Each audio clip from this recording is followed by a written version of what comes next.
Wang Chunkuan traversed into a family of cultivators, becoming an elder within the clan, with enemies eyeing him enviously, only to awaken the mightiest ancestral system.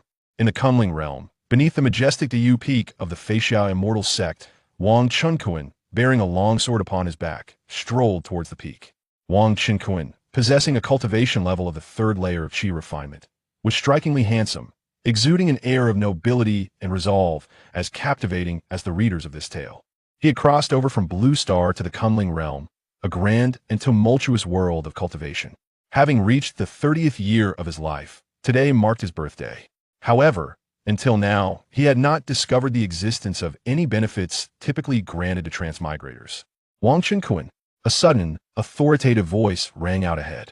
Wang Chunkuan raised his gaze to see several young men emerging from the nearby woods. The two foremost figures were astonishingly formidable practitioners at the 9th layer of qi refinement. One was robust, brimming with explosive strength, while the other was slender, with fair skin and delicate features, resembling a feminine youth. These two were none other than Chun Ming and Shimin Tao Tao, disciples of the Feixiao sect's enforcement court. Shimin Tao Tao, like Wang Chunkuan, hailed from a prominent family in the nearby Yunjiang immortal city and had been accepted into the sect. He was the heir of the Shimin family, which had a long-standing feud with the Wang clan. His rather feminine name was bestowed by his father, who mourned a deceased concubine named Xiao Tao, a former courtesan of the renowned Fengyue Tower. Though both Wang Chunkuan and Shimin Tao Tao came from distinguished families in Yunjiang, Wang Chunkuan was merely a waste with a pseudo-spiritual root, receiving monthly cultivation resources from his family since childhood, and upon entering the sect, he gained access to even more. At 30 years of age, he had barely reached the 3rd layer of qi refinement, a testament to his dismal aptitude. In contrast, Shimin Tao Tao possessed exceptional spiritual roots, having reached the 9th layer of qi refinement by the age of 26. In this Kunling realm, cultivators' spiritual roots were classified into pseudo-spiritual, inferior, medium, superior, earthly, heavenly, and imperial grades, with legends whispering of even higher tiers beyond the imperial. Upon noticing Wang Chunkuan's gaze, Shimin Tao Tao smirked coldly. "Did you ever imagine this day would come for you?" Wang Chunkuan, unfazed by the remark, continued forward. "Did I permit you to walk away?" With a disdainful huff, Shimin Tao Tao waved his hand. Suddenly, a powerful gust of wind surged forth, ensnaring Wang Chunkuan and rendering him immobile. "Wang Chunkuan, it would be wise for you to remain still." Shimin Tao Tao regarded him with icy indifference. Upon hearing this, Wang Chunkuan halted, narrowing his eyes at Shimin Tao Tao. "What do you intend?" "What do I intend?" "Huh! Wang Chunkuan, are you truly unaware?" "Unaware of what?" "Humph." Shimin Tao Tao chuckled derisively. "Allow me to enlighten you. As a waste with a pseudo-spiritual root, failing to reach the mid-stage of qi refinement by the age of 30 means, according to sect regulations, you have been expelled." Upon hearing those words, Wang Chunkuan's expression shifted slightly. The Feixiao Xianzong indeed had such a rule. However, being expelled from the sect in such a manner not only meant returning to Yunjiang Xiansheng to face ridicule, but it also posed a significant hindrance to his future cultivation. He was unwilling to accept such a fate, and he was reluctant to part with his master and junior sister. "What's the matter? Are you afraid?" "Ha! Wang Chunkuan, look at you now!" Shimin Tao Tao declared triumphantly. "You can leave now. Senior brother Shimin, Wang Chunkuan is the direct disciple of the Grand Master Diyu Peak. If he departs from the sect, Master Murong may hold him accountable." Another enforcement disciple at the 9th level of qi refinement, Chun Ming, frowned and remarked. "Chun Ming, spare me your prattle. Master Murong is currently in seclusion. Besides, the sect's rules are the rules. With such a vast sect like ours, there are countless pseudo-spiritual root wastes like him that will never be able to establish a foundation in their lifetime. How can the sect afford to support so many useless disciples?" Senior brother Shimin is absolutely correct. Chun Ming and several other enforcement disciples quickly nodded in agreement. Shimin Tao Tao, feeling even more pleased with himself as a result of their flattery, basked in their admiration.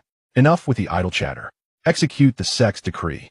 Confiscate Wang Chunkuan's identity token, storage bag, and spirit stones, and then expel him from his sect. Shimin Tao Tao coldly directed his gaze at Wang Chunkuan. "Wait!" Wang Chunkuan suddenly interjected. "What? Do you intend to resort to trickery?" Shimin Tao Tao sneered at Wang Chunkuan. "You have no right to take my belongings." Wang Chunkuan replied calmly, his gaze steady. Half of the items in his storage bag were provided by his family, while the rest were earned through arduous sect tasks. Naturally, he could not allow them to take his possessions. If they did, it would likely end up in Shimin Taodao's pockets. Haha, your belongings? Wang Chenkuan, you are sorely mistaken. Wang Chenkuan, you, a pseudo-spiritual root disciple expelled from the sect, dare to negotiate with us? Attack! Shimin Taodao commanded. Such treatment of Brother Wang is utterly excessive. At that moment, a stunning young woman at the peak of Qi refinement descended the stone pathway of Dayu Peak, her expression filled with indignation.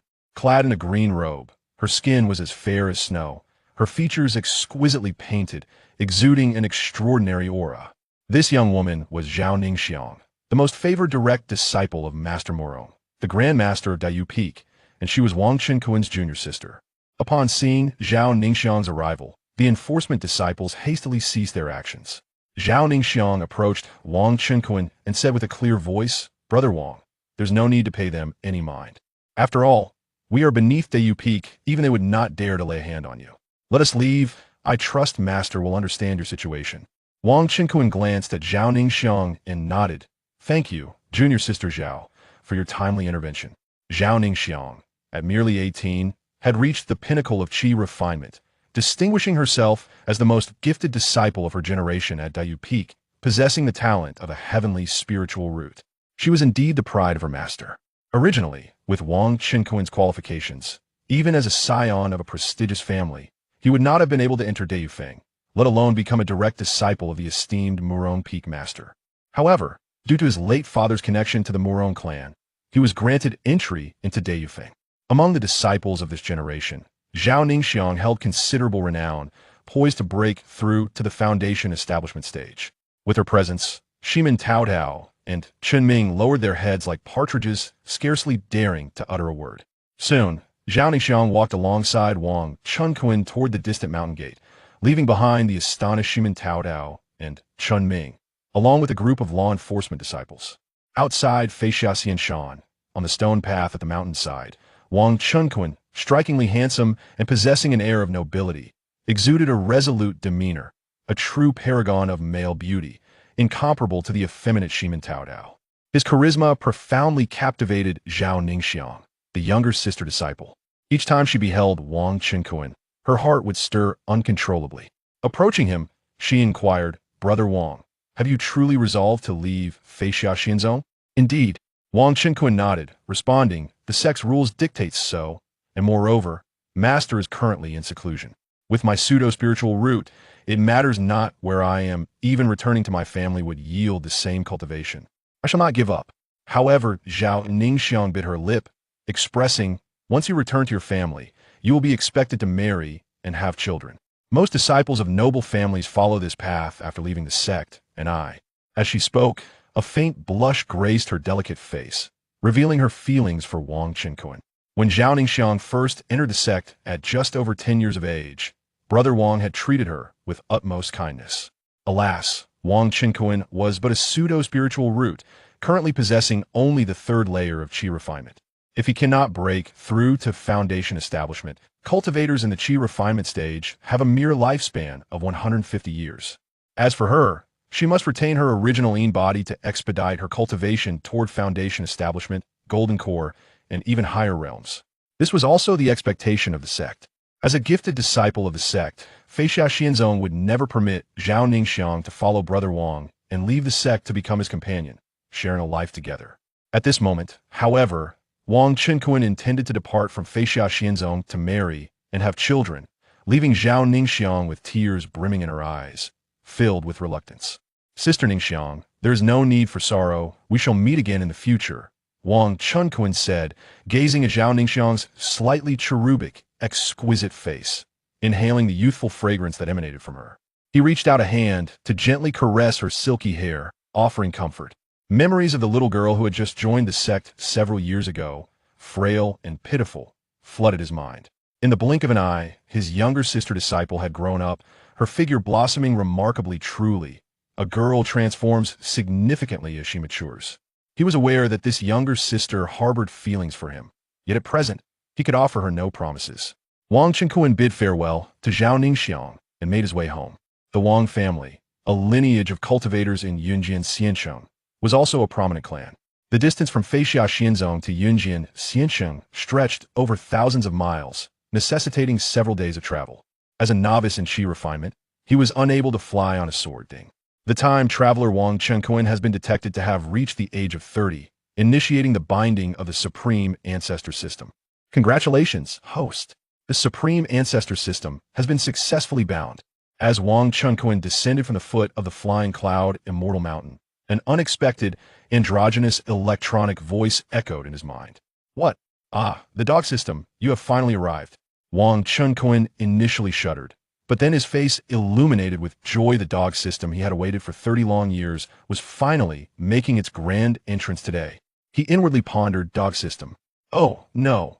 Please introduce yourself and elucidate your functions. Furthermore, why have you arrived only now? The androgynous voice responded.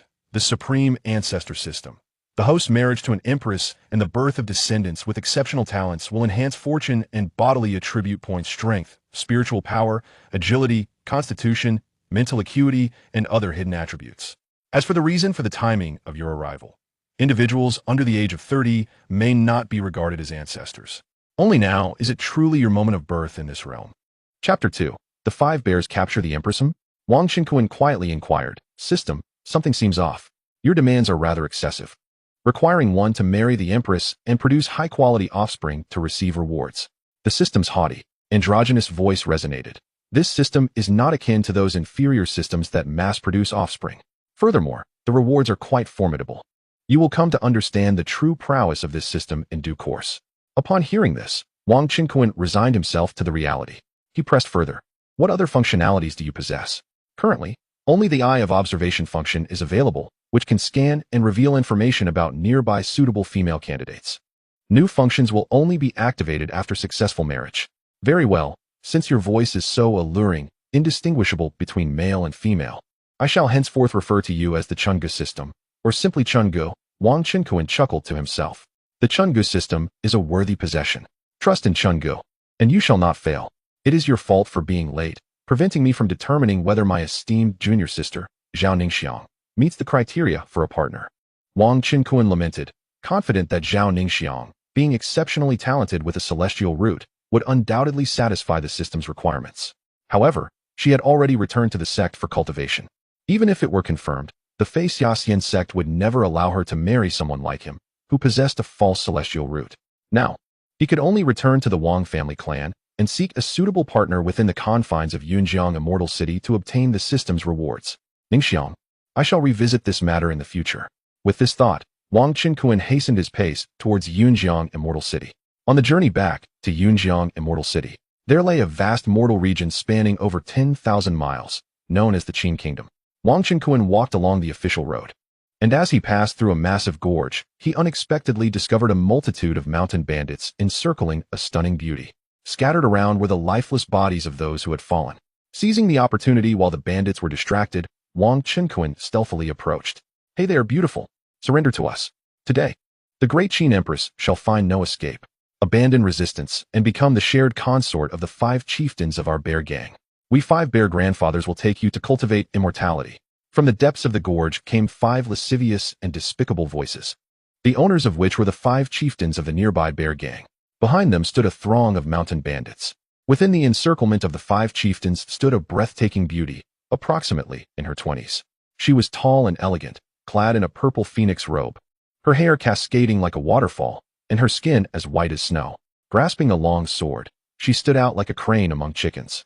The Empress, Qin Zi, let out a cold snort and exclaimed, "You 5 scoundrels, do not be so brazen." Her beauty was extraordinary, with a visage that could captivate a nation, leaving one breathless. Her exquisite features and ethereal presence resembled that of a celestial maiden descending from the heavens. The 5 chieftains and the bandits lurking in the background, upon witnessing the demeanor of the Empress, were utterly captivated, their eyes widening in rapt attention and saliva pooling at their feet. Among them, a burly chieftain, his face marred by scars, leered with lascivious intent. "O Empress of Qin, cease your futile struggles. Surrender yourself into the embrace of the 5 chieftains. We assure you, ecstasy awaits you." With that proclamation, the 5 chieftains advanced, encircling Qin Zi. "How dare you lay a hand on me?" Qin Zi's eyes flashed with fury. And with a fierce cry, she swung her sword towards the scarred brute. Yet, she was merely a mortal empress, possessing only the first level of chi refinement. While the 5 chieftains were all cultivators of the chi refinement stage, the strongest among them having reached the 3rd level. The mundane swordplay she unleashed was effortlessly parried by the brute's steel blade, failing to even graze his skin. The remaining 4 chieftains cackled maliciously as they surged forward, their attacks raining down like a torrential storm. With a swift retreat, Qinzi found her phoenix robe torn, revealing glimpses of her delicate, alabaster skin and exquisitely sculpted collarbone. The chieftains, however, refrained from using their full strength, intent on capturing the empress alive.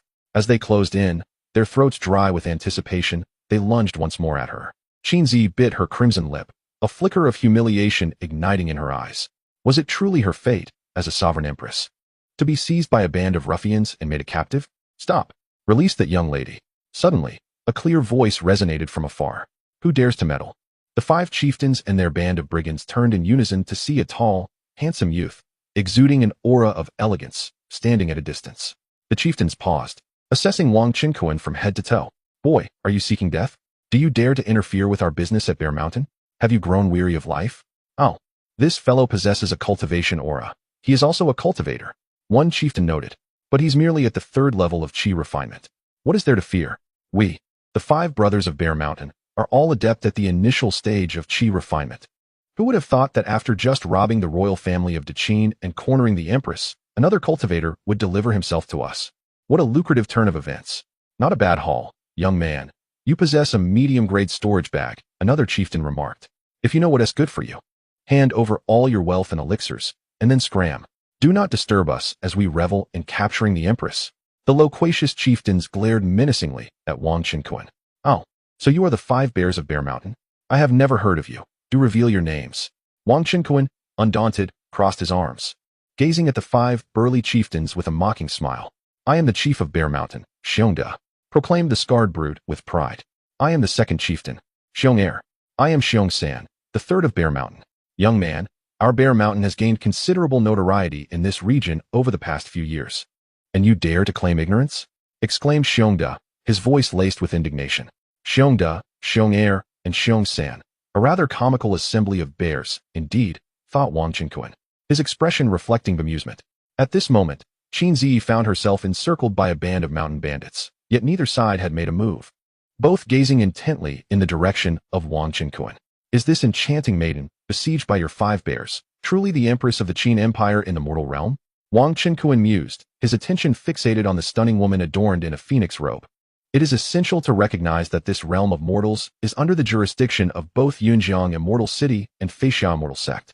After all, in the Kunling realm, countless mortals abound. Among the myriad of mortals, each year many fortunate children with spiritual roots emerge, destined to accompany adults to various immortal fate cities in search of opportunities to become cultivators or even to join various sects, large and small. The major cultivation powers cannot entirely disregard the mortals. Indeed, this empress of the Great Qin, accompanied by a retinue of guards on war horses, passed through this region, only for her entire escort to be slain by us. Truly, the empress is a vision of unparalleled beauty, her figure exquisitely perfect. Once we have dispatched you, we shall capture her.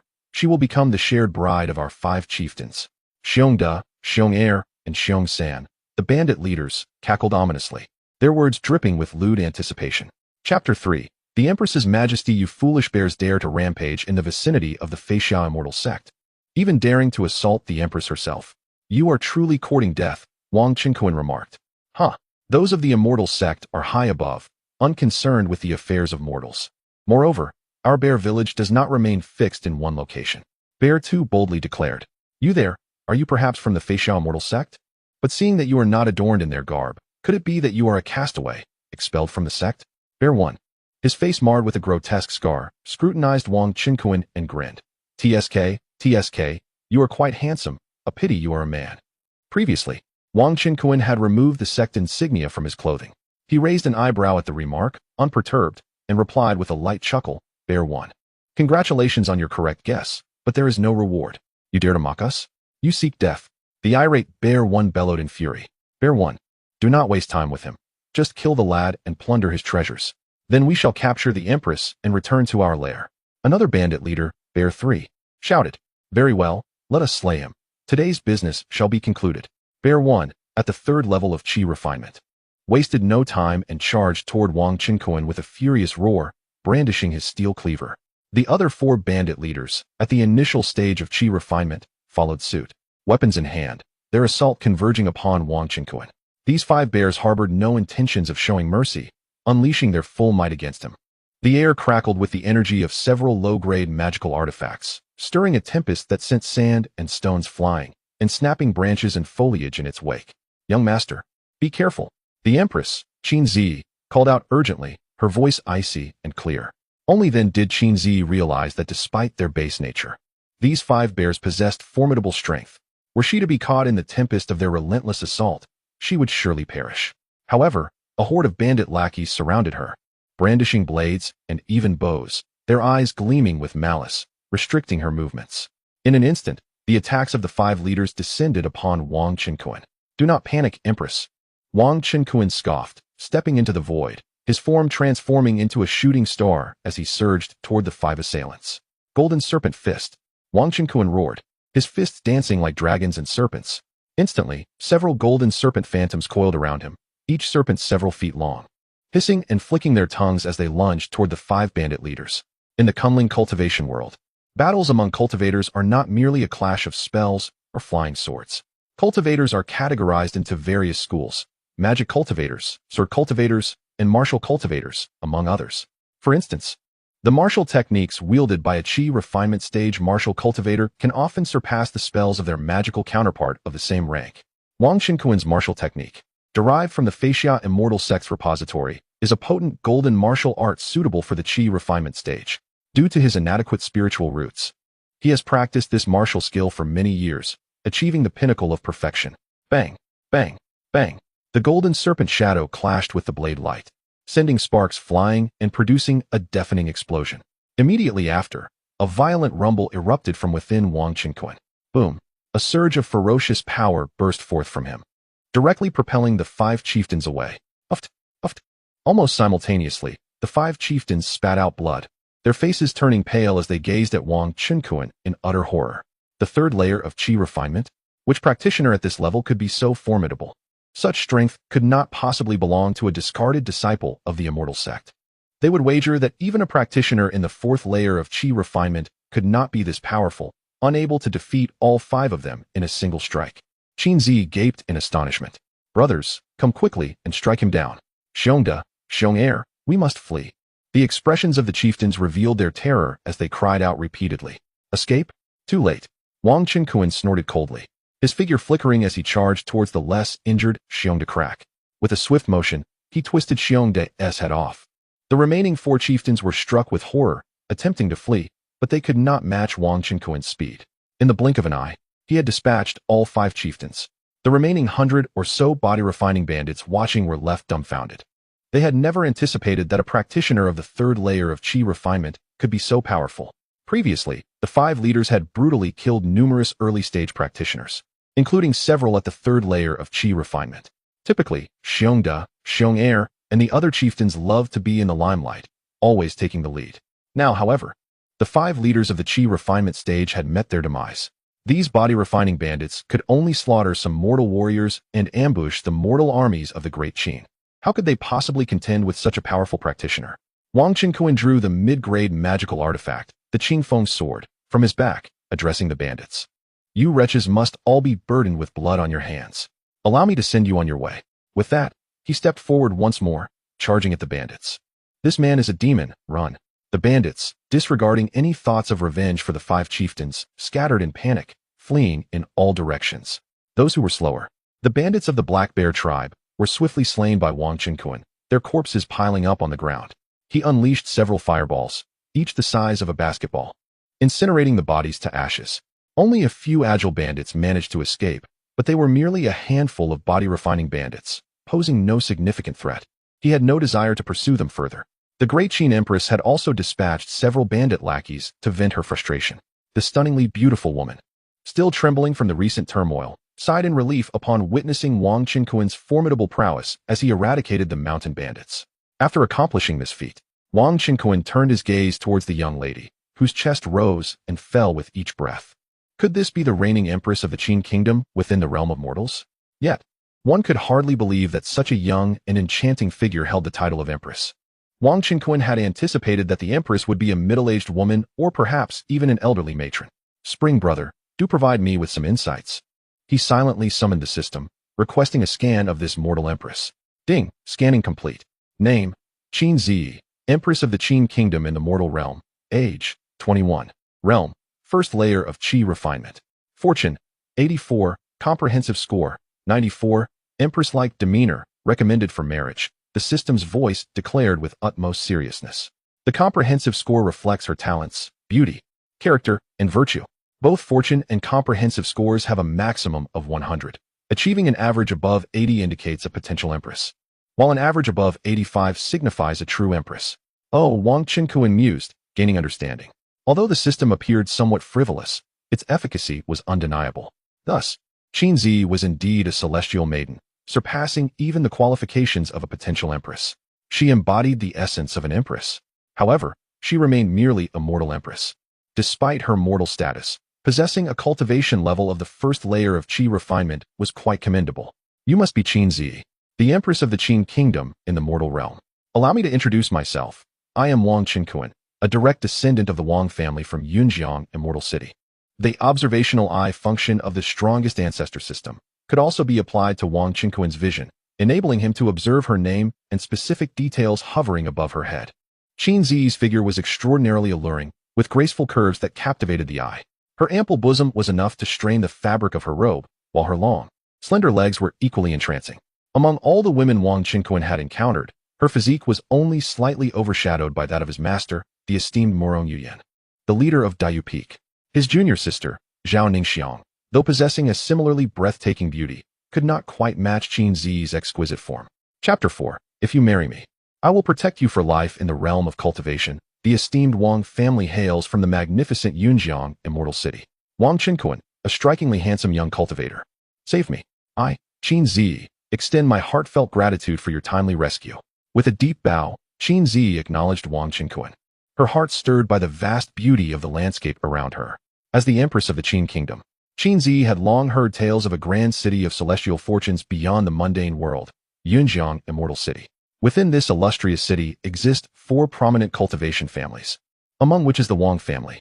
The young man who had saved her life, tall and resplendent, was a direct descendant of the Wang lineage. It was no wonder he possessed such remarkable skills. In the mortal realm of the Qin kingdom, Qin Zi ascended to the throne as empress due to her younger brother's tender age, taking charge of the nation.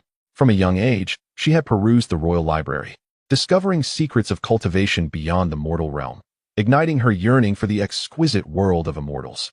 After inadvertently breaking through to the first level of Qi refinement, she was determined to leave the Qin kingdom and journey to Yunjiang Immortal City in search of cultivation opportunities. More than 10 days prior, Qin Zi entrusted the Great Qin Imperial Seal to her 14-year-old brother, assigning him the governance of the kingdom with the assistance of seasoned ministers. Accompanied by a retinue of fully realized body refinement guards, she ventured beyond the borders of the Qin kingdom towards Yunjiang, Immortal City.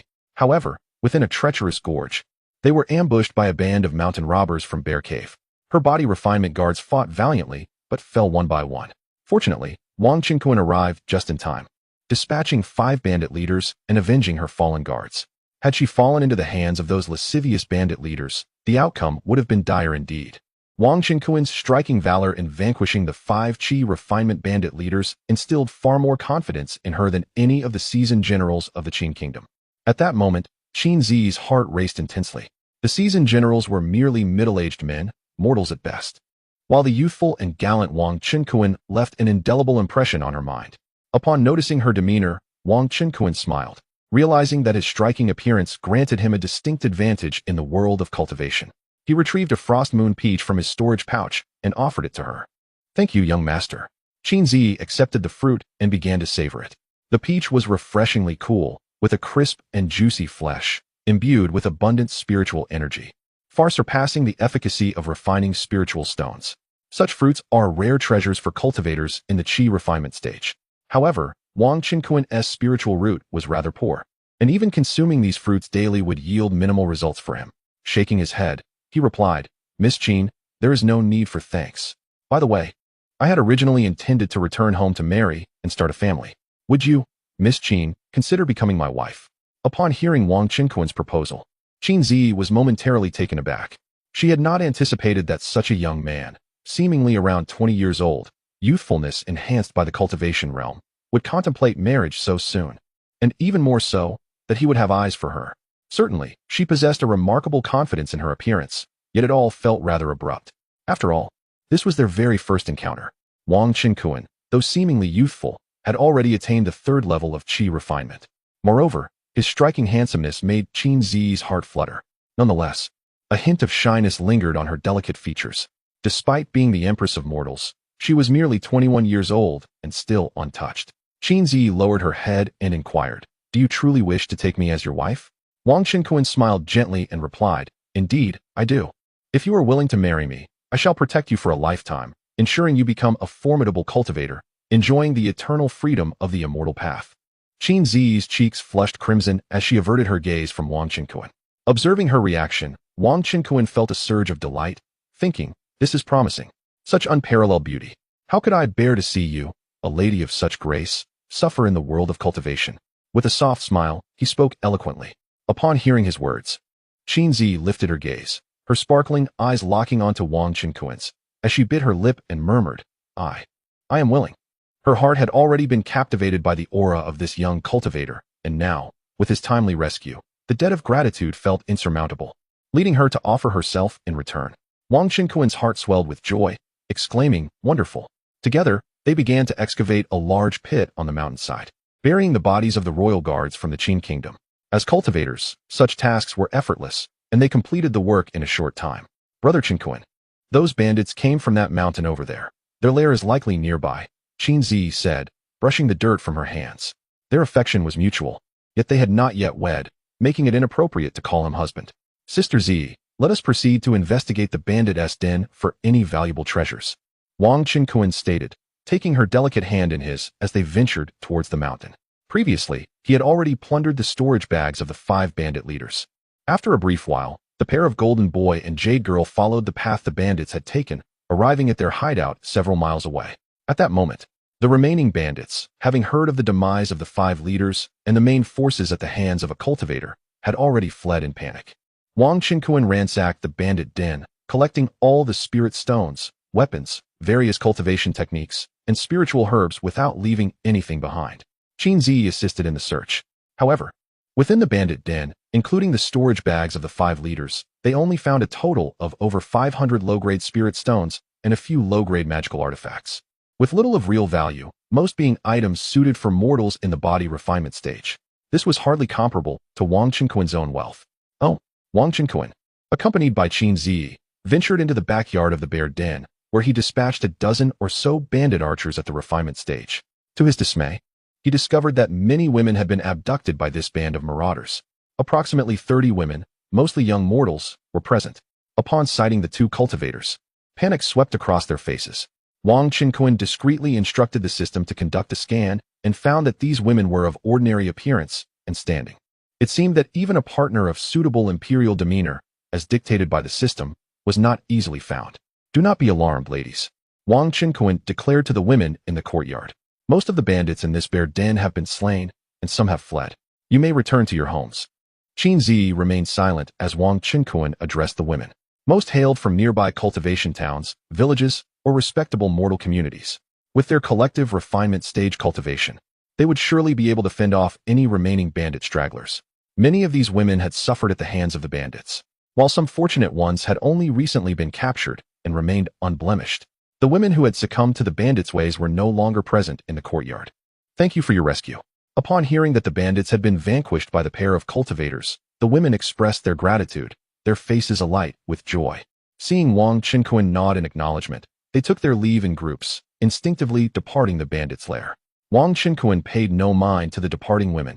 Instead, he turned to the enchanting figure beside him, her gaze filled with affection, and remarked, "Zi, let us return to the Wang family and prepare for our wedding." Chapter 5. Marrying the Empress. A joyous wedding. Wang Qinquan embraced Qin Zi and departed from Bear Mountain, continuing their journey towards Yunjiang Immortal City.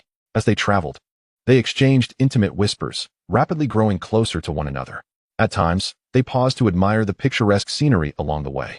Although the vicinity of the official road was known to harbor demonic beasts, they were merely early-stage chi refinement creatures, accompanied by numerous body-refining beasts, which posed no trouble for them.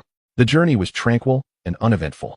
Days later, brimming with vigor, Wang Qinkuan returned to the Grand Yunjiang Immortal City, rejoining the prestigious Wang clan. 18th uncle, you've returned from the sect, and you brought this young lady with you? Your partner is truly stunning, exclaimed the clan members, captivated by Qin Zi's extraordinary beauty. 18th young master still looks as handsome as ever. Could it be that you are back due to the Feixia Immortal sect? The members of the Wang family were left in awe upon seeing Qin Zi. They crowded around, bombarding Wang Qinkuan with questions. Within the Wang clan, Wang Qinkuan was not merely an ordinary direct descendant. His status was exceptionally high. Even the current patriarch, Wang Jiansheng, a formidable golden core cultivator, had to address him as 18th uncle. Wang Qinkuan's father, Wang Jiarong, was also a golden core powerhouse, a once handsome figure who had consumed a beauty-enhancing elixir. Following the tragic death of his beloved partner, he remarried a lower-grade spirit root chi refinement female cultivator, Yutongxin, who was Wang Qinkuan's mother, leading to the birth of the blue star individual, Wang Qinkuan. However, Wang Jiarong was originally a diligent mid-grade spirit root cultivator, and his union with Yutongxin, possessing a lower-grade spirit root, was unfortunate, resulting in the birth of their son with a pseudo-spirit root. Shortly after Yutong gave birth to Wang Qinkuan, Wang Jiarong also passed away. Wang Qinkuan briefly introduced the Empress Qin Zi to his relatives and explained his reasons for returning to the clan before leading her to their family courtyard to meet his mother, Yutongxin. Upon seeing her son return with a young and beautiful partner, Yutongxin was overjoyed. Now in her 60s, she appeared no different from a woman in her 40s. As Wang Qinkuan's mother, her beauty was evident, having given birth to such an extraordinary son. Yutongxin arranged for Qin Zi to stay in a designated room. After settling in, Qin Zi retired to her chambers for rest. That evening, the entire Wang clan was adorned with festive decorations. The esteemed descendants of the Wang family, including the pseudo-spirit root cultivator and sect outcast Wang Qinkuan, were to be wed. Moreover, the bride was none other than the 21-year-old empress of the Qin kingdom, a first-layer chi refinement cultivator. The clan grounds were illuminated and alive with the joyous chatter of numerous relatives, celebrating the momentous occasion. In the family hall, tables were laden with sumptuous spirit wines and delicacies.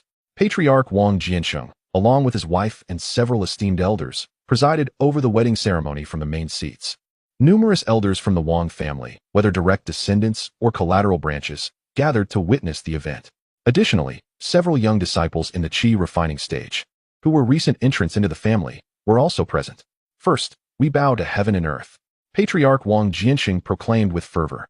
Wang Qinkuan, embracing his bride Qin Zi, who wore a red veil, solemnly bent forward in a deep bow. Qin Zi lowered her head, her beautiful face cloaked in shyness, too bashful to lift her gaze. Now, we bow to our parents, Wang Jiansheng called out once more. At this moment, Wang Qinkuan and his bride, Qin Zi, knelt before his mother, Yutongxin. Mother Yu smiled warmly and nodded, clearly pleased with her son's choice of partner. Now, the couple bows to each other. The ceremony is complete, announced Patriarch Wang Jiansheng. Ding. Congratulations, host. You have successfully wed a partner of Empress's demeanor, earning 20 points of fortune and 20 points in strength, spiritual power, agility, constitution, and mental attributes. Echoed the voice of the system in Wang Qinkuan's mind. Ding. The system has activated a new feature. Wang Qinkuan felt a surge of mysterious energy coursing through his body, invigorating him and elevating his power as though he had ascended a level in cultivation. Yet, he remained at the third level of chi refining. This indicated that he possessed the magical power and combat strength of a fourth-level chi refining practitioner despite his current rank. Straightening up, his face lit with excitement, Wang Qinkuan turned to Qin Zi and said, "My dear, from this day forth, I shall be your husband." Qin Zi nodded shyly. "Husband, let us go," she replied softly, her voice sweet and melodious. Wang Qinkuan wrapped his arm around Qin Zi's slender waist as they made their way to the bridal chamber, entering the intimate space. The servants discreetly closed the doors and windows. "My dear, we shall soon consummate our union. It is simply splendid," Wang Qinkuan beamed, lifting Qin Zi's red veil. Qin Zi, with her fair skin and graceful demeanor, exuded an alluring charm. Wang Qinkuan lifted Qin Zi into his arms, inhaling her enchanting fragrance. A touch of longing filled Qin Zi's heart as she playfully admonished, "Husband, you have a nosebleed." Wang Qinkuan, upon hearing this, took a handkerchief to wipe it away. Ahem. I must be too fired up lately, he chuckled. Qinzi shot him a playful glare, expressing her disbelief. The couple engaged in light-hearted banter until they finally nestled into the large quilt, shedding their garments. Z, tonight we must cherish each other, so that our little treasure may come into this world soon, Wang Qinkuan whispered tenderly into her ear. Outside, the rain poured heavily, robbing them of sleep throughout the night. After days of tender intimacy, Qinzi awoke refreshed. Upon opening her eyes, she realized she lay on her side in bed, with Wang Qinkuan resting peacefully behind her. My dear, you are awake? Wang Qinkuan, who had been resting with closed eyes, had actually awakened long ago and now opened his eyes. Chapter 6. System functions. As Qinzi prepared to rise from her slumber, Wang Qinkuan affectionately kissed his wife and embraced her, suggesting, "Shall we indulge in a bit more rest?" "No, I will not," Qinzi replied with a light laugh, gently pushing away Wang Qinkuan's large hand. The marital residence was spacious, equipped with a shower room, wardrobe, shoe rack, coffee table, and all other necessary amenities. She gracefully rose, her long, curvaceous legs guiding her to freshen up. After donning her attire, she returned to sit at the bedside. Her outer robe was a new purple garment, meticulously tailored for her by the skilled seamstresses of the Wang family, fitting her exquisitely. The empress possessed an exceptionally tall stature, standing at least 185 centimeters, rivaling even the models of Blue Star in height, if not surpassing them. Wang Qinkuan soon arose, feeling invigorated after his morning routine. Over the past 3 days, he had astonishingly realized that his long-stagnant cultivation had quietly ascended to the 4th level of qi refinement, while Qinzi had also achieved the 2nd level. This progress was likely attributed to the years of accumulated yuan-yang and yuan-yin energies they had shared, which, through their harmonious balance, yielded such benefits. Continuing further might not yield similar returns. Upon stepping outside, they discovered that Wang Qinkuan's mother, Yu Tongxin, had already ventured to the clan grounds to visit the elder ladies of other families. Aside from her cultivation, Yu Tongxin relished playing cards. The household maids, upon seeing the couple finally emerge, promptly followed Yu's instructions and prepared a sumptuous feast.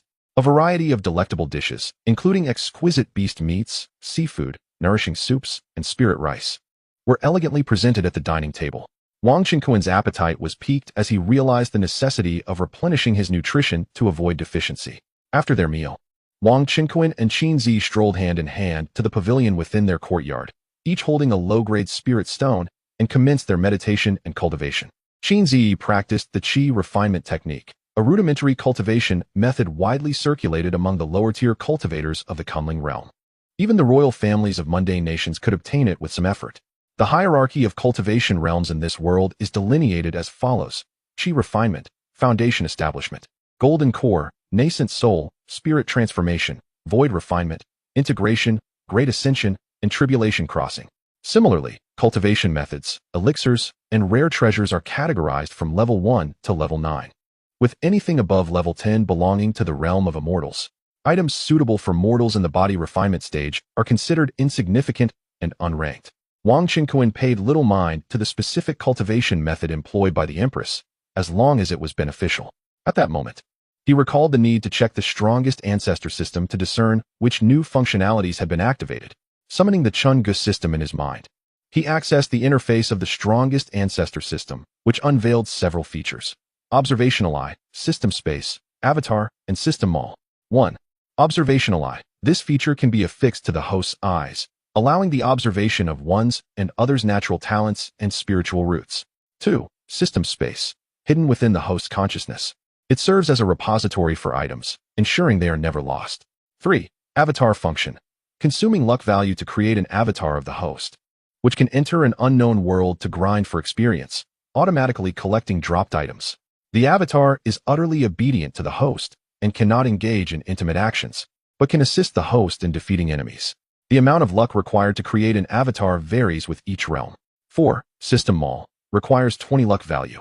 The higher the host's realm, the more numerous and advanced the items available in the mall.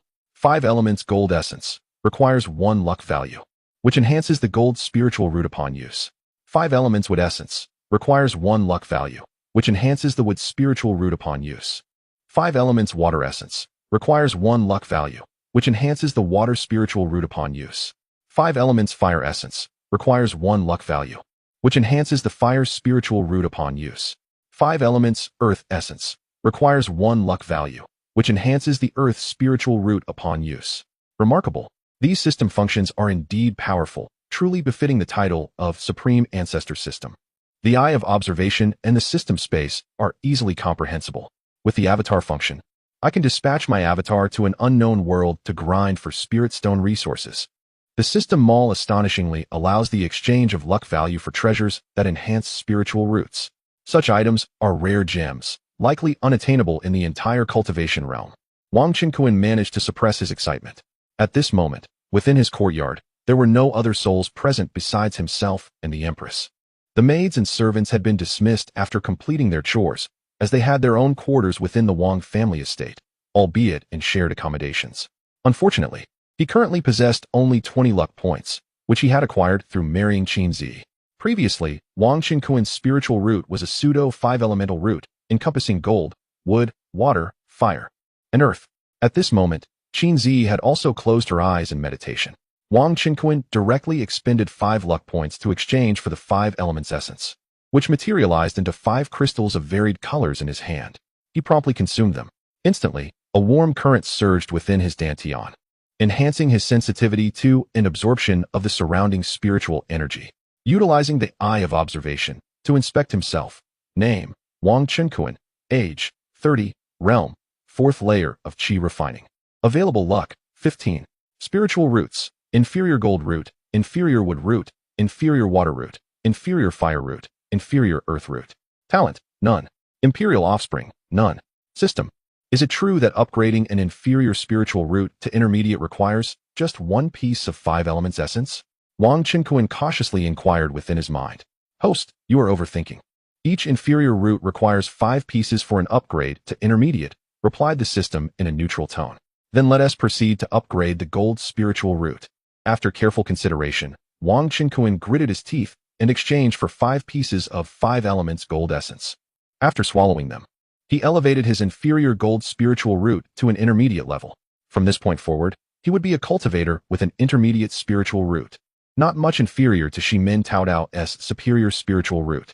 Wang Qinquan inquired once more with the system and discovered that to elevate a single mid-grade spiritual root to a high-grade one, a total of 25 units of 5-element essence would be required, prompting him to abandon the idea. But first, let us create a doppelganger to accumulate spiritual stones passively. With his spiritual root aptitude enhanced, Wang Qinquan's cultivation speed was assured, suggesting that in the future, reaching the realms of golden core, nascent soul, and even transformation of God, attaining immortality and becoming an ancestor, all lay within the realm of infinite possibilities. This, however, necessitated an abundant supply of cultivation resources. Wang Qinquan instructed the Spring Brother system to create a doppelganger. The creation of a doppelganger equivalent to the host's strength at the Qi refining stage requires the expenditure of 1 point of luck. Do you wish to proceed? The Spring Brother system relayed. Wang Qinquan cautioned the system to ensure that the doppelganger did not manifest in this location to avoid detection, and then confirmed the action.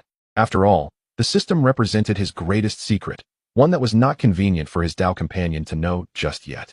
Moreover, within the Wang family, there were numerous golden core experts. It was imperative that they remained oblivious. Though they were family, the intricacies of human nature were profound. With a swift motion, a sharp pain pierced Wang Qinquan's head, and in his sea of consciousness, a doppelganger emerged, strikingly handsome and identical to Wang Qinquan in every feature, yet lacking the vibrant spirit that characterized him. The doppelganger appeared somewhat dull and wooden, but its aura was markedly fierce, seemingly born for the purpose of slaughter. You shall be named Kunkin One. This doppelganger was fashioned from a sliver of Wang Qinquan's own soul by the system, although it possessed its own awareness. Wang Qinquan felt an innate connection, sensing he could dictate the doppelganger's very existence with but a thought. Understood, esteemed host, Kunkin One responded obediently, bowing to Wang Qinquan's main body. Currently, the doppelganger was clad only in a pair of trousers provided by the system. Wang Qinquan first stored his spatial pouch within the system's space, then instructed the system to retrieve a mid-grade magical robe and a mid-grade magical sword for him to equip. This was indeed his finest gear to date. Let him venture into an unknown world to cultivate passively, Wang Qinquan thought. Understood, esteemed host, the Spring Brother system replied. With a swift whoosh, Kunkin One vanished into thin air. Wang Qinquan shared Kunkin One's vision and observed as it traversed through layers of ethereal space, enveloped in a mysterious energy from the system, arriving in a secretive little world. Chapter 7. The illusory cloud steppes and the slaying of beasts for loot. This is a continent concealed within the boundless void. A long, slender landmass, approximately 10,000 miles wide and stretching for countless millions of miles, lies across this expanse of time and space. Beyond the continent stretches an abyss of darkness, desolation, and chilling emptiness. The entire land is formed by interlocking tiers of terrain, with passages about 1,000 miles wide between them. The figure of Kunkin No. One emerged at the edge of this continent. Is this the small world where one can engage in automatic grinding? Having just traversed through the void, Wang Qinkuan gazed at the endless green meadows before him, shrouded in swirling mists and vibrant energy storms, his mind momentarily dazed. At this moment, Kunkin No. One was under the control of Wang Qinkuan's primary consciousness. The scenery here was entirely different from what he had envisioned. The spiritual energy on this elongated continent was exponentially denser than that in the Kunsal realm where he resided, rivaling even the richness found within the cultivation tower of the Feixia immortal sect, perhaps even surpassing it. Even without hunting beasts, one could rapidly enhance their cultivation simply by meditating here. This small world for automatic grinding is known as the illusory cloud steppes. The voice of the Spring Brothers system resonated in his mind. Wang Qinkuan observed several early-stage spirit grass rabbits leisurely grazing around him. These spirit grass rabbits, found in the wilderness outside Yunjiang Xiancheng, were scarce in number. Their tender and succulent meat was highly favored by early-stage cultivators. Consuming beast meat is also a means of cultivation, with effects comparable to refining spiritual stones. The primary issue was that the low-tier cultivators in Yunjiang Xiancheng were numerous, and the demand for beast meat consistently outstripped supply. After all, many of the beasts resided in deep forests, making it perilous for lower-tier cultivators to hunt them. The Wang family and the Shiman family, two of the prominent clans, had significant stakes in the trade of beast meat and materials. Both families sought to monopolize the trade of beast meat and materials in Yunjiang Xiancheng, leading to continuous conflicts. These spirit grass rabbits were roughly the size of dogs. When one early-stage spirit grass rabbit noticed the arrival of Kunkin No. 1, its eyes turned crimson, and it suddenly leaped toward him. Wang Qinkuan swiftly drew his mid-grade magical sword, delivering a decisive strike that felled the rabbit instantly. Ding! You have obtained the body of the spirit grass rabbit. A system notification chimed. The rabbit's corpse transformed into a stream of light, swiftly entering the system's storage space within the avatar's warehouse. The avatar automatically retrieved useful items dropped by slain creatures. The avatar and the main body shared a singular system space, which would allocate a separate warehouse for the avatar. Enraged by the sight, the other spirit grass rabbits charged forward. From the distant grasslands, even more rabbits joined the fray, and chaos ensued. Wang Qinkuan observed the horde of early-stage rabbits rushing towards him, a smile spreading across his face. Come at me. Golden Radiance Sword Technique. The Golden Mango Sword Technique is a powerful sword technique of the Qi refinement stage, which he acquired by donating spirit stones at the Feixia immortal sect. Wang Qinkuan has mastered it to the pinnacle of perfection. The spells and martial skills learned by his main body are instinctively comprehended by his doppelgangers, and vice versa. Moreover, when the doppelgangers are first created, their cultivation level matches that of the main body. As Wang Qinkuan wielded his long sword, a cascade of faint golden sword lights descended like a meteor shower.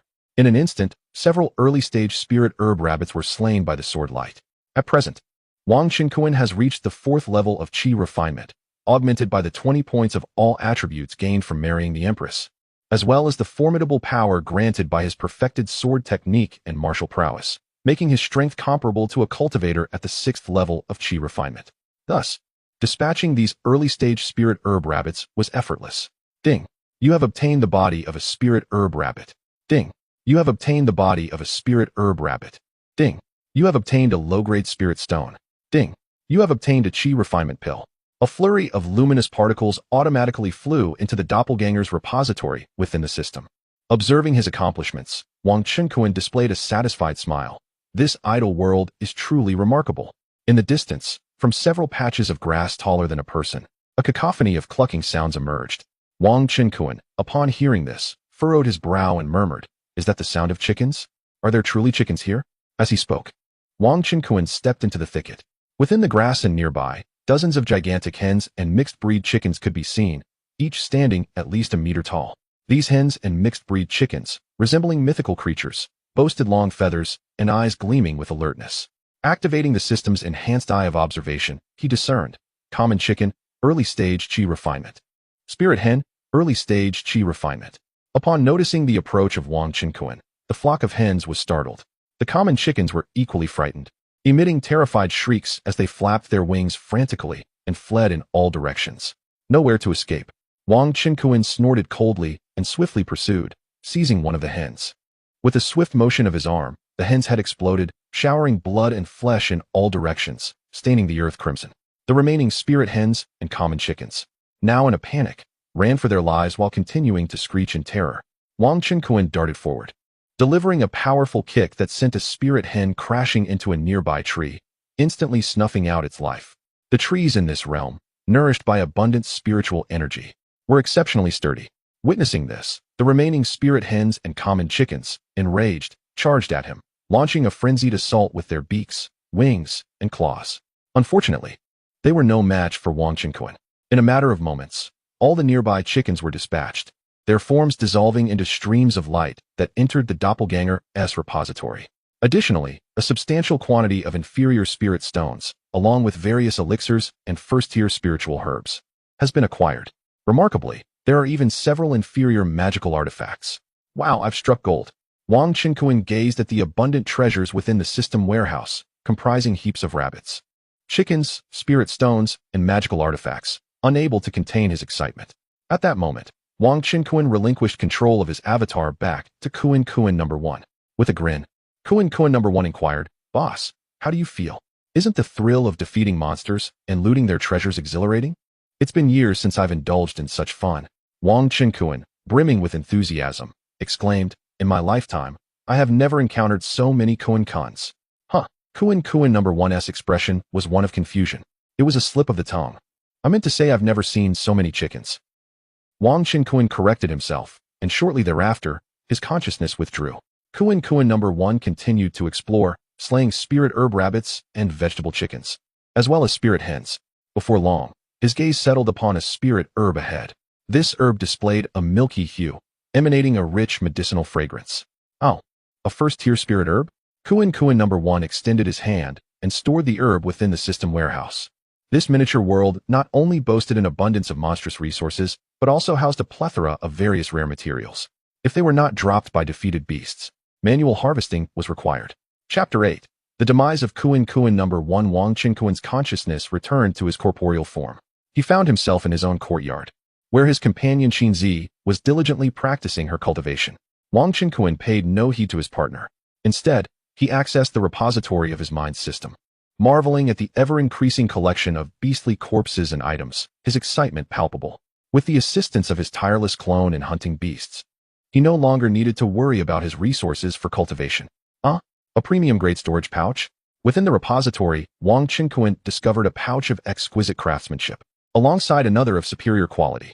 This would allow him to store the numerous spirit herb rabbits and spirit chickens, presenting them to his family for sale. Consequently, the Wang family's spirit meat shop would surely thrive, eclipsing the competition from the Shiman family. Moreover, he stumbled upon a dozen spirit chicken eggs, truly a treasure of nourishment. He was uncertain whether they were laid by hens or ordinary chickens, but the yield of eggs appeared rather scarce. Wang Qinkuan remained unperturbed. He would wait until the repository was sufficiently stocked before entrusting the goods to his family for sale. He retrieved his entire fortune of 3,000 low-grade spirit stones and a plethora of qi refining pills, placing them into a medium-grade storage pouch. Please take these low-grade spirit stones and pills for your use." Wang Qinkuan gently roused Qinzi, who was in a state of semi-conscious meditation. Upon opening the pouch, Qinzi's eyes sparkled with delight, her cherry lips parting to reveal two adorable little fangs as she exclaimed in excitement, "Wow, husband, how do you have so many spirit stones and pills?" Although she had previously held the esteemed title of empress, at the tender age of 21, she appeared as a delicate woman in the presence of her husband. "Oh, it's nothing. They are all for you, and there will be more to come." Wang Qinkuan had observed Qinzi's spiritual roots with the eye of observation. She possessed medium-grade fire roots and imperial-grade water roots. No wonder she was such a captivating beauty. She truly embodied the essence of water. With a blissful smile, Qinzi felt immensely fortunate. Her husband was truly remarkable for treating you so well. "Dear wife, do you have any rewards for me?" Wang Qinkuan gazed at Qinzi, admiring her enchanting visage and the perfect figure concealed beneath her violet robe, her ample bosom, delicate waist, and rounded form making him grin foolishly. Feeling bashful under her husband's gaze, Qin Zi rewarded him in her own way. As she resumed her cultivation, Wang Qingquan also dedicated himself to his training. It would be splendid if he could create multiple clones to simultaneously engage in resource gathering within the dreamy realm of the cloud stage. However, he had inquired of the system and learned that he could currently only create one clone.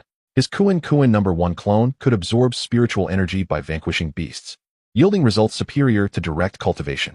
This meant that as long as Kuan number 1 continued to slay monsters, his cultivation would perpetually advance. If Wang Qingquan did not seize the opportunity to cultivate diligently, he might find himself outpaced even by his own clone. Ding. Due to the host's avatar engaging in combat, the initial task of defeating 500 monsters has been accomplished, resulting in the acquisition of a beginner's gift pack. In the afternoon, the voice of the Spring Brothers system unexpectedly resonated. What? This host can also receive a beginner's gift pack? I thought you had forgotten, Spring Brother. Wang Qingquan immediately awoke from his meditative state, his spirits somewhat lifted. The Spring Brothers system responded. The host need not worry. The benefits due will not be overlooked. Within the system space, Wang Qingquan discovered a beginner's gift pack. Upon opening it, he found 20 pieces of essence from each of the 5 elements. These are indeed precious items capable of enhancing one's spiritual roots. With 9 points of available fortune, Wang Qingquan aimed to elevate his golden spiritual root to a superior grade.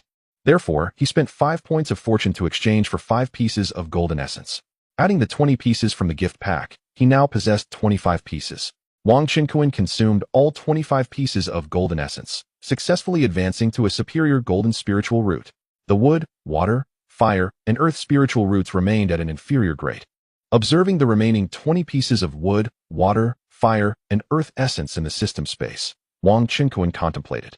He had initially intended to use them for his mother, Yu Tongxin, who possessed only inferior spiritual root qualifications. After all, Wang Qingquan was a devoted son. However, upon reflection, the origins of these items were rather difficult to explain. After all, in the entire realm of cultivation, there were likely no other treasures capable of enhancing spiritual root qualifications. If such items attracted the attention of formidable old monsters beyond the Wang family's capacity to handle, it would spell disaster for the entire Wang family, and he would be unable to protect himself. His strength remained insufficient to safeguard his secrets. The same rationale applied to Qin Zi, though her qualifications were exceptional, rendering her temporarily unneeding of such enhancements. Thus, Wang Qingquan chose to consume 5 pieces each of wood essence, water essence, fire essence, and earth essence, elevating all 4 to a medium grade. His spiritual roots now comprised a superior golden spiritual root, alongside medium grade wood, water, fire, and earth spiritual roots. His cultivation qualifications now equaled those of Shiman Taotao, and even his 5-element spiritual roots were more complete. Remaining were 15 pieces each of wood, water, fire, and earth essence, along with 4 points of available fortune. In the enchanting realm of the illusory cloud stage, within a small grove, an unusual chorus of bird calls emerged. The body of Kuan number 1 vanished from its position in an instant, darting towards the source of the sound. Amidst several meters tall shrubs, a dozen snow-white spiritual birds and another dozen vibrantly colored spiritual birds perched upon a massive stone, observing him intently. Each of these spiritual birds radiated a formidable aura, particularly the colorful ones, towering to human height, their feathers resplendent and diverse, emanating a spectrum of brilliance akin to a blazing flame. This is Kuan no. One stood in stunned silence. Activating Observational Eye, White Phoenix Chicken, Late-Stage Chi Refinement. Rainbow Chicken, Peak Chi Refinement. Dozens of spiritual birds, upon noticing the sudden intruder, immediately opened their beaks, unleashing a barrage of white and red fireballs directed at Kuan number 1. In an instant, Kuan found himself in a dire predicament, besieged by these white phoenix chickens and rainbow chickens.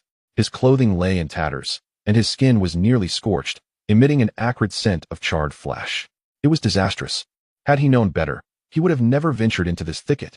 Kuan, in a moment of despair, muttered to himself, realizing that escape was futile as this flock of chickens could soar low in flight.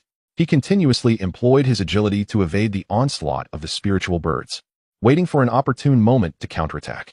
However, his power was merely comparable to that of a mid-stage chi refinement practitioner, which was rather limited. How could he possibly withstand the relentless assault from so many late-stage and perfected chi refinement beasts?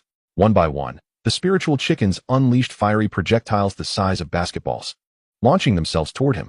Soon, Kuan was covered in injuries, blackened scars spreading across his skin. Ultimately, he was entirely burned, his legs obliterated, rendering him unable to walk. He collapsed onto the grass, gasping for breath. This horde of chicks was truly terrifying. Kuan's heart raced with dread. The combat prowess of these spiritual chickens was overwhelming. He sensed the looming threat of death. Cluck, cluck, cluck. A rainbow chicken soared beside Kuan, pecking at his arm, its sharp beak tearing away a chunk of flesh. Blood gushed forth, dripping to the ground and transforming into crimson blossoms. You beasts, seeking your own demise. Kuan bellowed, raising his palm to strike the chicken. His sword had just been knocked away. The claws of the rainbow chicken, sharp as daggers, severed Kuan's hand. Dozens of chickens, their eyes gleaming with ferocity, lunged at him, relentlessly pecking at his body. Kuan met a grim fate. His end was most brutal. Within the grand estate of the Wong family, a chime echoed. Your avatar, Kuan, has perished. The assailants were the white phoenix chicken and the rainbow chicken. The neutral voice of the system resonated in Wang Chunkuan's mind. Chapter 9 Family Meeting. The neutral voice of the system echoed in Wang Chunkuan's mind. What? Kuan has perished? What now? Wang Chunkuan was taken aback. This was unexpected. His clone possessed strength comparable to his own and was more resilient, as it did not fear pain. Yet, within less than a day, it had been dispatched by a beast. In his mind, he replayed the final moments of his clone. Although he had not taken over the clone as consciousness, he could access its memories at any time. He discovered that Kuan had foolishly ventured into a small grove, provoking those who had reached the late stages of chi refinement and even the pinnacle of chi refinement. It was no wonder it had met its demise so swiftly. However, the clone would not truly die. Only the original body's death would result in real demise. The voice of the system chimed in. Upon the clone's death, there are two options: free resurrection after 1 day, or immediate resurrection at the cost of luck. Cultivation and memories will be inherited. Let it automatically resurrect tomorrow. Wang Chunkuan replied to the system as night was approaching. Just then, the gate of the courtyard creaked open, revealing a graceful middle-aged woman whose features bore some resemblance to Wang Chunkuan. Kuan, and dear Zi, have you both risen? She was none other than his mother, Yu Tongxin, returning home. Mother, Wang Chunkuan and Qin Zi promptly exited their meditative states, addressing her in unison. Yu Tongxin had a penchant for calling her son Kuan.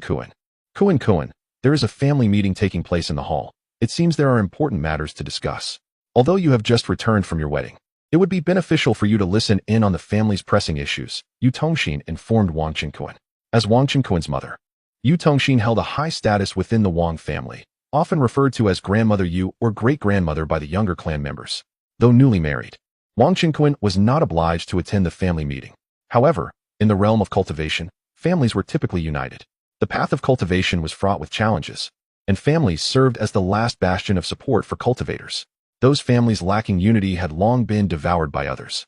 As a member of this family, Wang Chunkuan had previously received spiritual stone allowances, so it was only natural for him to share in the family's concerns. Do not worry, mother, I will go and see, he assured her. Zi, please summon a servant to handle the beast carcasses and assist mother with dinner. Wang Chunkuan produced several early-stage chi refinement beast carcasses, including those of spiritual rabbits, chickens, and spirit hens, along with a dozen fist-sized spiritual chicken eggs. He placed them in the pavilion and entrusted them to Qin Zi. Both Qin Zi and Mother Yu were taken aback by the sight. The meat of these chi refinement beasts was not only delectable, but also rich in spiritual energy and nutrients. However, it was not surprising that Wang Chunkuan, once an outer disciple of the Feixia immortal sect, would possess such beast remains.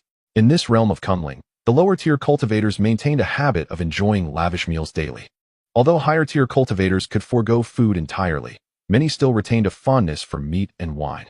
Wang Chunkuan concluded his remarks and hastily exited the courtyard, heading towards the family hall.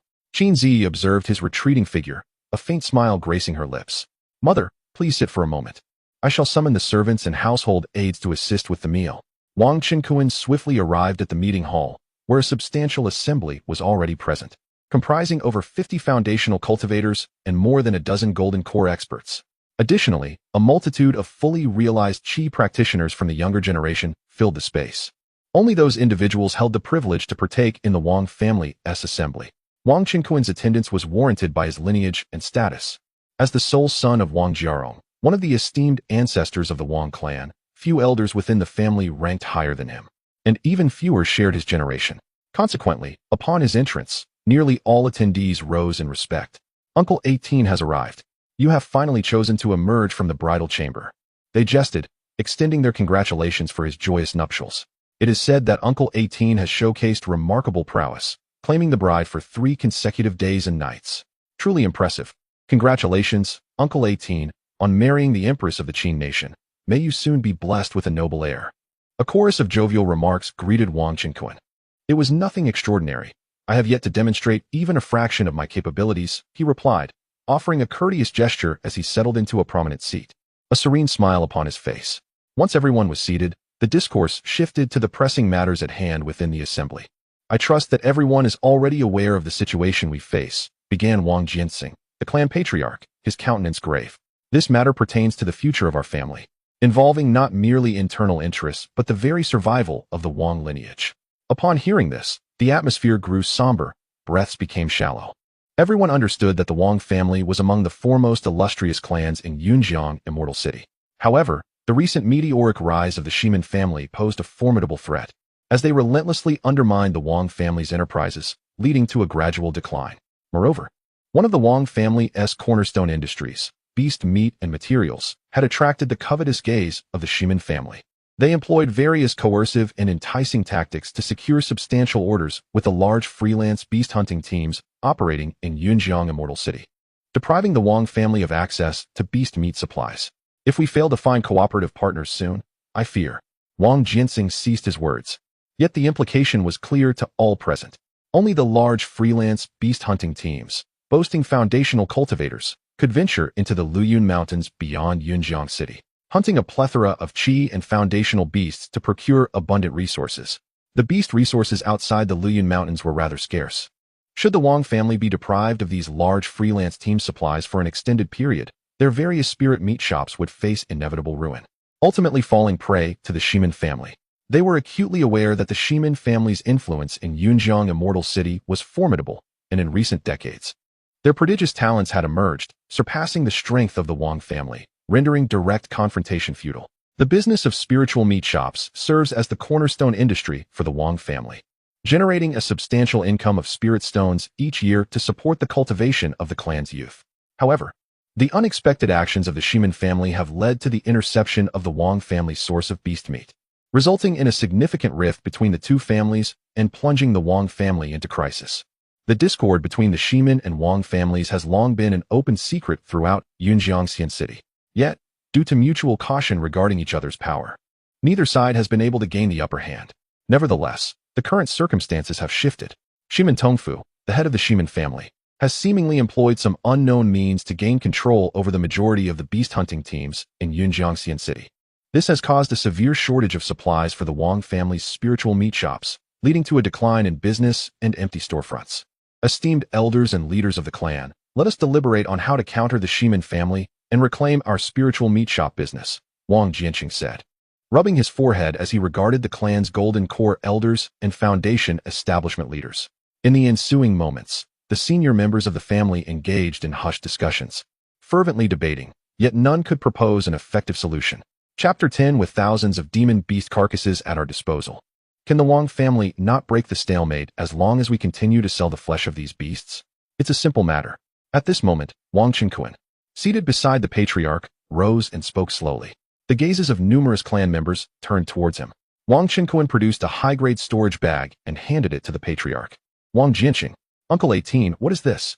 Wang Jianxing exclaimed as he opened the bag, revealing it filled with the bodies of spirit grass rabbits and spirit mother hens in the early to mid stages of qi refinement. In total, there were over 1,000 demon beast carcasses. Such a substantial collection of demon beast flesh. Wang Jianxing's face lit up with joy as he spilled the carcasses onto the central platform of the hall. So many qi refinement stage demon beasts. Uncle 18, you are remarkable. Truly, a disciple from the Feixia immortal sect, acquiring such a bounty of demon beast bodies.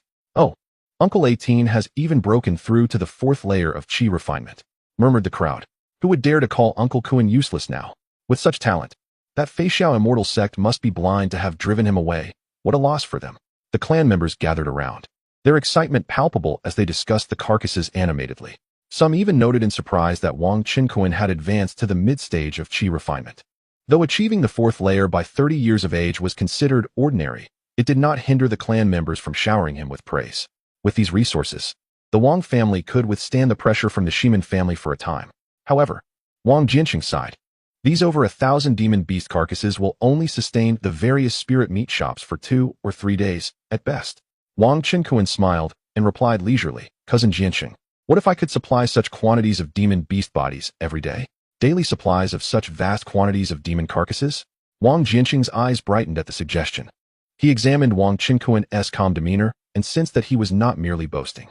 Nevertheless, he refrained from inquiring how Wang Qinkuan could acquire such resources and chose to trust him. Each clan member was entitled to their secrets, and Wang Qinkuan was someone he had watched grow up. Despite his mediocre talent, he had always been a steady and pragmatic individual, one who would never jest about the family's affairs. The patriarch, Wang Jiansheng, whose hair was streaked with gray, exclaimed with fervor, if we can supply in such a manner, our Wang family will surely triumph against the Shiman family's onslaught. Uncle 18 will have rendered a great service to the clan. Moments later, Wang Jinqing instructed several foundational stage clan members to take the demon beast carcasses away and distribute them to the various spirit meat shops run by the Wang family for processing. Though these carcasses were of early and mid-Qi refinement stage beasts, they held considerable value, each fetching several to over a dozen low-grade spirit stones. In the Kunling realm, the mundane world utilized silver and gold as currency. In a place akin to the esteemed Cloud River Immortal City, a minor yet notable celestial realm, both gold and inferior spirit stones circulate as the principal currency. One inferior spirit stone holds the equivalent value of 100 taels of gold. Within the confines of the Immortal City, the exchange process is remarkably convenient, as gold can be refined into a commonly utilized material for crafting. However, spirit stones are seldom found in the mundane world, rendering it nearly impossible to procure them with gold in the realm of mortals. The corporeal forms of those ferocious beasts are, after all, the personal belongings of Wang Qinkuan. The clan leader, Wang Jinqing, contemplated utilizing the family funds to provide Wang Qinkuan with a substantial sum of spirit stones as a form of profit sharing, but Wang Qinkuan, with a dismissive wave of his hand, outright refused. I am not in need of such spirit stones at present, should the need arise. I shall acquire them from the family, he stated. After all, it was with the support of family resources that Wang Qinkuan had reached his current standing, persevering until the advent of the system and ultimately winning the hand of the empress. Without such backing, it is likely he would have struggled against the 5 lords of the Bear Den, let alone rescue the empress. The outcome would probably have been a failed rescue leading to his demise. Uncle 18 is truly the model of our Wang family, Wang Jinqing remarked, filled with admiration upon witnessing the scene. Uncle Kuan is indeed magnanimous. To regard such a large number of spirit stones with indifference, he must be quite affluent. The family expressed their heartfelt gratitude for Uncle Kuan's selfless contributions. Other clan members echoed their praises, deeply moved. Dear cousins, esteemed nephews, and great-nephews, with matters resolved, I shall take my leave. Tomorrow at this hour, the clan leader will dispatch someone to collect the remains of the beasts, Wang Qinkuan announced, his thoughts lingering on his beloved empress wife at home. Having concluded family affairs, he stood to take his leave, eager to return and continue his lineage. The system had observed Qin Zi, revealing she was not yet with child. It appeared that, as cultivators, their chances of conception were relatively low. Further effort was required, and diligent sowing was in order. Farewell, Uncle 18. The numerous clan members expressed, sharing knowing smiles in unison. Kuan, you have worked hard during this time. Yu Tongxin commented meaningfully, as the family of 3, Yu Tongxin, Wang Qinkuan, and Qin Zi, enjoyed a meal under the attentive care of several maidservants. Yu Tongxin noticed Wang Qinkuan devouring his food with great enthusiasm, eliciting a tender smile from her. She then turned to Qin Zi, who was savoring a chicken leg, and said, Zi, you have worked hard too. Yu Tongxin had longed to cradle a grandchild, but that depended on her son and daughter-in-law's relentless efforts. Mother, we understand. It is not burdensome at all, Wang Qinkuan and the rosy-cheeked Qin Zi replied in unison, fully comprehending Yu Tongxin's sentiments. Wang Qinkuan consumed several eggs to replenish his strength, finding the eggs produced by Kuan to be particularly delectable. After the meal, Yu Tongxin, wishing to allow the couple freedom within their home, proceeded to the family's cultivation chamber.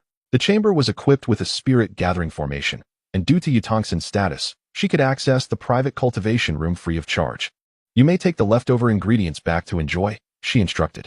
Wang Qinkuan pointed at the untouched beast meat on the table and addressed the several maidservants.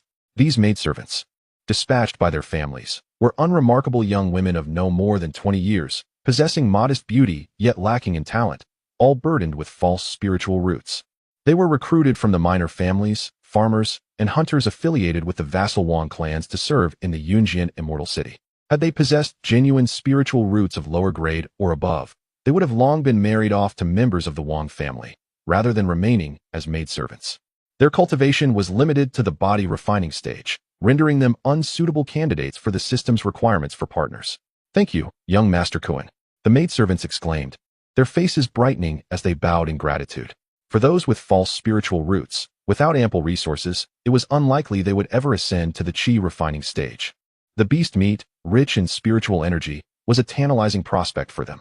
However, unlike other members of the Wang family, who might not have such lavish feasts, it was rare to have so much leftover meat and broth. Most others would have consumed every last drop. In contrast, Wang Qinkuan's household, consisting of merely 3 members, had slaughtered dozens of chickens and spirit herb rabbits for a single meal, leaving the excess for the maidservants, a true display of extravagance. They certainly could not consume it all in one day, as mortal bodies could not withstand such rich nourishment. Hence, they decided to share half with the household servants who had assisted in preparing the beast meat, as those servants had already departed. Once the maidservants had packed up the leftovers and taken their leave, Wang Qinkuan closed the courtyard gate. Returning to his room, he gazed affectionately at Qin Zi, who sat at the bedside in a purple nightgown. Qin Zi shyly met her husband's gaze. "Come here, my empress," Wang Qinkuan teased, and after a playful exchange, they embraced and drifted into slumber. 3 days later, astonishing news spread among the low-ranking cultivators of Yunjian Immortal City. The Wang family had resumed their substantial supply of beast meat. Chapter 11. The Wang Family. Great benefactors. The Wang family has resumed a substantial trade in beast meat. This news spread rapidly throughout the entire Yunjian Immortal City. The Wang family is supplying beast meat once again. Can you believe it? How can the Wang family be so formidable? In an effort to thwart the Wang family's beast meat business, the Shiman family has invested heavily. Our dragon-slaying beast hunting team's entire year's worth of goods has been monopolized by the Shiman family's spiritual meat shop. It is said that most hunting teams in the city find themselves in a similar predicament. Even our fat tiger beast hunting team has been booked. Where does the Wang family source their goods? Let us go to the Wang family's spiritual meat shop and take a look. Within the city, numerous independent cultivators and members of small clans began to speculate. Those low-tier cultivators who lacked the strength to organize manpower for hunting in the mountains understood well that beast meat was fundamental for enhancing their abilities. After all, consuming beast meat for cultivation is far more economical than directly using spirit stones. A single low-grade spirit stone could purchase over 10 pounds of beast meat. The spiritual energy obtained from digesting 10 pounds of beast meat is significantly greater. More importantly, the long-term consumption of beast meat can refine one's physique and strengthen one's constitution. Even those ordinary martial artists at the peak of body tempering, who possess no spiritual roots and are ill-suited for immortal cultivation, have a slight chance of advancing to the first level of qi refinement by consuming beast meat over time. In this world, mortals can live to be 100 years old, while qi refining cultivators may live up to 150 years. This does not account for longevity elixirs or precious materials. Becoming a qi refining martial artist without spiritual roots also adds another 50 years to one's lifespan, allowing for continued cultivation. Moreover, those without spiritual roots who reach the peak of qi refinement have a significant chance of manifesting a pseudo-spiritual root when breaking through to the foundation establishment stage. At that point, they could achieve prosperity akin to that of true cultivators, pursuing the dream of eternal life. Furthermore, martial artists with robust physiques are more resilient and often possess greater combat prowess. This is an effect unattainable through the cultivation of spirit stones. After the Shiman family expended vast resources to monopolize the beast meat trade in Yunjiang Immortal City, meat prices soared. A single spirit stone now only buys 15 pounds of early-stage qi refinement beast meat or 10 pounds of mid-stage qi refinement beast meat, whereas previously, it could procure 20 pounds of early-stage or 15 pounds of mid-stage meat. These low-tier cultivators are now struggling to afford meat. Therefore, the astonishing news of the Wang family's resumption of their beast meat trade is undoubtedly a tremendous boon for the lower-tier independent cultivators and small clans. The leaders of these small clans and numerous low-tier independent cultivators hurried to the Wang family's spiritual meat shops established on various streets. I have heard that the Wang family has invested a significant amount of resources to acquire a large quantity of beast meat at high prices from other immortal cities and markets. My goodness, the Wang family is truly wealthy to be so generous with their spirit stones. Remarkably, the Wang family's meat prices still maintain the low rates of £20 or £15 for us. Are they not at risk of incurring losses by doing so? The Wang family truly embodies the essence of benevolence in the celestial city of Yunjiang. Good deeds beget good fortune. Does this not signify that the Wang lineage is profoundly rich and influential, far surpassing the capabilities of the Shimin clan? What a formidable ally they represent. Alas, our modest clan of Qi practitioners and scattered cultivators find ourselves in dire straits. I am considering sending my daughter to serve as a maid in the Wang household. Should she capture the heart of one of their esteemed young masters, she might ascend to the status of wife or concubine, and thus transform our fortunes.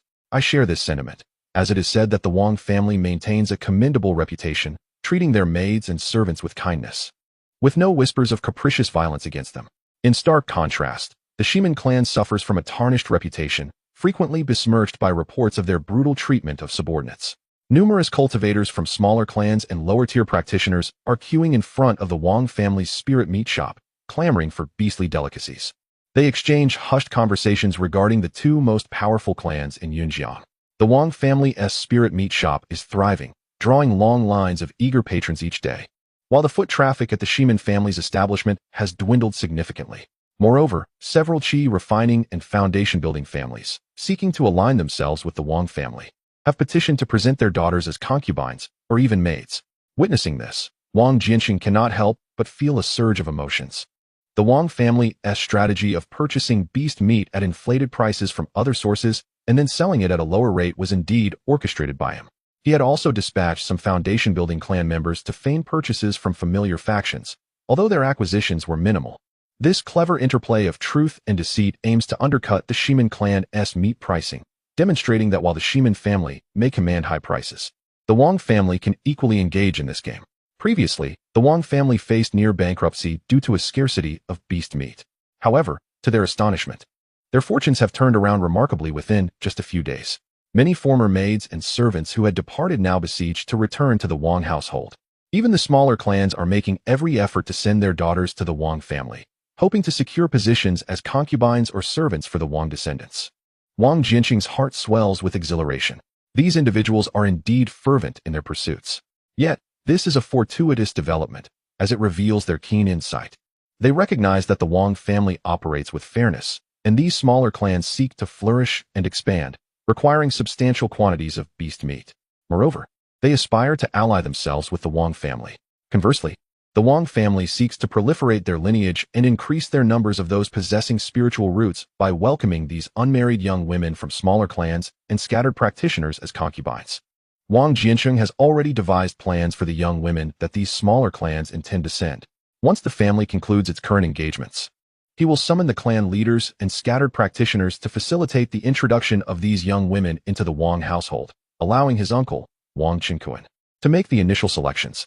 The remaining candidates will then be offered to the elders and descendants within the clan seeking concubines, with the final selections becoming the Wang family's maids. Those who are affiliated with the royal family may also select these maidservants. As for the male servants and housekeepers of the royal family, to take a wife, they must secure the consent of these maidens. After all, in this fierce competition for business between the two families, Wang Qingkuan has made the most significant contributions to the family. Without the beastly bodies he provided, the royal family would likely face utter defeat. Even if he were to gather all these young women, it would be acceptable. It is truly unexpected that the patriarch of the royal family, Wang Jianqing, possesses such audacity, willing to exchange substantial amounts of spirit stones for the flesh of spirit beasts. Indeed, it is fitting for the esteemed Yunjing immortal city, a venerable family with a 1,000-year legacy, to exhibit such courage and strength. We must regard this opponent with greater seriousness. In the conference hall of the Shimin family, the senior clan members are also discussing these matters. Wang family, Wang Jianqing, do you think this will guarantee your victory over us? Dream on. At the head of the table, a middle-aged man clad in resplendent robes, with a sullen expression, snorted coldly, his eyes shimmering with various schemes. This man is Shimin Tongfu, the patriarch of the Shimin family, who has attained the pinnacle of the Golden Core realm. Within the Wang family, Just after delivering a batch of over 2,000 beastly bodies to the patriarch, Wang Qinquan returned home, preparing to enter the room with Qin Zi for some cultivation. His avatar, Kunkin No. 1, is tireless, capable of working day and night in the small world, hunting spirit beasts. Over the past few days, Kunkin No. 1 has, through the nourishment gained from hunting spirit beasts, broken through to the 5th level of Qi refinement, surpassing his original form by 1 level. In the course of slaying monsters, he also obtained a technique for Qi refinement, sea swallowing waves, which is a water-based movement technique, making his movements lighter and swifter by several degrees. Additionally, he has acquired a high-quality magic sword, elevating Kunkin's combat prowess to that of practitioners at the 8th level of Qi refinement. This signifies that, with a bit of caution, he can now hunt some late-stage Qi refinement spirit beasts. Aware of his limitations, Kunkin No. 1 wisely avoided the high-level spirit birds in the small grove. Now, Wang Qinquan can even provide the family with late-stage Qi refinement spirit beast bodies, and the variety of spirit beasts has increased to include the treasure pig, enhancing their overall value. He and his companion entered the room.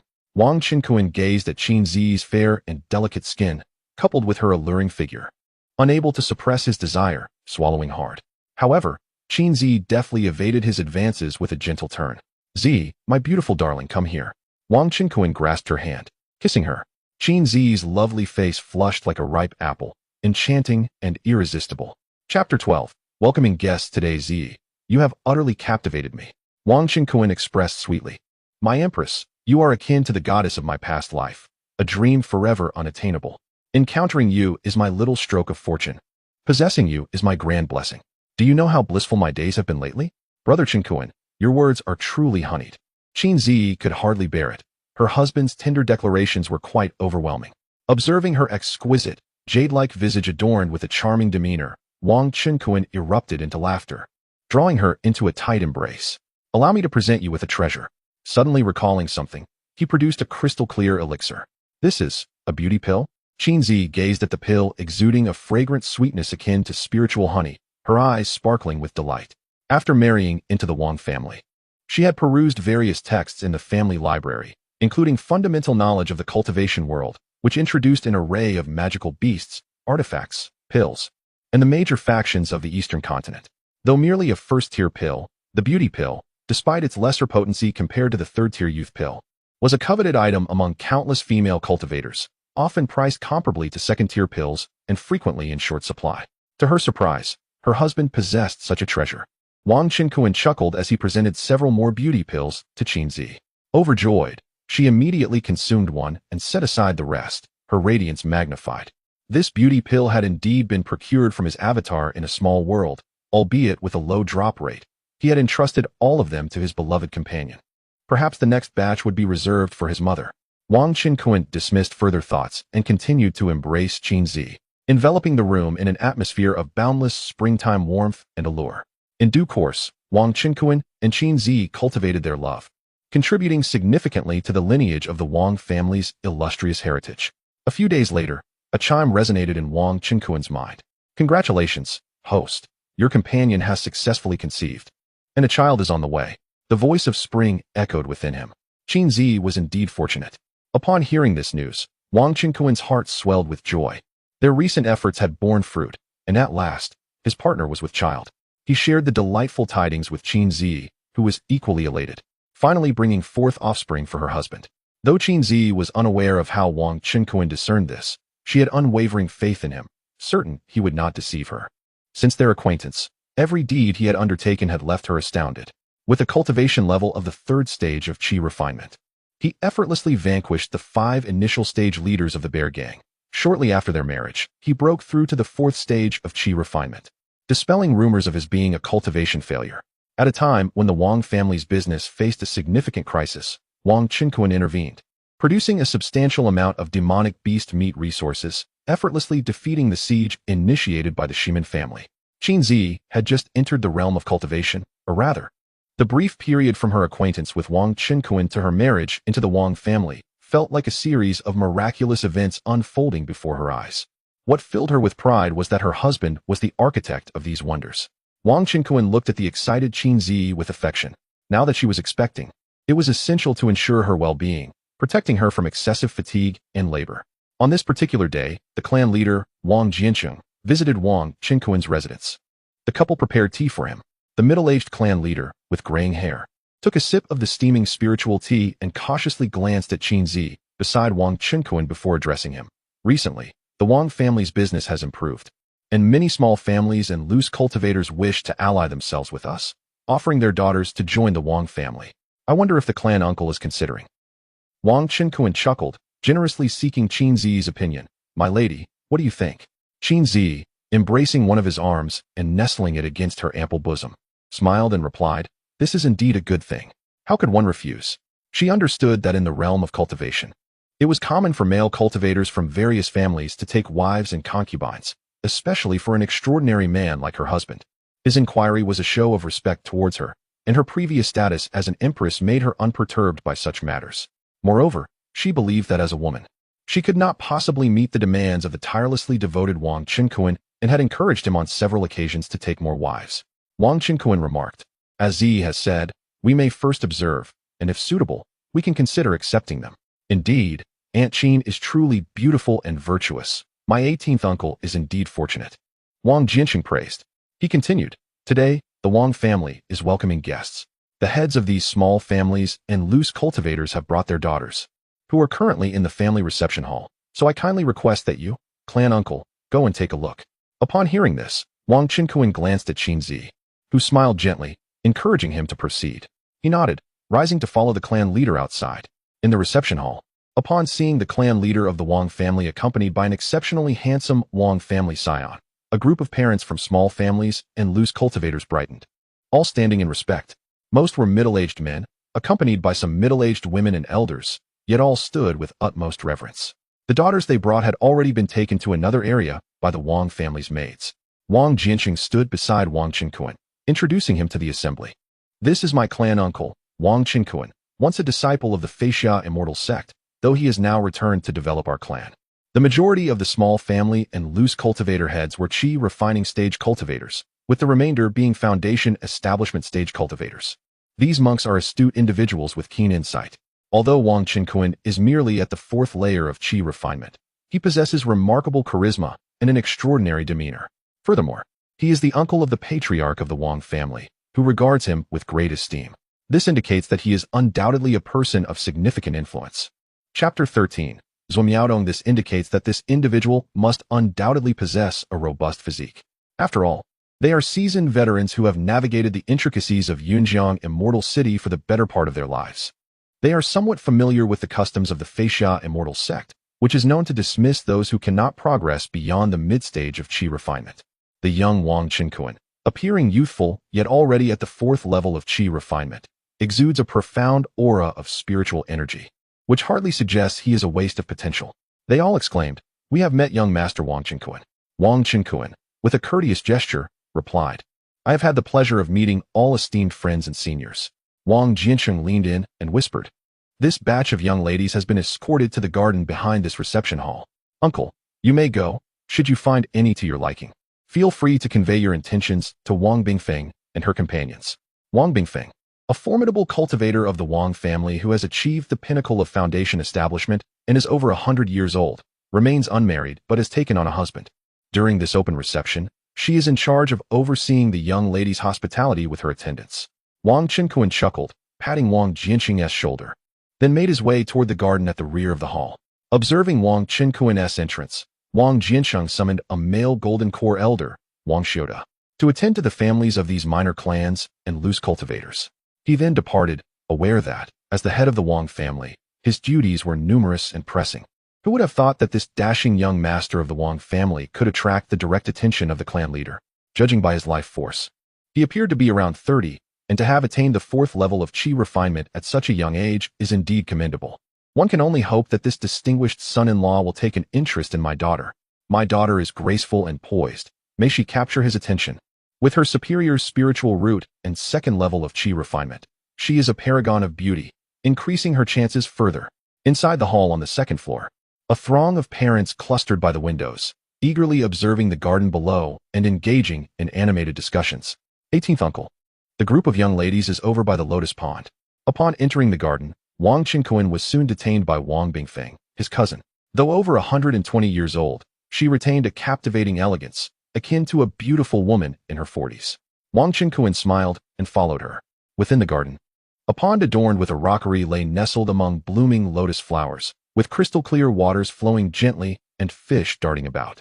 The lawn boasted an array of exotic flowers, presenting a picturesque scene. Around the pond, a multitude of young women, perhaps over 60, either sat or stood, each embodying diverse forms. These young ladies were presumably the daughters of minor clans and loose cultivators. Their cultivation levels all surpassed the late stage of body refinement, with many having reached the chi refinement stage. This batch of loose cultivator girls possessed high qualifications. Among the 66, 2 were revealed to have superior spiritual roots. 12 were of medium spiritual roots, while the remainder possessed inferior spiritual roots or pseudo-spiritual roots, as determined by the Wang family's spiritual root testing sphere. Wang Bingfeng introduced Wang Qinkuan, presenting him with a list. Both of these young ladies possess superior spiritual roots and are exceptionally beautiful. Moreover, there are other maidens. The clan leader has decreed that if you take a liking to any, you may take them as concubines. The Wang family's spiritual root testing sphere is a treasure of exquisite caliber. However, it can only detect up to superior spiritual roots. Anything beyond that remains undetectable. In the realm of cultivation, weapons and equipment are categorized into levels, ranging from low to high. Magical implements, spiritual tools, precious artifacts, magical treasures, divine instruments, and celestial artifacts, each further divided into inferior, middle, superior, and exquisite grades. Wang Qinkuan smiled and said very well. He did not hesitate, but confidently approached the group of maidens, his gaze leisurely sweeping across each lovely visage, igniting a fervor within him. If he could discover a woman meeting the system's criteria, it would be splendid. Wow! This young master is Wang Qinkuan from the Wang family. He is so handsome. Whispers spread among the maidens. I hear he is the highest-ranking direct descendant of the Wang family. Truly striking. As distinguished young ladies of a foundational family, they found themselves captivated by him. Look at me. Brother, quickly see me. Choose me. I can concoct elixirs and excel in the arts. A group of visually enchanting maidens, adorned in splendid attire, could not help but exclaim as they beheld Wang Qinkuan approaching.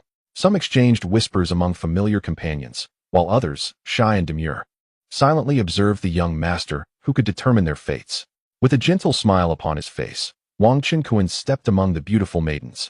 Their appearances were indeed remarkable, particularly 2 of the most stunning.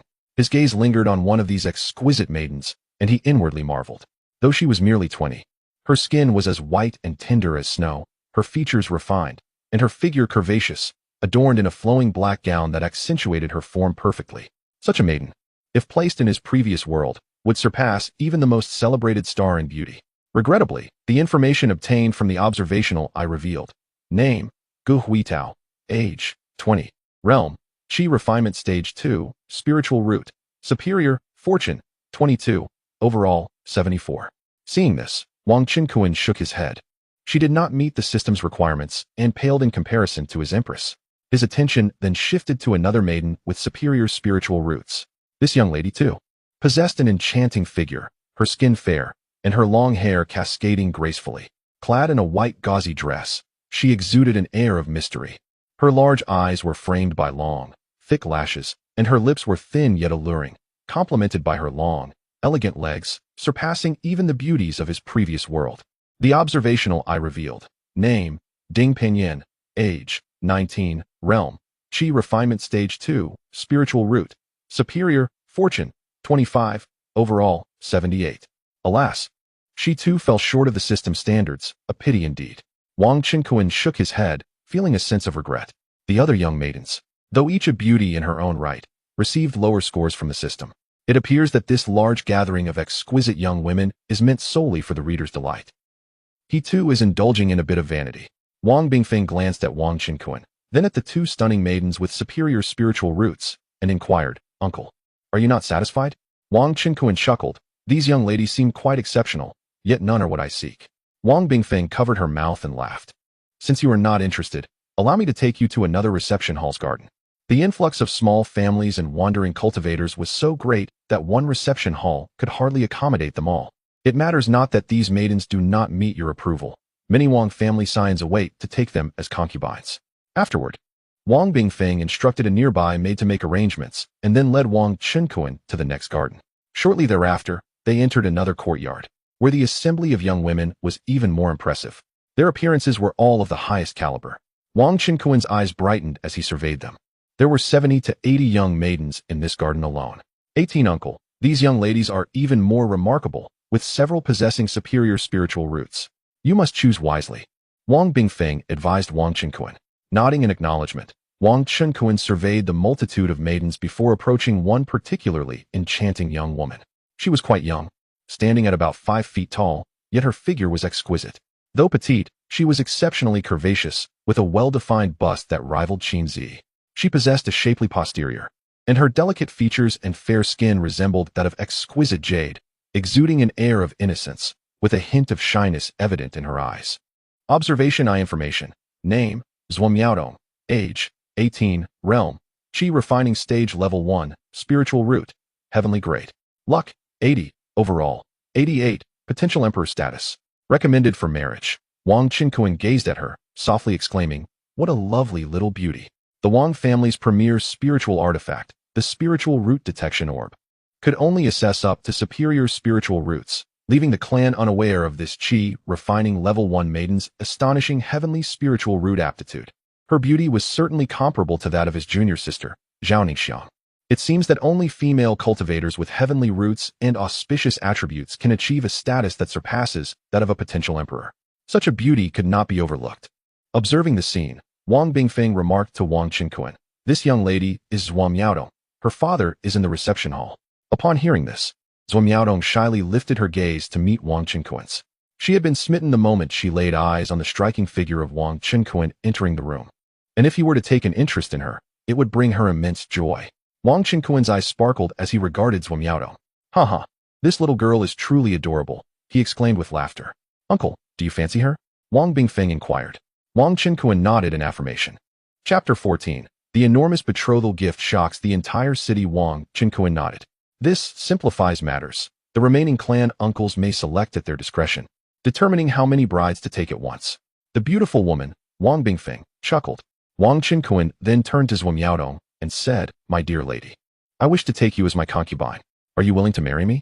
Zhuamiaodong lowered her head, her demeanor shy, her cheeks flushed, yet without hesitation. She softly replied, "Of course.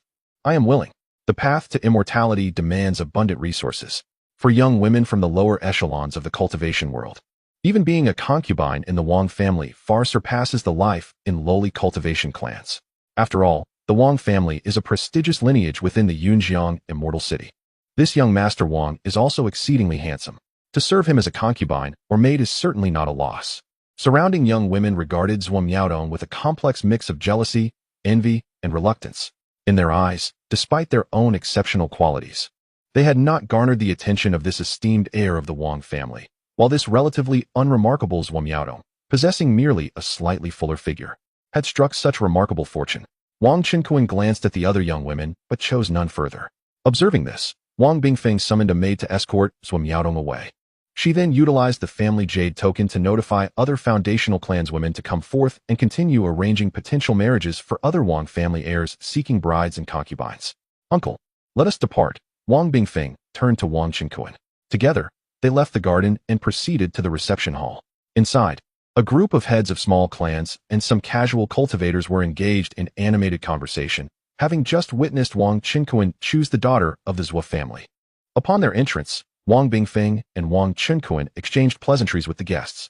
The heads of the small clans and casual cultivators stood eagerly to greet Wang Bingfeng and Wang Qinquan. Among them was a distinguished-looking middle-aged scholar, a perfected Qi cultivator, who was none other than Zhuamiaodong's father, Zhua Wanwan. He was the clan leader of the Zhua family from a nearby small cultivation town under the jurisdiction of Yunjiang Immortal City.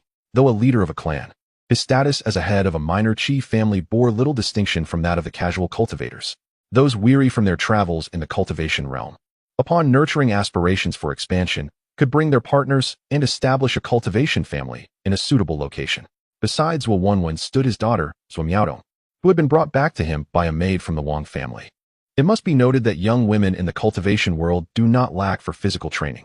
Zhuamiaodong, while possessing a voluptuous figure, displayed no signs of excess weight aside from a slightly cherubic face, boasting an alluringly slender waist. Her flesh was distributed pleasingly, with her proportions exceeding the ordinary. Her large, expressive eyes radiated vitality, and her skin was tender and dewy, a testament to the system's high standards. The graceful Wang Bingfeng stepped forward, smiling on behalf of Wang Qinquan, and addressed Zhuo Wenwen. Master Zhua, my clan uncle Wang Qinquan has expressed his interest in your esteemed daughter and wishes to take her as a concubine. May I inquire about your thoughts on this matter? Upon hearing this, Zhuo Wenwen scrutinized the imposing figure of Wang Qinquan and nodded with a smile. Fairy Bingfeng, you are too kind. It is indeed a blessing for my daughter Miaodong to be favored by young Master Wang Qinquan. We, from smaller families and loose cultivators, naturally aspire to ascend to greater heights. How could we possibly decline? Wang Bingfeng was well aware that this was merely a formality. Not at all, Wang Qinquan humbly replied. Since Master Zhua has consented to this union, I propose we proceed with the betrothal gifts and arrange the marriage for tomorrow. Zhuo Wenwen quietly sought Zhuo Miaodong's opinion. It is entirely up to you, father, Miaodong replied, her cheeks flushed. She had not anticipated Wang Qinquan's eagerness to take her as a concubine the very next day. Observing this, Zhuo Wenwen recognized his beloved daughter's willingness and promptly assured Wang Qinquan, I entrust my precious daughter to your care. Wang Qinquan smiled and said, rest assured. Master Zhua, I will take excellent care of Zhuo Miaodong's future. He then bowed respectfully, addressing Zhuo Wenwen as father-in-law. Startled, Zhuo Wenwen quickly extended his arms to prevent Wang Qinquan from bowing too deeply, exclaiming, son-in-law, please, there is no need for such courtesy. You are a distinguished figure from the Wang family. I cannot allow you to bow to me. Father-in-law, here is the betrothal gift for Zhuo Miaodong, Wang Qinquan announced, retrieving a storage bag containing a premium magical artifact. Inside lay a staggering 1,000 low-grade spirit stones, over 2,000 precious beasts such as treasure pigs, spirit herb rabbits, and spirit chickens, along with a wealth of low, mid, and high-grade magical artifacts, several premium artifacts, numerous first-grade spirit herbs, stacks of first-grade talismans, and bottles of cheer-refining pills. This constituted a tremendous fortune. Most small cultivation families would not amass such wealth even over a decade. Zhuo Wenwen opened the bag and was nearly blinded by the dazzling array of spirit stones and artifacts. The combined value of these items likely exceeded 100,000 spirit stones. But that was not all. Wang Qinquan produced 5 beauty-nourishing pills and handed them to Zhuo Miaodong, saying, Tong Tong, this is a gift for you. Zhuo Miaodong's adorable cherry lips formed an O shape in astonishment as she joyfully accepted the nourishing pills. Such elixirs were luxuries for lower-tier female cultivators, impossible to refuse, and she was taken aback by her soon-to-be husband's generosity. Witnessing this scene, the onlookers collectively inhaled sharply, their expressions frozen in astonishment. The entire hall fell into an eerie silence. Even Zhuo Wenwen was taken aback by Wang Qinquan's lavishness and the sheer magnitude of the gifts presented, which was beyond his imagination. The beautiful woman, Wang Bingfeng, standing beside Wang Qinquan, was equally astonished. Originally, she had been instructed by the clan leader. The bride price for Wang Qinquan's concubine should be provided by the family, and she has already prepared spirit stones and other treasures. To everyone's surprise, this clan uncle, Wang Qinquan, possesses such substantial wealth. Wang Qinquan smiled and casually gifted a few beauty-nourishing pills to Wang Bingfeng as a token of appreciation for her hospitality.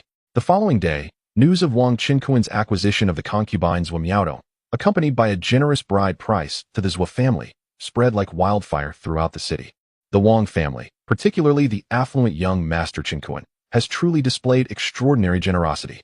A sum exceeding 100,000 spirit stones has been willingly bestowed. Such opulence is simply beyond compare. To bestow such a lavish bride price for the sake of a mere concubine is astonishing. My daughter is nearing adulthood.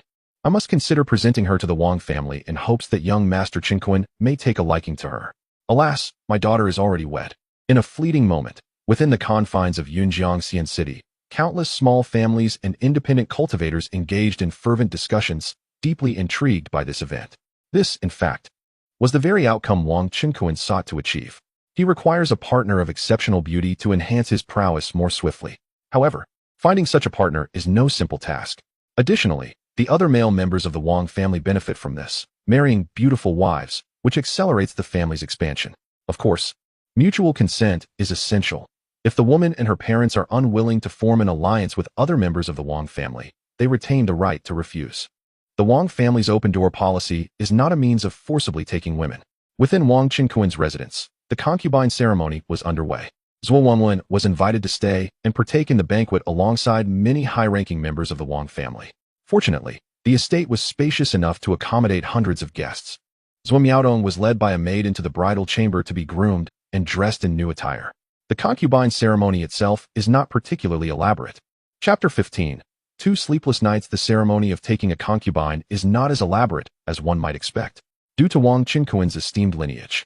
Other members of the family who recently married or took concubines postponed their ceremonies. Ding! Congratulations to the host for successfully marrying a partner of quasi-emperor stature, gaining 10 points of fortune and 10 points each in strength, spiritual energy, agility, constitution, and mental attributes. New items have appeared in the shop. The voice of the system, though belated, was finally heard. At the banquet, Wang Qinkuan felt a surge of energy coursing through him, invigorating his entire being. His chiseled features became even more radiant and full of vitality. Although he was at the 4th level of qi refining, he now possessed power comparable to that of a 6th-level practitioner. Wang Qinkuan's mother, Yu Tongxin, had already been arranged to reside next door in a separate courtyard, attended by several maids. Earlier at the banquet, he had gifted her 10 beauty pills, which brought her great joy, and she praised her son, calling him a devoted filial child. After feasting with his relatives and Zhuo Wang Qinkuan hastily left the table and entered the bridal chamber, while his primary wife, Qin Zi, occupied the adjacent room. As he gazed at the magnificent wardrobe, he saw Zhuo Miaodong changing her attire. "Miaodong, my dear wife, you are truly beautiful," Wang Qinkuan remarked. Feeling a bit shy, Zhuo Miaodong responded, "I'm not that beautiful. I can't even compare to Sister Zi."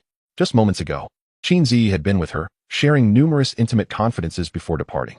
Zhuo Miaodong envied Qin Zi's height, feeling rather diminutive in comparison.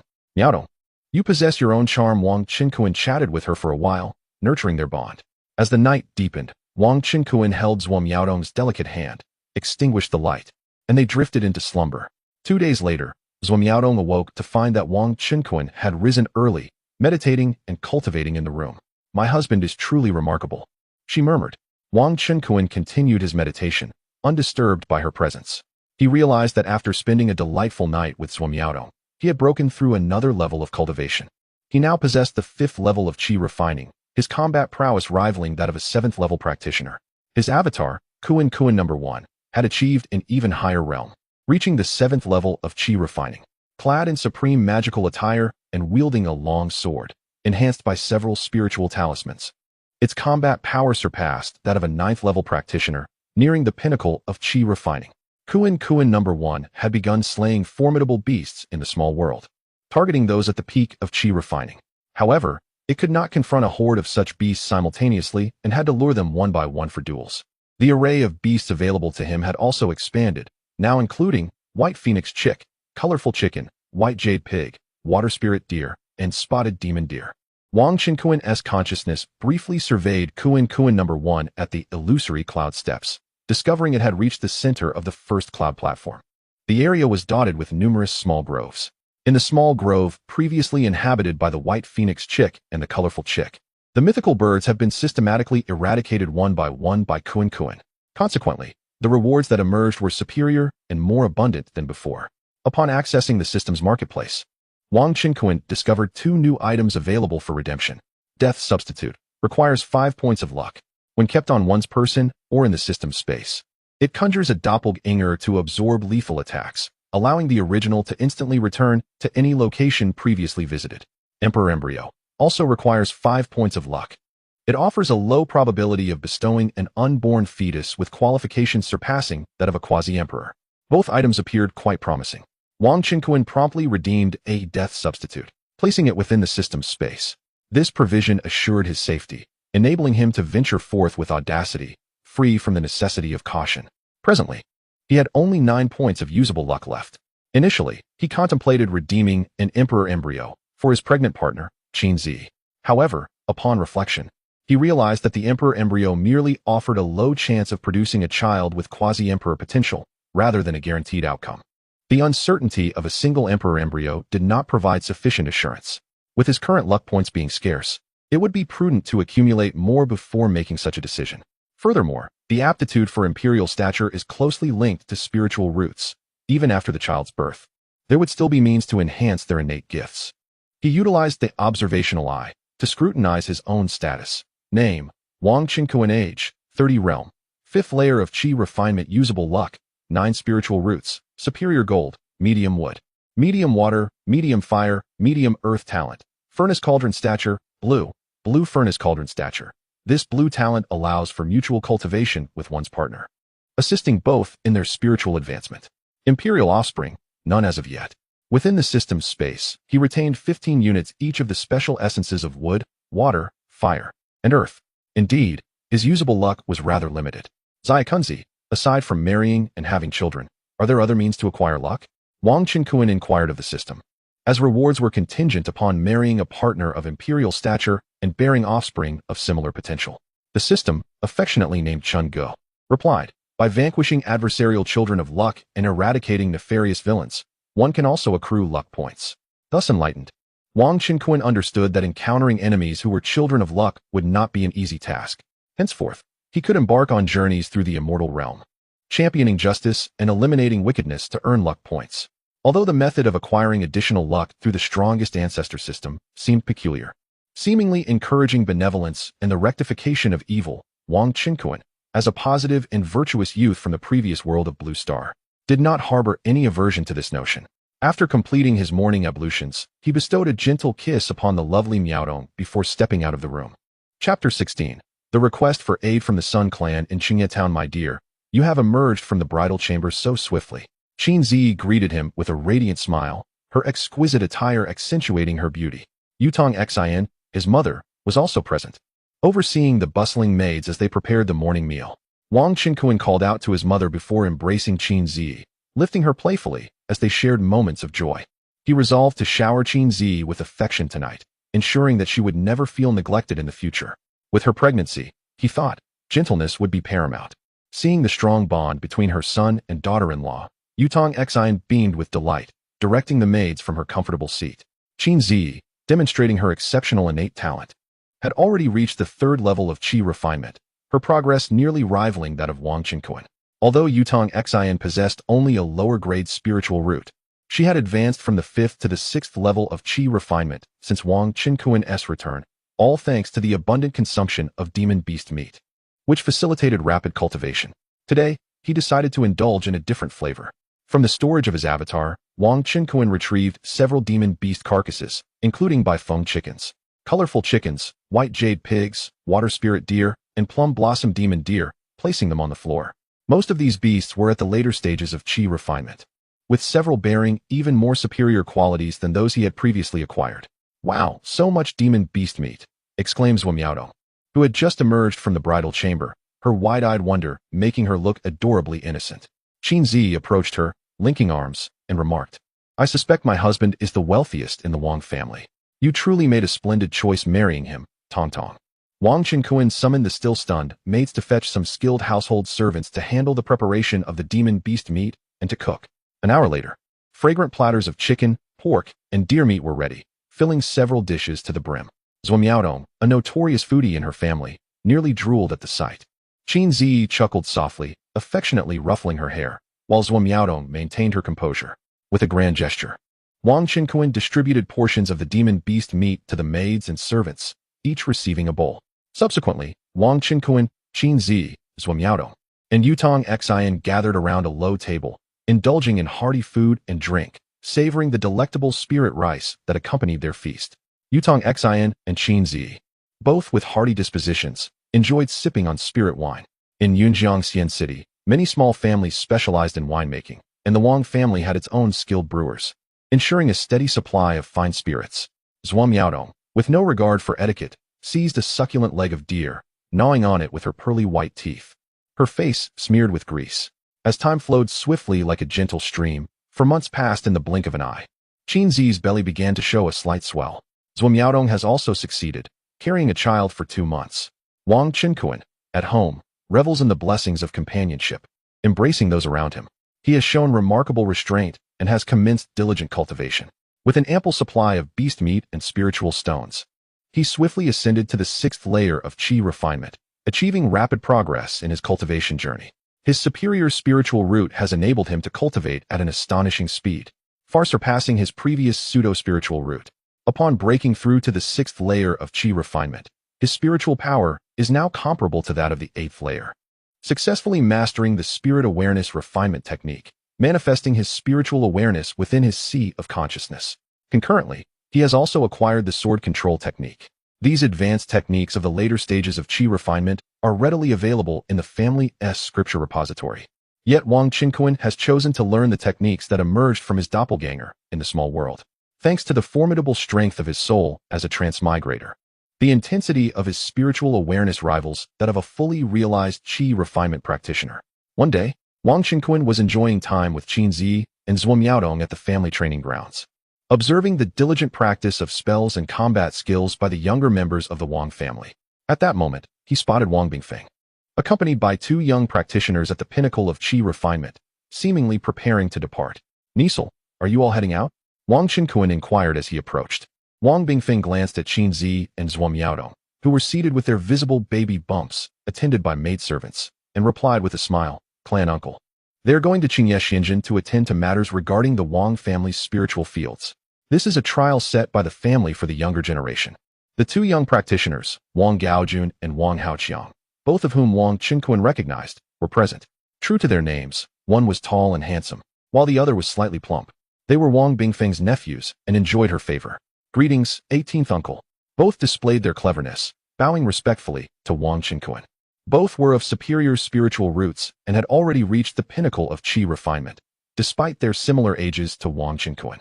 They were among the most promising talents in the Wang family, held in high esteem. Wang Qinquan smiled and nodded, seeking clarification on the matter from Wang Bingfeng. It turned out that the Wang family, a prominent clan in Yunjian Xiancheng, had a branch in a small cultivation town called Qingye Xinjin, located over 10,000 miles away. This branch managed a vast estate of spiritual fields, annually delivering a substantial amount of spiritual rice to the main family in Yunqing. However, this year, the branch reported insurmountable difficulties, resulting in a complete crop failure, necessitating the support of the main family to resolve the issue. Consequently, the Wang family decided to dispatch 2 young direct descendants to assist, while also serving as a valuable experience for them. Wang Bingfeng, as a consummate foundation-building master, would covertly accompany them for protection. Although Wang Qinquan was also a young descendant of the Wang family, his unique status exempted him from such trials. "I shall accompany you to observe," Wang Qinquan expressed to Wang Bingfeng, eager for an opportunity to engage in practical experience. For one cannot confine their cultivation solely to the confines of home. Wang Bingfeng naturally had no objections. She merely intended to visit a small locale to oversee the training of 2 younger members of her family. The addition of a clan uncle in the Qi refinement stage posed no issue whatsoever. Wang Qinquan turned to converse with Qin Zi and Zhuo Miaodong, assuring them to remain at home with peace of mind. Presently, they were accompanied by several maidservants, who attended to them closely. Both young women obediently acquiesced. Thus, Wang Bingfeng and Wang Qinquan set forth with the 2 younger ones. Chapter 17. The Old Town Mayor Wang Guiyuan, Wang Qinquan, Wang Gaojun, and Wang Haoqiang stepped beyond the city gates. The avenue leading from the city gates was remarkably wide, bustling with a continuous stream of people. Countless cultivators, ranging from the body refinement and Qi refinement stages to those in the foundation establishment phase, queued to undergo inspections by the city guard before entering the city. Exiting the city, however, was a simpler affair. Yunjiang Immortal City boasted 4 city gates, and the thoroughfare before them was not the route leading to the mundane realm of the Qin Kingdom or the Feixia Immortal Sect. The guards stationed at the gates were affiliated with the authority of the city lord. The lord of Yunjiang Immortal City was appointed by the Daling Empire, the cultivation empire of the eastern continent, and held dominion over all affairs within the city. Every year, the various immortal families residing in the city were obliged to pay a considerable sum in taxes to the city lord's estate. The descendants of these families could enter and exit without the need to queue. Wang Bingfeng, being a skilled foundation establishment cultivator, chose not to accompany Wang Qinquan and the others, but instead trailed behind at a distance, prepared to intervene only if necessary. Wang Qinquan and his companions opted not to fly on swords, but instead traversed the official road with their own agility. After all, the speed of sword flight at the Qi refinement stage was somewhat limited and quite taxing on one's spiritual energy. Traveling by the strength of their physical bodies was, in itself, a form of cultivation. Uncle 18, how about a race to see who runs faster? Upon reaching the spacious official road, Wang Gaojun cheerfully proposed to Wang Qinquan. While the chubby Wang Haoqiang's eyes sparkled with mischief, clearly eager to participate in the contest. Recently, Wang Qinkuan had garnered considerable attention within the Wang family. Favored by the clan leader, and his lavish betrothal gifts had earned him the reputation of being the wealthiest young master among the lower-tier cultivators of Yin City. However, Wang Gaojun and the others did not seek to humiliate or undermine Wang Qinkuan. That was out of the question. After all, Wang Qinkuan was their great-uncle, and the Wang family had always been united. Their intention was merely to gauge Wang Qinkuan's abilities, thus better preparing themselves for the upcoming family trials, where conflicts were likely to arise. Very well, let us commence the race. Wang Qinkuan readily agreed. Uncle 18, you truly are straightforward. Wang Gaojun and Wang Haoqiang chuckled, anticipating the moment when they would intentionally ease up if Wang Qinkuan fell behind. After all, as younger generations, they could not allow their great-uncle to lose face. You two rascals, why aren't you running? Go ahead and start. Observing their hesitation, Wang Qinkuan playfully kicked both of them from behind. The two, taken aback, wasted no time in activating their most adept techniques, swiftly darting forward and leaving behind fleeting shadows. Their speed approached that of sword flight. Indeed, the agility of a perfected qi refinement practitioner was impressive. Wang Qinkuan chuckled to himself and immediately invoked the Haiyan Lingbo technique, which he had mastered to perfection. Wang Qinkuan was buoyed by a delicate layer of watery spiritual energy, akin to a sea swallow taking flight. With a gentle touch of his feet upon the ground, he soared into the air, swiftly covering several dozen yards, only to dive down again, effortlessly gliding at high speeds. Wang Gaojun and Wang Haoqiang, both equally matched in speed, one having cultivated the swift wind steps and the other the grass on the breeze, found themselves unable to catch up. Their 18th uncle was closing in on them, preparing to slow his pace when he suddenly sensed a shadow overhead. Glancing up, they were astonished to see Wang Qinkuan hovering above them, only to instantly reappear in front of them. Wang Gaojun and Wang Haoqiang stood in stunned silence. Incredible! Their 18th uncle's agility was truly remarkable. They could not help but praise him.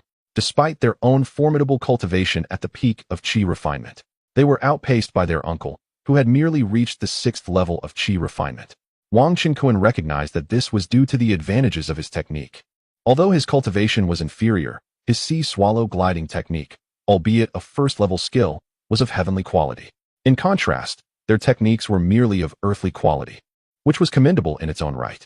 In the realm of cultivation, techniques are classified from levels 1 to 10, with each level further divided into 4 grades: yellow, mysterious, earthly, and heavenly, with heavenly being the most prestigious. As they journeyed, they passed through several small cultivation towns and wandering cultivator villages, which imparted to Wang Qinkuan a sense of stepping into the countryside. After several days of travel, the trio finally arrived at Qingyesyan town, home to the Wang family branch. Is this the Qingyesyan town where the Wang clan resides? Wang Qinkuan pondered aloud, for it was his first visit since joining the Feixiaxian sect in his early teens. The town was modest in size, with narrow streets, yet its architecture exuded an ancient and solid charm. At the entrance of the town hung a sign emblazoned with the character Wang, glistening in the sunlight. Indeed, let us seek out their head, Wang Gaojun affirmed, having visited this place before. He approached a sizable courtyard and knocked on the wooden door. With a creak, the door opened, revealing a wrinkled elder who peered out. Upon seeing Wang Qinkuan, Wang Gaojun, and Wang Haoqiang, he promptly bowed. Esteemed young masters of the Wang family, you have arrived. This elder, possessing initial stage foundation establishment cultivation, was presumably the head of the branch family. No need for excessive formalities. We have come to see you. Wang Qinkuan, the eldest by generation, stated first.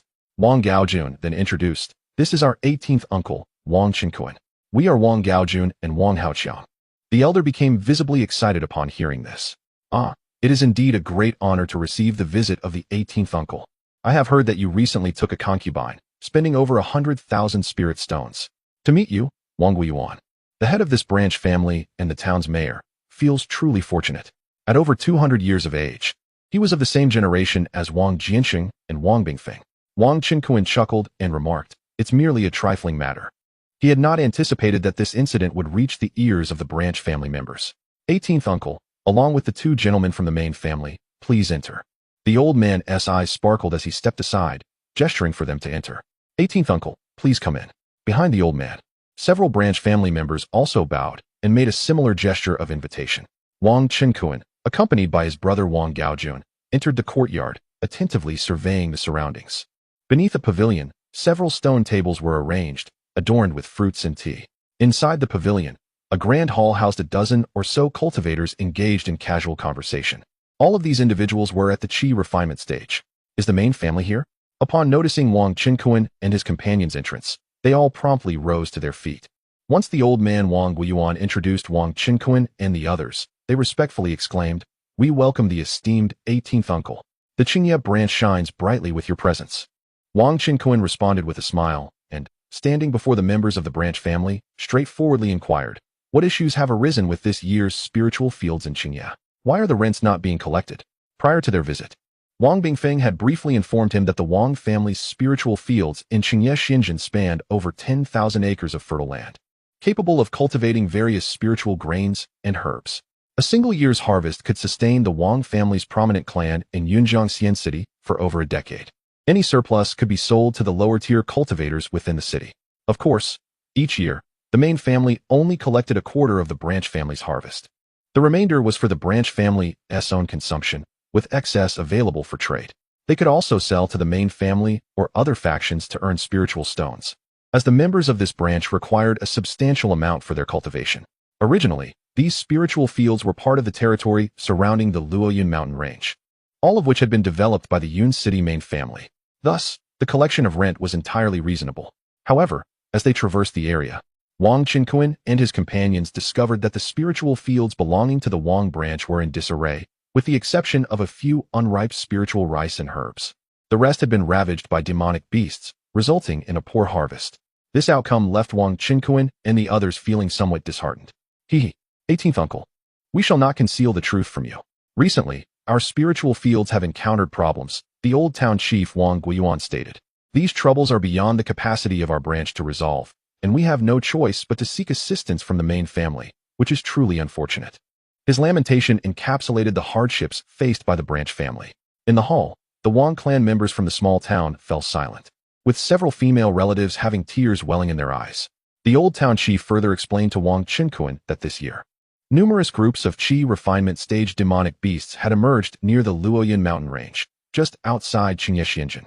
These newly arrived beasts delighted in ravaging the spiritual grains and herbs within the fields. Given that many of the leaders among the demonic beasts had reached the peak of the qi refinement stage, they often operated in packs. The members of the Wang branch, with the exception of the frail Wang Guiyuan, predominantly possess cultivation levels limited to the qi refinement and body tempering stages. When confronted, they invariably retreat in haste, harboring neither the courage nor the inclination to engage in combat. Nevertheless, the spiritual fields of the Wang branch have inevitably fallen victim to their ravages. Chapter 18. The Great Water Buffalo Beast. Yet, the spiritual fields of the Wang clan's branch were inevitably ravaged by them. Wang Qinkuan nodded and said, "In that case, let us wait until those beasts emerge, and then we shall organize a force to deal with them. This year's rent from Qingye town shall be waived. I will cover it for you." Uncle 18 is truly magnanimous. The old town chief, Wang Guiyuan, grasped Wang Qinkuan's hand with immense excitement. "Thank you, Uncle 18. In the courtyard, the younger members of the branch who were in the qi refinement stage expressed their gratitude to Wang Qinkuan. Originally, even if this year's harvest were poor and they could not pay the main clan's rent, it would have to be deferred to the following year or the year after. Now, with Wang Qinkuan directly covering the costs, how could they not feel grateful? Wang Gaojun and Wang Haoqiang, the two cousins, were equally astonished. Had it only been their visit today, they would not have dared to make such a sacrifice. Considering the spiritual rice and herbs they were required to submit amounted to nearly 10 to 8,000 low-grade spirit stones. This was no small sum for them. At that moment, more members of the Wang clan arrived at the old town chief's residence to greet the three young masters of the main clan. As Wang Qinkuan and his companions settled down with tea, a hurried member of the branch rushed in from outside. Chief, there's trouble outside the town. A grave situation. What is it? Why the panic? Have you lost your senses?"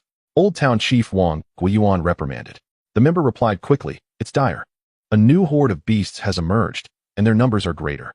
Half of the immature spiritual fields outside the town have been devoured. They are back again, and in greater numbers." The members of the Wang branch were stunned, disbelief etched on their faces. This time, dozens of fully matured qi refinement beasts have appeared. Such a multitude of fully matured spiritual beasts? Wang Guiyuan's nephew exclaimed. "Distribute these magical tools among them, and let us go together to slay those beasts."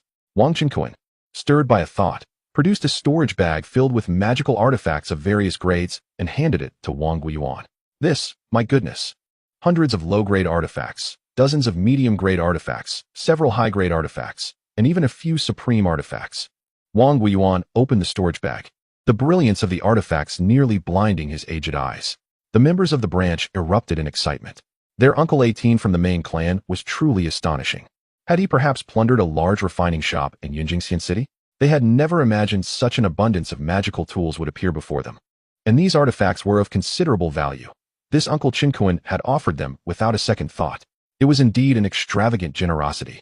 Wang Guiyuan deeply bowed to Wang Qinkuan and then began distributing the artifacts of varying grades to those of the Qi refinement stage according to their contributions to the branch. Some clan members had yet to return, so any remaining artifacts, along with those in excess, would naturally be kept with him for the time being.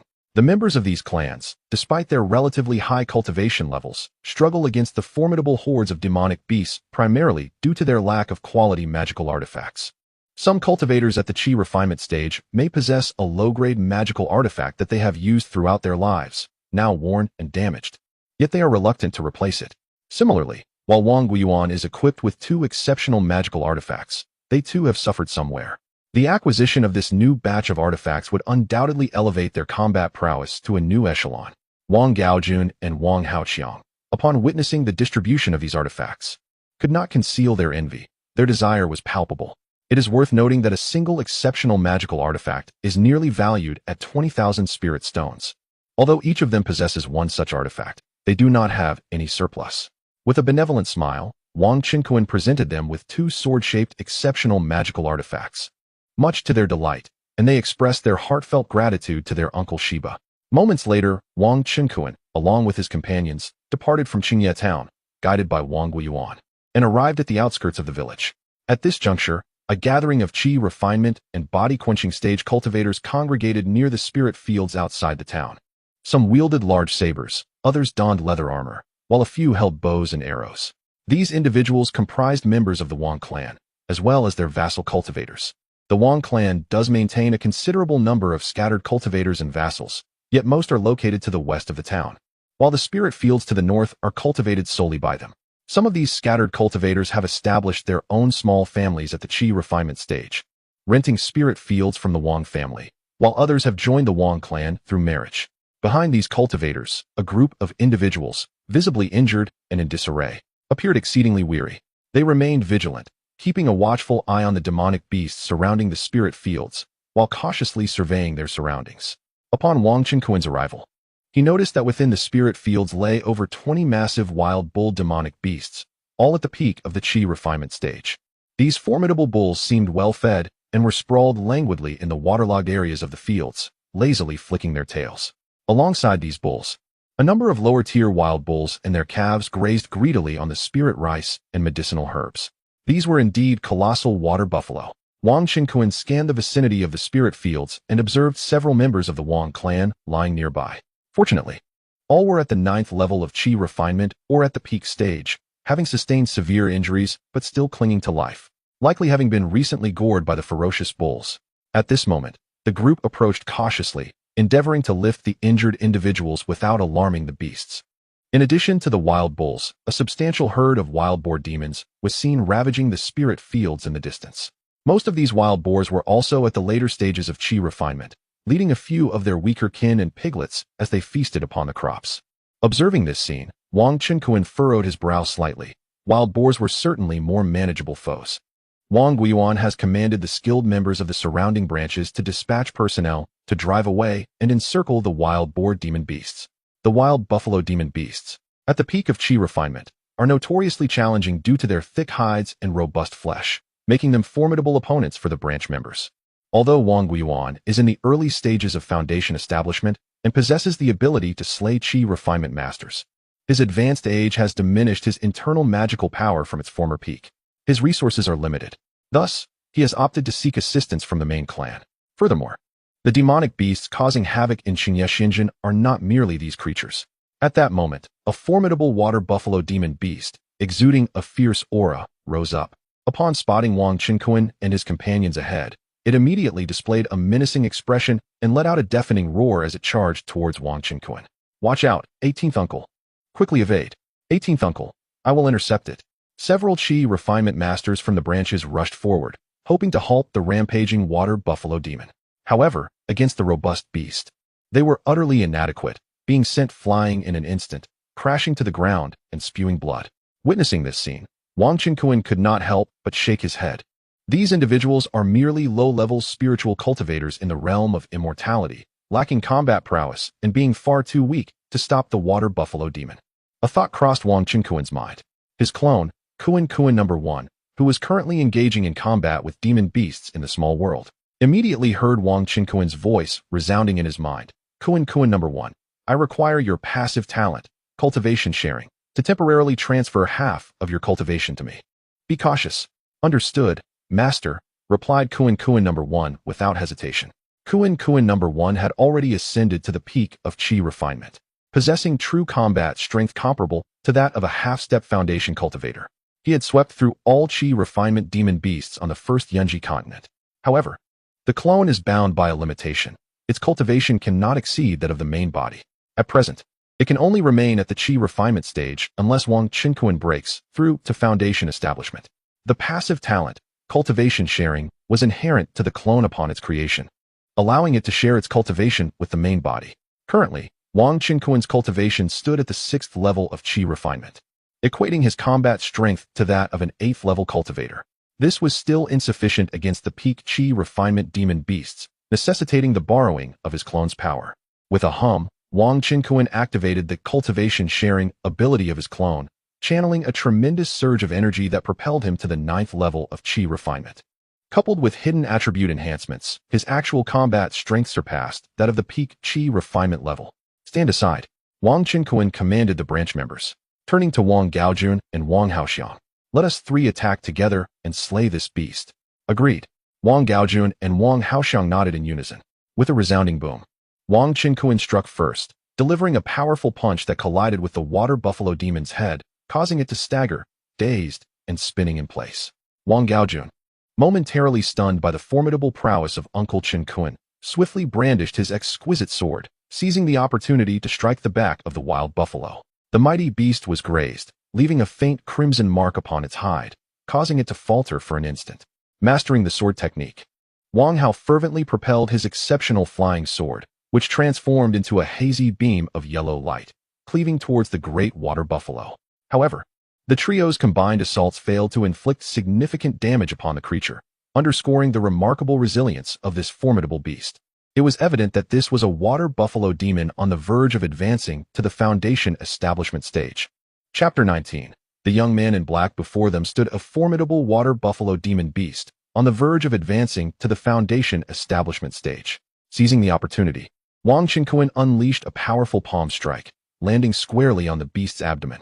The impact sent the creature soaring, crashing onto the spirit field below. The spirit herbs and grasses in the vicinity withered and perished under the strain. With a resounding thud, Wang Qinkuan's strike was no trifling matter. It left the water buffalo dazed, causing it to spew forth a mouthful of blood. Splendid, exclaimed Wang Guiyuan, the elder who was overseeing the trio's endeavor. He had just received a mental message from Wang Bingfeng, concealed in the shadows, instructing him not to interfere with the trials of the three main family young masters and to focus solely on safeguarding their own branch members. Attack, commanded Wang Gaojun and Wang Haoxiang, once again charging at the demon beast. The enraged water buffalo let out a deafening roar, unleashing a more ferocious assault. Its strength was formidable, transcending the bounds of the chi refinement stage, rivaling that of a cultivator on the cusp of foundation establishment. Enveloped in a shroud of water-type demon energy, even the finest magical swords struggled to pierce its hide. The trio, working in unison, managed to restrain the wild beast. Yet its robust defenses proved daunting, thwarting their attempts to vanquish it. Fortunately, their agile movements allowed them to evade several of its savage charges. However, both Wang Gaojun and Wang Haoqiang appeared somewhat pale, beads of sweat trickling down their foreheads. Kunkin No. 1, I implore you to lend me your full cultivation power. Find a place to rest for the time being. Recognizing the beast's overwhelming might, Wang Qinkuan disregarded martial ethics and shared the full extent of his doppelganger's cultivation with his comrades. First, they needed to resolve the immediate threat. After all, even without cultivation, Kunkin number 1 possessed the formidable physique of a perfected chi refiner, complemented by an arsenal of exceptional magical artifacts, rendering it superior to the chi refiner level demon beast, albeit at a slower pace in dispatching foes. In an instant, Wang Qinkuan's aura surged, unleashing a terrifying pressure. The golden serpent fist. His fists danced like dragons and serpents, conjuring several golden serpents that spiraled forth, crashing into the water buffalo demon beast and sending it hurtling several feet away. The water buffalo, grievously wounded, bellowed in agony as its protective demon energy shattered. Its body lay in tatters, bones likely broken beyond count, unable to rise again. Seizing the moment, Wang Gaojun and Wang Haoqiang executed their sword techniques, sending 2 beams of light piercing through the beast's belly before erupting outward. Blood gushed from the water buffalo as it collapsed, struggling briefly before falling still. At last, it was slain. Wang Gaojun and Wang Haoqiang, both weary from expending their magical energy, wiped the cold sweat from their brows, panting heavily. They had initially believed the demon beast was already on the brink of defeat, which allowed them to secure victory more easily. Meanwhile, the members of the Wang clan began to disperse, working together to carry away the fallen water buffalo demon beast. At this moment, beside the formidable water buffalo of the great perfection in chi refinement, several lower-tier water buffaloes and calves were ruthlessly slain by the elite of the Wang clan. On the second piece of spiritual farmland, the wild bull demon beast, also at the great perfection in chi refinement, had been closely observing the scene. Upon witnessing the demise of its companion at the hands of 3 bipedal creatures, it erupted in fury, rising from the puddle and charging towards Wang Qinkuan and his companions. Seeing this, Wang Qinkuan ceased to conceal his prowess. With a flourish, he summoned the Golden Radiance sword technique. In his grasp appeared an exquisite artifact, the azure-edged sword. He swiftly swung the blade, aiming a decisive strike at the wild bull demon beast. In an instant, several streaks of pale golden sword light surged forth, imbued with unparalleled might, cleaving downward ferociously. The strength of this wild bull demon beast was considerably inferior to that of the first, and it barely had time to let out a pained bellow before it stood, bewildered, before Wang Qinkuan. Cracks appeared in its hardened skull and shoulders, and brain matter and blood erupted forth. It collapsed to the ground, the golden sword energy having already pulverized its brain. This, a single strike to annihilate a demon beast at the great perfection in chi refinement. Wang Qinkuan's uncle appeared to be merely a child of the 6th layer of chi refinement. Wang Gaojun and Wang Haoqiang were poised to act when they realized that the demon beast before them had already perished. They exchanged glances, astonished by their uncle's ferocious combat prowess. Even Wang Guiyuan, who was following them, and Wang Bingfeng, who had concealed himself using stealth techniques, were left speechless. Wang Qinkuan's talent seemed unparalleled, rivaling the most exceptional prodigies of the 2-star immortal sects throughout the entire Great Lingxi immortal nation. It is worth noting that Yunjing Immortal City is merely regarded as a 1-star immortal city, and even the more powerful Feixiao Immortal Sect is classified as a 1-star sect. The Great Lingxi Immortal Nation is home to numerous 2-star immortal sections. Naturally, the prodigies from these 2-star sects possess the capability to engage in battles beyond their level. One must wonder what the Feixiao Immortal Sect is thinking, allowing such an extraordinary talent to slip through their fingers and expelling him from the sect. Wang Qinkuan, accompanied by Wang Gaojun and the others, continued towards other spiritual farmlands, eliminating the remaining wild bull demon beasts at the great perfection in chi refinement. The lower-tier wild bulls and wild boar herds were left for the clan members to practice their skills. It must be said, some members of the clan had indeed mastered advanced combat techniques and spells. They led the charge, encircling and exterminating groups of wild boar and wild bull demon beasts. By nightfall, all the wild bulls and boars that had ravaged the spiritual farmland had been eradicated. The Wang clan reaped a bountiful harvest of high-quality demon beast meat. At this moment, near the spiritual farmland, some individuals wielded torches made from spiritual pine wood, while others held luminous pearls for illumination. However, cultivators in the chi refinement stage could generally see well in the dark, rendering the presence or absence of light inconsequential. Wang Qinkuan glanced at the spiritual farmland and inquired, "What of the white jade spiritual millet and the golden jade spiritual millet in this plot? How much remains?" In response to Uncle Shiba, it was conveyed that all the white jade spiritual millet in our area had been depleted, and a substantial portion of the golden jade spiritual millet had also been consumed by the demon beasts. Upon hearing this, Wang Qinkuan pondered for a moment and inquired, "From where did these demonic beasts originate? Let us investigate." Indeed, The others responded in unison, following the trail left by the beasts as they descended the mountain. At that moment, the elite members of the Wang clan's branch also hurried over, all possessing the pinnacle of qi refinement. The members of the Wang clan's branch appeared to be brimming with enthusiasm, convinced that they would undoubtedly reap a bountiful harvest that night. Under the eager gazes of his companions, Wang Qinkuan led them deeper into the wilderness, tracking the beast's footprints. Beside the spiritual field, a towering mountain loomed, its peaks rising majestically and undulating in the distance, with an expanse of forest stretching endlessly below. At this moment, a young man cloaked in black stood upon a platform atop the mountain, gazing into the distance. Behind him stood two young individuals. Senior Brother Shun, is this truly sufficient? Shall we not eliminate the three direct heirs of the Wang family? One of the young men ventured to ask. With a faint smile, the cloaked youth replied, Junior brother, you are still quite naive. A mere 50,000 spirit stones is not worth our intervention, especially considering the formidable golden core of the Wang family in Yun City. But what about the Shiman family? There is no but, the black-clad youth interjected. The Shiman family offers only 50,000, demanding that we, the Shira Hall, create disturbances for the Wang clan's spiritual field. It is unnecessary to complicate matters further. However, now that the Wang family has resolved the issue with the demonic beasts, it is no longer our concern. Our task has been accomplished. Hearing his junior's words, the black-clad youth revealed a hint of a cold smile. The Shira Hall, as the premier underground organization of the Kunling cultivation world, would only engage for spirit stones and would not act gratuitously, avoiding unnecessary entanglements. The heads of the two direct heirs of the Wang family were each worth 100,000 spirit stones, while Wang Qinkuan, at the 6th level of qi refinement, possessed half-step foundation establishment strength, comparable to a genius of a 2-star faction, likely valued at over 500,000. Moreover, the woman of the Wang family, who had achieved great perfection in foundation establishment, also appeared formidable. Additional remuneration would be required. Furthermore, we should deliberately leak this young man's strength to the Shiman family and observe their reactions. The black-clad youth's face bore a mocking expression as he plotted various schemes. Chapter 20. Here comes the mouse. At this moment, on the opposite mountain, the Wang family was encountering a horde of gnawing demon mice. The lower-tier demon mice were being besieged by a group of skilled warriors from the Wang clan.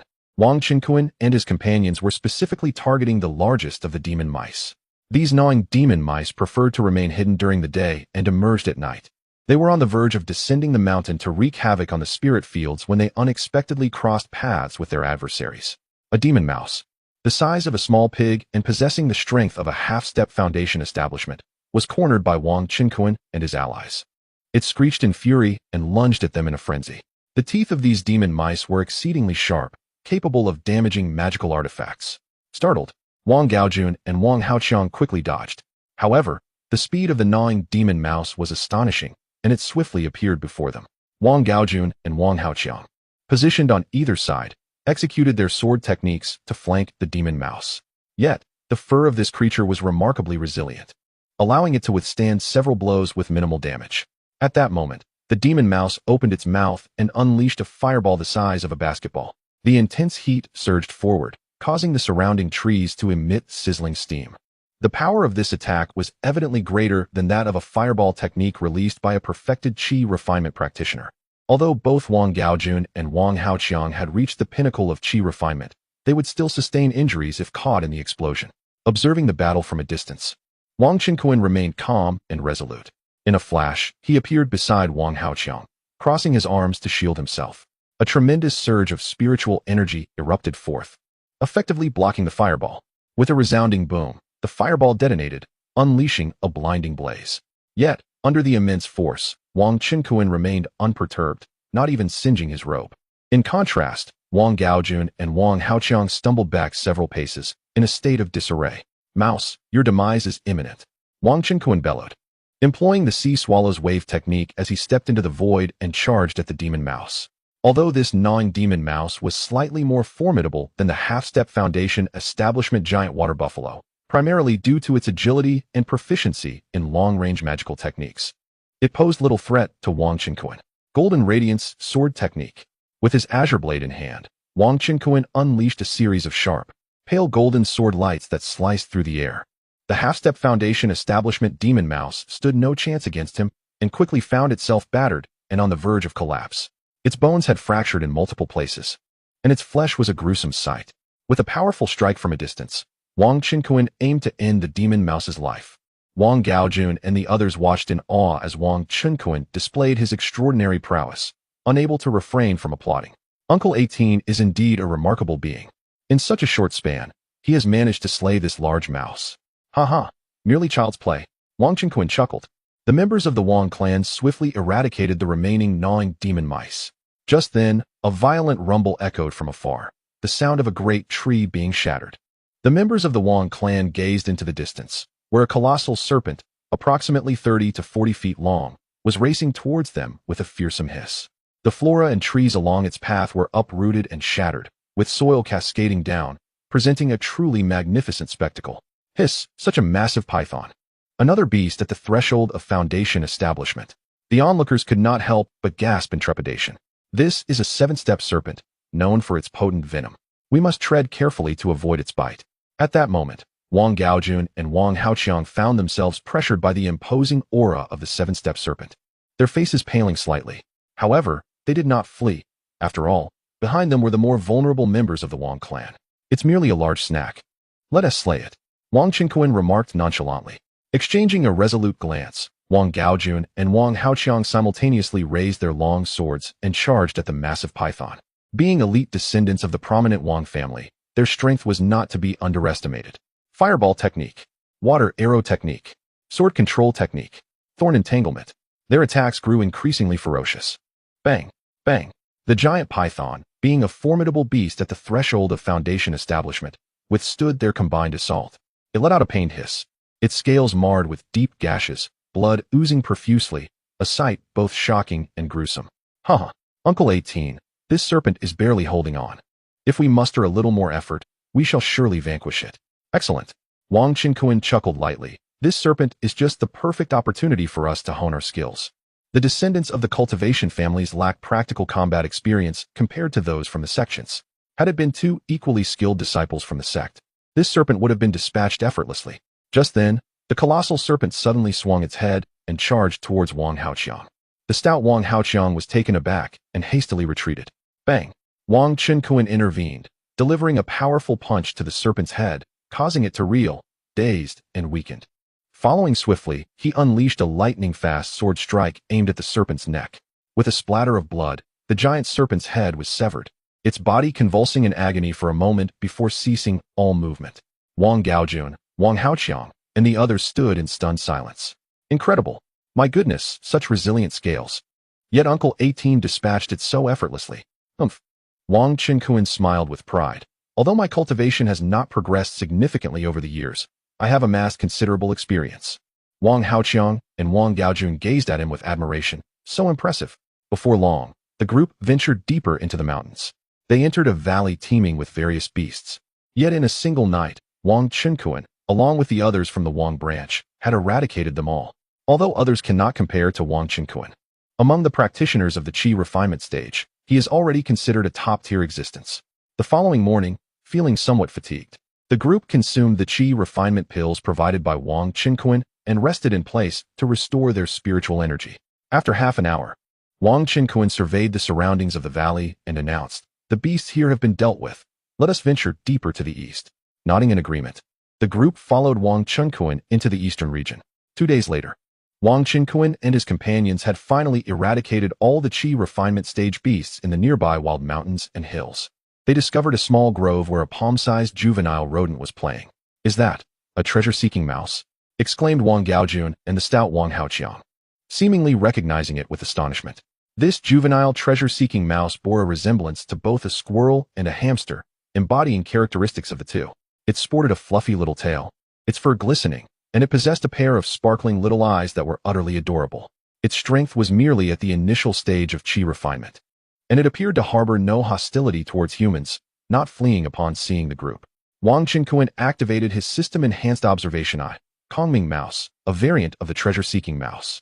Initial stage of Qi refinement. Astonishingly, this was an ancient species long extinct in the Kunling realm, the Kongming mouse.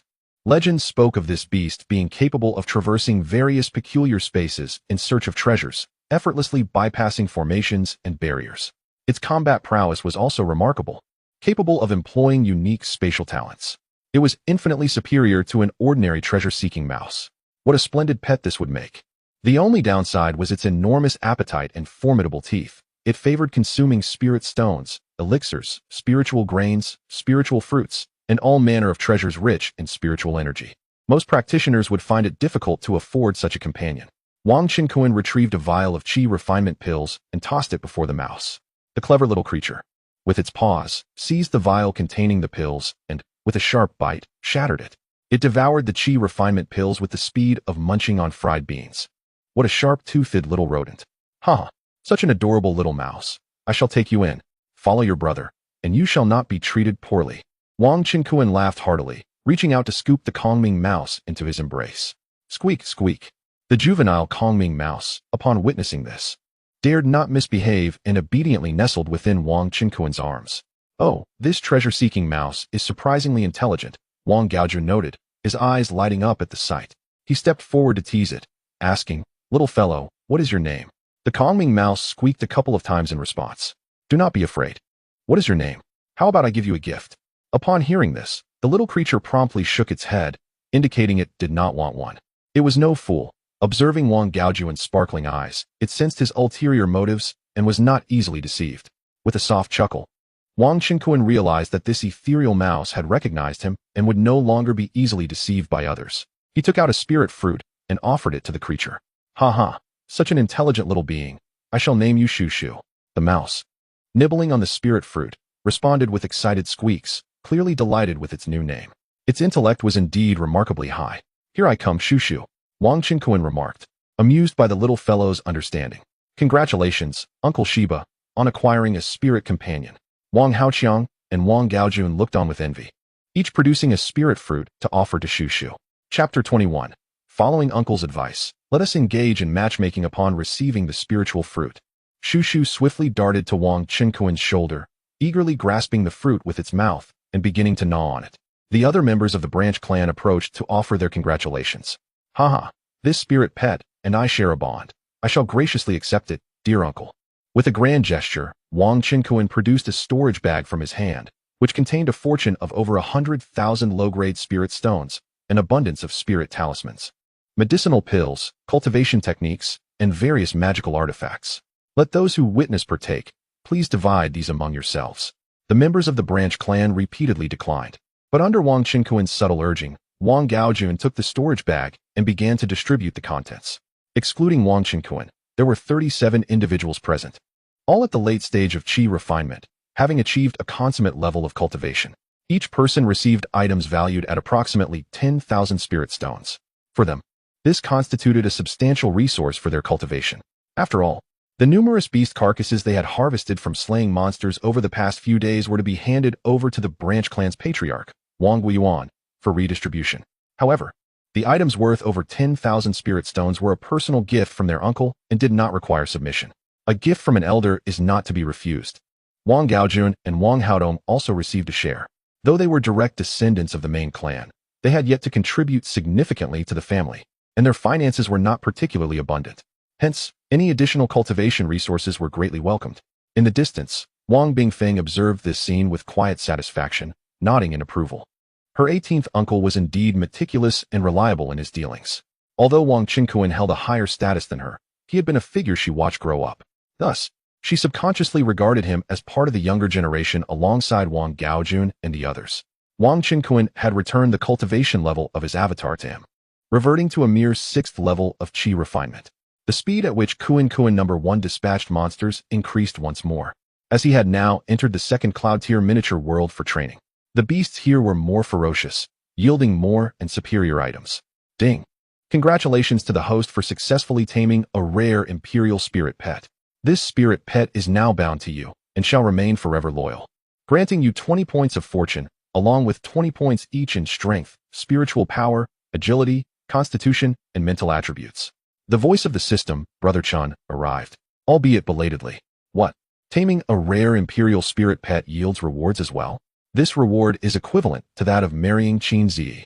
Wang Qinkuan trembled with excitement, feeling a surge of mystical attributes that made him sense he possessed power within his 6th level of qi refinement akin to that of a 9th level practitioner. He also discovered an imperceptible divine light entering Shushu's little head within his sea of consciousness, binding the spirit pet to him. As the strongest ancestor system, my purpose is to elevate the host to become the most formidable ancestor across all realms. Taming qualifying spirit pets will naturally yield rewards, Brother Chun elucidated. Now, with an additional 20 points of fortune value, Wang Qinkuan planned to save more for future use. Well then, it is time for us to return. Wang Qinkuan gently patted the obedient little head of his pet, Shushu, and issued a command. Accompanied by Wang Gaojun, Wang Haoqiang, and the jubilant members of the branch family, he returned to Qingye. The following day, at the residence of the Old Town Chief, Wang Guiyuan, Wang Qinkuan, who had spent the night in the guest room, awoke to find Wang Gaojun and Wang Haoqiang already waiting for him. The three of them enjoyed breakfast at Wang Guiyuan's home before proceeding to the branch family's conference hall. Wang Bingfeng had already arrived, alongside Wang Guiyuan and various senior members of the branch family. They were engaged in discussions regarding the distribution of the demon beast corpses obtained during their recent endeavors and the organization of manpower for the recultivation of the spiritual fields. Once these arrangements were settled, their conversation shifted to the sudden appearance of numerous Qi refinement stage demon beasts at the periphery of the Luoyun mountain range. Typically, such congregations of Qi refinement stage demon beasts were rare in this area, which primarily served as a human settlement, though demon beasts at the body refinement stage were quite common. Wang Bingfeng expressed her suspicions that perhaps a rival family, such as the Shiman clan, was secretly manipulating the situation to attract the demon beasts. However, despite her observations, she found no evidence to support this theory. Ultimately, no conclusion was reached on the matter, and since the demon beasts had been vanquished, the discussion was set aside. Uncle Shiba has made the most significant contributions this time, Wang Bingfeng remarked with a playful smile directed at the somewhat distracted Wang Qinkuan, who was feeding Shushu a few spiritual fruits. Guiyuan mentioned we should not rush back to the city. Why not take a look around and see if any suitable daughters from other families are available for you to take as concubines? Upon hearing this, Wang Qinkuan's weariness dissipated. The Wang Gaojun brothers beside him also perked up. Wang Qinkuan hesitated and replied, "That seems rather inappropriate, considering that Qingye is comprised mostly of our own kin. What are you thinking?" The beautiful Wang Bingfeng shot him a glance. "Of course, that won't do. Besides our branch family, there are many scattered cultivators of different surnames in Qingye. Furthermore, within 1,000 miles, there are several other small cultivation towns and villages that do not bear the Wang surname." Wang Guiyuan had just communicated with her via spiritual sense, indicating his desire to arrange a matchmaking event for their clan uncle. It was known that Wang Qinkuan had a penchant for taking concubines and was quite generous. Naturally, the daughters of the Wang branch family would not be suitable for him, as that would create chaos.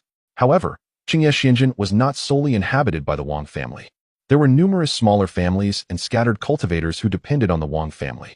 The entire town was abuzz with excitement. These families were eager to marry off their daughters to the young master of their main clan. After all, the Wang family of Yunqing was a formidable power, and everyone wished to establish connections with such an influential entity. Additionally, word had spread among nearby towns about the lavish lifestyle of the wealthy young master Wang Qinkuan, prompting families to bring their daughters, hoping to secure a place as his concubine. Upon hearing this, Wang Qinkuan nodded with a smile. "That sounds splendid." Thus, Wang Qinkuan, along with the Wang Gaojun brothers and Wang Bingfeng, awaited developments at Wang Guiyuan's residence. Wang Guiyuan set forth, soaring on a beam of sword light to notify the nearby towns and villages, arranging for those eligible maidens to come forth for courtship. By the break of dawn the following day, Wang Guiyuan returned. He issued a few instructions for the female cultivators of the clan to make the necessary arrangements. Before long, a throng of young women entered through the gates of Wang Guiyuan's residence. Clad in simple attire, they possessed striking beauty. Some had graceful figures, others featured delicate faces, while some exuded a fiery charm, and a few were the epitome of demure elegance. Their personalities varied widely. Some were bold and vivacious, chatting animatedly while casting alluring glances, while others were shy and gentle. The diversity was remarkable, yet there was hardly a plain face among them. It appeared that Wang Guiyuan had set stringent standards for those maidens seeking affection. Only the fair were to be considered. This group comprised local maidens of suitable age from Qingye and several surrounding villages, numbering over 100. Wang Qinkuan, Wang Gaojun, and Wang Haoqiang stood at the entrance of the clan's assembly hall, gazing at the multitude of young women. Overwhelmed by the sheer number, Wang Qinkuan resorted to the system's automatic scanning feature, already formulating thoughts. So many beautiful girls. Wang Gaojuan's eyes sparkled as he beheld the gathering of maidens outside, unable to suppress a low murmur of admiration. The plump Wang Haoqiang felt a dryness in his throat, licking his lips in anticipation. During the last occasion when the Wang family of Yunqing welcomed guests, they had refrained from participating in courtship due to their vow to maintain their youthful purity for cultivation until reaching the foundational stage. This time, the situation remained unchanged. After all, a cultivator's chances of successfully breaking through the foundational stage diminish after losing their virginity. However, this did not impede their appreciation of beauty. At that moment, a girl dressed in a green frock, her hair styled in twin buns, gracefully approached from behind. She was an exceptionally beautiful maiden, appearing no older than 18 or 19. Her figure perfectly proportioned and her skin as smooth and luminous as white jade. With every smile and gesture, she stirred the heart. Wang Haoqiang's eyes lit up, fixated on this enchanting girl. Noticing his reaction, Wang Qinkuan conveyed a thought through their spiritual connection, inquiring if Wang Haoqiang and Wang Gaojun desired to wed. Both were momentarily taken aback, replying through thought, "Of course we do." However, such a pursuit might jeopardize our chances of success in breaking through the foundational stage. Even with a foundational elixir, being prodigies within the clan, the Wang family held high expectations for them. Not only was success in reaching the golden core stage anticipated, but they were also expected to at least achieve the foundational stage, honoring the family's investment in their upbringing. The family would surely not permit them to act recklessly, marrying before establishing their foundation. After all, every foundational elixir within the clan was exceedingly precious and should not be squandered. In Yunjing Xianqing, a low-grade foundational elixir commanded prices exceeding 100,000 low-grade spirit stones and was often in short supply. Wang Qinkuan, brimful of confidence, proclaimed, "Listen to your uncle's advice. Join me in this courtship." Chapter 22. The Empress of Cloud Rhythm. Fear not, for I, your great uncle, shall provide you both with the foundational elixirs necessary for your ascension. Here, in this vast expanse, your great uncle reigns supreme. Wang Qinkuan conveyed through voice transmission.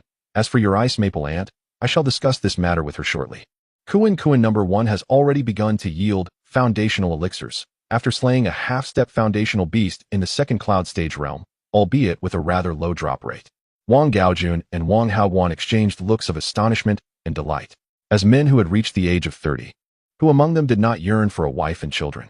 Their 18th great-uncle's words hinted at an abundance of foundational elixirs, leaving them utterly astounded by his generosity.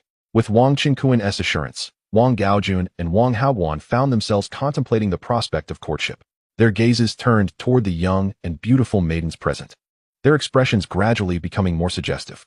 Particularly, Wang Haoguan remained fixated on a maiden adorned in green with twin buns, who stirred his heart profoundly. Wang Qinkuan leaned in and whispered to him, "Haoguan, if you are smitten, take action."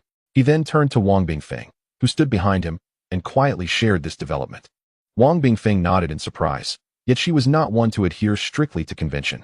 After all, with their 18th great-uncle overseeing the matter, her family would not object. Hearing this, Wang Haoguan understood that his great-uncle had no particular interest in the maiden and promptly stepped forward.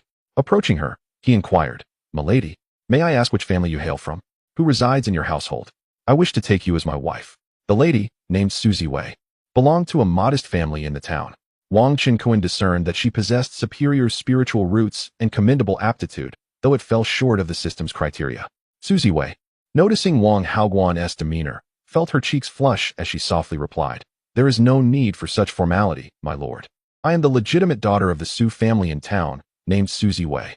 Though she felt a twinge of disappointment that the most handsome among them, Wang Qinkuan, remained silent. For a girl from a small family such as hers, marrying into the Wang family of Cloud City would be akin to climbing to great heights, ensuring a life free from want.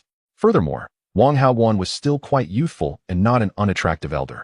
Despite his near 200-pound frame, his features were not lacking. He was simply a bit plump, yet still quite endearing.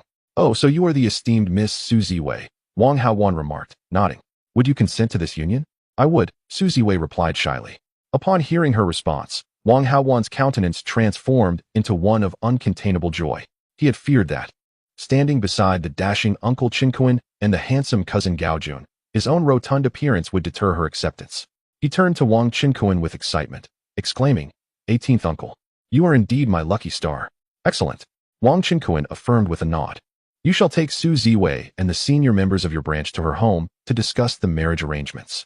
Of course, Uncle, Wang Haowan replied eagerly, promptly leading Su Ziwei away as they exited together. Following them, the Wang family's female relatives escorted the maidens from the courtyard, only to usher in over 100 other young ladies. The maiden in question is a girl from several nearby celestial towns, brought here by her parents for the purpose of matchmaking.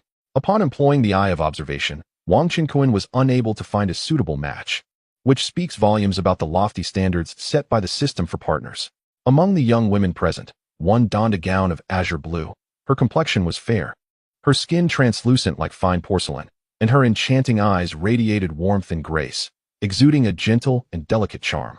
This young lady possessed a figure that was quite alluring, only slightly smaller than that of Su Ziwei. She also exhibited the traits of a superior spiritual root. Wang Gaojun was immediately captivated by her gentle demeanor. Noticing a signal from Wang Qinquan, he stepped forward with earnestness, inquiring about the maiden's name and whether she would consent to be his wife. The girl in the azure gown brightened at his words, revealing her name as Ma Huatang from the neighboring Wild Horse celestial town, and expressed her eagerness to accept his proposal. Wang Gaojun, tall and handsome, with a more appealing demeanor than Wang Hao, was overjoyed and eagerly took Ma Huatang's delicate hand, ready to procure the betrothal gifts. At this moment, the eligible maidens from the vicinity had already entered and viewed the situation. Yet Wang Qinquan had yet to select a match. Wang Guiyuan chuckled, reassuring his uncle that there was still another young lady from the Yun family on her way. A girl of extraordinary beauty who would surely not disappoint. Wang Guiyuan was brimming with confidence, unaware that the Yun family valued this matchmaking event hosted by the Wang clan, and that the guest would be none other than the cherished youngest daughter of the Yun family, renowned for her ethereal beauty. The Yun family referred to here is a Jindan family from the nearby Yunhe celestial town, a significant power second only to the four great families of Yun City. Centuries ago, the four major cultivation families of Yunjiang City included the Yun, Jiang, Mei, and Wang families, with the Yun and Jiang families once wielding the greatest power, thus lending the city its name. However, after a fierce conflict between the Yun and Jiang families, both suffered significant losses, allowing the Shimin family to rise to prominence, which further exacerbated the Yun family's decline. This led to the fall of numerous Jindan masters within the Yun family, the annexation of their estates, and their eventual retreat from Yunjiang City to Yunhe Town, where they struggled to survive. Meanwhile, the Wang family seized the opportunity to flourish. Today, the four great families of Yunjiang City have been reshuffled to include the Shimin family, the Wang family, the Mei family, and the Jiang family. As a direct descendant of the Wang family, Wang Qinquan was certainly aware of these historical events. Although the Yun family has fallen from grace, it still retains its status as a long-established Jindan family, dominating the surrounding area, far beyond the reach of smaller clans. The prospect of a match with a maiden from such a venerable family was indeed intriguing to Wang Qinquan. He decided to await her arrival. The scene shifts back to a day prior in Yunhe Town, within the confines of the Yun family estate. Yun was lost in thought, gazing into the mirror at her breathtakingly captivating visage, one that could bring nations to their knees. This body, almost on par with my previous existence, is truly exquisite, utterly perfect. Yun mused internally, captivated by the flawless beauty of her visage that left all who gazed upon it utterly astounded. In the mirror, the peerless beauty stared back, her features a picturesque blend, with ruby lips glistening and a figure proportioned to perfection, skin as tender as snow, and a voluptuous form that ignited the imagination. Even she was enchanted by her own beauty. Yet, a frown creased Yun's brow, a hint of melancholy glimmering in her eyes. Alas, the cultivation of the empress from my former life has dissipated entirely, leaving me to start anew. And my memories are fragmented. All my techniques are but empty echoes. Yun's recollections had only recently awakened as she reached maturity. Recalling her past life as the empress of the celestial realm, Yun, as an exalted sovereign, she had looked down upon the world, only to meet her untimely demise during a tribulation, striving to ascend to a higher realm. Indeed, transcending the realm above the celestial emperor is no trivial feat. The laws of heaven seemingly do not permit the existence of those beyond its grasp. Fortunately, at the final moment, she employed an unparalleled secret art to safeguard a fragment of her soul, allowing her to escape into the lower realms, thus enabling her reincarnation. Reborn in the Kunling realm. Within the Yun family, she was, however, targeted years ago by Shi Min Guanruan, the young master of the Shi Min family. As he passed through Yunjiang City to collect rents, he boldly proclaimed his intention to take her as a concubine upon her coming of age. This Shi Min Guanruan is the elder brother of Shi Min Tao Tao. Although he possesses foundational cultivation and a handsome appearance, He is over 100 years old, with countless wives and concubines, often indulging in debauchery at the brothels, having committed numerous acts of oppression against men and women alike. The Yun family, naturally, was unwilling to accept this. After all, not only is Shi Min Guanren of poor character, but the Shi Min family has long been a formidable enemy of the Yun clan. The Yun family's animosity towards the Jiang family is not particularly profound, as that was merely a matter of fair competition. However, the hatred for the Shi Min family runs deep. Yet, given the Shi Min family's substantial influence, the Yun family dared not offend them and could only feign that Yun was still too young, hoping they would forget the matter. Knock, knock, knock. Suddenly, a sound echoed at the door, followed by the gentle creaking of the door as it opened. Yun snapped back to reality and turned her head. There stood her father, Yun Hai, entering the room. Chapter 23, Foundation Pill, $1 Million Betrothal. Suddenly, Father Yun Hai entered the room. Father, Yun called sweetly. Yunner, you must remember that we are of the Yun family. We cannot forsake our familial interests, nor shall we yield to our enemies. Yun Hai spoke solemnly. Yun nodded, fully aware that in this Kunling realm, every cultivation family held a strong sense of kinship and unity. Despite her staying well within the confines of her family, she had caught the attention of a scion from an enemy clan who sought to forcefully wed her. The Yun family would never acquiesce to such a demand. After all, the Yun family boasted numerous golden core experts. If pressed too hard, even the illustrious Shimin family would think twice before making a move. They would have to weigh the consequences of a potential deadly conflict with the Yun family, which could leave them vulnerable to opportunistic rivals. Father, what do you wish to discuss? Yun inquired. The Wang family branch in Xinjiang is hosting a matchmaking event. Do you intend to attend? Yun Hai hesitated before asking.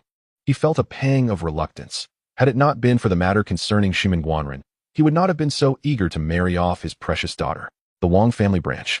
I heard that the esteemed young man Wang Qinkuan has come down to lead a team to eliminate the monstrous beasts plaguing their spirit fields. Yun asked curiously, aware that the location was not far from the Yun family. She had indeed heard of this recent event. Moreover, Wang Qinkuan had become a prominent figure in Yunjiang Xianqing, rumored to be exceedingly handsome and remarkably generous. Yun had overheard many young maidens and servants of the Yun family whispering praises of him. Indeed, that young master Wang Qinkuan is quite extraordinary. Not only is he strikingly handsome, but he has also achieved the remarkable feat of slaying beasts comparable to those at the brink of Foundation establishment. Despite being merely at the 6th level of Qi refinement, a rare prodigy in the realm of cultivation, Yun Hai remarked with a hint of admiration. News of the events in Xinjiang had not escaped the notice of the well-informed Yun family, especially regarding this young man, known for his lavish generosity.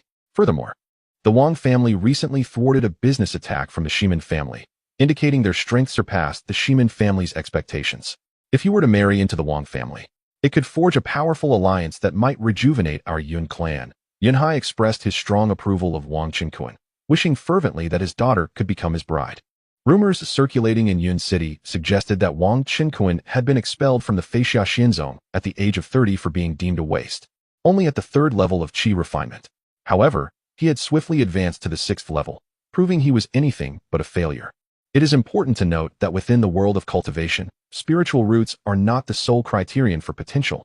Some cultivators possess talents or physiques that defy standard detection, while others may be late bloomers. Wang Qinkuan might very well be one of those exceptional late bloomers. Should the Yun family form a matrimonial alliance with the Wang family, they might revive their business ventures and re-establish a foothold in Yunjiang Xianqing, bolstered by the support of the Wang family's influence.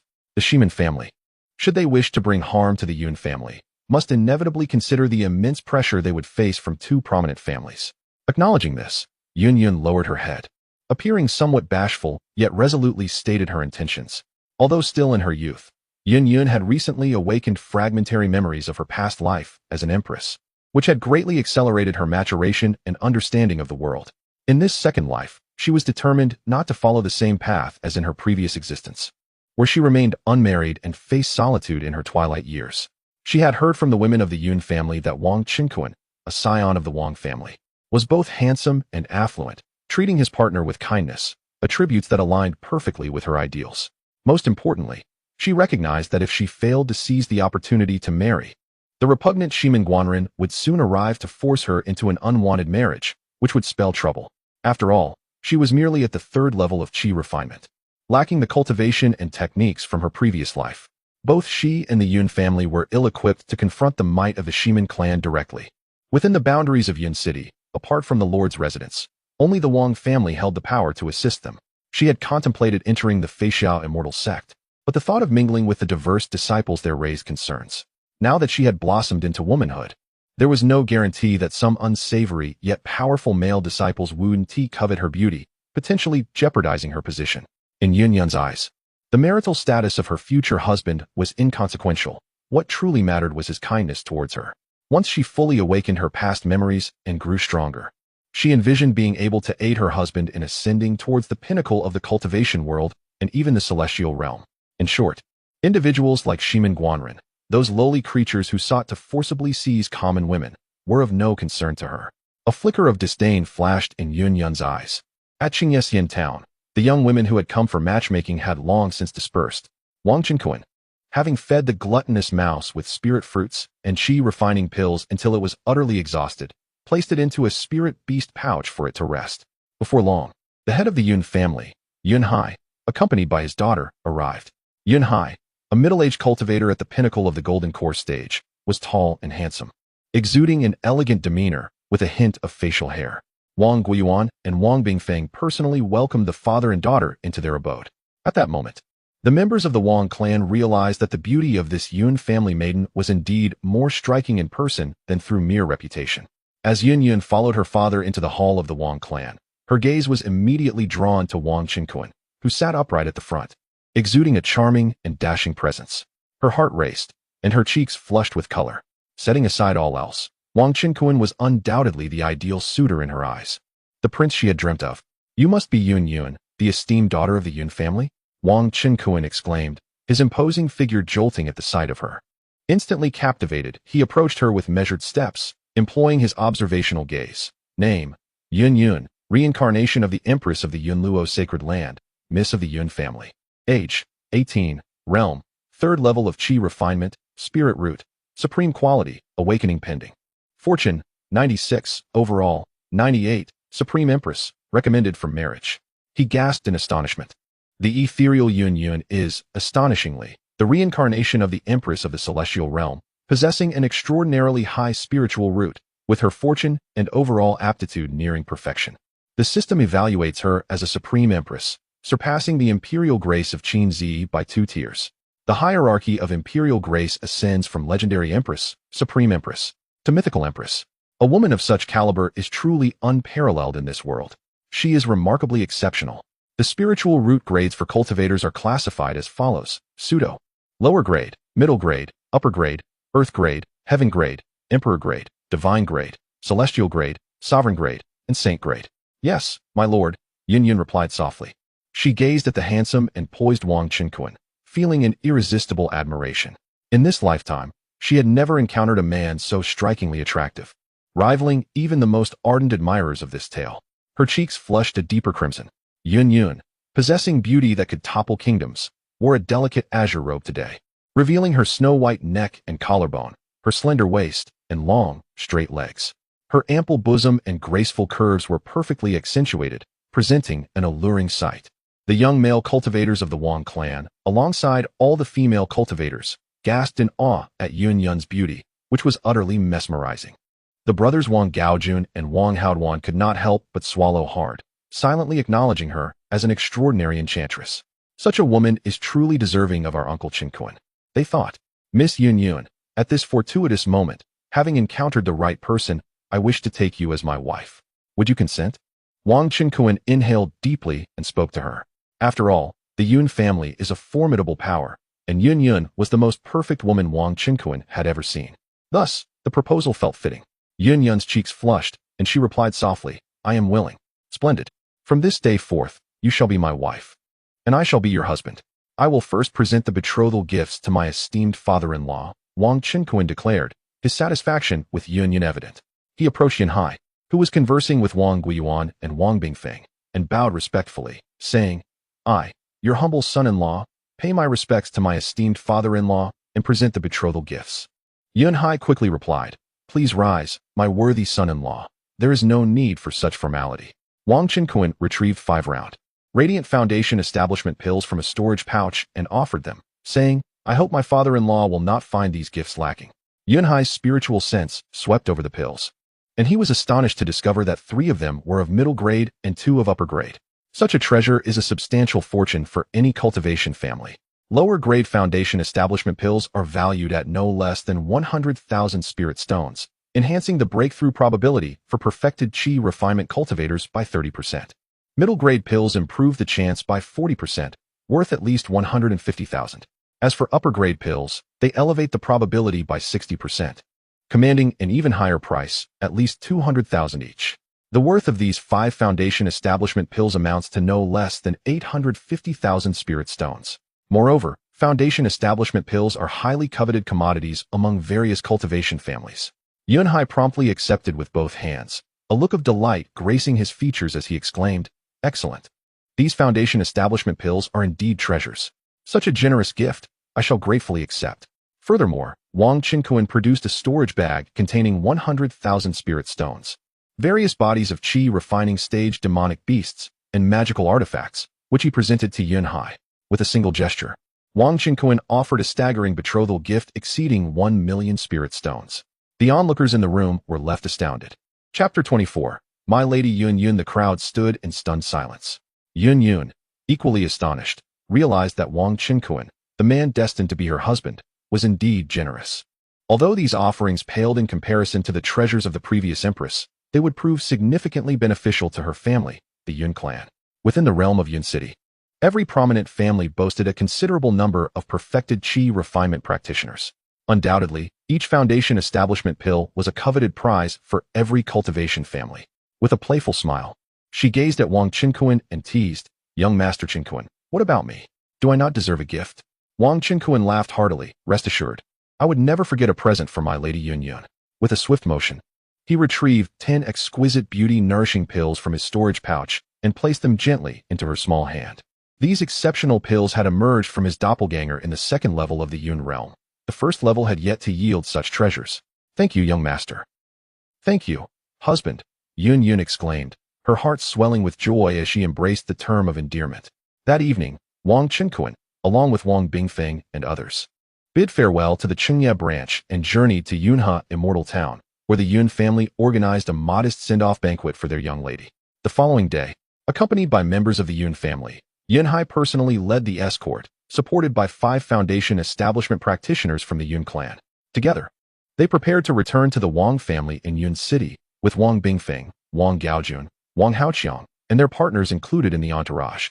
The elder Wang Guiyuan from Qingye Immortal Town chose not to accompany them back to the main clan, as Wang Qinkuan had graciously gifted him 5 low-grade foundation establishment pills before departing, serving as a reward for facilitating the meeting between him and Yun Yun.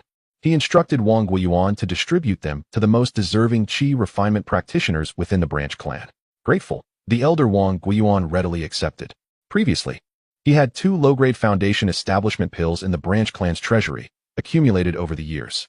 He intended to give one to his son, a perfected chi refinement practitioner, to aid in his breakthrough. However, there were at least 5 other practitioners who had contributed more to the family than his son, placing him in a difficult position. Now, with the issue of the foundation establishment pills resolved, both his son and those practitioners could benefit. Cautiously, Wang Guiyuan opted to remain in Qingye Immortal Town to safeguard his son and the other practitioners who were in closed-door cultivation, preparing for their breakthroughs. Thus, he did not join the main clan to celebrate Wang Qinkuan's joyous occasion. A grand procession made its way along the official road toward Yunjiang Immortal City. Wang Qinkuan and Yun Yun traveled on a large white crane of the Yun family, a late-stage foundation establishment beast of considerable intelligence, capable of swift flight, rivaling that of perfected chi refinement practitioners riding their swords. Meanwhile, Wang Gaojun, Wang Haoqiang, and their partners soared on Wang Bingfeng's flying sword and that of another perfected practitioner from the Yun family. The ethereal clouds enveloped the entourage from the Yun family, revealing the immense importance they placed on Wang Qinkuan. The majestic white crane did not soar at full speed, but maintained a steady pace. Yun Yun, cradled in Wang Qinkuan's arms atop the crane, felt her heart flutter incessantly. Despite having already celebrated her coming-of-age banquet at the Yun family, a sense of nervousness lingered. After all, in her 2 lifetimes, this was her first experience as a bride embarking on a new journey. Yunner, there is no need to feel anxious. Wang Qinkuan comforted her with a gentle smile, his arm wrapped around her. Our family, though of noble lineage, does not adhere to many formalities. As long as you are obedient, all will be well." As he spoke, a subtle masculine fragrance enveloped Yun, causing her heart to race even more. His scent was intoxicating. His embrace felt warm and protective, igniting within her a longing. She replied shyly, nodding in agreement. In Yunjiang, Immortal City, the news of Wang Qinkuan from the illustrious Wang family marrying once again spread like wildfire. Many were left astounded. The Yun family, ranked 5th among the noble clans, had forged a union with the Wang family. The clan leader, Yun Hai, had bestowed his utmost affection upon his youngest daughter, Yun, who was now marrying into the esteemed Wang family, specifically to the renowned and charismatic Wang Qinkuan. The Wang family was a formidable force, a prominent lineage boasting extensive commercial enterprises, immense wealth, a vast populace, and an array of resources. Their status in Yunjiang Immortal City was indeed unparalleled. That evening, the Wang family hosted a grand wedding. The city bustled with esteemed guests, creating a vibrant atmosphere. "Congratulations to the Wang family for welcoming a new member," echoed the jubilant exclamations. "What a joyous occasion. I wish for the swift union of the Wang and Yun families." Cheers and toasts resounded throughout the celebratory gathering. In the already expansive Wang Qinkuan residence, he had just completed a banquet with the clan, presenting his mother, Yu Tongxin, with a premium foundation pill, 100,000 low-grade spirit stones, and several exquisite beauty-enhancing pills. Upon returning home, he visited Qin Zi's chamber, discovering her and Zhuo Miaodong, both with blossoming bellies, engaged in playful antics. Their faces radiated joy, and they gazed at him with charming smiles, reaching out for a reward. "Ah, a trifling matter," Wang Qinkuan chuckled, aware that they were teasing him, knowing that their husband was not lacking in resources. They were reminding him, even with a new bride, not to forget about them. He embraced them affectionately, gifting each 100,000 low-grade spirit stones and several beauty-enhancing pills. The two women beamed with delight, allowing him to escape their playful clutches. Notification: congratulations to the host for successfully marrying a supreme empress. As a partner, gaining 100 points of fortune, 100 points of strength, spiritual energy, agility, constitution, and mental attributes. New items have appeared in the marketplace, though the system's arrival was belated. As Wang Qinkuan stepped out of Qin Zi's room and prepared to return to his bridal chamber, the voice of the system chimed in his mind. His robust physique trembled, and an overwhelming surge of attribute energy, several times more potent than before, coursed through him. Wang Qinkuan sensed that within his 6th layer of qi refining, he possessed spiritual essence equivalent to that of the 13th layer of qi refining. Considering the previous rewards from the system, the 10th layer of qi refining signifies great perfection, while the 13th layer exceeds even the initial stage of foundation establishment. This implies that he no longer needed to rely on the cultivation of his doppelganger as before. His 6th layer prowess was nearly comparable to that of a somewhat weaker initial stage foundation cultivator. Once he ascended to the pinnacle of the 10th layer, initial stage foundation cultivators would hardly stand a chance against him. This does not even account for the strength of his doppelganger, which also benefits from the system's attribute enhancements and has already reached great perfection in qi refining. At this moment, Kunkin No. One had commenced slaying initial stage foundation beasts within the small world. Yun stood at the doorway of the bridal chamber, her heart racing with anxiety. Just moments ago, she had bid farewell to the heavily pregnant Qin Zi and Zhuo Miaodong, who had come to share some intimate conversations with her. Wang Qinkuan looked at her and smiled. "Do not be anxious, my lady. Please come inside." "Oh, all right." Yun's nerves instantly eased. Wang Qinkuan led her into the opulent chamber and closed the door behind them. Several night spirit orbs illuminated the room, their brightness rivaling that of a flame, powered by spirit stones. On the table lay an array of exquisite spirit rice pastries. "These were specially prepared for you. Do have a taste," Wang Qinkuan said, gesturing towards the delicacies. Yun sampled a piece, finding it soft and sweet. "Thank you, my husband."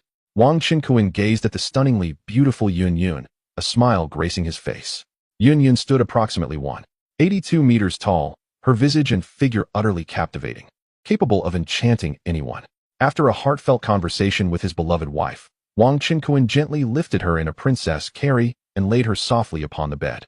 Chapter 25. A gift of celestial cultivation techniques. Days passed.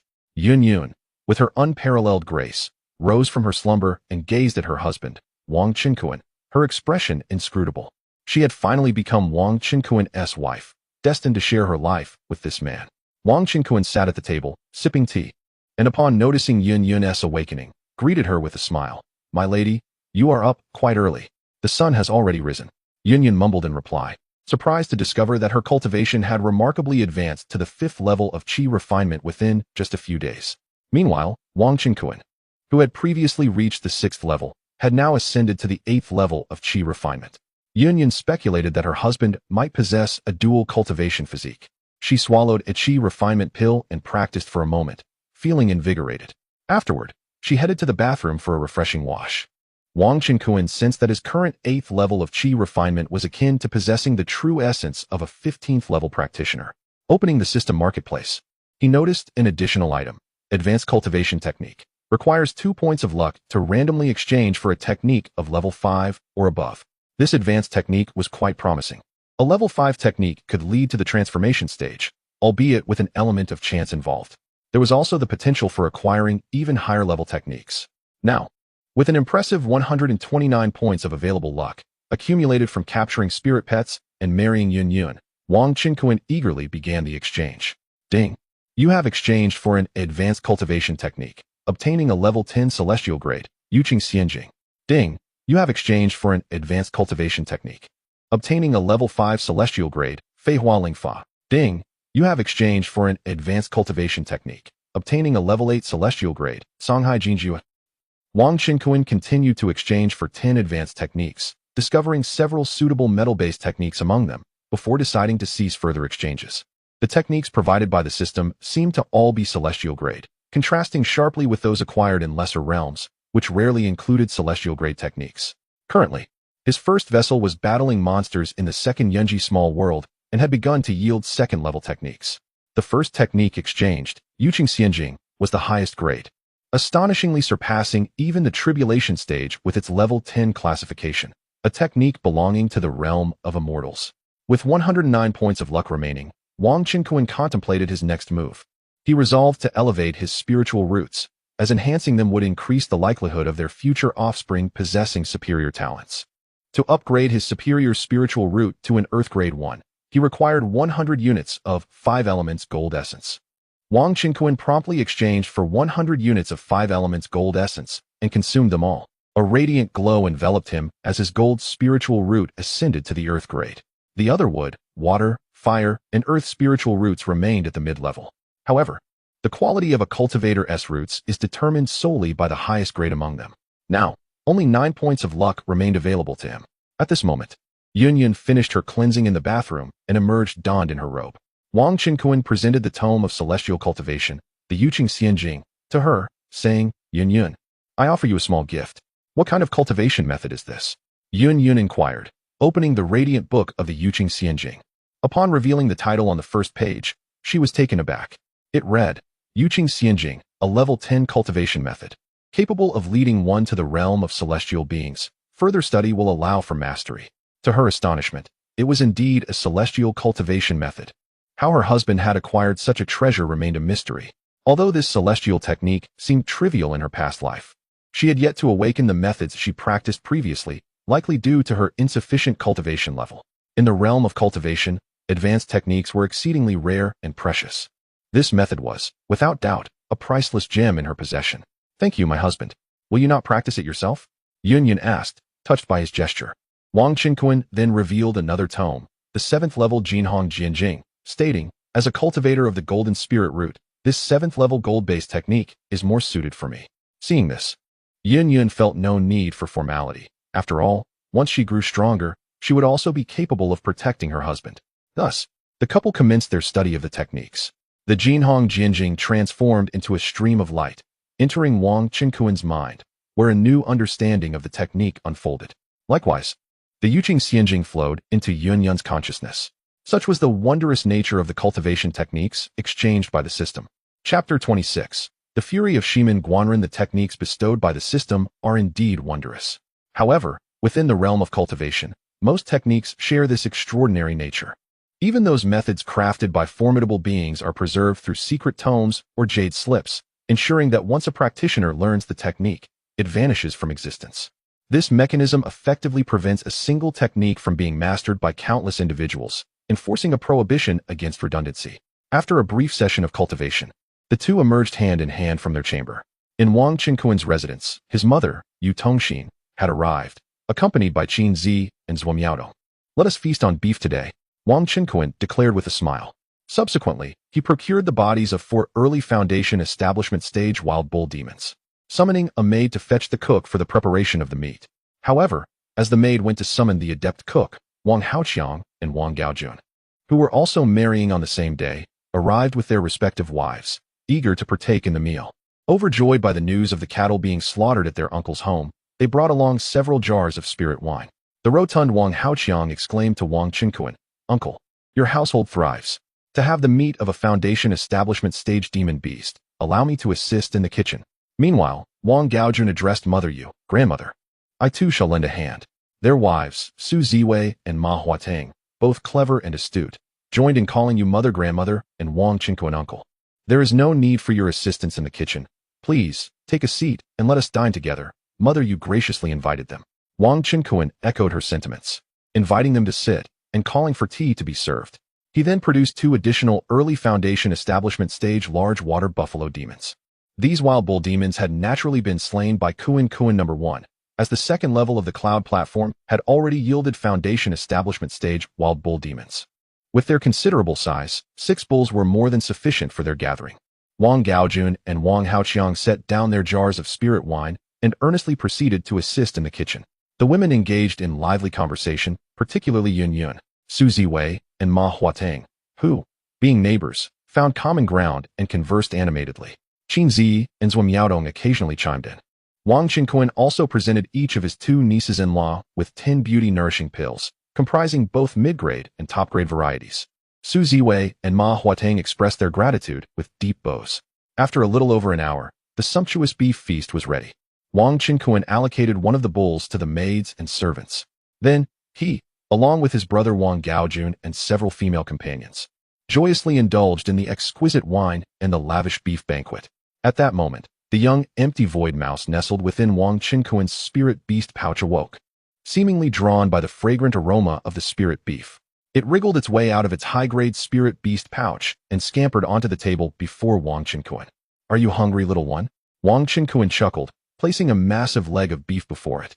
The mouse eagerly gnawed at the meat, occasionally glancing with its round, glistening eyes at the enchanting women present. The little mouse possesses an extraordinary spirit. Upon witnessing the mouse's adorableness, a group of young women joyfully offered it morsels of beef, spirit fruits, and energy pills. In the bustling city of Yunjian, there stood a grand establishment known as the Fengyue Building. Renowned as a haven for indulgence, its entrance was perpetually thronged with visitors. Every day, numerous cultivators frequented this place, seeking enjoyment and revelry. This illustrious Fengyue Building was owned by the Mei family, one of the 4 prominent cultivation families in Yunjian.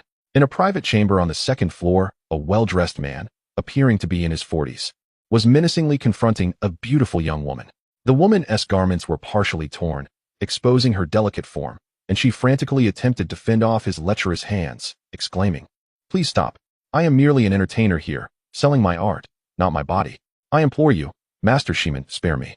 The man in the lavish attire was none other than Shiman Guanren, the heir of the Shiman family, possessing mid-stage foundational cultivation. "Mei Mama, save me!" cried the beautiful young woman, Shu Qianyu, a top courtesan of the Fengyue Building, her voice piercing the air. "What is happening?" A commanding voice erupted from within the building, followed by the appearance of an elderly man clad in a white Taoist robe. This elder exuded an intimidating presence, revealing his initial stage golden core cultivation. He appeared to be in his 80s, with a face lined with wrinkles and eyes sparkling with a fierce light, emanating an aura that suggested he was not to be trifled with. "Senior Mei, please save your servant." Upon seeing the elder, Shu Qianyu's eyes brightened, and she hurriedly sought assistance. Accompanying her was an older woman, along with a group of foundational and energy stage cultivators. She was Mei Mama, the matron of the Fengyue Building. "What is the matter?" Senior Mei coldly inquired. "Senior Mei, it is Shiman Guanren who seeks to impose himself upon me," Shu Qianyu began, only to catch sight of the disheveled Shiman Guanren within the room, who was smirking at her, causing her face to drain of color. Stunned into silence, she could not utter another word. "You wretched girl, do you dare to summon help? Do you wish to meet your end?" Shiman Guanren roared, raising his hand as if to strike her. "Please, young master, refrain. Shu Qianyu is one of my own, and this establishment belongs to the Mei family," Mei Mama urged. However, Shiman Guanren ignored her plea and turned his ire towards Senior Mei, stating, "Old man Mei, will you depart on your own, or shall I personally ensure your expulsion? You, how dare you treat me with such disrespect? Do you believe I won't end your life with a single strike?" Senior Mei, filled with rage, declared. For he was a formidable figure in the early Golden Core stage, while his opponent was merely a junior in foundational cultivation. "Haha, kill me. I would relish witnessing your audacity." Shimin Guanren laughed maniacally. "Do you not inquire about my father, Shimin Tongfu?" The name of the Shimin family patriarch, Shimin Tongfu, sent a shockwave through Senior Mei, for he recognized that the man before him was indeed the son of Shimin Tongfu, Shimin Guanren, the courtesans of the Fenjiula. Each meticulously trained by the Mei family with substantial resources and effort, serve as mere instruments for generating wealth through the acquisition of spirit stones. They are not to be squandered frivolously. Thus, when Shimin Guanren spoke disrespectfully, it was only fitting that a threat was issued in response. As the steward of the Fenjiula and a senior member of the Mei family, he was acutely aware of the formidable strength of the Shimin clan. Now the foremost cultivation family in Yunqing, the Mei family, still far from their prowess, could not afford to provoke the Shimin clan. Should Shimin Guanren meet his demise here, the wrath of Shimin Tongfu would be unimaginable. "Shimin Gongzi, please temper your anger. I shall ensure this courtesan of Fenjiula receives just punishment and learns her lesson. Kindly take a moment to rest," Mei Liangxin implored, inhaling deeply to suppress his indignation. "After I have dealt with this wretched girl, she will be made to apologize to you," Mei Ma hastily added. The two chief stewards of Fenjiula, both high-ranking members of the Mei family, were evidently prepared to concede to Shimin Guanren. Upon hearing this, Shimin Guanren let out a cold snort and settled himself heavily into a chair. Previously, he had been enraged to learn from his kin that Wang Qinkuan, a young master of the Wang family, had dared to marry the lady from the Yun family, Yun, whom he had coveted. This revelation had nearly driven him to madness, destabilizing his recently attained foundation-building stage. It was an affront of the highest order. He had always been the one to seize others' women. Never had he imagined that the woman he desired would be snatched away by someone else, leaving him feeling utterly humiliated. With fury boiling within him, Shimin Guanren swore to personally exact vengeance on Wang Qinkuan. Nevertheless, the Wang family was also one of the prominent clans in Yunqing, and a full-blown conflict between the Shimin and Wang families had not yet erupted. Wang Qinkuan remained within the confines of his family estate, and Shimin Guanren was no fool to intrude upon their territory, seeking trouble. Thus, he sought refuge in the Mei family's Fenjiula, hoping to vent his pent-up rage upon a top-tier courtesan. Chapter 27. Within the inner sect of the Flying Cloud Immortal Sect Lin Han, the venerable elder Mei Liangxin and the infamous Mei Laodan had certainly heard of the recent incident. The Mei family had even dispatched a gold core elder to the Wang family to partake in their jubilations. However, the rules of their Fengyue Tower dictated that all courtesans must possess spiritual roots of at least medium quality, trained meticulously in various arts of amusement by the Mei family's skilled female cultivators. Their beauty was unparalleled, a rarity among countless blooms. These courtesans, selling their talents for the night, commanded prices exceeding 100 low-grade spirit stones, yet they offered their services without compromising their integrity. Customers were required to tender spirit stones prior to selecting a courtesan, and they remained untouched virgins. If a patron desired to redeem a courtesan, they could do so. But the redemption price was steep, starting at no less than 50,000 spirit stones. In addition to the esteemed courtesans, Fengyue Tower also employed numerous ordinary red courtesans, whose services were not limited to mere entertainment. The prices charged by the Qi refinement courtesans were considerably lower. The audacity of Shimin Guanren, who, after paying but 100 spirit stones, sought to impose himself upon a courtesan, was utterly detrimental to the Mei family's business. Such shamelessness was beyond comprehension. This scoundrel, Shimin Guanren, had his eyes set on a young lady from the Yun family, yet, having been thwarted by a young master of the Wang family, he chose to vent his frustrations at the Mei family's establishment. His behavior was nothing short of disgraceful. Had it been anyone else causing such a ruckus at Fengyue Tower, they would have been swiftly dealt with. Yet, in this instance, they found themselves unwilling to retaliate. Mei Liangxin, with a flick of his sleeve, departed in silence. Mei Laodan sighed inwardly. It was a pity for the enchanting Shu Qianyu, who was currently the star of Fengyue Tower. Each night, a multitude of wandering cultivators would queue to engage her in conversation, hoping to earn enough to redeem her. Should she be sullied, she would be relegated to the status of an ordinary red courtesan. Mei Laodan promptly instructed the attendants to prepare for departure, allowing Shimin Guanren to have his way. "Leave this wretched girl to me. I assure you, she will learn the ways of a red courtesan." Seeing the Mei family acquiesce, Shimin Guanren begrudgingly tossed 300 low-grade spirit stones to Mei Laodan, a mocking grin spreading across his face. Rest assured, young Master Shimin, if you desire her, she shall be yours. Mei Laodan nodded, though she could not help but note the stinginess of this young master, whose offerings paled in comparison to even a single hair of the Wang Qingquan. A mere 400 low-grade spirit stones to claim the affections of a courtesan of the 8th layer of qi refinement was laughable. Nevertheless, she turned to berate Shu Qianyu within the room. Wretched girl, what are you still lingering for? Go and attend to young Master Shimin at once. No, I beg of you, please, spare me, young Master Shimin. Shu Qianyu cried out in desperation. Once a humble hunter's daughter, her fate had turned dire when her father, addicted to gambling, accrued a staggering debt at the Mei family's casino.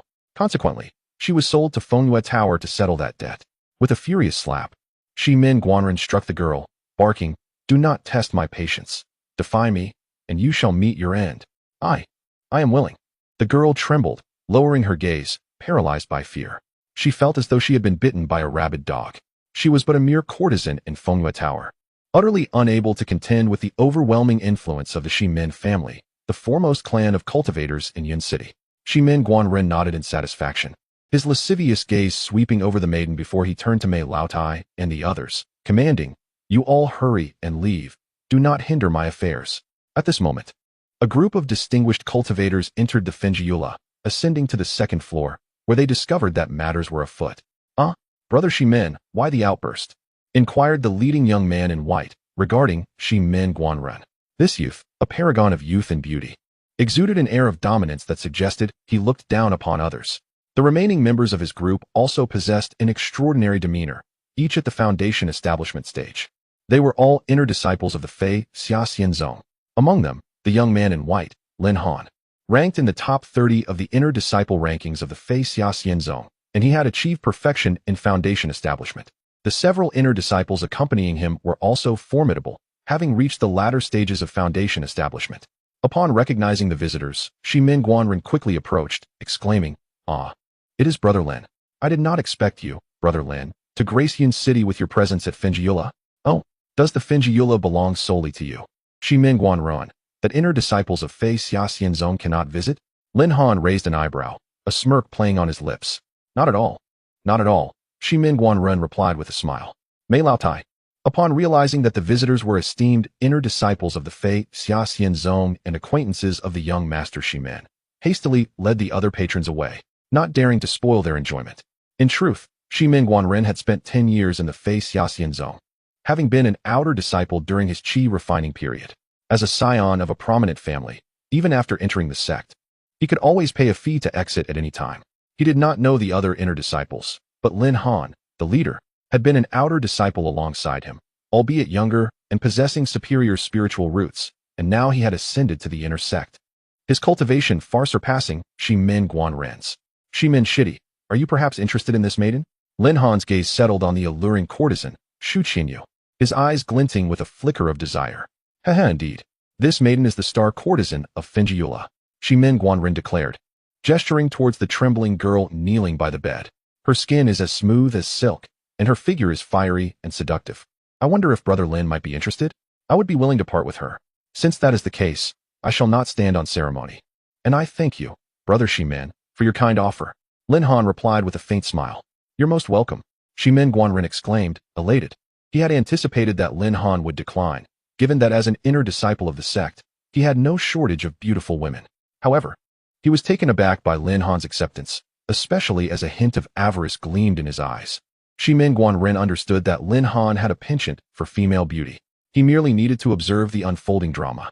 Shimin Guanren was eager to curry favor with Lin Han, for he was not only an inner disciple of the Fei Xiaxian Zong, he is still several thousand miles away from Yunjiang Xiancheng, a one-star immortal city, and the young master of the Lin family, a prestigious cultivation clan in Dan Xiancheng. The Lin family primarily engages in the cultivation and sale of various spiritual herbs and medicines, an expertise that defines their lineage. Half of the 1st, 2nd, and 3rd grade spiritual herbs required for alchemy in Yunjiang Xiancheng are supplied by the Lin family from Dan Xiancheng.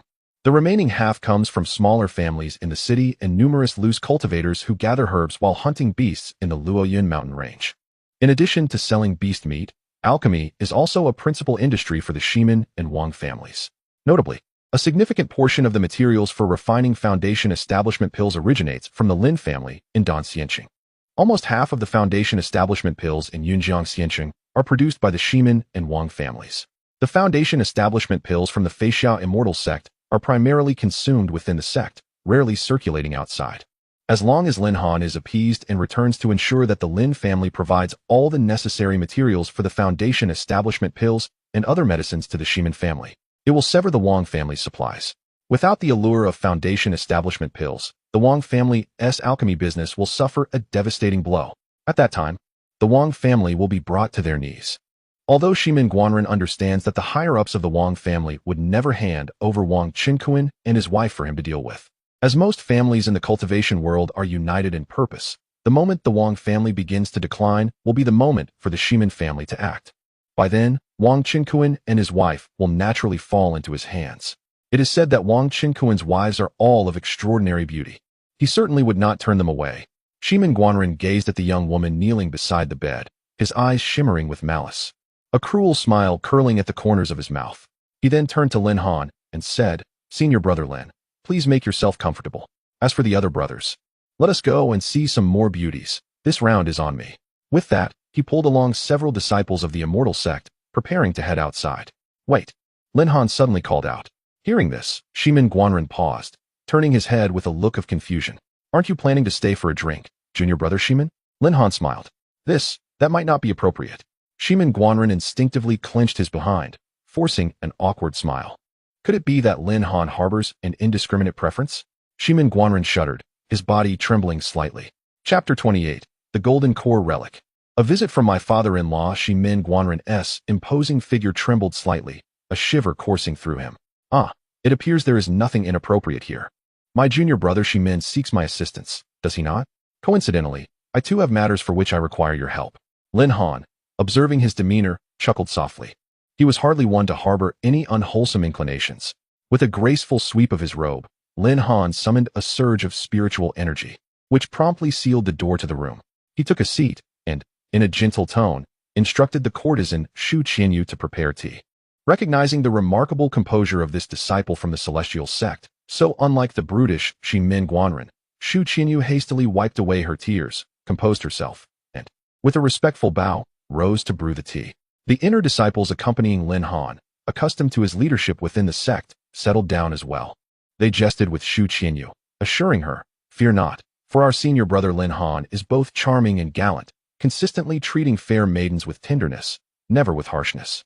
As for my humble self, I naturally yearn for the Lin clan to engage in a profound partnership with my Shimin family, ensuring a steady supply of goods for at least 50 years. I wonder, what assistance does my brother Lin seek in return?" Internally cursing Lin Han's hypocrisy, Shimin Guanren maintained an outward show of humility. Lin Han, a distinguished young master of the Lin family from the grand city of Dun, was well aware that his family was the largest supplier of spiritual herbs in Yun City. This, Shimin Guanren was clearly trying to curry favor, aiming for the Lin family's goods to be supplied to the Shimin clan. Such a request was not beyond reach. Lin Han enjoyed his father's esteemed regard. He was confident that he could facilitate a deep collaboration between the Lin and Shimin families. After all, selling to whom was not a matter of concern. Lin Han smiled. "Recently, our sect has uncovered a small relic on the outskirts of the Luoyun mountain range, seemingly guarded by some golden core level beast." "A relic guarded by golden core beasts? Is it for this matter that you ventured out, brother Lin?" Shimin Guanren inquired. "Face Xianzong. Such newly discovered golden core level relics are typically reserved for disciples below the foundation establishment stage to explore and undergo trials. After all, relics protected by golden core beasts are unlikely to harbor treasures of high caliber." Shimin Guanren understood the customary practices of the sect, having once been a disciple himself. And his younger sibling, Shimin Taotao, still remained within the Face Xianzong. "You are aware that our current expedition is to undertake the sect's trial mission, entering the small relic for exploration. The sect's trials do not permit the entry of golden core experts.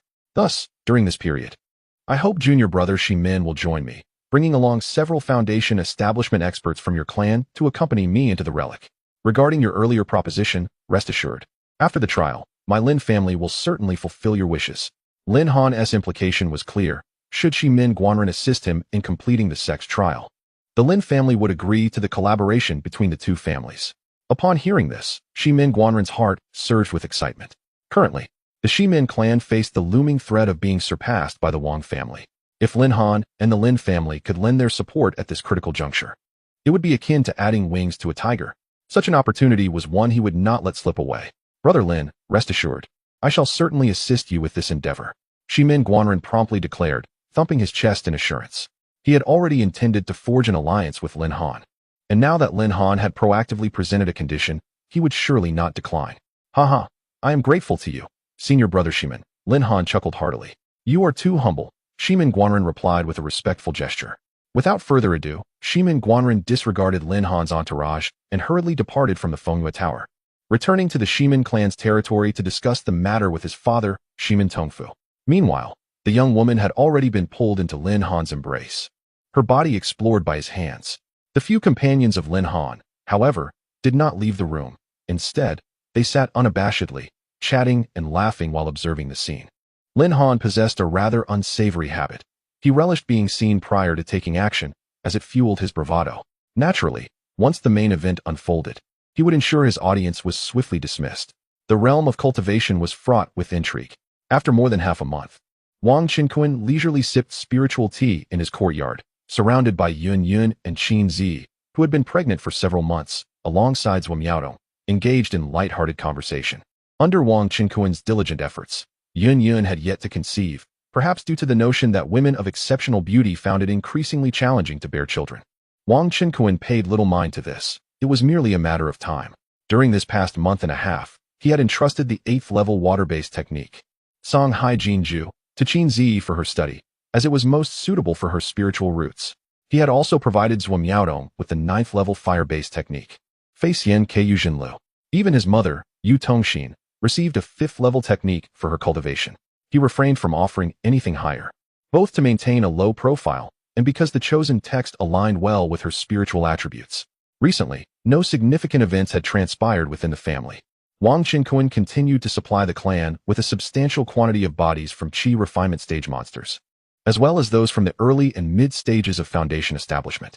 After mastering the 7th-level technique, Jin Hong Jianjing, his doppelganger, Kuan Kuan No. 1, had naturally acquired it as well. Now, Kuan Kuan No. 1 boasted enhanced combat prowess, capable of single-handedly slaying mid-stage foundation establishment monsters despite only having reached the peak of Qi refinement. An astonishing feat indeed. The clan leader, Wang Jiancheng, was taken aback by Wang Qinquan's ability to provide foundation establishment monster bodies, though he chose not to voice his astonishment, silently recording Wang Qinquan's contributions to the clan. He speculated that his nephew, Wang Qinquan, had likely encountered a formidable master who recognized his potential and took him on as a disciple. Moreover, it was plausible that this master was beyond the spirit transformation stage, possessing the strength necessary to consistently furnish Wang Qinquan with numerous monster bodies and magical artifacts. After all, even the ancient beings of the nascent soul stage lacked the time and capacity to scour the Luyun mountain range for such quantities of monsters, slaying them only to deliver their remains to Wang Qinquan. Only those above the spirit transformation stage could achieve such swiftness and flight. Nevertheless, this was indeed a fortuitous development, and he had no intention of probing further, for some reclusive masters were known for their eccentricity and preferred to keep their disciples hidden from prying eyes. Additionally, Wang Qinquan bestowed upon the younger generation, Wang Gaojun, Manhwa Teng, Wang Haoqiang, and Su Ziwei, each a superior foundation establishment pill, fulfilling his prior promise to Wang Gaojun regarding their foundation establishment. Wang Gaojun and Wang Haoqiang acquired high-grade foundation establishment pills and retreated to the family cultivation chamber. Merely a few days into their seclusion, they successfully broke through to the initial stage of foundation establishment. After all, their spiritual roots were of commendable quality. Master, Madame Miaodong's maternal family, the head of the Zhua family, has come to visit and is awaiting in the family reception hall, reported a maid. My father-in-law has arrived. What brings him to our clan's reception hall? Quickly invite him inside, Wang Qinquan replied hastily. The maid, who was at the Qi refinement stage, promptly dashed out. My father has come to see me, exclaimed Zhuo Miaodong, who was visibly excited despite her considerable pregnancy. Wang Qinquan approached her and gently urged, Tong Tong, do not be overly agitated. Today, we shall prepare a feast of beef and mutton to welcome our esteemed father-in-law. With a smile, Wang Qinquan retrieved several mid-stage Foundation Establishment wild bull demon beasts and prairie sheep demon beasts from his storage bag, placing them in the center of the courtyard. When he had married Zhuo Miaodong, he lacked the Foundation Establishment pills and had limited spirit stones, thus he could only offer a token gift as a dowry, merely a gesture of goodwill. He wondered whether his father-in-law, Zhuo Wenwen, who had attained the peak of the Qi refinement stage, had advanced to Foundation Establishment yet. If not, he would gladly lend assistance to him. Chapter 29. Merely a Foundation Establishment pill. If one has yet to establish their foundation, this could indeed be of assistance. After all, it is merely a trifling matter. Moments later, a maid from the Wang family arrived, escorting a middle-aged couple. The gentleman, an elegant scholar clad in a blue robe, was none other than Zhuo Wenwen, the head of the Zhuo family, who still possessed the cultivation of a perfected Qi refinement stage, albeit with a somewhat unstable aura. Trailing behind him was a middle-aged woman in a silver dress, presumably Tian Yaru, the mother of Zhuo Miaodong. Tian Yaru, also at the perfected Qi refinement stage, was strikingly beautiful, exuding a mature charm, though her expression appeared slightly fatigued. How fortunate my father-in-law is. Zhuo Miaodong beamed as she greeted. Father, mother, what brings you here? Tunner, I heard you are with child? Congratulations. Your father is to be a grandfather. Zhuo Wenwen chuckled. Wang Qinquan hastily stepped forward to welcome them, bowing respectfully. Father-in-law. Mother-in-law, please come in. What a pleasure to see you. Zhuo Wenwen and Tian Yaru promptly returned the greeting. We heard that Miaodong is pregnant, so we came to visit her. Thank you for your concern, dear in-laws. Wang Qinquan smiled, inviting them to sit down as Yun Yun summoned a maid to bring fruits and tea. After exchanging pleasantries, Wang Qinquan inquired, Father-in-law, your aura seems unstable. Have you encountered difficulties in your breakthrough? Zhuo Wenwen smiled awkwardly, shaking his head. Yes, I wasted a precious Foundation Establishment pill. Alas, my attempt at establishing a foundation has failed, and I remain at the perfected Qi refinement stage. Upon hearing this, Zhuo Miaodong's eyes flickered. Father, did you come here seeking our assistance with something? She asked directly. Zhuo Wenwen hesitated for a moment before responding. Our Zhuo family has managed to accumulate some spirit stones, supplemented by the generous support of my esteemed son-in-law, allowing us to purchase 2 more low-grade Foundation Establishment pills. However, recently, the Shiman family's pill workshop has raised their prices, and the wait is considerable. Although your Wang family's workshop has not increased their prices, reservations are still required for a long time.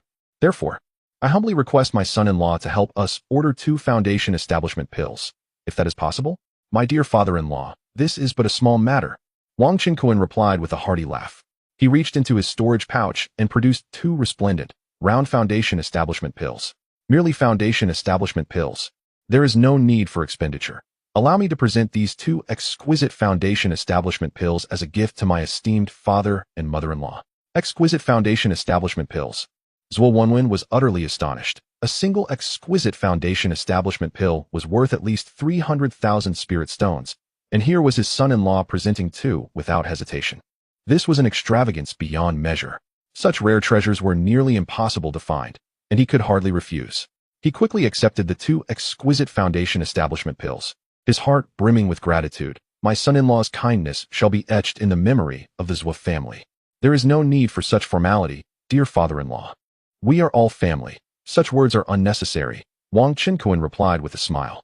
Meanwhile, Tian Yaru observed the exchange. Her heart stirred profoundly. She is also a practitioner of the great perfection in Qi refining. Without the Foundation Establishment pills, she might remain at this level for a lifetime. To her astonishment, her son-in-law presented 2 exquisite Foundation Establishment pills. Such a son-in-law is indeed a rare find. Wang Qinquan said, Father-in-law, mother-in-law, please wait a moment. Once I have prepared the bodies of these demonic beasts and cooked the meat, I shall welcome you properly. Previously, Wang Qinquan had already sent a maid to summon the chef. These are all demonic beasts of the Foundation Establishment stage. Zhuo Wenwen was taken aback upon discovering the 8 mid-Foundation Establishment demonic beast corpses behind Wang Qinquan. These are demonic beasts of the mid-Foundation Establishment. The meat of such beasts is exceedingly valuable, and it is seldom sold even in Yun City. Throughout his life, he had never tasted it. To think that Wang Qinquan had managed to acquire 8 of them, it was nothing short of extravagant. Indeed, they are all demonic beasts of the Foundation Establishment stage. Wang Qinquan smiled and remarked, the meat of these demonic beasts aids practitioners in enhancing their physique and cultivation. Thank you for your hospitality, my esteemed son-in-law. You are truly generous. Zhuo Wenwen and Tian Yaru expressed with delight. especially Tian Yerii, the mother-in-law, who grew increasingly fond of her son-in-law. At that moment, Wang Qinquan's mother, Yu Tongxin, who was practicing cultivation in the clan grounds, was also summoned by the maid and exchanged pleasantries with the two in-laws.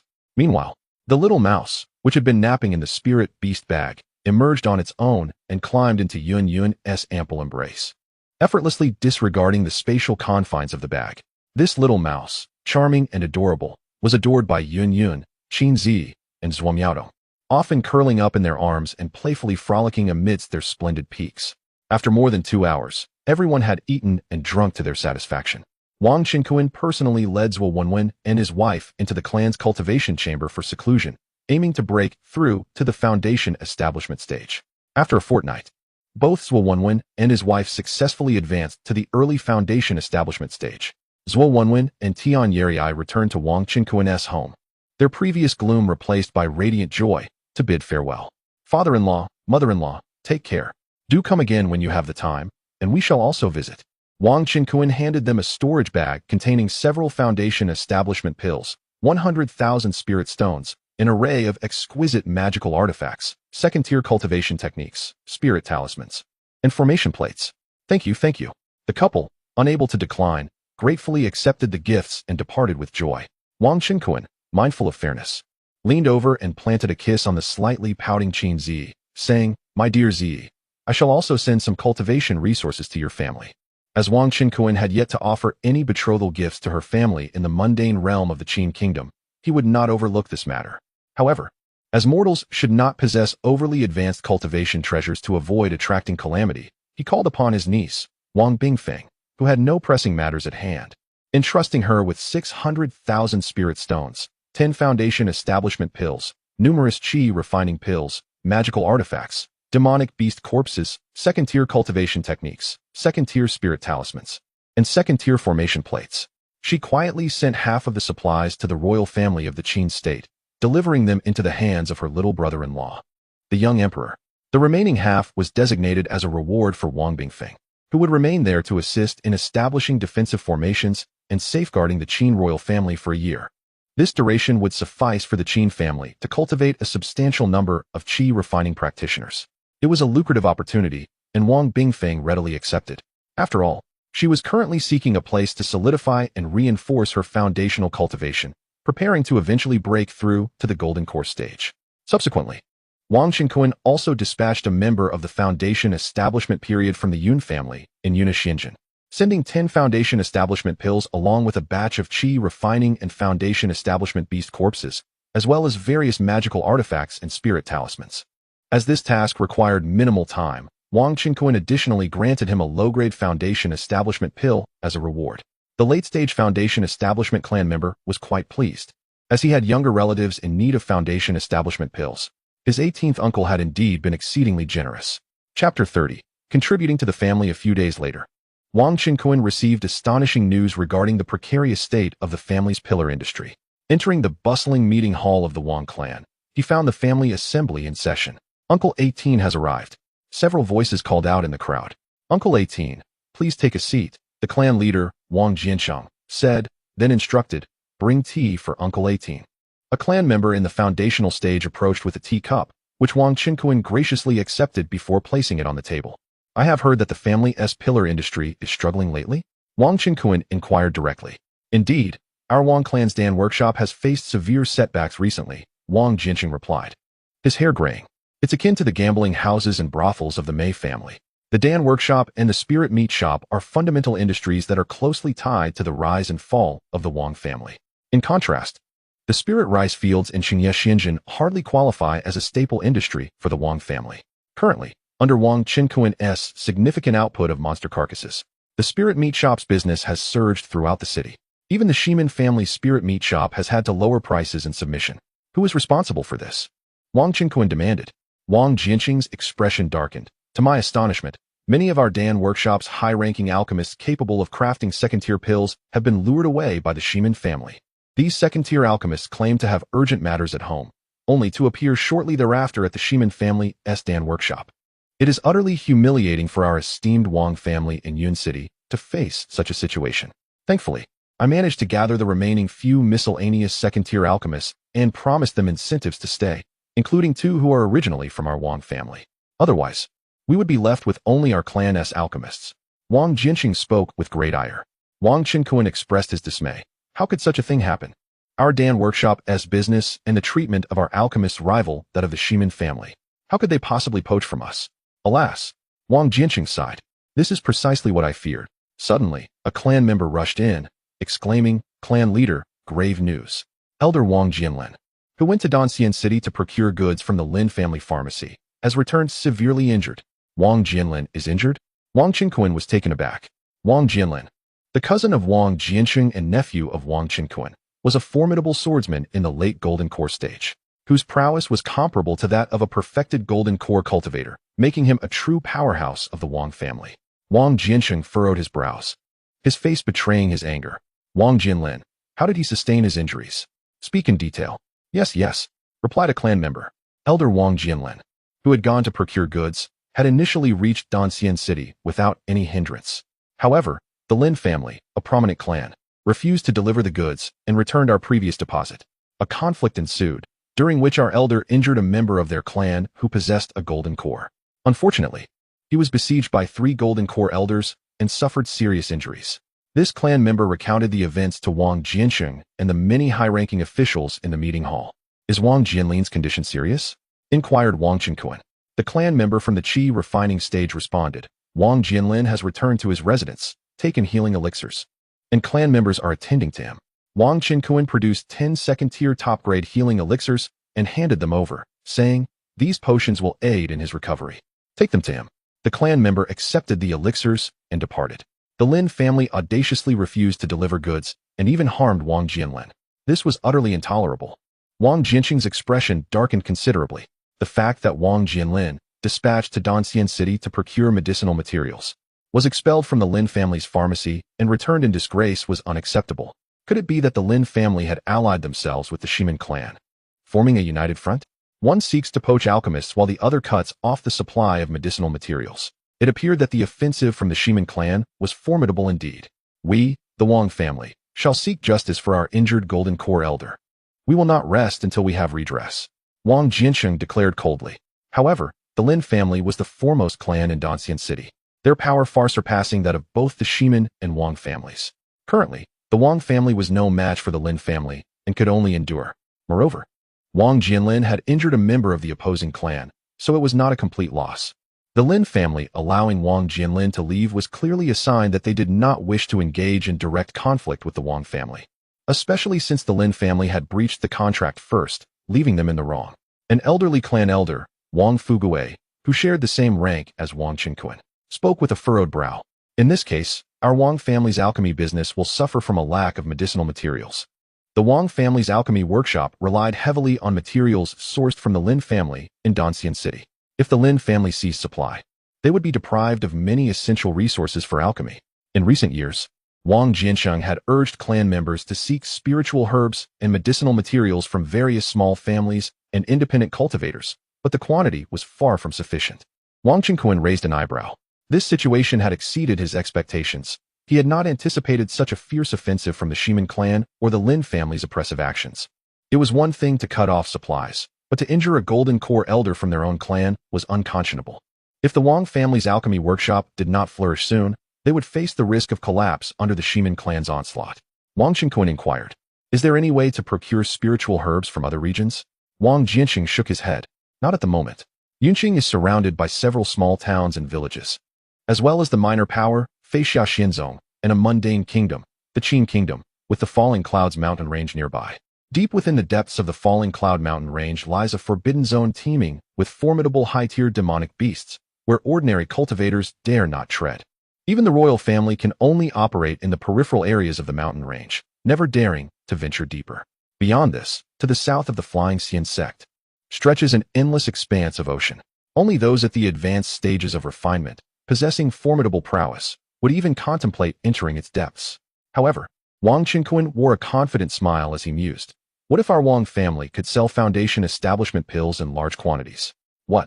Wang Jinqing's eyes widened in disbelief. This proclamation struck him like a bolt from the blue. Foundation establishment pills are exceedingly precious alchemical creations, rare even in the entirety of Yunjiangxian City. Each pill represents an immense fortune in spirit stones. Within the confines of Yun City, which family or solitary cultivator possessing a perfected qi refinement would not yearn to acquire such pills? Foundation establishment pills are akin to the hallmark of an alchemy workshop. As long as they are consistently available, the business of such a workshop is destined to flourish. Wang Qinquan directly produced over 100 foundation establishment pills from his storage pouch, placing them upon the table with a grin. Surely, this multitude of pills should suffice to address our current crisis? The sight of such an abundance of foundation establishment pills left the cultivators of the Wang family utterly astounded, their throats working involuntarily as they swallowed. Among the pills before Wang Qinquan, the majority were of low grade, with a portion being of medium and high-grade quality. It was as though a divine bounty had descended from the heavens. Such a wealth of foundation establishment pills.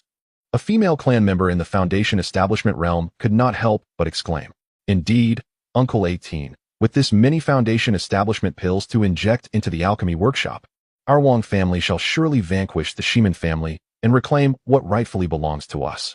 Your efforts are greatly appreciated." The clan leader, Wang Jiancheng, expressed his gratitude with a respectful clasp of his fists towards Wang Qinquan. Wang Qinquan waved his hand dismissively. "Nonsense, this is only to be expected." With that, he produced another storage pouch, revealing a plethora of first-grade qi refinement pills, beauty-enhancing pills, second-grade healing pills, second-grade spirit-gathering pills, and detoxification pills, in even greater quantities. He added, "If not for the protection of my kin, I, Wang Qinquan, would not have reached this point today. It is my duty to contribute to the family." The members of the Wang family expressed their heartfelt agreement. Indeed, indeed. To them, being able to contribute to the Wang family was a matter of immense pride. With over 100 foundation establishment pills and a plethora of other elixirs, they believed they were well equipped to navigate the impending crisis. Wang Jianxing nodded in affirmation and then instructed, "The Golden Core Elder has sustained injuries and requires the assistance of clan members skilled in healing spells. Distribute these foundation establishment pills and other elixirs to our various alchemy workshops. Prepare promptly." "Understood. I shall attend to it immediately." Yes. The members of the Wang family exited in unison. Wang Qinquan and Wang Jianxing also departed the conference hall. 2 days later, news of the Wang family's plan to sell large quantities of low, medium, and high-grade foundation establishment pills, along with other elixirs, sent shockwaves throughout Yunjiangxian City. Chapter 31. The Bewilderment of Shiman Tongfu. What? The Wang family intends to sell a substantial quantity of foundation establishment pills? My heavens! What has come over the Wang family? This is not mere cabbage. It is the foundation establishment pill, and they are poised to sell it in large quantities. Could it be that the higher-ups of the Wang family have lost their senses? I refuse to believe it. It is said that the Wang family's pill workshop will limit the sale to 30 pills each month. In addition to a plethora of popular pills such as qi refinement pills, beauty pills, spirit gathering pills, healing pills, and detoxification pills, all available without restriction. It cannot be true. The foundation establishment pills from the Shiman family's workshop are not only exorbitantly priced, but are also limited to 5 pills per month, requiring a reservation 6 months in advance. Was I not informed that the alchemists capable of refining foundation establishment pills from the Wang family have been lured away by the Shiman clan? I heard that several days ago. A Golden Core Elder from the Wang family was injured and expelled from a medicinal shop by the Lin family while procuring herbs in Dawn Immortal City. Is the Wang family attempting a desperate counterattack against the united front of the Shiman and Lin families? It remains uncertain. But I am determined to visit the Wang family's pill workshop. I shall join you. I have been stuck at the peak of qi refinement for over a decade. This news is monumental for us loose cultivators. Let us hasten to the Wang family's pill workshop. As we traverse the streets and alleys of Yunjiang Immortal City, in tea houses and taverns, countless small families and loose cultivators engage in fervent discussion. A single stone has stirred 1,000 ripples. This news has set the entire city abuzz. Many are discreetly monitoring the situation.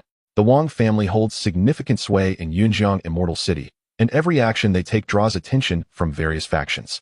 If this information proves true, the Wang family will once again become the most talked about subject in the city. Numerous individuals are eager to ascertain whether the Wang family is genuinely selling foundation establishment pills in abundance. The news of the Wang family's sale of foundation establishment pills has ignited a fervor throughout the city. Everyone speculates about the true intentions of the Wang family. Those wishing to test their luck or simply observe the commotion flock to the Wang family's pill workshop, eager to procure foundation establishment pills. The entrances of the various workshops are overflowing with eager patrons, the crowd so dense that even horse-drawn carts struggle to navigate through. The streets surrounding the workshop have become congested. Many cultivators, primarily at the chi refinement or low-level foundation establishment stages, stand outside, peering in, as they await their turn to purchase foundation establishment pills and other elixirs. Inside the Wang family's workshop, however, it is a bustling hive of activity. The family patriarch, Wang Jiancheng, along with his kin, presides over the largest workshop selling foundation establishment pills. Our family now offers low-grade, mid-grade, and high-grade foundation establishment pills each month. For merely 100,000 spirit stones, you can acquire a low-grade foundation establishment pill, limited to 30 each month. A maximum of 5 may be purchased daily, until stock runs out.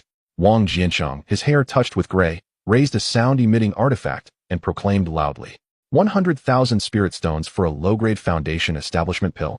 Upon hearing Wang Jiancheng's pricing, many were taken aback. The Wang family's foundation establishment pills still maintain their original low price.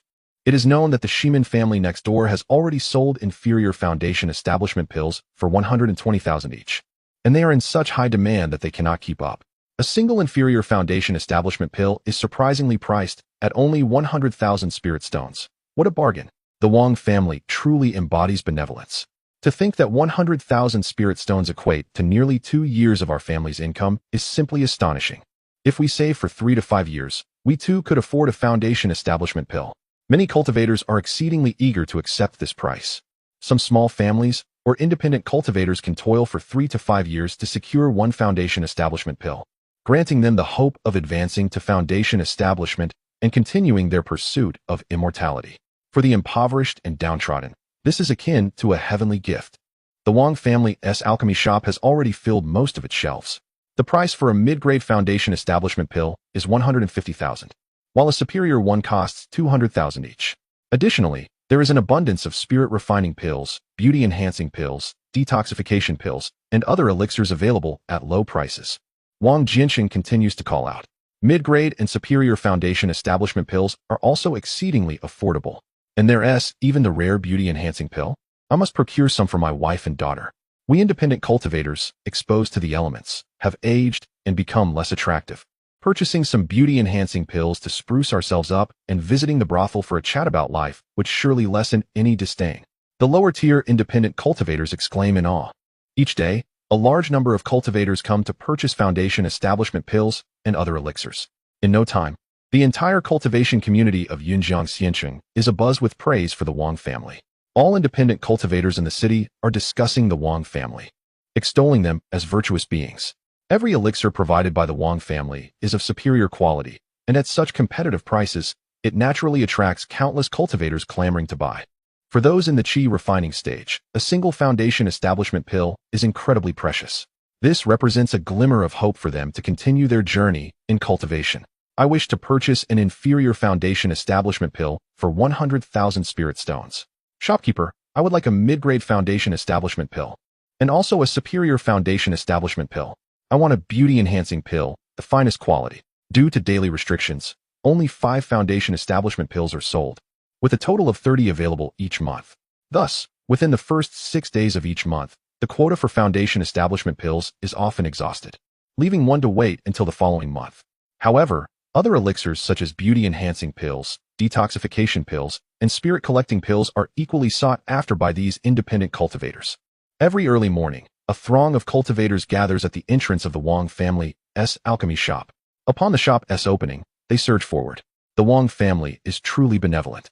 Indeed, it is a stroke of fortune for us independent cultivators in Yun City to encounter the Wang family. Yet, I fear that I may never earn 100,000 spirit stones in my lifetime to buy a foundation establishment pill. One cannot blame the Wang family. The fault lies solely with oneself for failing to seize the opportunity. If only a daughter could wed into the Wang family, that would be splendid. Meanwhile, within the Shimin family, the patriarch Shimin Tongfu wears a grim expression. He had just emerged from seclusion after a few days, only to receive this news, which ignited a fury within him.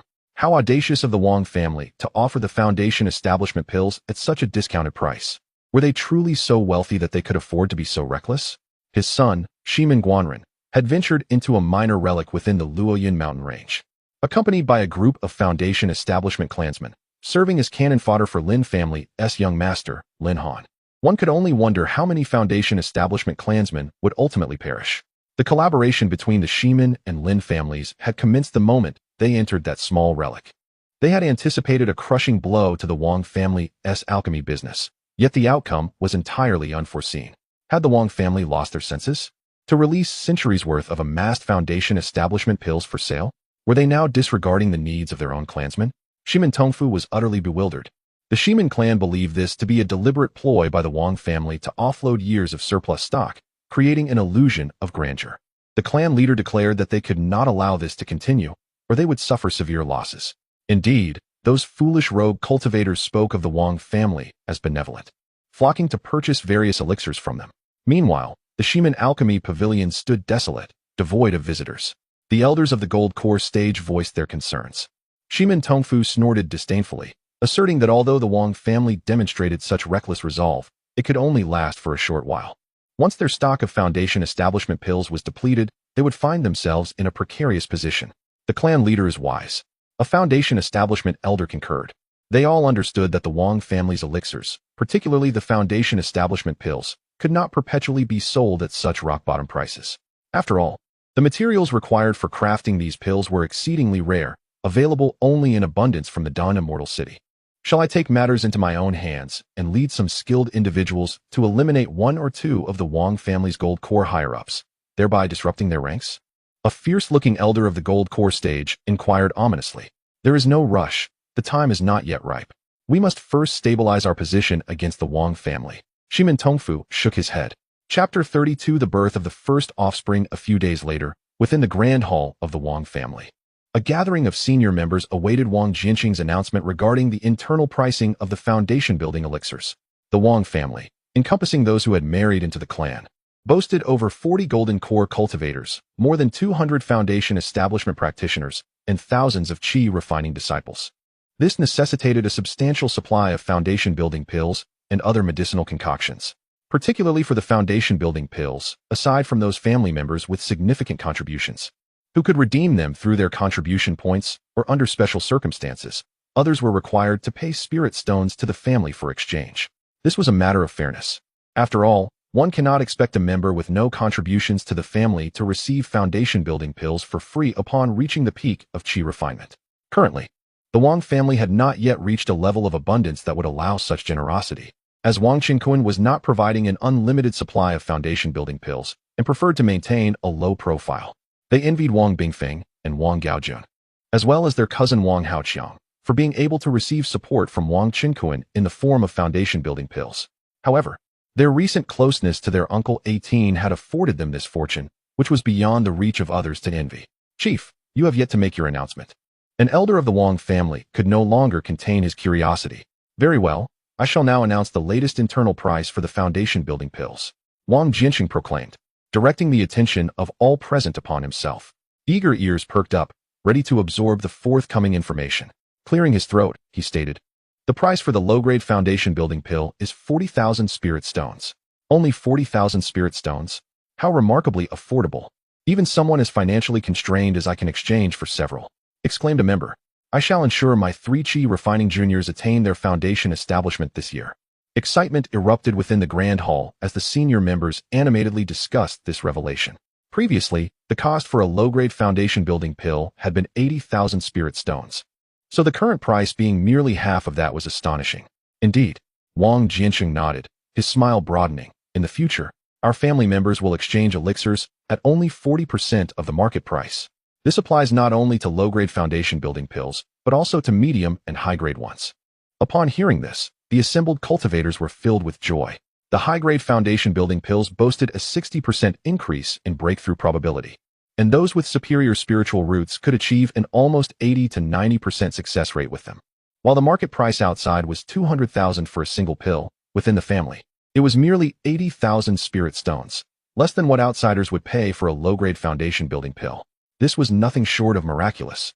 In that case, the Wang family's business is bound to flourish even more, a family member remarked with a grin. Indeed, Wang Jinqing chuckled. Our alchemy workshop has also received numerous requests from independent alchemists wishing to join us. Furthermore, The prominent Morong family, known for cultivating spiritual herbs in Dawn Immortal City, wishes to collaborate with us to supply medicinal ingredients. The news sent waves of exhilaration rippling through the gathered family members. The Morong family, in the grand city of Dawn, stands almost on equal footing with the Lin family. With their abundant supply of medicinal herbs, the Wang family's Dan workshop can once again recruit alchemists. Indeed, the Wang family has become quite popular wherever they go. Time passes swiftly. A few months later, through the intimate dual cultivation with Yun Yun, Wang Qinkuan has successfully ascended to the 9th level of qi refinement. Yun Yun has also reached the 6th level, thanks in part to her innate talent resembling that of a furnace. Wang Qinkuan's strength now rivals that of the 16th level of qi refinement. His wife, Qin Zi, is nearing her time of labor, necessitating a secure birthing chamber, which has already been constructed within the family estate. Several experienced maidservants have been appointed to attend to Qin Zi's needs. The same applies to Zhuamiaodong. They are well provided for, with an abundance of beast meat, spiritual herbs, heavenly materials, and various supplements at their disposal. Having lived in the Wang household for an extended period, their palates have become quite refined. Due to the rich spiritual energy in their food, both Qin Zi and Zhuamiaodong have advanced in their cultivation, with Qin Zi now at the 4th level and Zhuamiaodong at the 3rd. Zhuamiaodong, being the more voracious eater, has not lagged far behind in her progress. Regrettably, Yun Yun has yet to conceive. However, Wang Qinkuan remains unperturbed.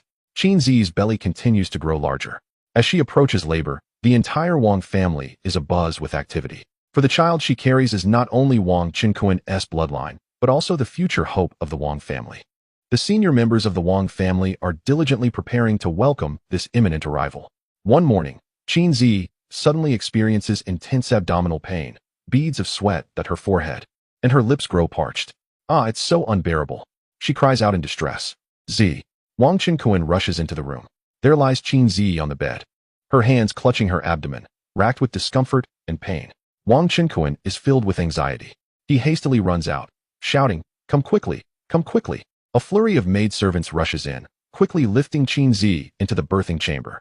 Master Qinkuan, please do not fret, one of the elder midwives, surnamed Li, comforts him as a member of the Wang family's servants. You may wait outside. We shall handle everything here. Nodding, Wang Qinkuan swiftly exits the birthing room. Rest assured, sir, the lady's condition is quite stable. She simply needs to give birth smoothly, another midwife reassures him. Upon hearing this, Wang Qinkuan's anxious heart begins to ease somewhat. Suddenly, a resounding cry of a newborn fills the room. Congratulations, Master Qinkuan. The lady has successfully given birth to a son. Midwife Li emerges, cradling the swaddled infant. Ding. Congratulations to the host on successfully giving birth to an offspring with the potential of a quasi-emperor, gaining 10 points of fortune and 10 points each in strength, spiritual energy, agility, constitution, and mental attributes. Ding. As the host has given birth to their first child, the system has activated a new feature. The voice of the system resonates. As a surge of attribute energy enveloped Wang Qinkuan's being, his fortune value also ascended.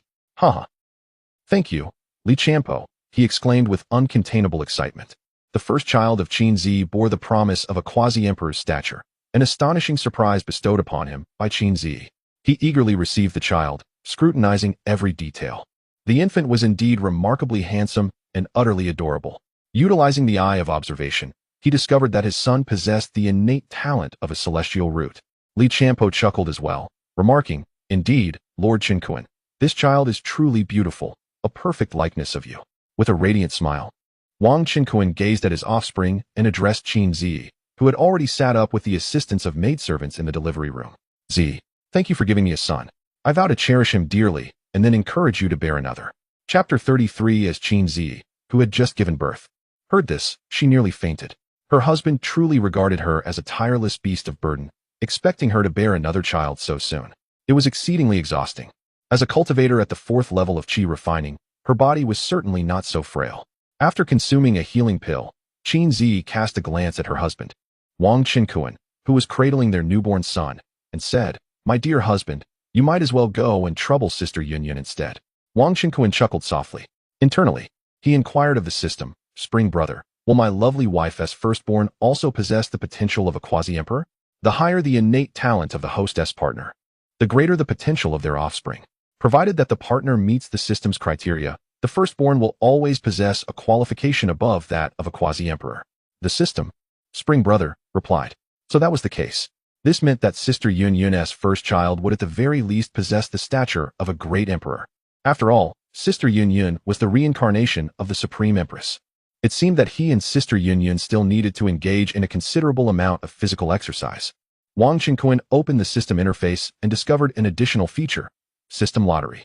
System Lottery. For every child born with imperial potential, the host gains one chance to draw. Continuing to draw requires the expenditure of 20 points of luck, with a chance to obtain anything. Currently available to draw once. Oh, not bad. This lottery feature offers a chance for everything. Let me draw once. Beep. One draw made. Congratulations on obtaining 500 pieces of 5 elements gold essence, as well as 10 points each in strength, spirit, agility, constitution, and mental attributes. A surge of energy coursed through him, accounting for the childbirth. Wang Qingquan had now reached the 9th level of qi refining, boasting a power equivalent to the 17th level.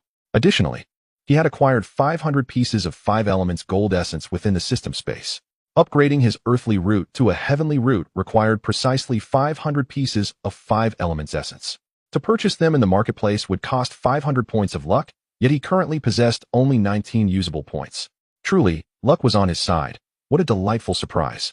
At that moment, his mother, Yu Tongxin, rushed in upon hearing the news. Kunkin, let me hold him. I want to see my precious grandson. She took the baby from Wang Qingquan, who was calm and curious, gazing at everyone around him. A maid was already prepared, bringing small garments to dress the child alongside Yu Tongxin. Seeing this, Wang Qingquan stepped outside for a while, seeking a secluded spot to consume the 500 pieces of 5 elements gold essence.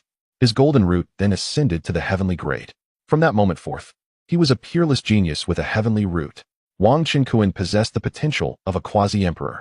The following day, within the estate of Wang Qingquan, his mother, Wang Qingquan, Yun Yun, Qin Zi holding the child, and the expectant Zhuo Miaodong were all joyously feasting together. My dear husband, our son is so adorable. What name should we give him? Qin Zi inquired with a smile. Wang Qingquan pondered for a moment before gently suggesting, how about Wang Tong, or Wang Yi, Wang Lin, Wang Ming, Wang Changsheng? Are these names suitable? He recalled the formidable names of the Wang family from the novels of his past life, renowned across realms. Upon hearing these names, Yu Mu and Yun Yun nodded repeatedly, expressing their satisfaction. These names clearly exuded an extraordinary essence. Truly, their Kuan, brother Kuan, possesses a remarkable talent for naming. He is certainly not inept in this regard. Yet, they were uncertain which name would be the most fitting. It was Wang Qingquan who decisively slapped Yun Yun's thigh and proclaimed, my eldest son, as the elder, shall be named Wang Changsheng. I hope he grows up to be humble and composed, without being overly ostentatious. After all, my eldest son Wang Changsheng is not yet of the stature of an emperor, and thus should not be called Wang Tong. Moreover, the eldest son ought to embody a prudent and considerate demeanor. Yin Yun rolled her eyes elegantly at him. After all, this was not her child, so why slap her thigh?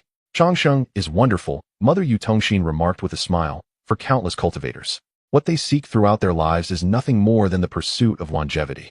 Qin Zi, cradling the innocent and unaware infant Wang Changsheng, also beamed with joy. Time swiftly passed. When Wang Qingquan's eldest son Wang Changxing was 2 months old, Zhuo Miaodong also gave birth. Ding! Congratulations to the host for successfully giving birth to a potential emperor offspring, earning 10 points of fortune and 10 points of all attributes. You have obtained 1 lottery opportunity. The voice of Chun Gu echoed in his mind. Wang Qingquan had once again acquired fortune and a surge of attribute energy. Zhuo Miaodong's firstborn was also a son, endowed with the aptitude of a heavenly spiritual root. He immediately requested the system to draw a lottery. Ding! 1 lottery draw completed. Congratulations on obtaining Yellow Turban Warrior, 10 points of all attributes. A fresh wave of attribute energy quietly surged into Wang Qingquan's being, elevating his cultivation from the 9th level of qi refinement to the 18th level, rivaling the strength of a late-stage foundation establishment cultivator. Glancing at the system space, he noted an enigmatic and profound flag. Yellow Turban Warrior, a flag of the divine transformation stage, capable of summoning a fully realized Yellow Turban Warrior, whose maintenance of strength requires the absorption of spirit stones. It turned out to be a summoning flag. When the time comes, he could summon it to safeguard his home. For now, it was unnecessary, as the divine transformation expert would likely require a substantial quantity of spirit stones for sustenance. Congratulations, my dear husband, Yun Yun exclaimed joyfully from the side, for she too had recently conceived. Wang Chenkuan informed her that Zhuo Miaodong's child was a robust boy, plump and lively. Wang Chenkuan named him Wang Meng, and upon his birth, the entire residence was suffused with an exuberant ambience of celebration. Mother Yu Tongxin had recently ceased her cultivation, dedicating her days to happily assisting Wang Chenkuan in caring for the children. Wang Meng was full of vitality, often crying a few times each day. Yet he was quite healthy. Each time after Zhuo Miaodong nursed him, he calmed considerably.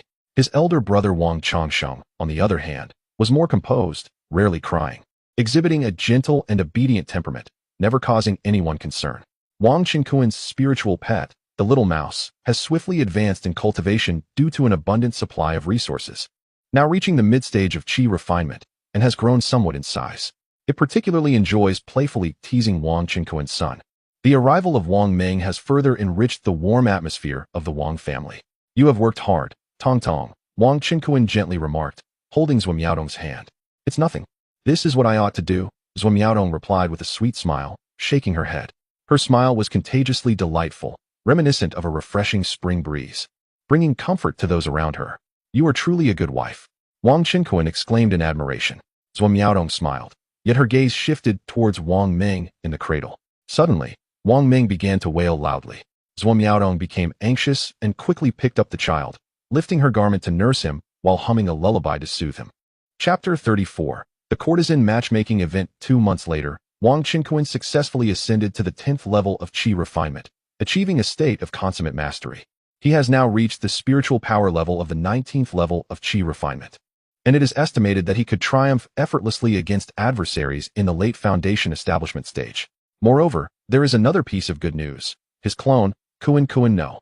1, has entered the 3rd tier of the Cloud Realm, engaging in combat against demonic beasts.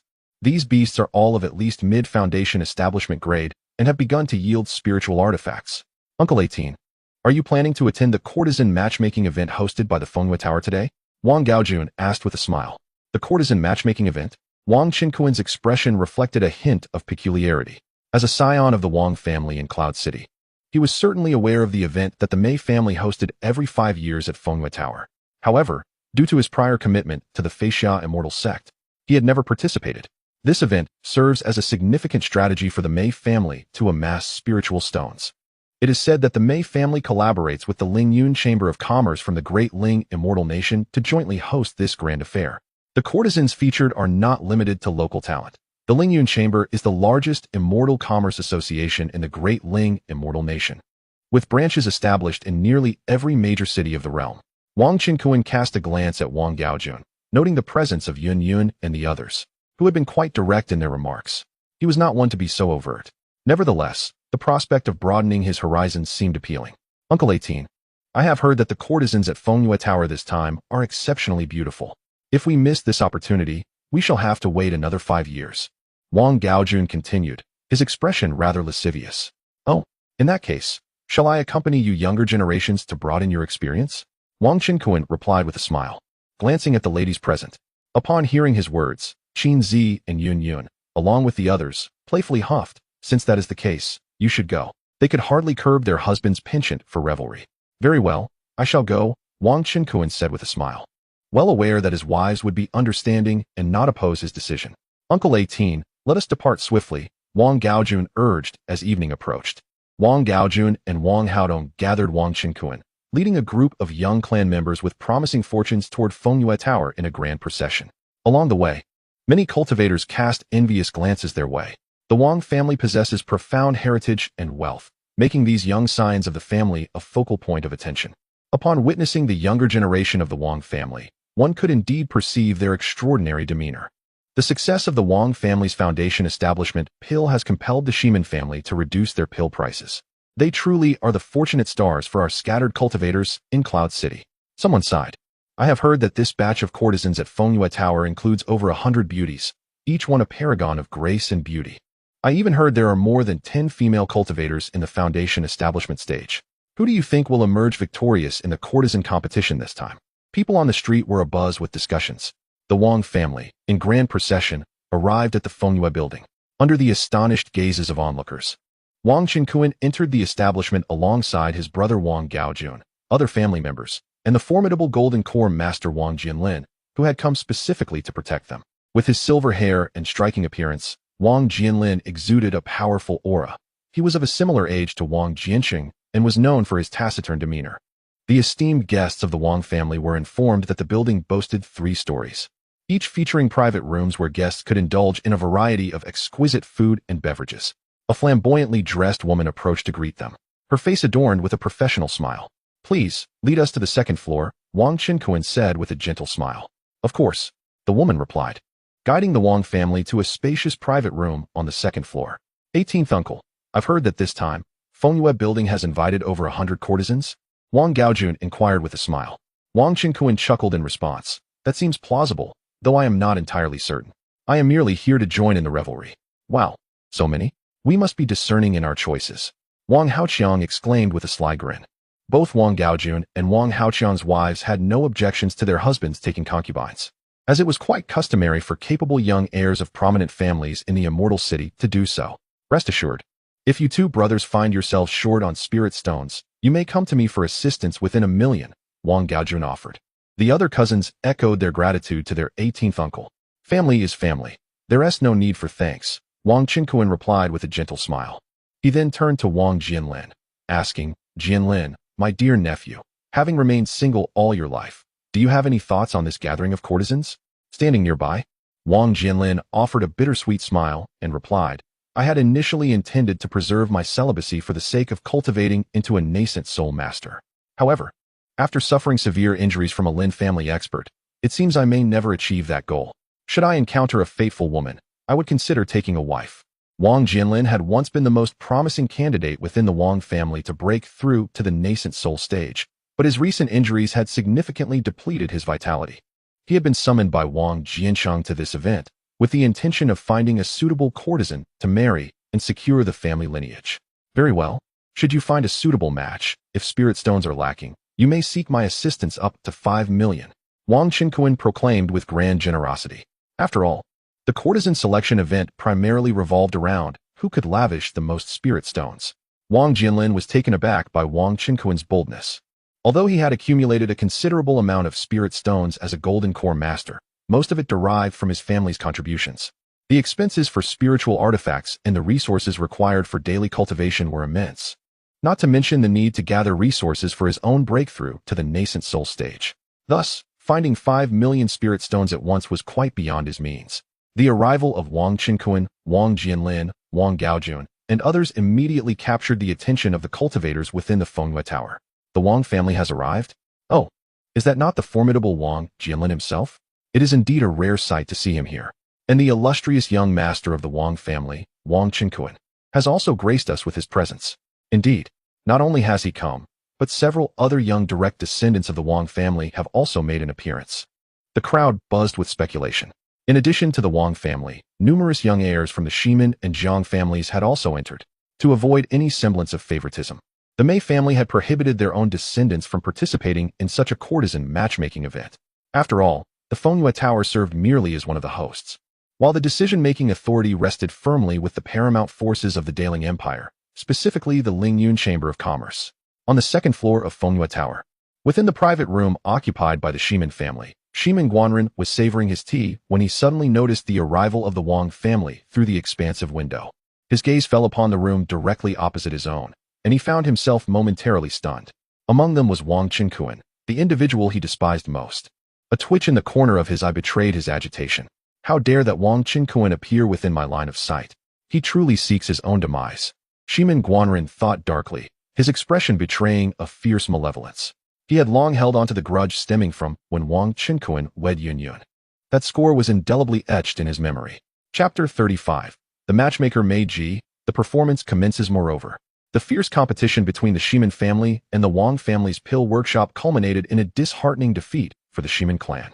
In a bid to secure the collaboration of the Lin family, Shimin Guanren brought along over 10 foundational stage clansmen to assist Lin Han in successfully passing the trial of the Golden Core relic. However, within the relic, they encountered 3 Golden Core level demonic beasts, resulting in the loss of 3 foundational stage clansmen. This unfortunate event transpired despite the joint efforts of Lin Han and another intersect trial team from the Feixia Immortal sect. Otherwise, the consequences would have been far graver. This incident deepened the animosity held by Shiman Guanren and the Shiman family towards the Wang family. It seems that the Wang family is also unwilling to remain idle, as they have set their sights on the courtesans. Shiman Guanren scoffed, a resolution forming within him. Today, he had approached his father and procured a substantial sum of spirit stones. Wang Qinkuan, Wang Jianlin, and Wang Gaojun settled into the seats by the window in the private box. Esteemed guests, please make yourselves comfortable. A beautiful maid from the Mei family, standing nearby, said with a radiant smile. She was not one of the courtesans of this brothel. In preparation for this matchmaking event, the largest brothel on Yunjiang Street had been closed for several days. The original courtesans had been relocated to the back courtyard of the establishment. Those wandering cultivators seeking amusement could enter through the back door on the first floor. After all, the courtesans of this matchmaking event were beyond their reach. Many wandering cultivators ascended to the second and third floors to witness the spectacle.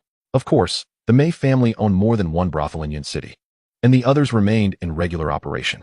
The finest delicacies, the most expensive spirit wines, teas, and fruits were promptly served. Wang Qinkuan instructed the maid. She nodded and withdrew.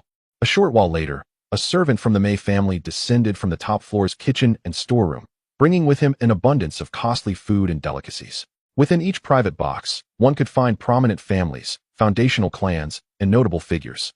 The main hall of the brothel was bustling with wandering cultivators and small cheer-refining families, creating a vibrant atmosphere.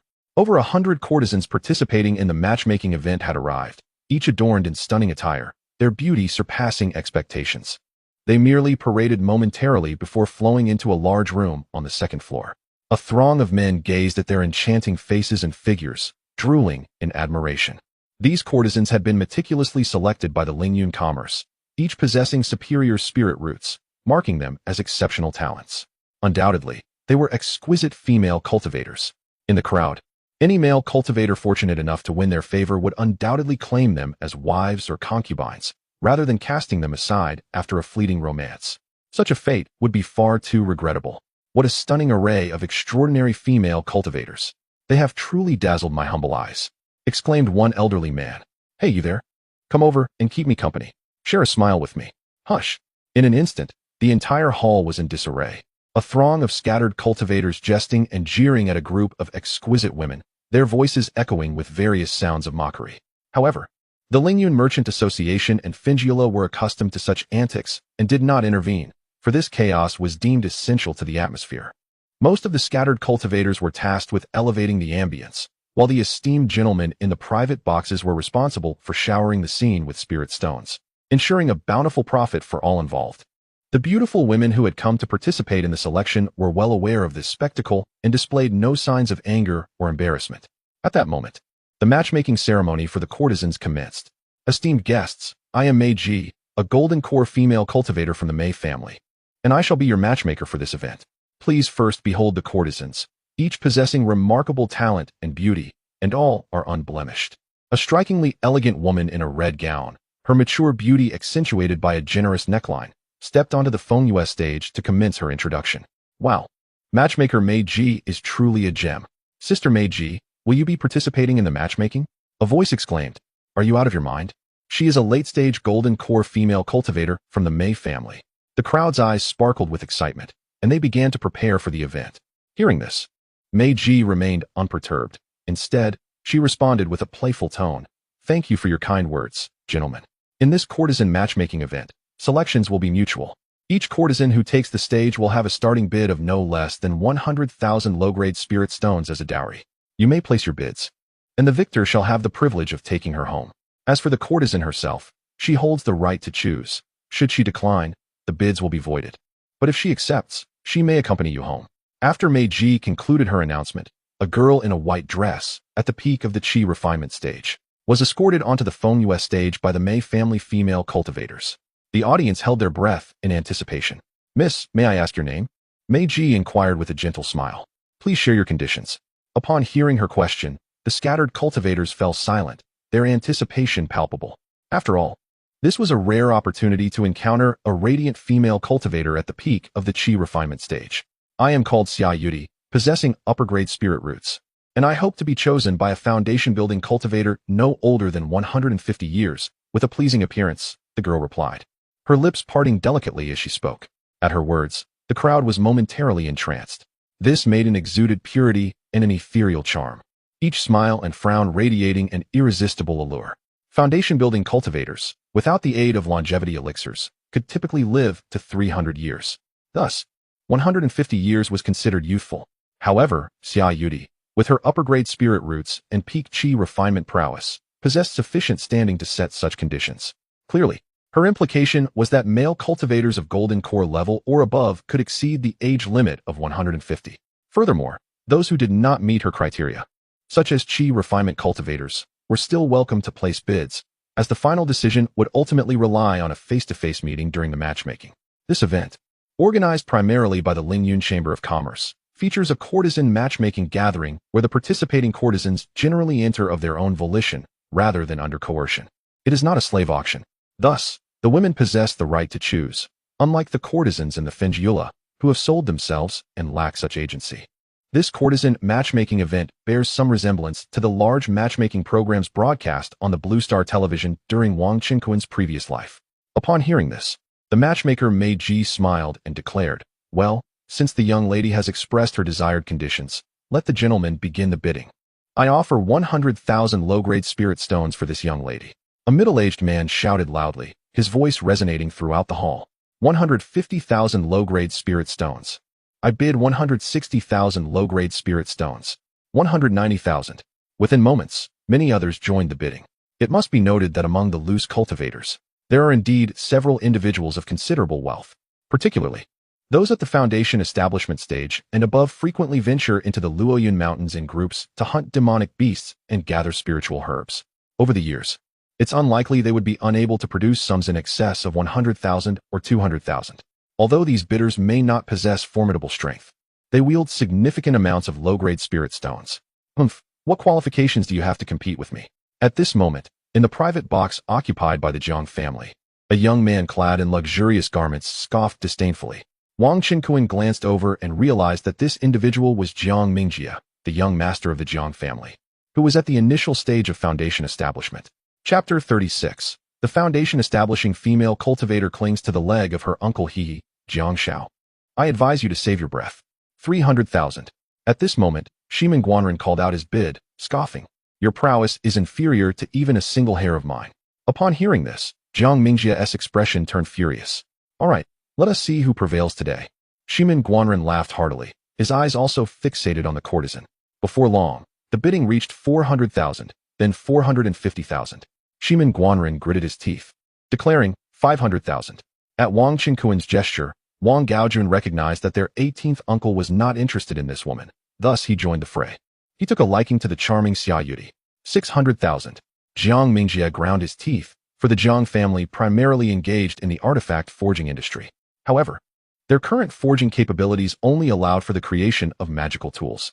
The spiritual artifact market in Yunjing Immortal City was monopolized by the Lingyun Chamber of Commerce. Hence, the Jiang family's strength was still far inferior to that of the Shimin and Wang families. This was the limit of what he could afford to bid. 70,000 inferior spiritual stones. Shimin Guanren raised his bid once more. 80,000. Wang Gaojun bellowed, emboldened by Wang Qinquan, exuding confidence and fearlessness against Shimin Guanren. 90,000 spiritual stones. After a moment of hesitation, Shimin Guanren ultimately bid again. 100,000 inferior spiritual stones. Wang Gaojun showed no hesitation. He had discerned the wavering expression on Shimin Guanren's face. The power of the Shimin and Wang families is indeed formidable. Jiang Mingjia decisively abandoned his bid, choosing not to speak further. Let us see how that Wang family fares. Shimin Guanren sneered, also relinquishing his bid. He realized that the direct descendant of the Wang family, Wang Gaojun, likely did not possess the spiritual stones to contend with him. This must be the detestable Wang Qinquan, deliberately opposing him and backing Wang Gaojun. This deepened his animosity towards Wang Qinquan. Very well. Shimin Guanren's countenance darkened. Although he had not succeeded in his bid, the Wang family had still expended a significant sum of spiritual stones. He did not believe that Wang Qinquan and the Wang family could absorb all these courtesans. 100,000 inferior spiritual stones. Is there any higher bid? If not, congratulations to Wang Gaojun of the Wang family for winning the bid. The matchmaker, Mei Ji, announced, her lovely face beaming with joy. Please welcome young Master Wang Gaojun to the stage to hold hands with the courtesan Xia Yudi. Let us witness what choice Xia Yudi will make. Wang Gaojun's heart soared with delight. Without hesitation, Wang Qingquan handed him a storage bag containing 100,000 spiritual stones. He ascended the stage with exuberance. Upon seeing the successful bidder, the young and handsome cultivator at the initial stage of foundation establishment, Xia Yudi's heart fluttered with excitement. This young man perfectly matched her criteria for a partner, and she was naturally willing. The two were brought to an elegant chamber by the female cultivator of the Mei family, where two elderly men sat. These two elders exuded profound and deep magical energy. They were the two perfected nascent soul elders of the Lingyun Chamber of Commerce. They are none other than Manager Jin and Manager Qian of the Lingyun Chamber of Commerce at the Yunjian branch. The cultivators of Yun City generally refer to them as the two elders of Jin Qian. Wang Gaojun bowed slightly and presented 1 million low-grade spirit stones as a bridal gift for the Lingyun Chamber of Commerce to nurture Xia Yudi or to facilitate the matchmaking of the courtesan. The taller Manager Jin accepted the spirit stones, quickly assessing their number with a sweep of his spiritual sense. He smiled warmly at Wang Gaojun, saying, "Young master of the Wang family, there is no need for formality. Congratulations on winning the heart of a beautiful maiden." Manager Qian also grinned. Lacking any imposing demeanor of a nascent soul elder, he made a hand gesture to retract several spiritual marks previously placed on Xia Yudi, nodding to Wang Gaojun, indicating that he could now take Xia Yudi away. After all, the courtesan matchmaking event held in Yun City had begun with the first courtesan securing a staggering bridal gift of 1 million spirit stones. This was certainly an auspicious start, suggesting that subsequent courtesans' bridal gifts would not be any less. The two managers of the Lingyun Chamber of Commerce could not help but feel elated. Once the courtesan was given to the male party, the Lingyun Chamber of Commerce would no longer be involved. Those who were still apprehensive could request the chamber to impose a soul-binding technique on the courtesan, which would require an additional payment of spirit stones. Those who did not make such a request would bear the consequences of their own decisions, should the female party choose to flee.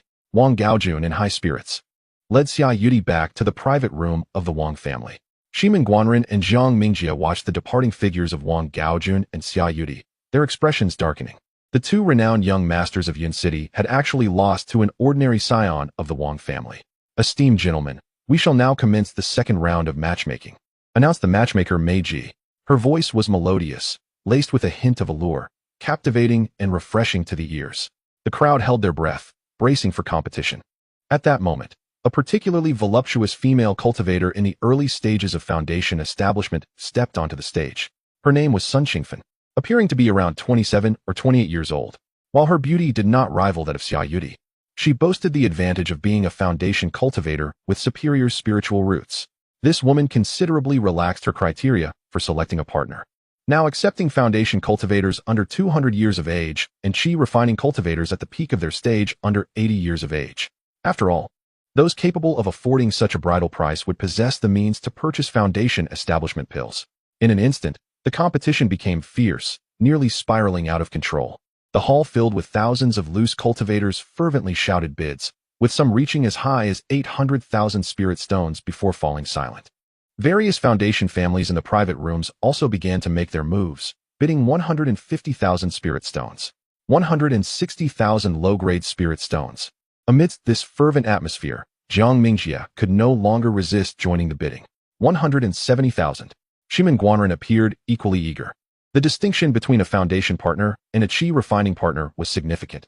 Bringing one home would immediately enhance the family strength with an additional foundation cultivator. This was the prevailing mindset among the various cultivation families. Within the Wang family's private room, Wang Qingquan felt no inclination towards a female cultivator lacking a heavenly spiritual root. After all, his household boasts 3 extraordinarily beautiful wives, rendering him immune to the charms of ordinary beauties. Wang Jianlin, a practitioner of the perfected golden core stage, possesses discerning taste. He has set his sights on a yet-to-debut courtesan, a pinnacle cultivator in the foundation establishment realm, who is undeniably exquisite. However, in his heart, cultivation takes precedence above all. On the other hand, the plump and voluptuous women particularly captivate the affections of the chubby Wang Haokong. Among the more than 100 courtesans present, Sun Qingfen stands out as the most robust. Observing this, several members of the Wang family, who initially had intentions, graciously relinquished their chances to Wang Haokong. Yet, the bride price has already surpassed the 1 million spirit stones previously agreed upon by Wang Qingquan. Wang Qingquan patted Wang Haokong on the shoulder and chuckled. "No worries, feel free to bid." 200,000 low-grade spirit stones. Wang Haokong's face lit up with joy as he clung to his uncle's leg, reveling in the moment. The instant he spoke, an uncanny silence enveloped the entire venue. Chapter 37. The grand finale begins. Lu Yin takes the stage as soon as he spoke. An utter silence enveloped the venue. Even Shimin Guanren and Zhang Mingjie ceased their chatter. The sum of 2 million was not beyond their means. Rather, they deemed it unworthy to expend such a fortune on a female cultivator in the early stage of foundation establishment. After all, there would be more opportunities ahead. Wang Hao, having achieved his desire, returned with the beautiful son Qingfen in tow. Subsequently, Shimin Guanren found himself in an exasperating predicament. Whenever he and his family set their sights on a courtesan, a member of the Wang family would invariably intervene, ultimately leading to the acquisition by the Wang family. This was a blatant affront to the Shimin clan. Even the Jiang family recognized the pattern, particularly Jiang Mingjie, who had grown considerably astute. The strategy devised by Jiang Mingjie and his kin was straightforward. Whenever the Shimin family pursued a courtesan, the Jiang family would forego their participation, only to enter the bidding when neither the Shimin nor the Wang families were involved. This tactic proved effective. Jiang Mingjie gleefully ascended the stage, offering a bride price of 250,000 spirit stones for a female cultivator in the late stage of foundation establishment, who was over 100 years old. Although her beauty was merely above average and her age slightly advanced, her high cultivation level made her a prized candidate. Her selection as a courtesan was undoubtedly due to her formidable prowess and potential for advancing to the golden core stage. The raucous bidding among the foundation establishment loose cultivators exceeding 200,000 spirit stones attested to her desirability. Other members of the Jiang family also succeeded in winning beautiful partners, though most were merely in the qi refinement stage. Besides the Jiang family, the Yun family also reaped benefits. As the maternal family of Madame Yun, Wang Qingkuan certainly extended his favor towards them. He even discreetly summoned his brother-in-law, Yun Huawu, to discuss a matter of importance. Yun Huawu, being the eldest son of Yun Hai and the elder brother of Yun, was only in his 40s yet had achieved the late stage of foundation establishment. He possessed a robust physique and striking features, demonstrating commendable aptitude. He hurried over to exchange pleasantries with his brother-in-law. Wang Qingkuan whispered to him and handed him a storage pouch. With a look of astonishment, Yun Huawu hurried back to the Yun family's private box. Before long, a courtesan named Lian Yingying took the stage, igniting a sensation throughout the audience. Possessing breathtaking beauty and an enchanting presence, she had reached the mid-stage of foundation establishment at a young age. The bidding escalated frantically among the loose cultivators, reaching 250,000, 270,000 low-grade spirit stones. At last, Shimin Guanren could no longer contain himself and sprang to his feet to place a bid. Upon witnessing the Shimin heir's participation, the other foundation establishment loose cultivators had no choice but to withdraw, as they could not afford to offend him. Moreover, the bride price had exceeded their financial capabilities. 280,000. Yun Huawu could no longer resist and joined the competition. This courtesan was undoubtedly among the top 3 in this batch, and he was thoroughly satisfied. 300,000. Shimin Guanren, incensed, finally erupted. Could it be that even a mere 5th family of Yun City could dare to overshadow him? Yet, the bidding soared to 350,000. With an imposing voice, Yun Huawu effortlessly quelled the fervor of the gathering. The Shimin family possessed the means to produce the required spirit stones. However, the family members present in the private box looked at him with eager anticipation. The spirit stones bestowed upon him by his father, Shimin Tongfu, were drawn from the family treasury, intended for the benefit of the young clan members, not merely for his own gain. Moreover, the lady in question was not among the 2 most distinguished courtesans. He needed to reserve the spirit stones for the competition's grand finale featuring the 2 unparalleled beauties. As for malicious bidding, he dared not indulge in such folly. It would prove futile. Present at the venue were the 2 esteemed managers of the Lingyun Trading Company. In a previous session, an ignorant foreign golden core cultivator attempted to engage in unscrupulous bidding at the courtesan matchmaking event, only to be reduced to a mere pancake by manager Jin's swift hand. Though he was the scion of the foremost cultivation family in Yun City, the entire Shimin clan paled in comparison to the 2.5-star might of the Lingyun Trading Company. Yun Huawu joyfully approached, successfully clasping the hand of the stunning beauty, Lian Yingying. His heart brimmed with gratitude for his brother-in-law, who had just generously bestowed upon him a staggering 10 million in funds.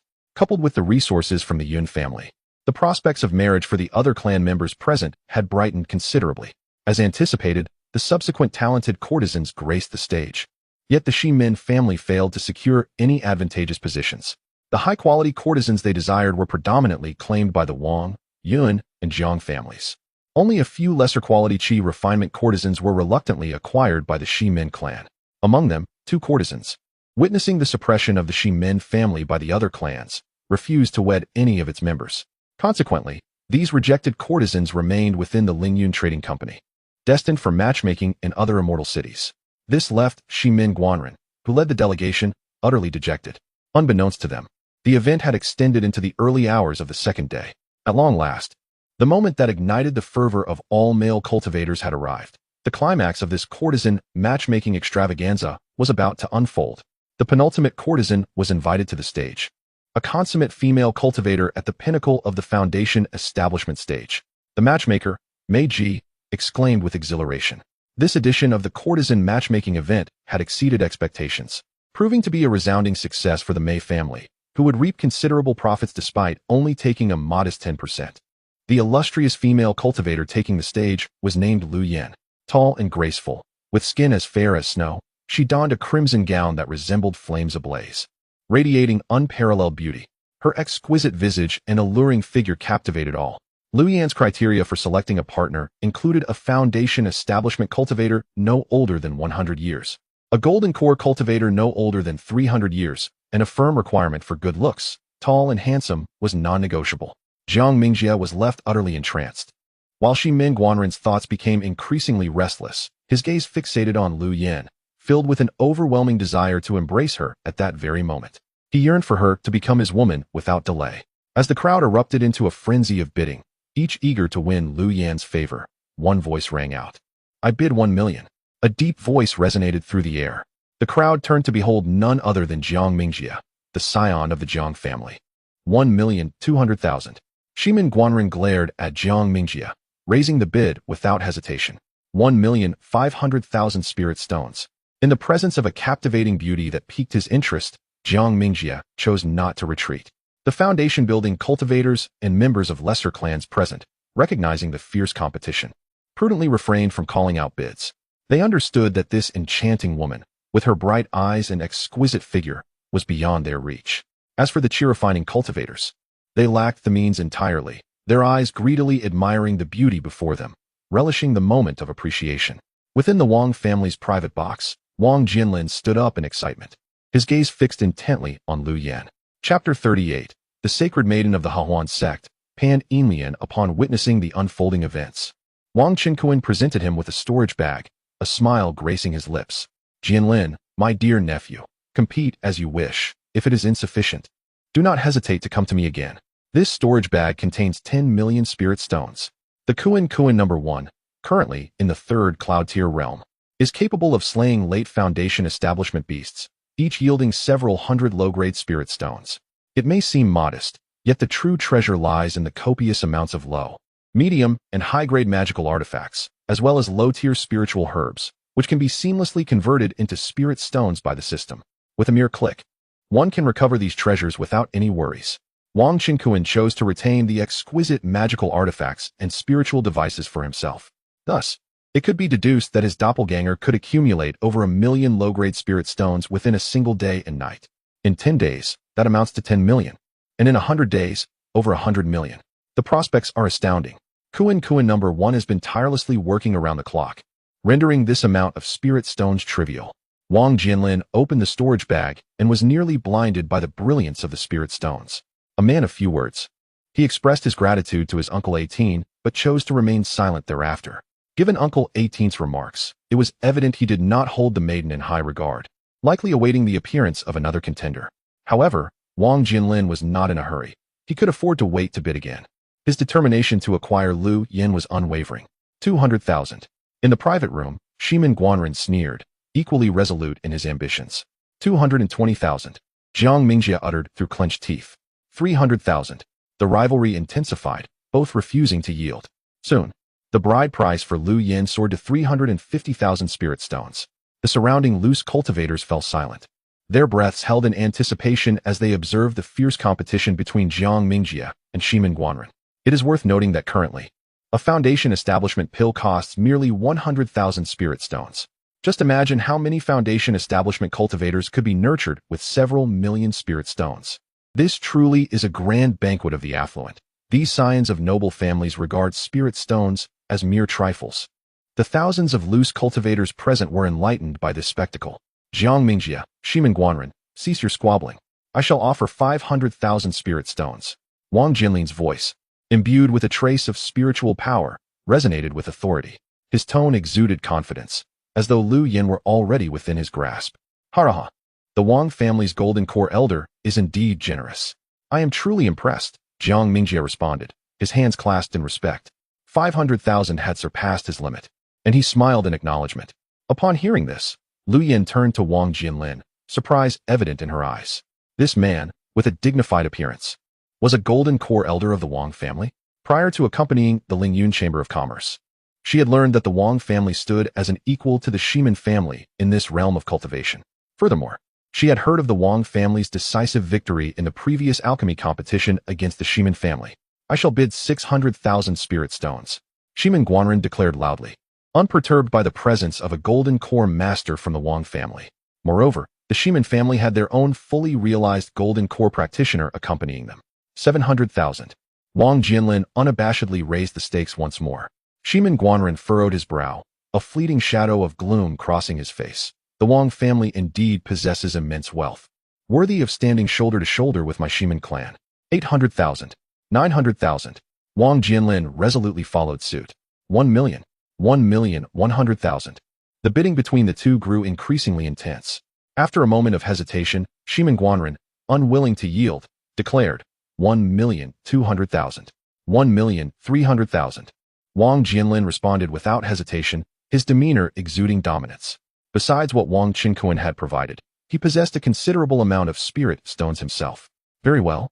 Since Elder Wang is so generous, I admire that and shall concede. Shimen Guanren ultimately conceded after much deliberation.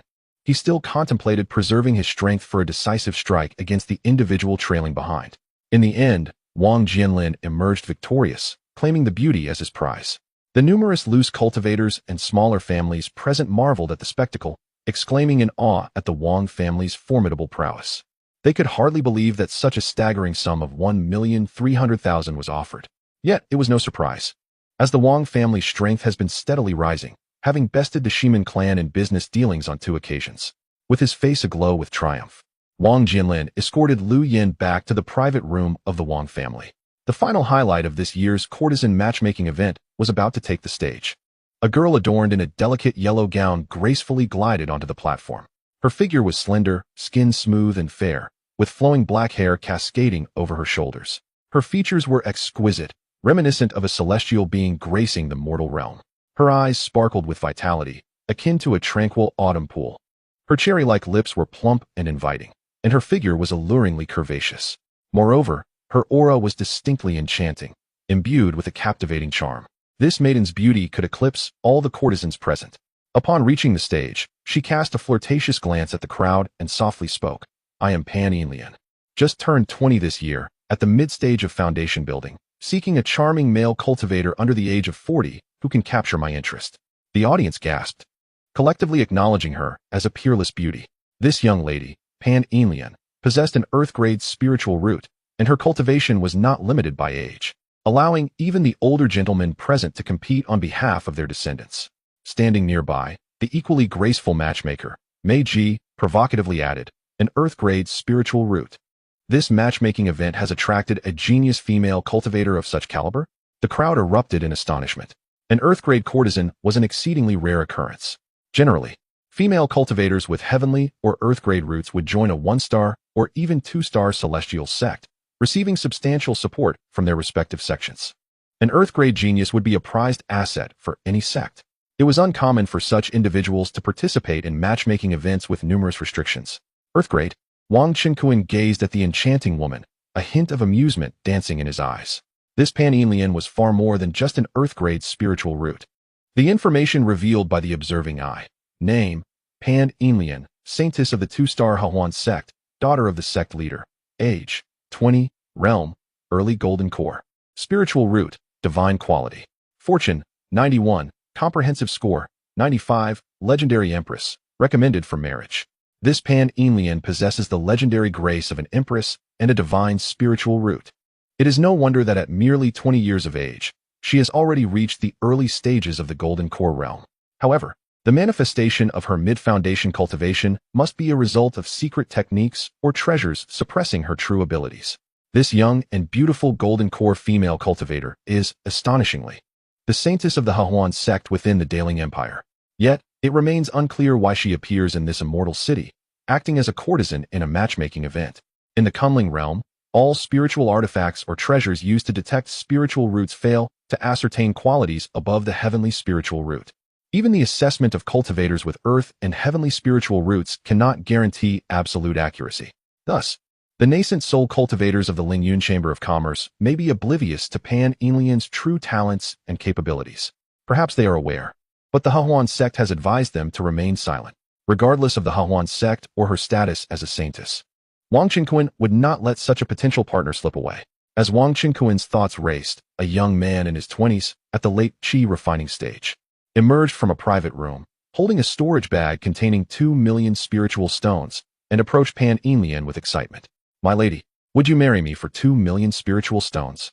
In the courtesan matchmaking event, anyone capable of presenting over 1 million spiritual stones could personally engage with the courtesan. "Are you certain?" Pan-Enlian slightly parted her rosy lips, a subtle smile gracing her face, seemingly amused by the young man. "Of course, I am wealthy. My father is a renowned Golden Core loose cultivator in this city, and my family's wealth extends far beyond this," the young man declared emphatically. Within the room of the Lingyun Chamber of Commerce, the manager Jean chuckled and remarked to manager Qian, "This young lad exhibits the fearlessness of youth. Alas, this girl likely looks down upon such a trifling amount of spiritual stones."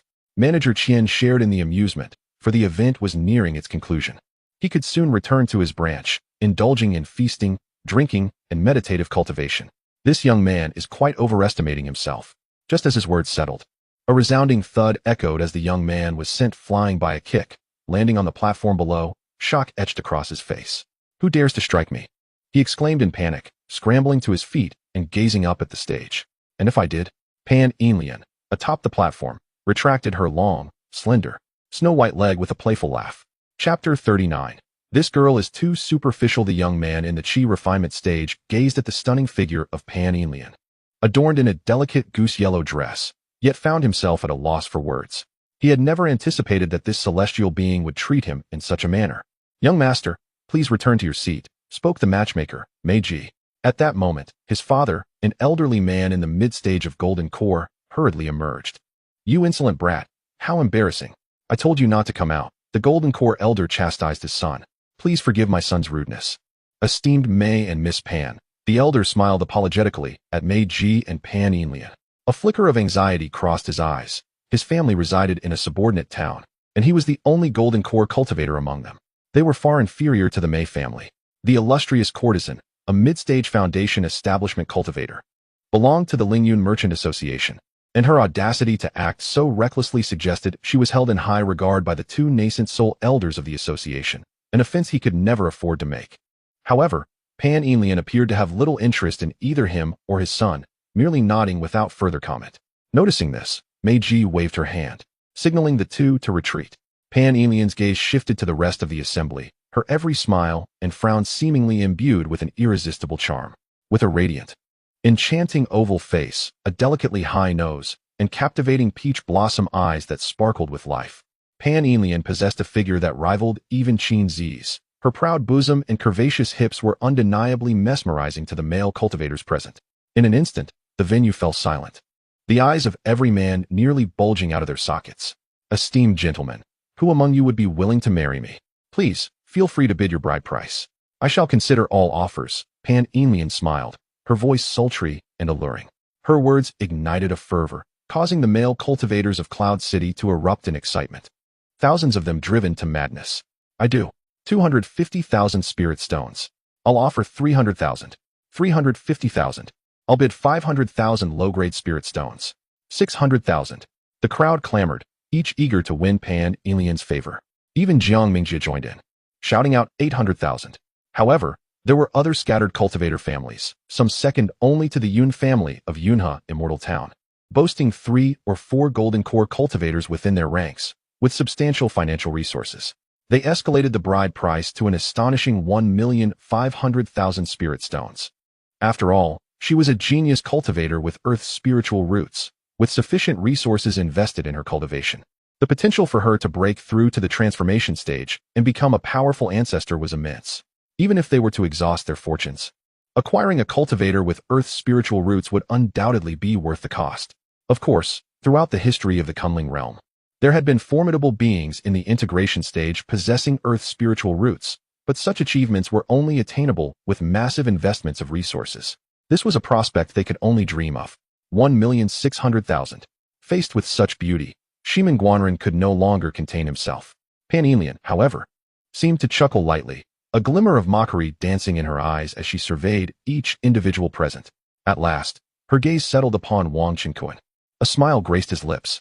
Wang Qinkuan, the esteemed young master of the Wang family, renowned as the wealthiest scion of Yunjin Xiancheng, was certainly known to Pan Enlil. Indeed, he possessed an air of dashing elegance, his demeanor as gentle as jade, his visage sculpted like a precious stone, and his eyes sparkled like distant stars, brimming with vitality. His lips curved in a subtle smile. What a remarkable and exquisite gentleman he was, though his cultivation was somewhat lacking, having achieved only the pinnacle of qi refining. This was hardly a concern. It was said that the Wang family had an abundance of foundation establishment pills, with 30 being sold off each month. The question remained, however, how he would perform. Wang Qinkuan returned Pan Enlil's smile and boldly declared, 20 million low-grade spirit stones. At this proclamation, silence enveloped the hall. Numerous wandering cultivators were left dumbfounded. What? 20 million? This young master of the Wang family, when he chose to act, did so with astonishing audacity. They could swear that in their lifetimes, they would never amass such a fortune. You've got guts, sneered Shimin Guanren. Do you think that price will intimidate me? He raised the stakes by 5 million, placing a total of 25 million spirit stones on the table, aiming to pressure Wang Qinkuan. 30 million. Wang Qinkuan maintained his calm smile. Veins bulged on Shimin Guanren's forehead. Could it be that Wang Qinkuan truly possessed such wealth? He discreetly communicated with his elder, Shimin Cuifing, a perfected golden core cultivator beside him, and discovered that his uncle possessed 8 million spirit stones. 35 million low-grade spirit stones. Shimin Guanren announced a staggering bid. This was the utmost limit for him, as he and Shimin Cuifing, along with their fellow foundation establishment kin, had pooled their resources to reach this sum. The Lingyun Commerce Association did not offer credit. The crowd gasped in admiration. Indeed, the Shimin family was worthy of being the foremost family in Yunqing. 35 million. Not a single low-grade spirit stone less. Wang Qinkuan heard a melodious transmission of spirit sense and smiled as he responded. A murmur arose. Was the young master of the Wang family intending to join Shimin Guanren on stage in competition? How audacious of him! Though Wang Qinkuan was undeniably more handsome, the Shimin family possessed greater strength, making the outcome uncertain. I have never witnessed such a scenario at a courtesan matchmaking event. In the Fenghua Hall and various private rooms, people were abuzz with discussion. According to the rules established by the Lingyun Commerce Association, when the bids of the final two competitors differed by merely one spirit stone, both would have the opportunity to ascend the stage and allow the courtesan to make her choice. It was evident to all that Shimin Guanren had exhausted his options. If Wang Qinkuan increased his offer slightly, he could monopolize the stage. Yet, he had granted Shimin Guanren an opportunity to join him. Of course, even ascending alone still hinged upon the courtesan's personal preference. Congratulations to young masters Shimin Guanren and Wang Qinkuan. Please ascend the stage for the matchmaking. The matchmaker, Mei Ji, beamed at the two, and upon realizing neither intended to raise their bids further, she decisively concluded the matter. Wang Qinkuan and Shimin Guanren emerged simultaneously from their respective private chambers.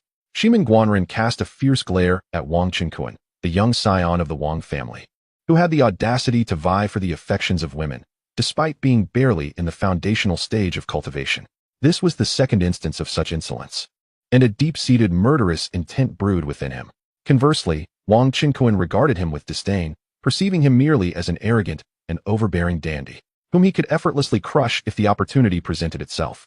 The two ascended to the stage, positioning themselves on either side of Pan Enlil. It must be acknowledged that Shimin Guanren possessed a certain charm. However, standing alongside Wang Qinkuan revealed numerous shortcomings in his appearance. Shimin Guanren was considerably shorter. With a more robust and stocky build, his facial features were less refined, characterized by a broad and short visage with a hint of flab. and his skin bore a greasy and coarse texture. In stark contrast to Wang Qinkuan's impeccable physique and flawless countenance, Shimin Guanren fell woefully short. Yet, Shimin Guanren mused to himself, I, Shimin Guanren, am the heir of the foremost cultivation family in Yunqing, the future patriarch, while Wang Qinkuan is merely a wealthy pretty boy. Surely, as long as the enchanting Pan Yinlian is not blind, she will choose me. Pan Yinlian turned her gaze towards the two, her peach blossom eyes sparkling with a playful smile. She pointed at Shimin Guanren and declared, This gentleman, you are old and unattractive. You may leave now. Laughter erupted within the Fengyue hall, as many could not contain their amusement at Shimin Guanren being publicly humiliated by the courtesan, who deemed him aged and unsightly. Others had offered him opportunities, yet he had squandered them all. Then, Pan Yinlian pointed at Wang Qinkuan, stating, This striking young gentleman is the one worthy of being my husband. Shimin Guanren felt a surge of blood rise to his throat, nearly choking on his indignation. How could he, a youthful cultivator over a century old, be considered old? He prided himself on being a figure of imposing vigor, capable of frightening children merely by strolling down the street. Although his looks could not rival Wang Qinkuan's, he argued that such attributes were inherited from his parents and should not be deemed unattractive. Wasn't this the moment to leverage one's lineage and family status? To think he had lost to Wang Qinkuan, that extraordinarily beautiful young lady, was far too superficial. Chapter 40. The Duel of Shimin Guanren. This enchanting beauty, unparalleled in her allure, has chosen Wang Qinkuan? A wave of murmurs erupted in the arena. Some found it astonishing, while others deemed it entirely fitting. How could this be possible? The members of the Shimin family seethed with fury, their eyes ablaze with indignation. A courtesan brought forth by the Lingyun Merchant Association would rather choose a member of the Wang family than their own young clan leader. This incident signified a resounding slap in the face for the entire Shimin family by the Wang clan. At this moment, Wang Qinkuan gazed at Pan Yinlian with a smile, extending his hand, saying, I am grateful for your affection, Miss Pan. If that is the case, let us depart together. Just moments ago, during the final bidding, it was this whimsical saintess of the Hahuan sect who had discreetly instructed him to deliberately raise his bid by just one inferior spirit stone. How delightful to humiliate the presumptuous Shimin Guanren, who fancied himself worthy of such a prize. Pan Yinlian swayed, exuding an enchanting fragrance, and leapt into Wang Qinkuan's embrace. Nuzzling against him and inhaling his pleasant scent, with a soft peck, she exclaimed, My dear sir, you are truly handsome. Let us go. The Hahuan sect, a prestigious two-star celestial sect, is predominantly composed of female cultivators, with a female sect leader and over 90% of its elders and disciples being women. As cultivators of the Hahuan sect, they differ from their male counterparts, often seeking dual cultivation partners upon reaching the golden core stage. Only through such partnerships can they ascend to higher realms more swiftly. Unlike the licentious demonic sects that indiscriminately engage in debauchery, the Hahuan sect is a righteous celestial order. Their cultivation techniques necessitate finding a partner with whom they share a profound spiritual connection, ensuring a swifter advancement. Pan Yinlian, having traveled with the Lingyun Merchant Association, had undergone numerous matchmaking encounters in various celestial cities, meeting wealthy and charming suitors who spent millions. Yet, she found none of them appealing. Upon arriving in Yin City, the moment she laid eyes on Wang Qinkuan, she recognized that her true objective had finally appeared. Shimin Guanren, upon witnessing this, was consumed by rage. He had believed Pan Yinlian would choose him, only to find her in Wang Qinkuan's arms, feeding him a mouthful of dog food. He stepped forward, confronting Pan Yinlian with clenched teeth. Pan Yinlian, I, Shimin Guanren, will not yield. The influence of my Shimin family far exceeds that of the Wang family. Marrying me would be entirely beneficial for you. Bah! Pan Yinlian retorted disdainfully, though she refrained from spitting, as a saintess of the Hahuan sect would not indulge in such crudeness. Shimin Guanren's relentless pursuit only served to deepen her contempt for him. His face twisted in disbelief. As a scion of the esteemed Shimin family, he had never endured such humiliation. Redirecting his fury, he turned to Wang Qinkuan. Wang Qinkuan, I warn you once more. Pan Yinlian is mine. If you dare to take her from me, the Shimin family will not let you off lightly. Shimin Guanren declared coldly. Huh? Who do you think you are? Do you really believe I fear you? My Wang family does not tremble before the likes of the Shimin clan. Wang Qinkuan retorted with a chilling laugh. Shimin Guanren let out a cold snort and said, The Wang family? I am eager to see just how formidable you truly are, daring to challenge our Shimin family. Do you think we fear you? Wang Qinkuan replied in a frosty tone. In that case, we shall meet at the blood duel arena. Let it be a matter of life and death. Shimin Guanren declared. Very well, If you are so keen on courting death, I shall oblige, Wang Qinkuan responded nonchalantly. Pan Yinlian, with her delicate white hands clasping Wang Qinkuan's larger one, looked on with curiosity. This newly acquainted young master Qinkuan, merely at the peak of qi refinement, showed no fear of Shimin Guanren, who was in the mid-stage of foundation establishment and accepted the duel. However, due to the unique nature of her cultivation method, she sensed a powerful surge of magical energy within Wang Qinkuan, seemingly rivaling even those at the peak of foundation establishment. Members of both the Shimin and Wang families emerged, including the courtesan they had competed over. For as long as the bridal price was paid to the Lingyun Chamber of Commerce, she would be considered his destined partner. With only the formal marriage remaining, the two factions stood at odds, their defiance palpable, creating an atmosphere thick with tension, as if it could erupt at any moment. This left the numerous loose cultivators and smaller clans present feeling shocked, anxious, and exceedingly oppressed.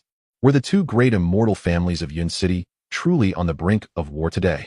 Yet, many others displayed excitement in their eyes, eagerly anticipating a clash between the two sides, hoping for a spectacle that might even yield some benefit for themselves.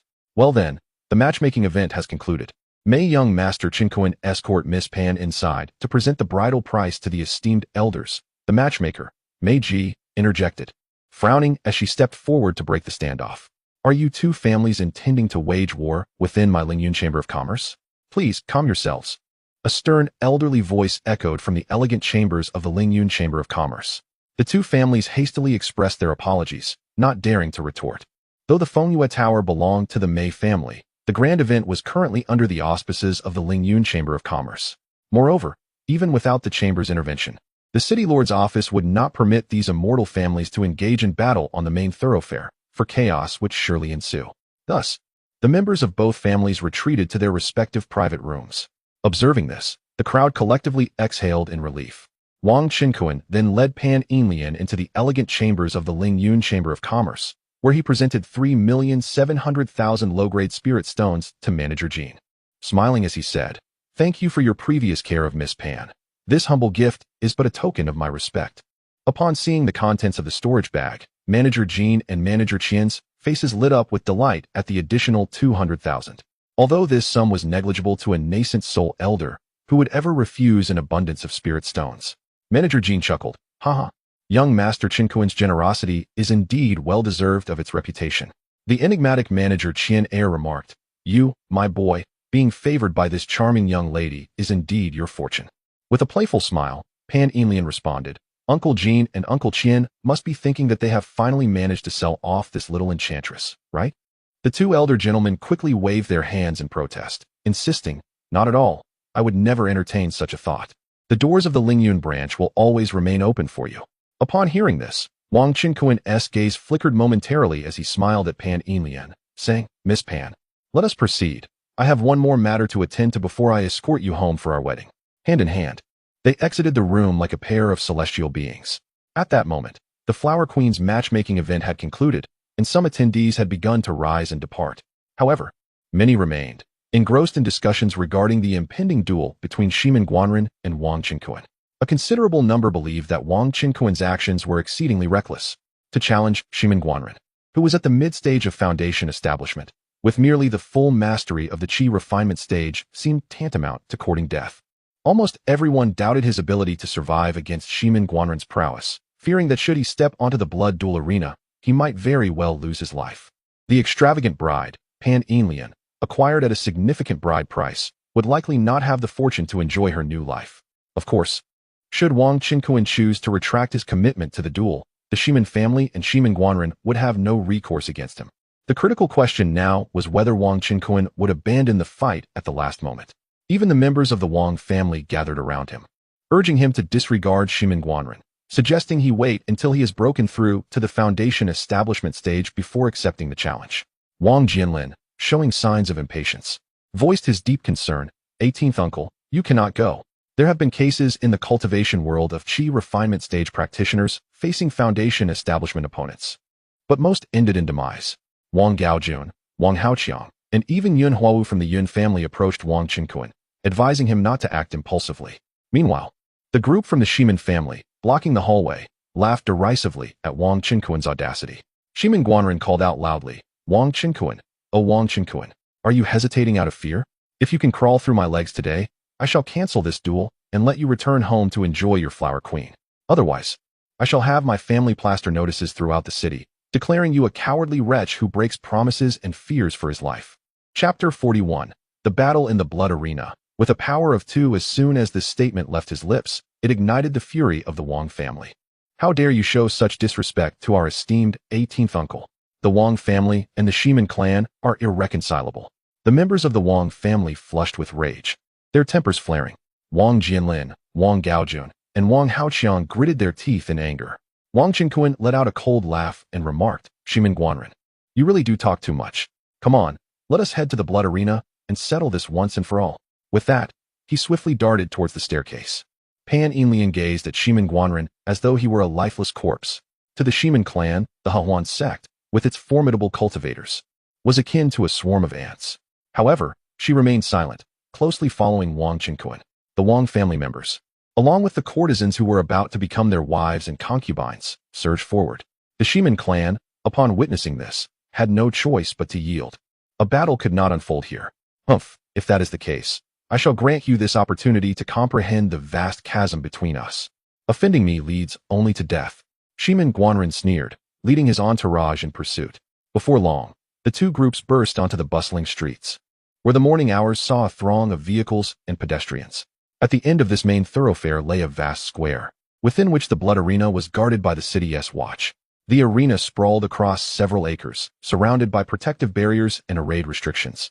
It was colloquially known among the lower-tier cultivators in the city as the life and death arena. The two families swiftly arrived at the scene, trailed by a multitude of onlookers eager to witness the spectacle, including not only those who attended the courtesan competition the previous night, but also many wandering cultivators and shopkeepers drawn by the commotion. At one side of the blood arena, a long table was set, surrounded by members of the Shimin clan. Opposite them stood the Wang family, including Wang Qinquan and Pan Yinlian. Wang Qinquan smiled at Pan Yinlian and reassured her, do not worry, my dear. This Shimin Guanren is merely a buzzing fly to me. He then addressed Wang Jianlin and Wang Gaojun, saying, you need not be concerned. I am utterly confident. Pan Yinlian softly replied, I naturally have faith in you, my husband, to eliminate that fly.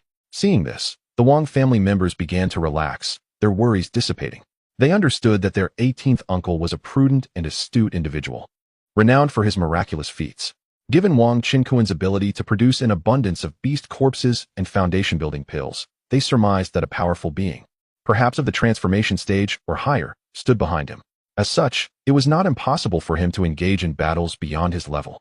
Furthermore, they planned to rescue Wang Qinquan, even at the risk of severe punishment from the city guards, should he find himself in peril. Upon witnessing this, Shimin Guanren let out a cold laugh and remarked, Wang Qinquan, I am eager to see what confidence you possess to be so audacious in my presence. With a swift motion, he dashed towards the blood arena. Wang Qinquan also propelled himself forward, leaping towards the arena with equal speed. Within mere moments, they both arrived at the stage. As they stood approximately several dozen feet apart, Wang Qinquan halted, crossing his arms with a smirk, and said, Shimin Guanren, I hope your strength does not disappoint me. Shimin Guanren was taken aback. This arrogant individual, having achieved the pinnacle of qi refinement, dared to approach him so closely, seemingly inviting him to make the first move. With his cultivation at the mid-stage of foundation establishment and fortified by a supreme spirit weapon, even late-stage foundation establishment cultivators would struggle against him. Could it be that this man has lost his senses? Shimin Guanren pondered silently. However, with the intent to kill, he dismissed further thoughts. This sword, named Huang Jiao, shall drink your blood, he declared, executing the sword control technique. With a sudden flick of his wrist, the exquisite Huang Jiao sword erupted forth as a streak of yellow light, aimed directly at Wang Qinquan's chest. The beam of sword light transformed mid-air into a 3-meter-long yellow dragon, moving with astonishing speed. The sword's aura cleaved through the air, surpassing the might of mid-stage foundation establishment. The spectators from Cloud City gasped, anticipating Wang Qinquan's imminent demise at the hands of this strike.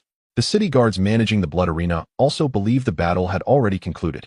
As the Shimin clan members cheered, Wang Qinquan merely raised an eyebrow, a hint of disdain curling at the corners of his mouth. Is that all? Bang! In an instant, a golden glimmer flashed in his eyes as he discerned the true trajectory of the Huang Jiao flying sword. With a casual punch, he struck the sword's body directly. The force was formidable, sending the Huang Jiao flying away, landing several dozen feet from the ground. Fortunately, the exquisite spirit weapon was typically wielded by golden core cultivators. Even with his full strength, Wang Chenkuan could not destroy it, and he had only exerted 20% of his power. How is this possible? Shimen Guanren's gaze reflected disbelief. His mastery of the sword control technique had reached perfection, and the Huang Jiao flying sword was a prized possession worth 2 million spirit stones, not merely a magical tool. Wang Chenkuan, unarmed, had deflected it?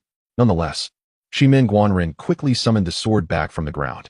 Observing Wang Chenkuan, who had once again resumed his relaxed posture with arms crossed, calmly surveying the crowd below, fury surged within him. This Wang Chenkuan had the audacity to belittle him. He had only exerted 60% of his cultivation earlier. At this moment, the audience erupted in astonishment. This highborn disciple of the Wang family, Wang Chenkuan, merely at the pinnacle of qi refinement, had effortlessly withstood an attack from a mid-stage foundation establishment cultivator, unscathed. This signifies that he possesses a formidable strength capable of contending with mid-level foundation establishment cultivators. It is well known that only the rarest prodigies in the realm of cultivation are rumored to wield such transcendent combat prowess. The members of the Wang family, observing from below, wore expressions of delight. Even Pan Yinlian, gazing at Wang Chenkuan, had a flicker of brilliance in her beautiful eyes.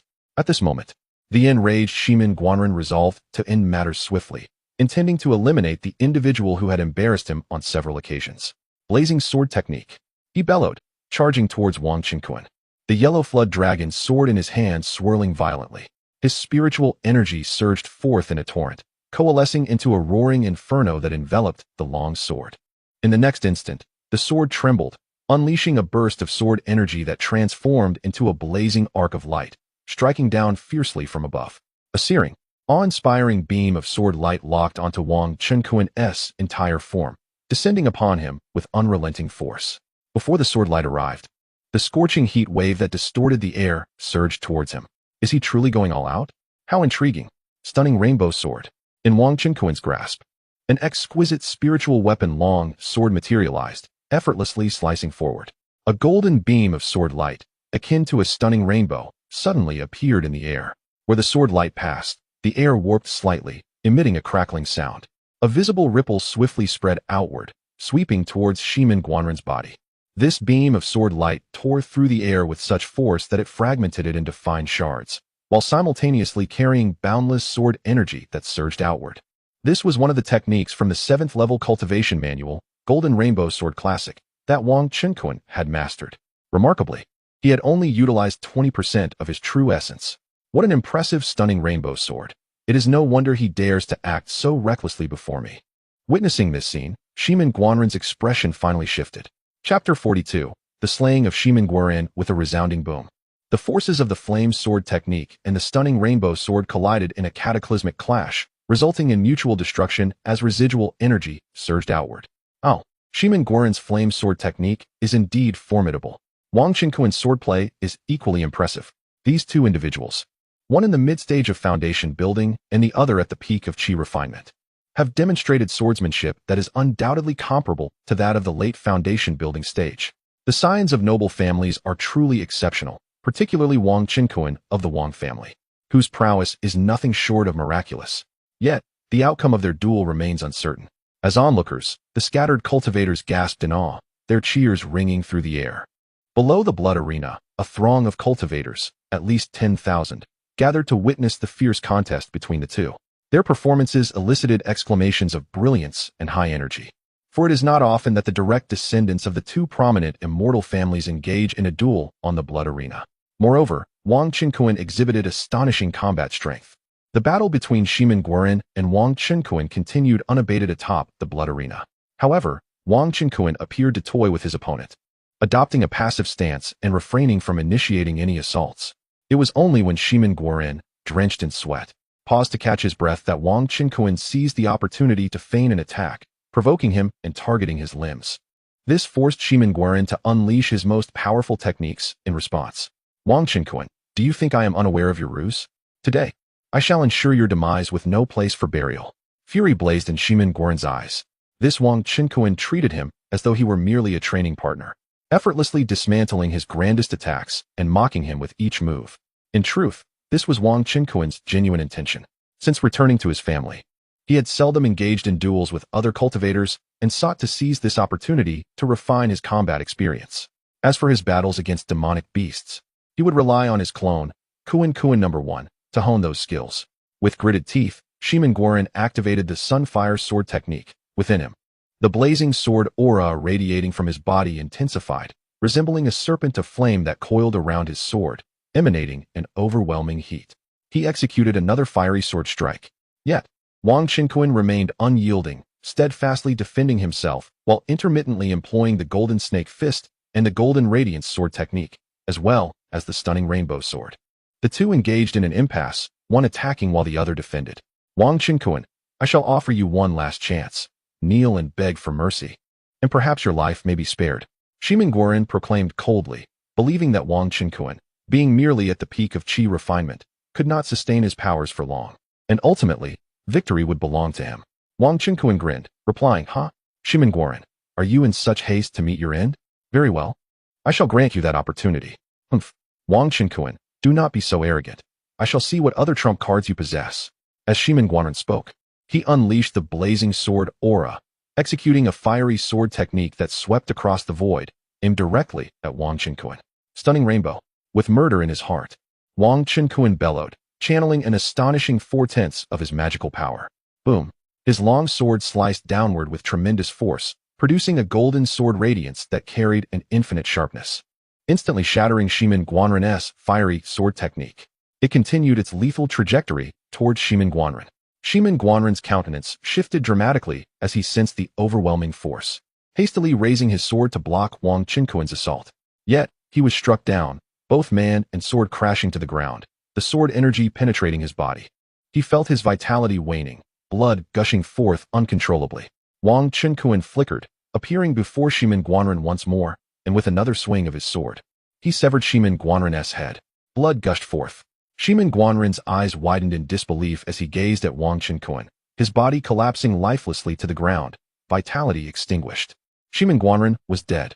The blood arena erupted into chaos, the spectators' eyes nearly popping out of their heads. Wang Qinquan had actually slain Shimin Guoren. In that moment, all eyes were wide with disbelief, unable to comprehend the scene unfolding before them. How could it be Shimin Guoren who had fallen? Surely, I did not misjudge. Shimin Guoren was a mid-stage foundation establishment cultivator, to be killed by Wang Qinquan with a single strike. For the first time since the conflict between the Shimin and Wang families began, a direct descendant had perished. Would this incident ignite a war between the two clans? A storm of emotions surged within the hearts of the onlookers. Shimin Shuifeng and the other Shimin clan members stood in stunned silence. Wang Qinquan, you have actually killed Shimin Guoren. Gazing at the lifeless body of Shimin Guoren, Shimin Shuifeng was utterly shocked.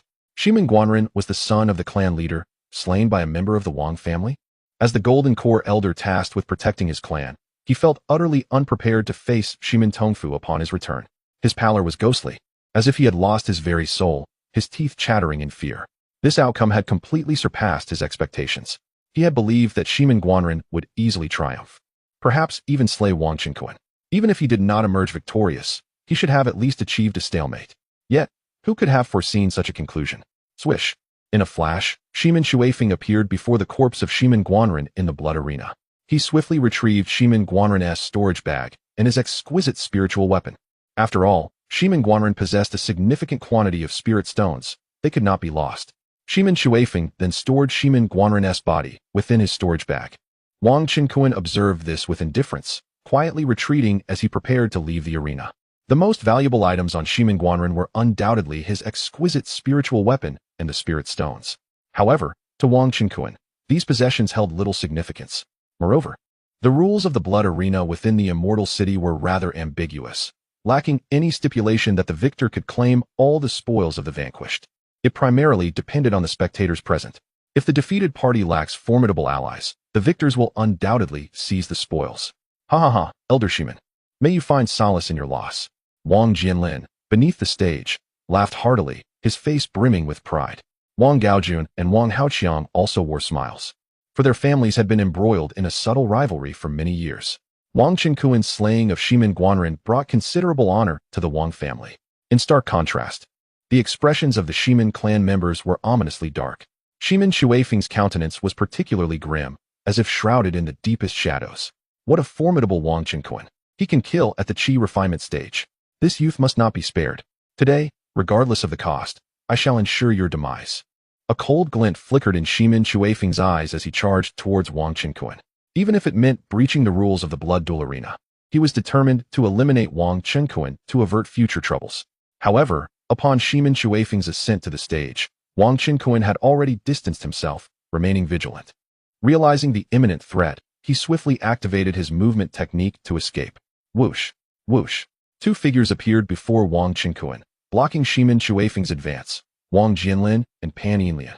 Elder Shimin, this is the blood duel arena. Life and death are determined by fate. If you wish to strike, you must first contend with me, Wang Jianlin declared coldly. He had long since locked onto Shimin Shuifeng's movements with his spiritual awareness, and as soon as Shimin Shuifeng took the stage, he had prepared his speed-enhancing technique. What surprised him, however, was the astonishing swiftness of Pan Yinlian's movements. Chapter 43. Losing both the lady and the soldiers upon seeing Wang Jianlin ascend the stage. Pan Yinlian retreated to the side of Wang Qinquan. Shimin Shuifeng's gaze fell upon Wang Jianlin, realizing that his desires could not be fulfilled. He declared, "Very well, Wang Jianlin. Let us see whether your sword is swifter than mine." As his words echoed, the exquisite spiritual sword in Shimin Shuifeng's hand sliced through the air towards Wang Jianlin with ferocity. Unperturbed, Wang Jianlin deftly responded by brandishing his own sword to meet the oncoming strike. The clash of these two formidable golden core masters shook the very heavens. Their swordsmanship was nearly indistinguishable in prowess. Wang Qinquan and Pan Yinlian descended from the stage, aware that they were not yet equipped to partake in a confrontation of such magnitude. Unless he summoned the yellow turban warrior flag of the transformation stage, it was not the opportune moment to reveal his true strength, nor was this arena suitable for battle. The numerous casual cultivators watching the spectacle below were left in a state of astonishment.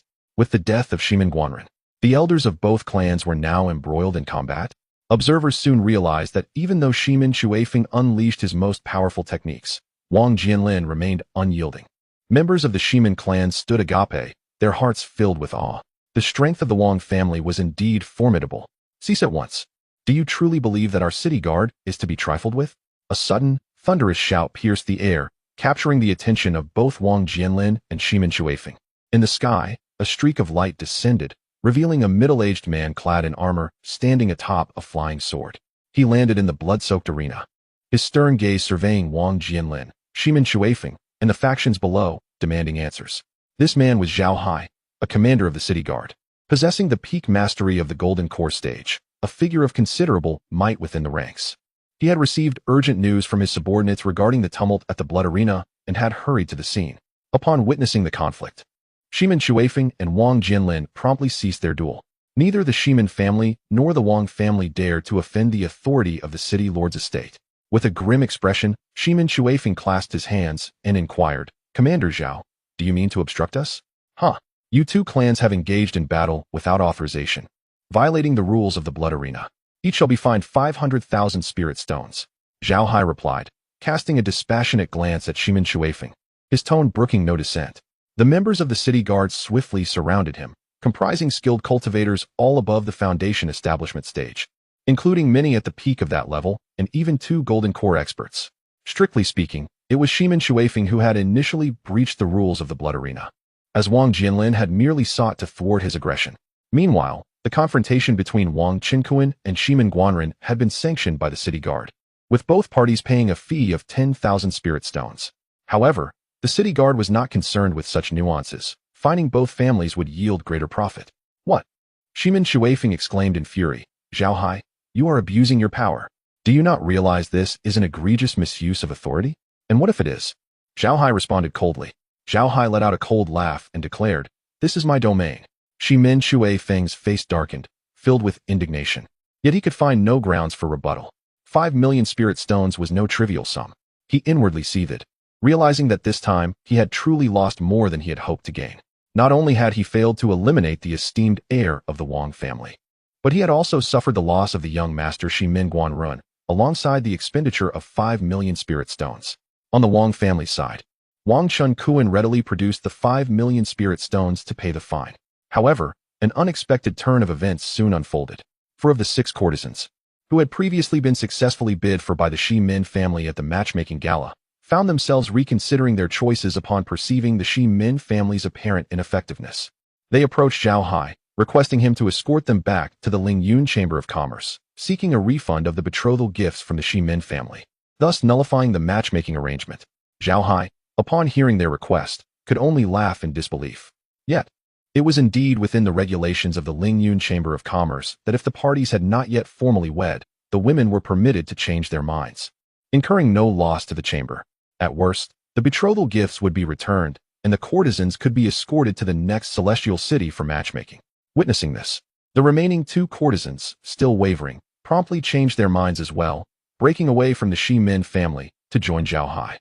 With Zhao Hai and the city guards present, the Shi Min family, though seething with rage, dared not act impulsively. Among the 6 courtesans, one particularly beautiful woman, who shared a close relationship with Lu Yin, the courtesan by Wang Jianlin's side, approached Lu Yin to whisper a few words. Subsequently, Lu Yin returned to inquire of Wang Jianlin and Wang Qinkuan, "Does your family still seek brides?" These 6 ladies wish to marry into the Wang family, provided you match the betrothal gifts previously given to the Ling Yun Chamber of Commerce by the Shi Min family. Wang Qinkuan, holding Pan Yinlian's hand, surveyed the 30-odd Wang family members behind him and noted that 7 had yet to find a match, remaining solitary. He smiled and said, "This is splendid. Those who have not yet succeeded in matchmaking, step forward to engage with these 6 ladies in mutual selection." Thus, 7 family members stepped forward, and the 6 courtesans approached them for the selection process. In the end, only one unfortunate family member was left unchosen, as the woman he favored had set her sights on another. Wang Chunkuan consoled him with 100,000 spirit stones. Afterward, the group visited the Lingyun branch, where they met with one of the elder money handlers to present the betrothal gifts and finalize the arrangements. Meanwhile, the Shi Min family also dispatched someone to the Lingyun Chamber of Commerce to retrieve the betrothal gifts given for the 6 courtesans. They could only return home in disgrace. This matchmaking gala had proven to be a complete defeat for the Shi Min family. They had lost both the young master, Shi Min Guanrun, and the courtesans who had now aligned themselves with the Wang family, becoming the laughingstock of the entire city of cultivators. The entire celestial city buzzed with discussions of this incident. Upon their return to the Wang family, Wang Chenkuan, Pan Yinlian, and Wang Jianlin, among others, reflected on the events that had transpired. Within the ancestral grounds of the Shi Min family, Shi Min Tongfu had just emerged from seclusion. Upon discovering the lifeless body of Shi Min Guanren lying in a coffin, his countenance darkened profoundly. Upon hearing the news, he was instantly engulfed in rage. "Damn it! This audacious wretch dares to slay my son Guanren," openly challenging the Shi Min family. The expression on Shi Min Tongfu's face was one of sheer ferocity. In his heart, he had marked Wang Qinkuan as a target for annihilation. The enmity stemming from Wang Qinkuan's murder of his son could not be easily assuaged. This matter could absolutely not be left unresolved. Gritting his teeth, Shi Min Tongfu declared, "That scoundrel must be torn to shreds. Otherwise, my heart's fury will never be quelled. The entire Wang family shall pay a heavy price for this." On this very day, Wang Qinkuan and Pan Yinlian were to be wed, and the Wang family hosted a grand feast, inviting numerous guests, creating a lively atmosphere. The upper echelons of the Wang family were in attendance, accompanying the festivities. Coincidentally, over 30 pairs of newlyweds from the Wang family celebrated their unions on the same day. However, their ceremonies were staggered, with Wang Qinkuan and Pan Yinlian being the first couple to wed. The wedding of Wang Jianlin and Lu Yin was postponed by an hour, while the remaining nuptials of the lower-ranking descendants, including Wang Gaojun and Wang Haoqiang, were scheduled for the end to be held together. The ambience of the banquet was exceedingly harmonious. In the bridal chamber, Wang Qinkuan and Pan Yinlian wore radiant smiles, their eyes brimming with the essence of happiness. Chapter 44. How do you perceive my dance? Ding. Congratulations to the host for successfully marrying a legendary empress as a companion, earning 50 points of fortune and 50 points in all attributes. The system's voice resonated. A surge of mysterious energy coursed through Wang Qinkuan's body. He felt that his cultivation had reached the consummate level of qi refinement, equivalent to the 21st layer of qi refinement. His magical prowess surpassed that of a perfected foundation establishment cultivator. However, true foundation establishment practitioners possess a more profound understanding of magical cultivation.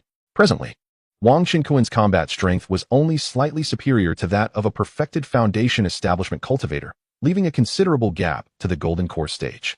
His fortune points increased from 29 to 79. Truly, you are a hero of unparalleled might. Your performance at this matchmaking event was simply outstanding. At that moment, the sweet voice of Pan Yinlian reached Wang Qinkuan's ears, filling his heart with delight. Oh, not at all. I must thank my lady for her favor. Wang Qinkuan glanced at the enchanting figure seated across the table, chuckling softly. I, Wang Qinkuan, shall cherish and care for my lady for a lifetime. Pan Yinlian's beautiful eyes sparkled with satisfaction as she replied, Husband, I toast to you. She lifted her wine cup and offered it to Wang Qinkuan. He reciprocated, clinking their cups together. Pan Yinlian drank her fill, her cheeks flushed. My lady truly possesses remarkable drinking capacity, Wang Qinkuan praised, finishing his own drink. Your compliments are overly generous. Pan Yinlian smiled modestly, a hint of shyness gracing her features. The two continued to drink, consuming several large cups. Wang Qinkuan studied Pan Yinlian closely, his eyes alight with admiration. Her cheeks were slightly rosy, her ruby lips gleaming, and her enchanting, doe-like eyes radiated allure. The red wedding gown draped elegantly, revealing a smooth expanse of her shoulder to the air. My lady, you are truly exquisite, Wang Qinkuan remarked with heartfelt appreciation. Hee. Thank you for your praise, dear husband, Pan Yinlian replied, her face adorned with a playful charm. She had quietly begun to channel the Sunu Heart Sutra, the signature technique of the Hahuan sect, a dual cultivation method handed down by immortals. This technique inherently possessed the power to captivate. As she activated the technique, her jade-like visage blossomed like a peach flower. Rising gracefully, she twirled and danced, her 175-meter-tall figure curvaceous and enchanting. Dear sir, how do you find my dance? Pan Yinlian giggled, her movements bewitchingly fluid. Countless peach blossoms appeared, bursting forth and cascading throughout the room. Wang Qinkuan watched, entranced, noticing his rapt attention. A flicker of triumph sparkled in Pan Yinlian's eyes. She mused inwardly. Mother was indeed correct. No man can resist the allure of this technique. Enough of the dance. Let us retire to our chamber, Wang Qinkuan declared, unable to contain his eagerness any longer. He reached out, embracing Pan Yinlian and planting a kiss upon her lips. The two slipped under the covers. Commencing the practice of the Sunu Heart Sutra technique, Pan Yinlian and Wang Qinkuan gradually regained consciousness. Wang Qinkuan's cultivation had significantly advanced, benefiting immensely from the dual cultivation method, now equivalent to the 22nd level of qi refinement, on the cusp of the golden core realm. All foundational period cultivators were no longer worthy of his regard. Pan Yinlian, possessing a unique cultivation method, could sense the fluctuations of her partner's aura, and a hint of astonishment flickered in her eyes. After freshening up, the two emerged from their chamber. Qin Zi, Yun Yun, and Zhuo Miaodong were present, instructing the servants in preparation for lunch, as the hour was growing late. The household staff diligently handled the foundational period demon beast carcasses entrusted to them by Qin Zi, previously provided by Wang Qinkuan. Pan Yinlian, well aware of Wang Qinkuan's several wives, approached them with grace. As the holy maiden of the Hahuan sect and a seasoned golden core elder, she was accustomed to grandeur. Within days of their marriage, Pan Yinlian's golden core cultivation no longer remained suppressed. Greetings, Sister Zi, Sister Miaodong, Sister Yun Yun, you are all so stunning, Pan Yinlian exclaimed, her eyes sparkling with admiration. The beauty of these women was nothing short of breathtaking, and in the presence of Yun Yun, she felt a sense of modesty wash over her, as if her own allure paled in comparison. Her husband, Wang Qinkuan, indeed had exceptional taste.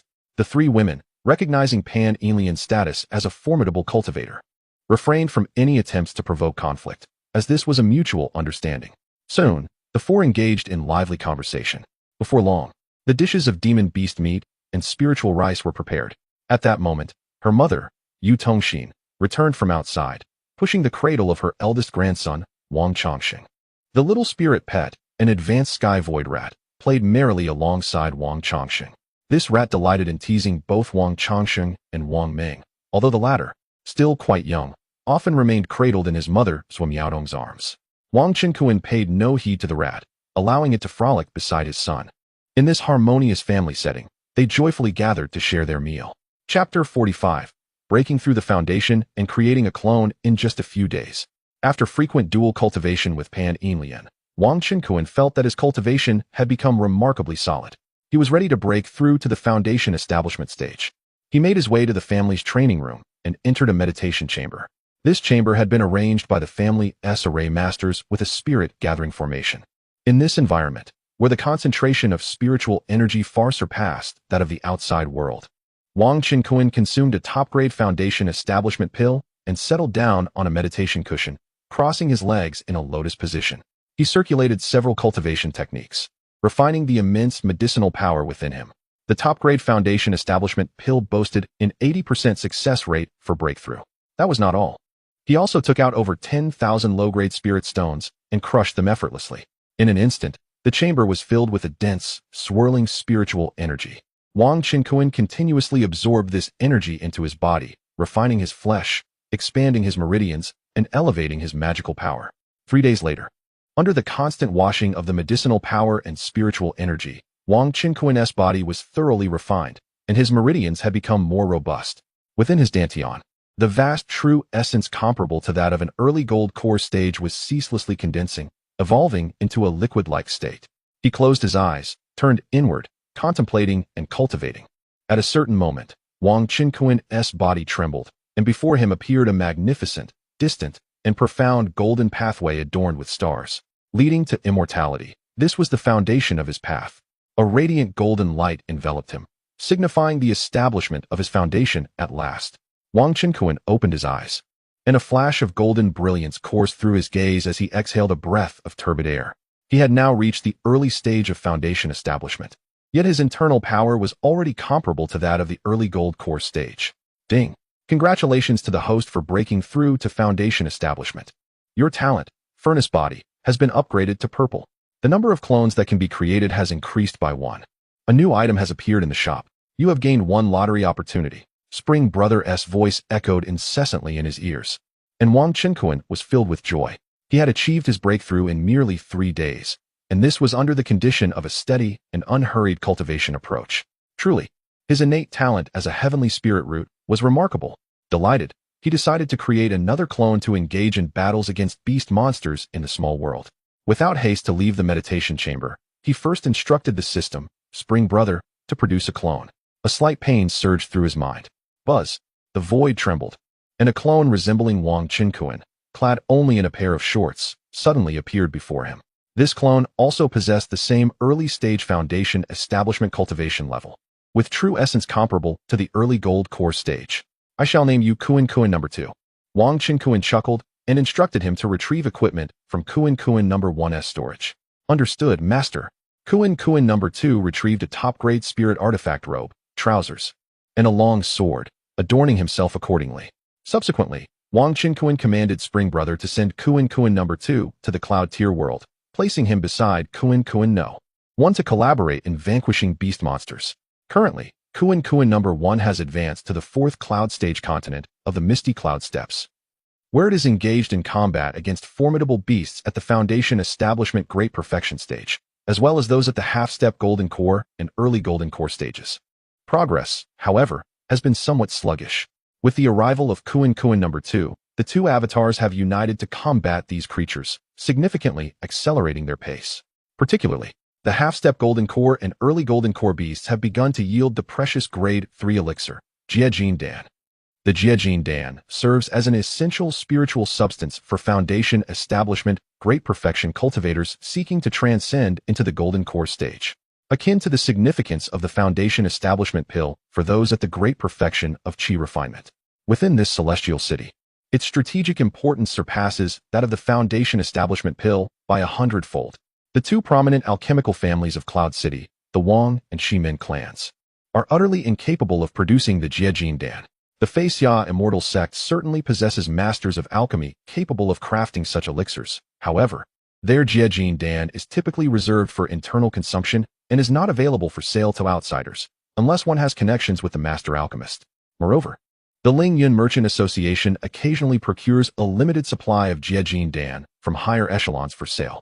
Consequently, acquiring Jiajin Dan necessitates venturing to distant locales for purchase. Nonetheless, the drop rate for Jiajin Dan is exceedingly low, approximately 1% of that of the previous Foundation Establishment Pill.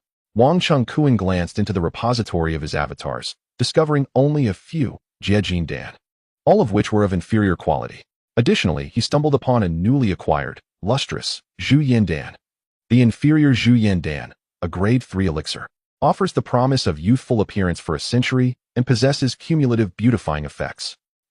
This is a remarkable find, seemingly rarer than the Jiejin Dan. However, it is probable that male cultivators would favor Jiejin Dan more. While the Zhu Yan Dan is indeed rarer, its price may not rival that of Jiejin Dan. Wang Chengkuan's face brightened at the prospect of gifting the Zhu Yan Dan to his mother and several esteemed ladies once he accumulates more. Naturally, he harbored a desire to partake in it himself. Unbeknownst to Wang Chengkuan, the reality is quite the opposite.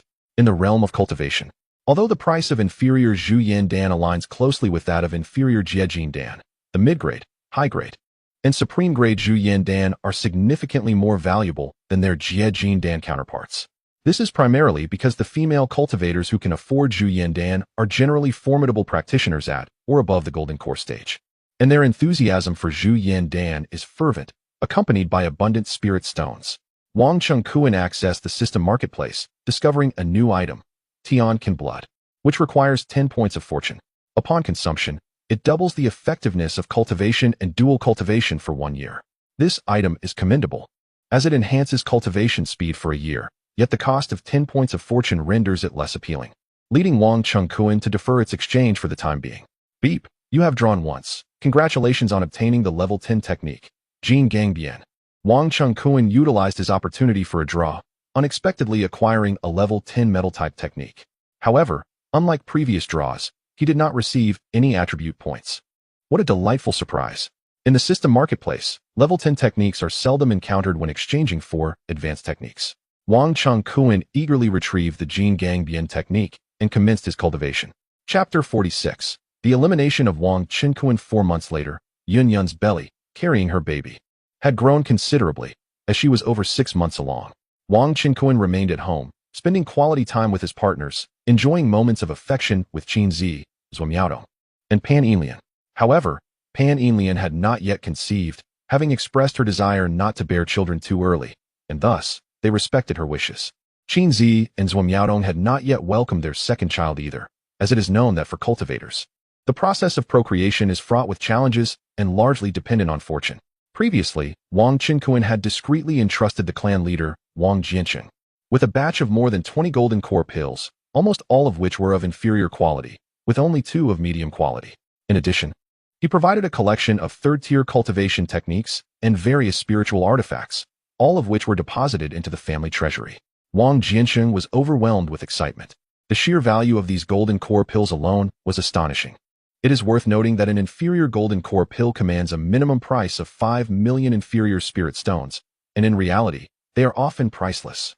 Even possessing spirit stones does not guarantee one can procure such items.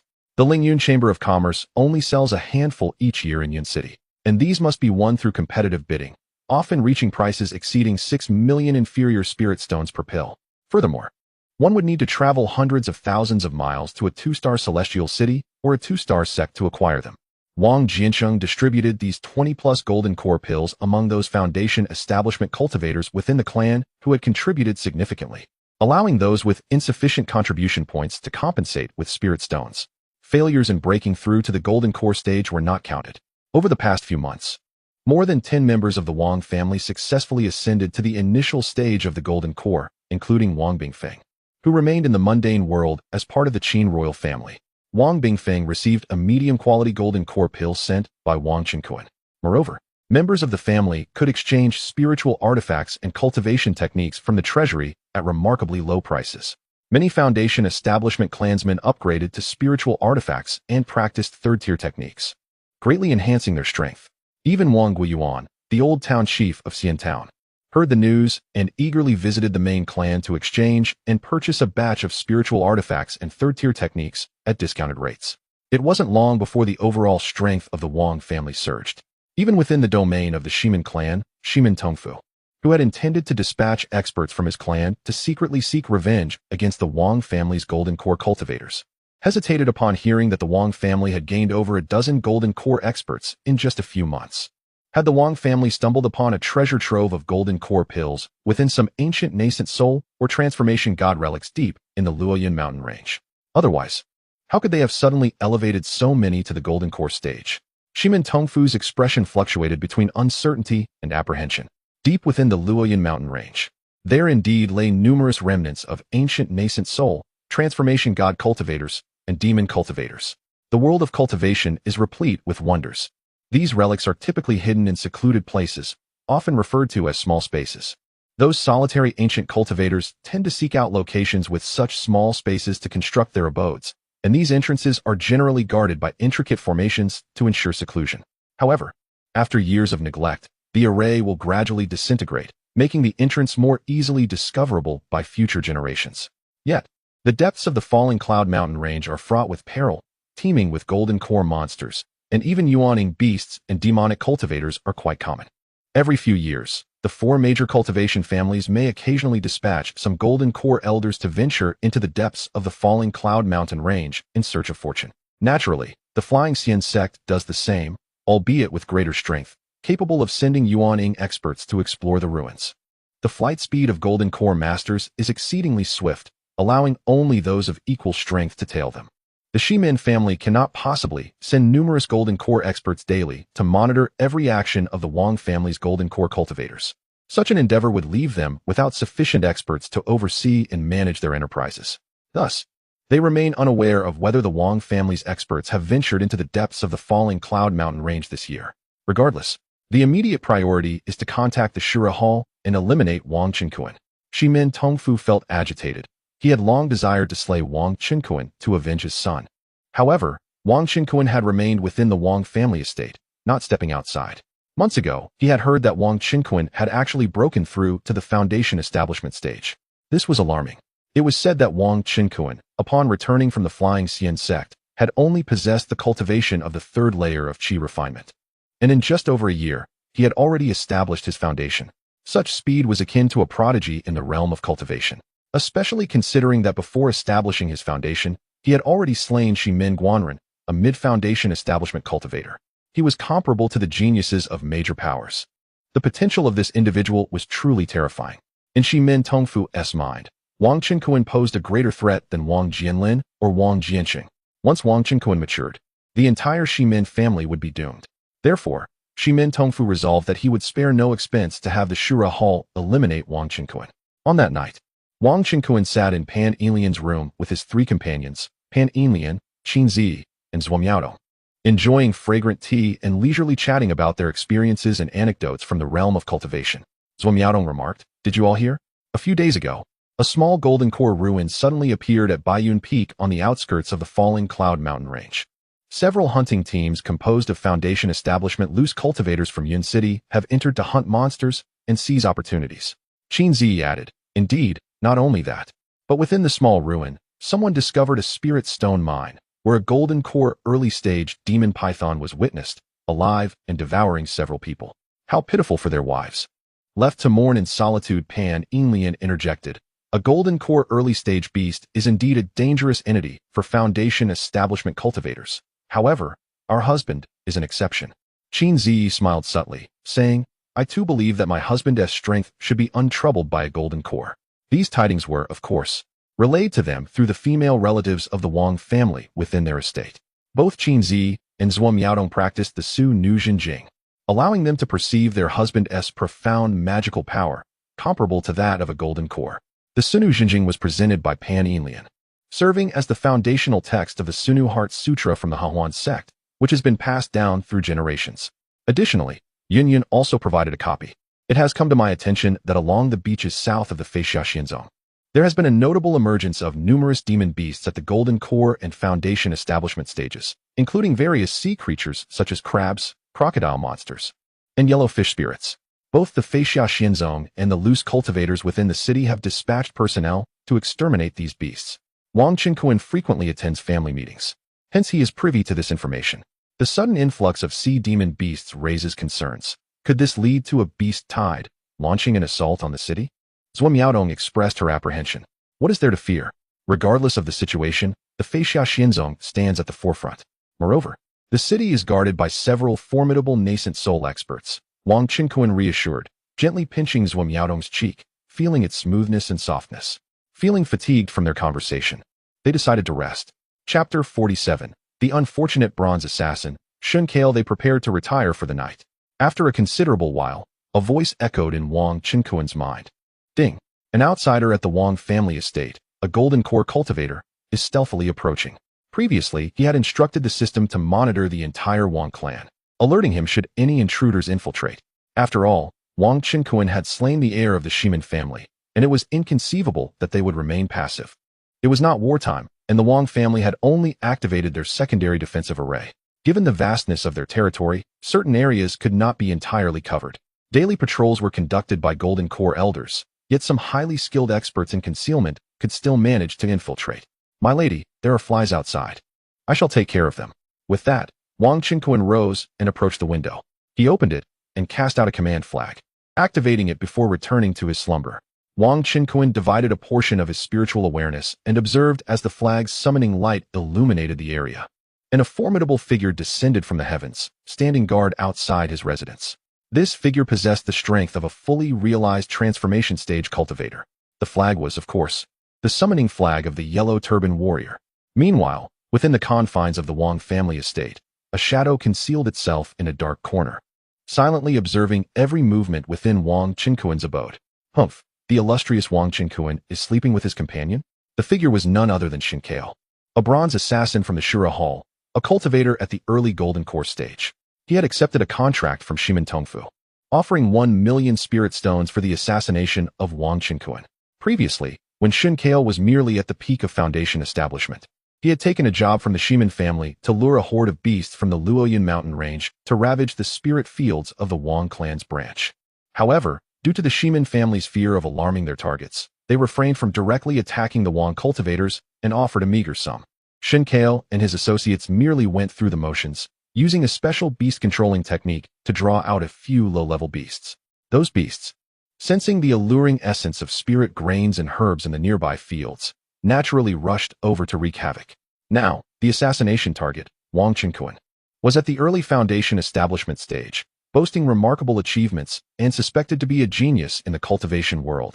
Thus, a substantial sum was warranted.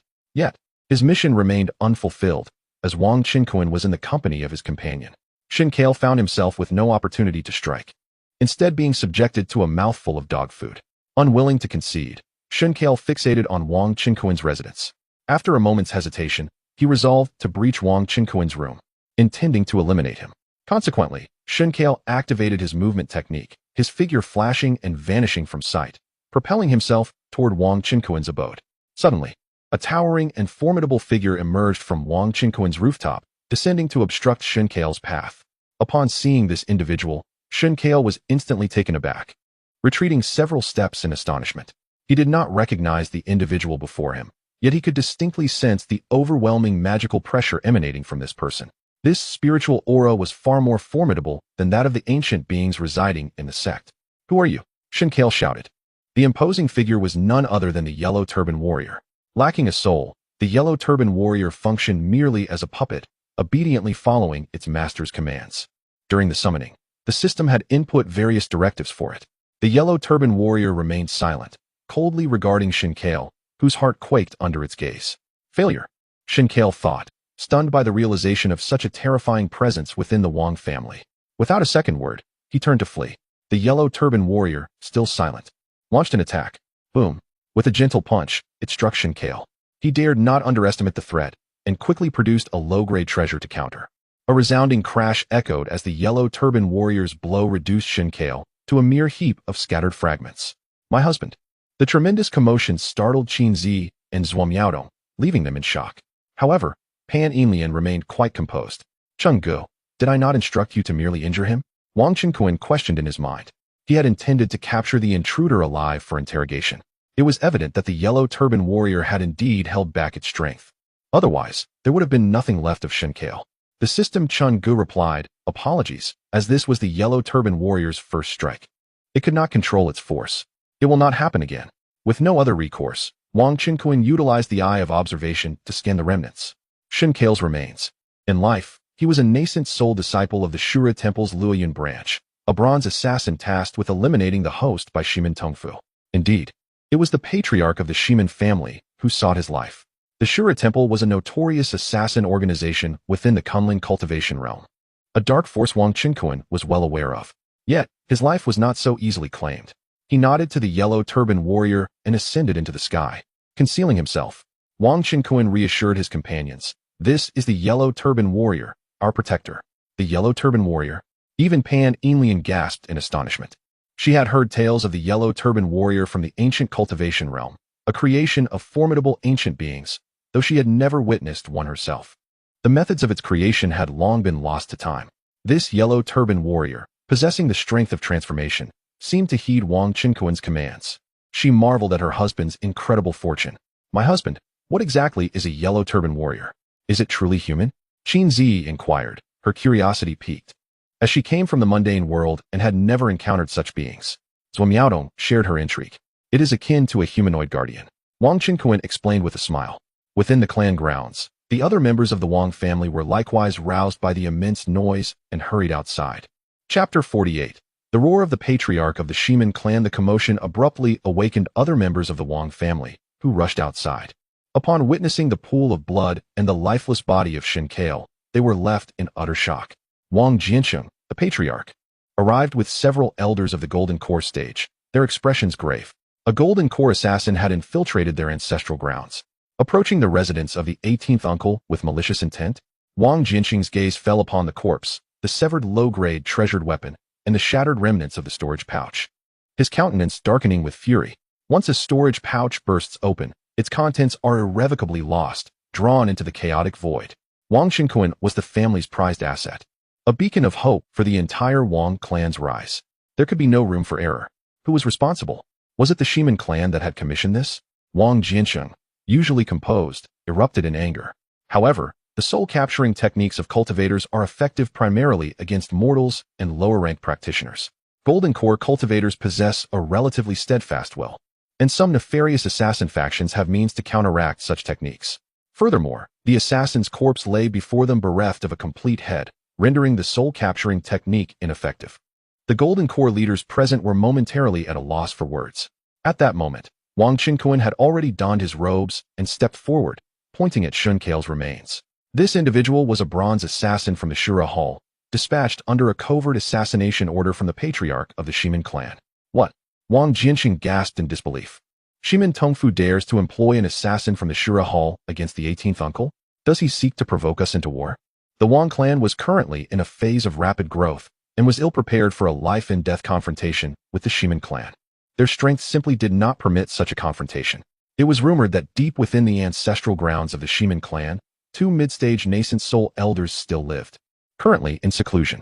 In contrast, the Wang family, as one of the 4 major families of Yunqing, also had their own nascent soul elder. Residing in a vast estate adjacent to the ancestral hall, this elder remained in seclusion for years, rarely emerging unless the family's survival was at stake.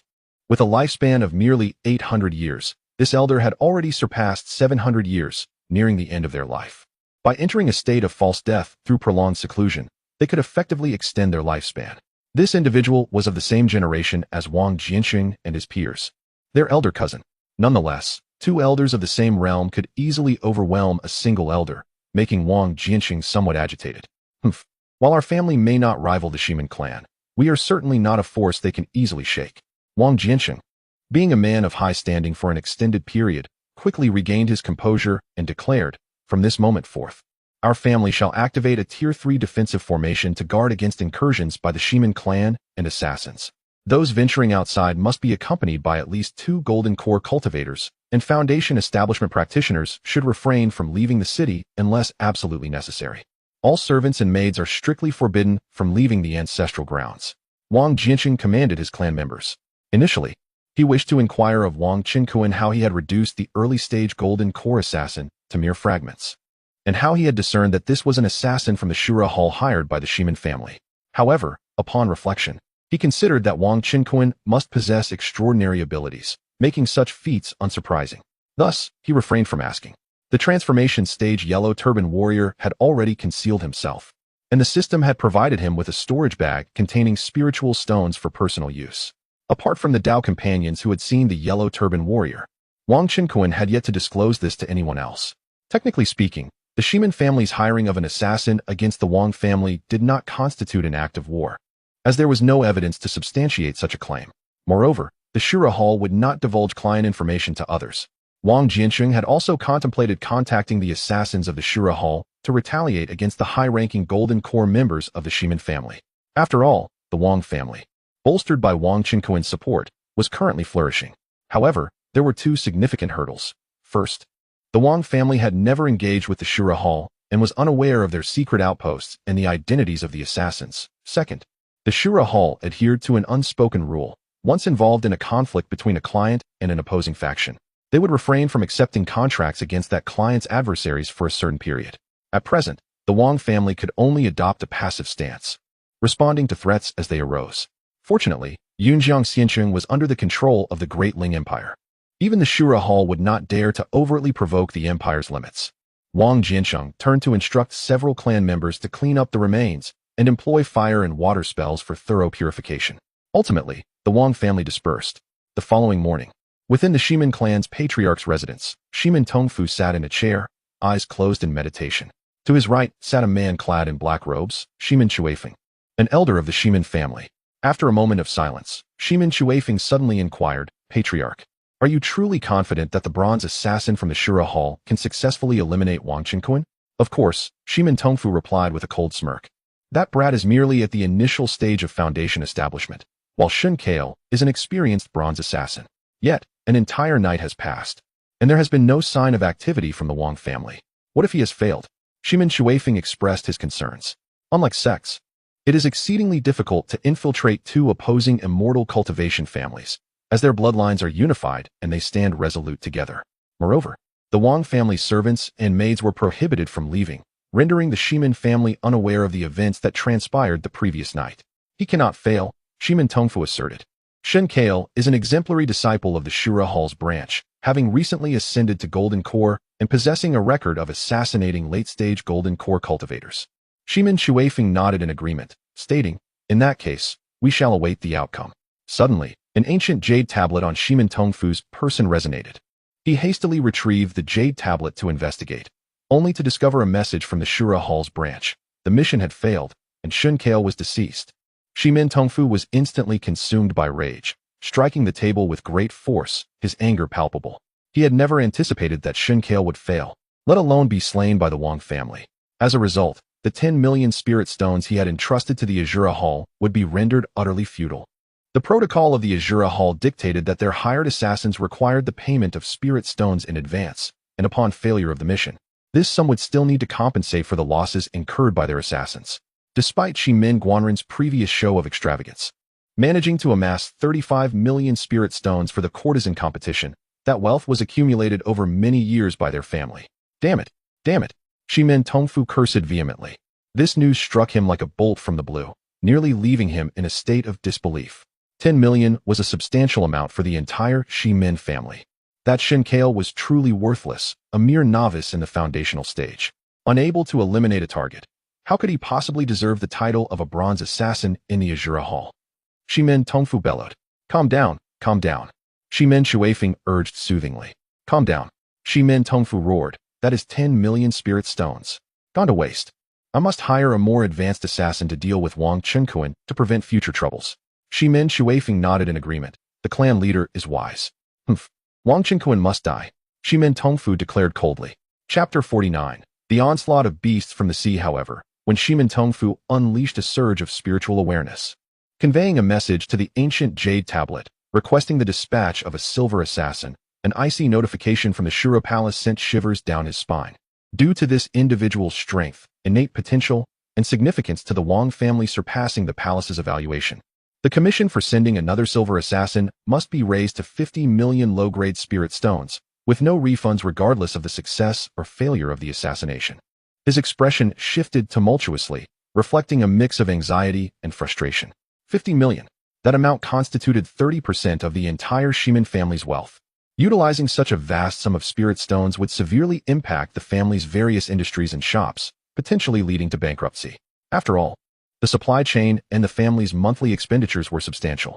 Moreover, the lack of a success guarantee for the assassination raised doubts.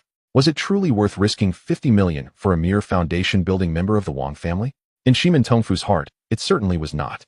As night fell, within the Shimin family's council hall, Shimin Tongfu summoned all the elders and clan leaders. The purpose of tonight's gathering is to discuss a pressing matter, he stated. Please proceed, clan leader, some elders replied respectfully.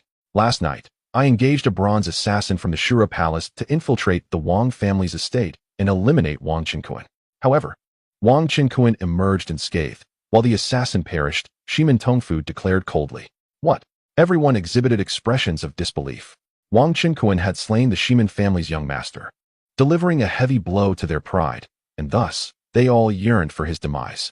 This so-called bronze assassin, Shin Kale, is utterly incompetent, unable to deal with a mere foundation-building minion. Shimin Tongfu exclaimed angrily. The elders exchanged glances, none daring to speak. The Wang family poses a grave threat to us. We cannot allow their continued growth. Otherwise, the Shimin family will inevitably be consumed by them, Shimin Tongfu stated coldly. The dozens of elders fell into a heavy silence. The rivalry between the Wang and Shimin families originated from industrial competition. Both prominent cultivation families relied primarily on the alchemy and spirit meat industries, vying for dominance in the market of Yin City. Previously, the balance of business was relatively even, with the Shimin family holding a slight advantage. However, now, the Shimin family's alchemy and spirit meat businesses were being thoroughly suppressed by the Wang family. For years, the Shimin family had sought to absorb the Wang family's industries. Yet under Wang Jinxing's leadership, the Wang family had resisted fiercely, thwarting any attempts at encroachment. The Wang family was the Shimin family's most formidable adversary. If the Wang family were allowed to continue their expansion, the Shimin family would grow increasingly weakened, potentially leading to their eventual demise at the hands of the Wangs. It was crucial to note that Wang Qinkuan, a prominent young member of the Wang family, had recently been in the spotlight. It is said that during the courtesan gathering, a staggering sum of no less than 50 million spirit stones was spent. This raised suspicions that the Wang family might have discovered a rich vein of spirit stones, or that Wang Qinkuan had acquired a legacy from an ancient deified being. If that were the case, Wang Qinkuan would pose a significant threat to the Shimin family, even surpassing that of the family patriarch. Patriarch, what strategy do you propose to eliminate this Wang Qinkuan? Someone inquired. There is a plan, Shimin Tongfu replied grimly. We can continue to employ the Azura Hall, utilizing silver assassins comparable to half-step Yuaning warriors. However, they demand 50 million spirit stones, and success is not guaranteed. All elders, brothers, and esteemed nephews, those in agreement, please raise your hands to vote. Shimin Tongfu surveyed the assembly and spoke slowly. 50 million spirit stones, and even the silver assassins cannot assure success? 50 million is an astronomical sum. I still owe the scattered cultivators 2 months' wages in the shops I manage. A murmur of discontent rippled through the crowd. Many elders of the Shimin family were already dissatisfied with the previous actions of the young master Shimin Guanren, who had squandered a considerable amount of family resources at the courtesan gathering, competing with the Wang family's offspring. Yet, Shimin Tongfu was known for his domineering ways. As his father was one of the 2 remaining Yuaning experts in the clan, the other elders dared not press the issue further. Thus, only a third of the elders, including Shimin Shuifeng, raised their hands in agreement.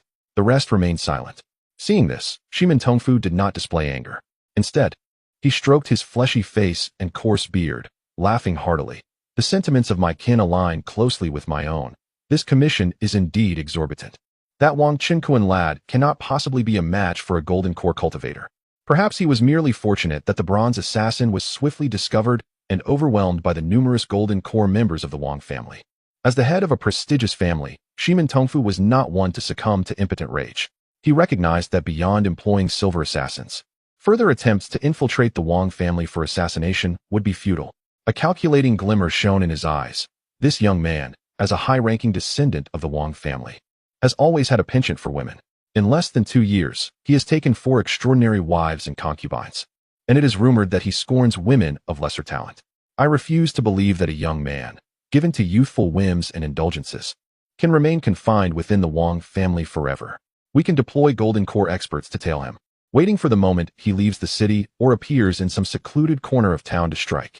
Thus, we could save ourselves the 50 million spirit stones. Shimin Tongfu sipped his spirit tea, speaking with confidence. As for the Wang family, we should not act rashly. We can ally with the Lin family from Dawn Immortal City. At this, the elders revealed their excitement. The Lin family is a prominent clan in the Dawn Immortal City, wielding unparalleled strength within its confines. If we can forge an alliance with the Lin family, we shall be able to obliterate the Wang family. Shimin Tongfu grinned insidiously. A few days later, Astonishing news reverberated throughout the entire Yunjiang Immortal City. In the southern vicinity of the Feixia Immortal Sect, along the coastal region, a massive tide of demonic beasts emerged. It was said that a highly intelligent group of demonic creatures from the nearby waters had launched an assault. Moreover, they were rapidly expanding their territory, having already seized the entire coastal area and relentlessly devouring nearby fishing villages and several small cultivation towns. The experts from the Feixia Immortal Sect rushed to the scene to provide assistance, only to be intercepted by demonic creatures at the nascent soul stage, forcing them to retreat. A threatening roar echoed across the ocean, proclaiming, "Elders of the Feixia Immortal Sect, you must evacuate immediately, otherwise we shall slaughter all your disciples." In the surrounding waters, a cacophony of fierce and ominous voices arose in response. "Humph, mere nascent soul monsters, just recently taking form, dare to provoke the dignity of my Feixia Immortal Sect? They are courting death," someone retorted from the clouds above. At this moment, within the gates of the Feixia Immortal Sect, thousands of disciples gathered in the inner courtyard. Among them were not only foundational stage disciples, but also several hundred true disciples at the Golden Core stage, alongside elders. Hovering in the sky were a group of nascent soul elders, led by Zhou Qinghong, the sect master of the Feixia Immortal Sect. He possessed a consummate level of nascent soul cultivation and exuded an air of elegance and refinement.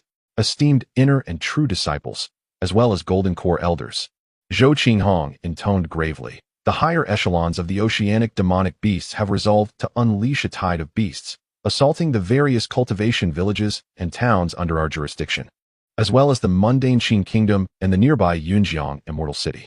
The oceanic demonic beasts are rampaging, wreaking havoc upon humanity. However, we, the formidable nascent soul cultivators, have reached a preliminary agreement with the nascent soul elders of the oceanic demonic beasts. According to our accord, only cultivators below the nascent soul stage and demonic beasts may engage in combat. Hence our Qi refinement disciples shall remain at the sect to preserve our legacy. Foundation and Golden Core stage disciples, along with elders, may proceed to the battlefield at the beach to confront the demonic beasts and their cultivators. This will serve as a significant trial. The outcomes of this conflict will contribute to the sect's merit. We, the nascent soul cultivators of the sect, will join forces with the nascent soul elders of Yun City to discreetly prevent any attacks from the demonic beasts of the same stage against you. Furthermore, we shall mobilize the various cultivation families of the Immortal City, and you shall stand together with them to resist the aquatic demonic beasts. Zhou Qinghong concluded. Chapter 50. The Supreme Youth Elixir and the Supreme Longevity Elixir. The disciples and elders of the Feixia Immortal Sect nodded in agreement upon hearing the words. Zhou Qinghong smiled as he observed them, continuing, "Esteemed colleagues, you have all witnessed the situation along the coastline. The number of sea monsters is vast, and relying solely on our sect may not suffice to confront them. However, should the numerous cultivators of Yun City be willing to unite in resistance, I firmly believe these beasts will pose no significant threat. The sect master speaks wisely. We shall certainly heed the sect master's directives." The crowd responded in unison. They understood that Zhou Qinghong's intention was merely to preserve the sect's strength.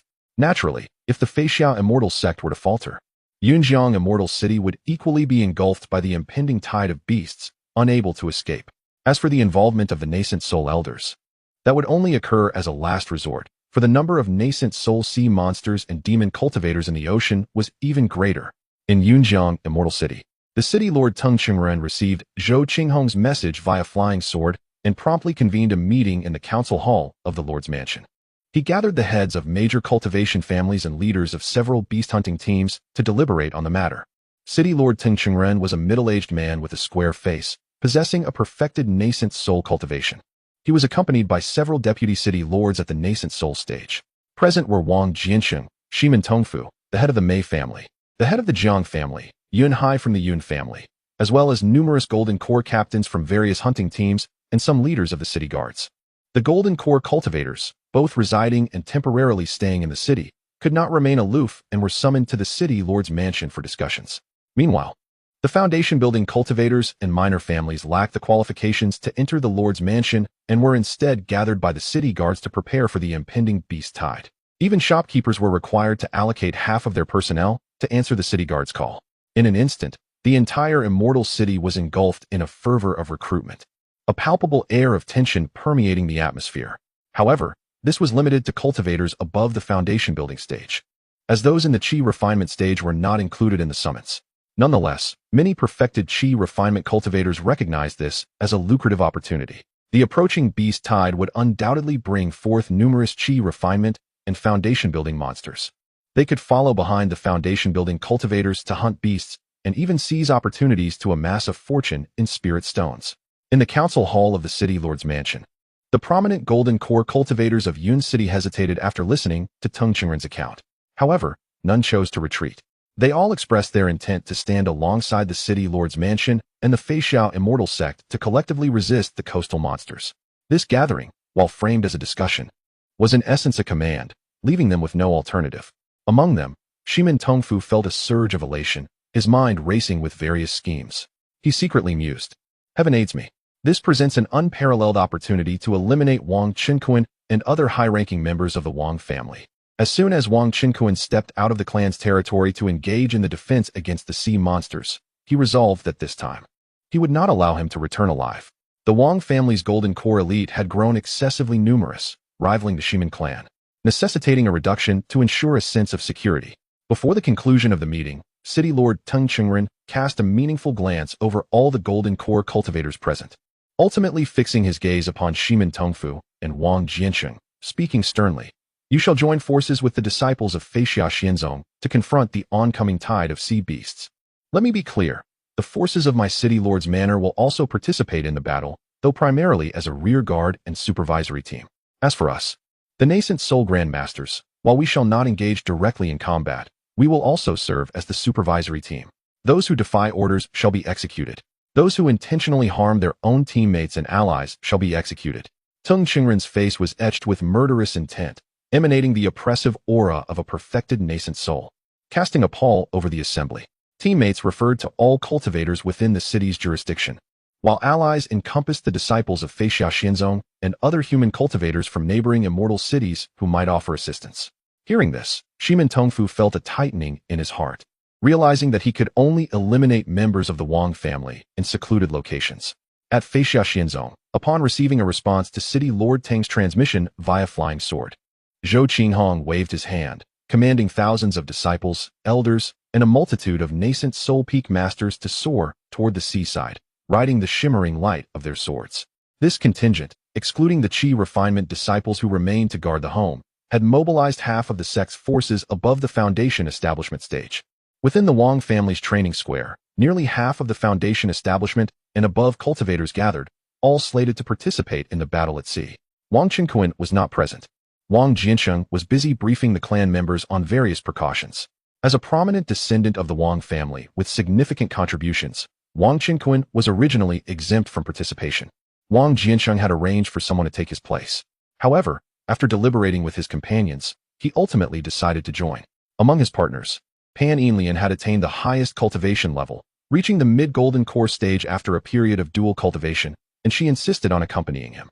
Before their departure, Wang Qinkuan suddenly recalled something and produced 6 translucent youth preservation pills, all of the finest quality. Smiling, he handed them to his mother, Yu Tongxin, as well as to his son, Qin Zi, and companions Lu Miaodong, who was heavily pregnant, and Pan Yinlian, giving each one a pill. He consumed the remaining one himself. These were exquisite youth preservation pills. The others present failed to recognize them, but the well-informed Pan Yinlian gasped in delight. She had only ever consumed inferior youth preservation pills, which could maintain one's youth for a century. The exquisite version could preserve beauty for a millennium. Such pills were rare throughout the Kunling realm, and she was astonished that her husband could produce 6 at once. The other women, upon hearing this, were overjoyed and eagerly swallowed the pills in their hands. In an instant, the 6 individuals radiated an unparalleled charm, exuding a youthful and resplendent aura. "Rest assured, my dear mother and the 3 esteemed ladies, there shall be no cause for concern during my journey with Lady Yinlian," Wang Qinkuan assured them, producing several storage bags and handing them out. Each bag contained 3 million spirit stones, including one for Pan Yinlian. Subsequently, Wang Qinkuan revealed another storage bag. Opening it for their inspection, behold, within this bag lies an abundance of 3rd-tier spirit talismans, each possessing power comparable to that of the golden core stage. Any malevolent beasts or ill-intentioned individuals we encounter will have no choice but to flee or await their demise, he proclaimed with a smile. Upon witnessing this, Yu Tongxin and Yun Yun felt a wave of relief wash over them. Indeed, In the face of such formidable firepower, even a Yuanying elder would likely retreat in trepidation.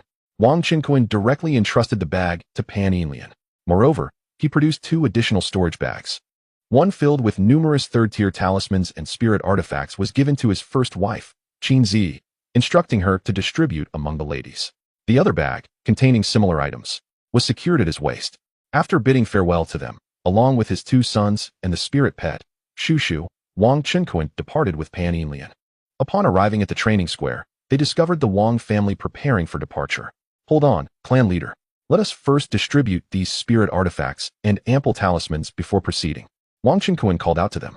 From within the system space, he retrieved 3 or 4 storage bags of spirit artifact grade, each brimming with talismans and artifacts, and handed them to Wang Jianxing. As Wang Jianxing opened the bags, the overwhelming brilliance of countless spirit lights nearly dazzled the more than 100 clan members present. So many spirit artifacts and talismans, Wang Jianxing exclaimed, unable to contain his excitement. The quantity of spirit artifacts was considerable but not exaggerated. However, the piles of talismans suggested that each clan member could receive at least 1,000 second-tier and third-tier talismans. What a staggering notion. Surely, from this point onward, those golden core beasts would think twice before crossing paths with the Wang family, and the Foundation establishment beasts would have no chance to flee. Clan leader, I have heard that our esteemed Wang family still has a Yuanying elder among us. Wang Qinquan inquired mysteriously through a mental transmission. Wang Jianxing had already distributed the items to Wang Jianlan. In response, he conveyed, my elder cousin Wang Yuanzhong, the patriarch of our family, possesses mid-Yuanying cultivation. However, his lifespan is nearing its end, and he is currently in a state of slumber. Wang Qinquan continued, what if I possess a third-tier elixir, the Supreme 100 Longevity Pill? The Supreme 100 Longevity Pill? This is a rare elixir capable of extending one's life by 200 years. With such a pill, he need not remain in slumber. Wang Jianxing's voice trembled with excitement, nearly causing him to leap in joy. Let us go. Take me to awaken him. Wang Qinquan urged. Wang Jianxiang relayed a brief instruction to Wang Jianlin before hastily leading Wang Qinquan and Pan Yinlian towards the ancestral hall. Chapter 51. The Awakening of the Ancient Being. A reunion with the Feixia immortal sect beside a magnificent estate, enveloped in a formidable array of 4-level prohibitions, lay a hidden chamber. Within this sanctum, a gaunt old man with a flowing white beard reclined peacefully upon a bed of 1,000 years of icy jade.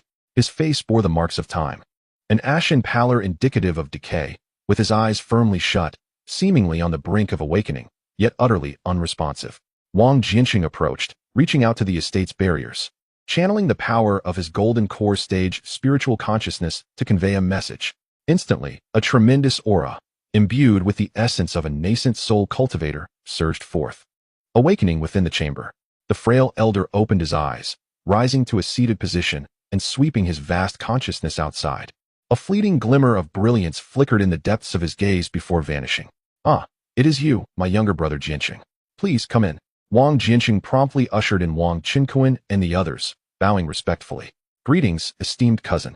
The elder smiled gently, his voice tinged with age. Indeed, it has been quite some time. You have changed remarkably, now standing at the precipice of the nascent soul. And who are these distinguished individuals? Fortune smiled upon me. Wang Jianxing replied, somewhat flustered. Despite his rapid advancement, he felt a profound sense of humility in the presence of his elder cousin, akin to gazing up at a towering mountain. This is Wang Qinquan, son of Uncle Jiarong, our 18th uncle, and this is his wife, Pan Yinlian, Wang Jianxing introduced. Oh, I see, the elder mused. The son of Uncle Jiarong has grown so much, and even taken a wife. 18th uncle and aunt, please, make yourselves comfortable. Thank you. Esteemed elder, Wang Qinquan and Pan Yinlian responded in unison. What brings you to awaken me? Wang Yuanzhong inquired, sensing the fleeting passage of his lifespan. In response, Wang Qinquan retrieved a remarkable item from his spatial storage, a perfect 100 longevity pill. The pill, a stunning shade of azure and violet, was adorned with intricate and peculiar patterns, emanating a vibrant life force, as if it were destined to soar beyond the heavens. This is the perfect 100 longevity pill, Wang Yuanzhong exclaimed, his eyes widening in disbelief as he gazed upon the pill, his frail body quivering slightly with astonishment. He recalled witnessing a lower-grade 100 longevity pill at an auction in a 2-star Immortal City's Lingyun branch, which was sold for an astronomical price. Yet he had lacked the sufficient spirit stones to acquire it, ultimately falling into the hands of a local family's nascent soul elder. Indeed, this is the perfect 100 longevity pill, Wang Chenkuan affirmed with a nod. Wang Yuanzhong inhaled deeply, fixing his gaze upon the pill, striving to compose himself. What an exquisite elixir. Such a treasure can extend one's life by 200 years. What is your intention, 18th uncle? With a smile, Wang Chenkuan presented the pill to him. I offer this to you, esteemed elder. Wang Yuanzhong accepted the perfect 100 longevity pill, stating, this item holds great significance for me, and thus, I shall not refuse its gift. Without hesitation, he swallowed the pill, and his body trembled as a surge of vitality rapidly rejuvenated his aging form. In but a moment, before him stood an elderly man, on the brink of death, whose withered form suddenly seemed revitalized, as the wrinkles on his face diminished significantly, radiating vitality. A powerful aura of the primordial spirit emanated from him, yet it seemed to intentionally avoid Wang Chenkuan, Pan Enlian, and Wang Jianqing. Wang Yuanzhong, seated upon an icy bed, flickered and instantly appeared in the courtyard, gazing up at the blazing sun in the sky, and could not help but laugh heartily. Haha, Yunjiang Immortal City, I, Wang Yuanzhong, have returned.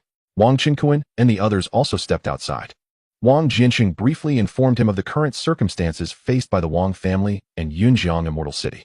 Upon hearing this, Wang Yuanzhong expressed his gratitude to Wang Chenkuan, saying, 18 uncle, it is thanks to your efforts that I am able to see the light of day again. This supreme 100 longevity pill is a treasure that cannot be purchased even with vast amounts of spirit stones. Whatever needs to be done, feel free to call upon me. Wang Chenkuan smiled and replied, my request is quite simple. I need you to awaken and remain in the clan territory to protect the Wang family, especially my mother and wife and children. Wang Yuanzhong assured him, such a simple task. As long as I draw breath, I will ensure their safety. In any case, I need to stay in the clan territory to continue my cultivation to the later stage of the primordial spirit. Wang Chenkuan provided him with 10 million spirit stones and a batch of third-tier spirit nourishing pills before departing with Pan Enlian and Wang Jianqing. Although the spirit nourishing pills were primarily for golden core cultivators to restore their energy and assist in their training, they still held some efficacy for an elder of the primordial spirit, albeit diminished. Quantity could indeed yield results. Wang Chenkuan only possessed third-tier pills at present.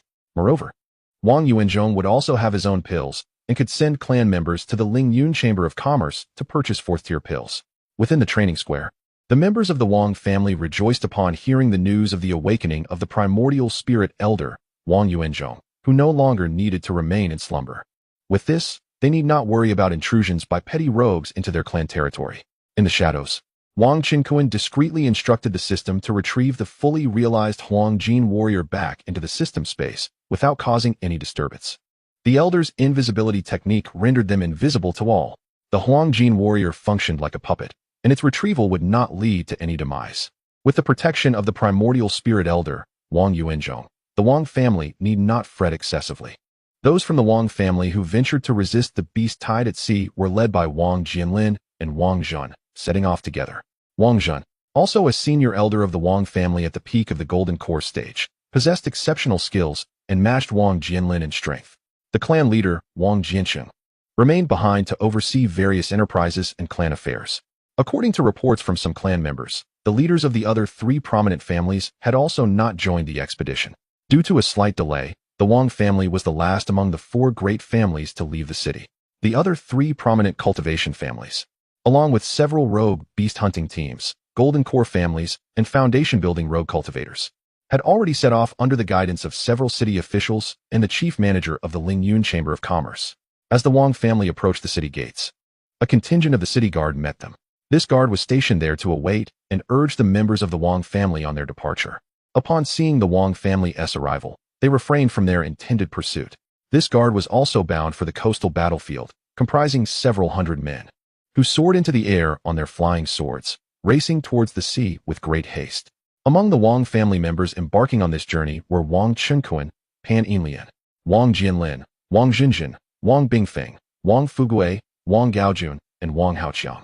The city guard consisted of over 100 individuals, their strength rivaling that of the Wang clan. Leading them was the commander Zhao Hai, who had previously overseen the blood arena. For cultivators above the foundation establishment stage, the speed of sword flight is remarkably swift, far surpassing that of those in the qi refining stage. This pace was moderated to accommodate the foundation establishment cultivators accompanying them. Otherwise, the golden core cultivators would have flown even faster. Notably, Wang Qinkuan's prowess could be regarded as that of a golden core cultivator. The journey from Yun City to the coast was a direct flight, bypassing the mundane realm of the Qin kingdom, yet necessitating passage outside the gates of the Feixia immortal sect. In merely one day, they arrived before the gates of the Feixia immortal sect.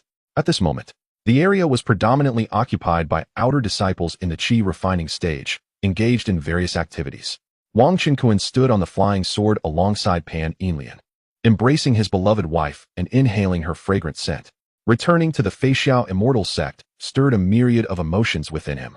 Since being expelled by the outer enforcement disciples led by Shimin Tao Tao, under the pretext of sect regulations, he had long since shed his former identity as a mere fool from Wu. In less than 2 years, he had transformed from a Qi refining third-layer cultivator with a false spiritual root into a genius with a true spiritual root at the initial foundation establishment stage. His combat prowess now comparable to that of a golden core cultivator. Furthermore, he had taken 4 remarkable wives. It had been quite some time since he had seen his junior sister Zhao Ningxiang and his master Murong Yuyan. He wondered whether they had joined the sect's main forces to combat the beast tide in the coastal region. A stir of emotion welled up within him. Chapter 52. Lin Han urges the release of the bewitching powder within the confines of the immortal sect, atop the majestic Danyu Peak. The towering heights pierced the clouds with grandeur. Nestled within the mountainside, a bamboo grove enveloped in swirling mists thrives. A crystal-clear stream meanders from the depths of the grove, its gentle babbling resonating with a melodious charm. Amongst the bamboo, a young and strikingly beautiful female cultivator, at the mid-stage of foundation establishment, sits cross-legged upon the grass. Her eyes gently closed in meditation. Adorned in a delicate pink silk dress, a red ribbon cinches her waist, accentuating her alluring curves. Her skin is fair and exquisite, as if it could be easily broken, while her long hair cascades over her shoulders like a waterfall, exuding a subtle fragrance that beckons one to inhale deeply. Her eyelashes, long and delicate like butterfly wings, flutter slightly, evoking immense tenderness. Her legs, glistening like jade, are smooth and radiant, resembling fine mutton fat jade. This enchanting maiden is none other than Zhao Ningxiang, the junior sister of Wang Qinkuan. She has blossomed into an even more radiant and captivating figure. With a slow flutter of her eyelids, a glimmer of spiritual light flashes in her gaze, and a faint smile graces her lips. Suddenly, an unsettling sensation washes over her, causing her expression to shift. In the distance, 2 beams of sword light pierce the air, approaching with remarkable swiftness. Zhao Ningxiang promptly rises, her eyes fixed on the incoming brilliance. Before her, 2 figures stand, a young man on the left, attired in white, exuding an air of handsomeness, with his hands clasped behind him. On the right, a female cultivator of graceful stature and striking beauty, wielding a spiritual long sword. Though they appear to be in their mid-20s, their true ages are undoubtedly greater. These individuals are none other than Lin Han, a newly initiated disciple in the early stage of Golden Core formation, and Hou Yushi, a senior sister of Zhao Ningxiang, who is at the late stage of foundation establishment. However, Zhao Ningxiang harbors no fondness for them. This senior sister, Hou Yushi, had once pursued her brother Wang Qinkuan, only to be spurned. Subsequently, upon discovering Wang Qinkuan's lack of spiritual roots and stagnant cultivation, she spoke ill of him in Zhao Ningxiang's presence. Now, Hou Yushi has ensnared the attention of Lin Han, the young master of the Lin family from Dawn Immortal City, a figure notorious for his romantic escapades among the disciples of the sect, having been the subject of numerous rumors with both outer and inner female disciples. Naturally, this development does not sit well with Zhao Ningxiang, especially since Hou Yushi had flaunted her connection to Lin Han before her. Zhao Ningxiang approaches, her brow furrowed as she inquires, "Might I ask what brings you, esteemed brother and senior sister Hou, to Danyu Peak?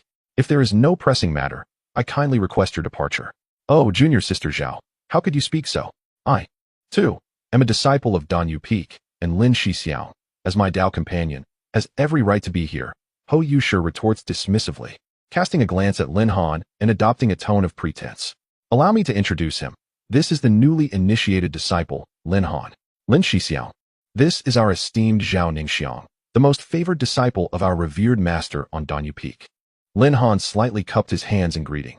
"I have the pleasure of meeting you, junior sister Zhao Ningxiang."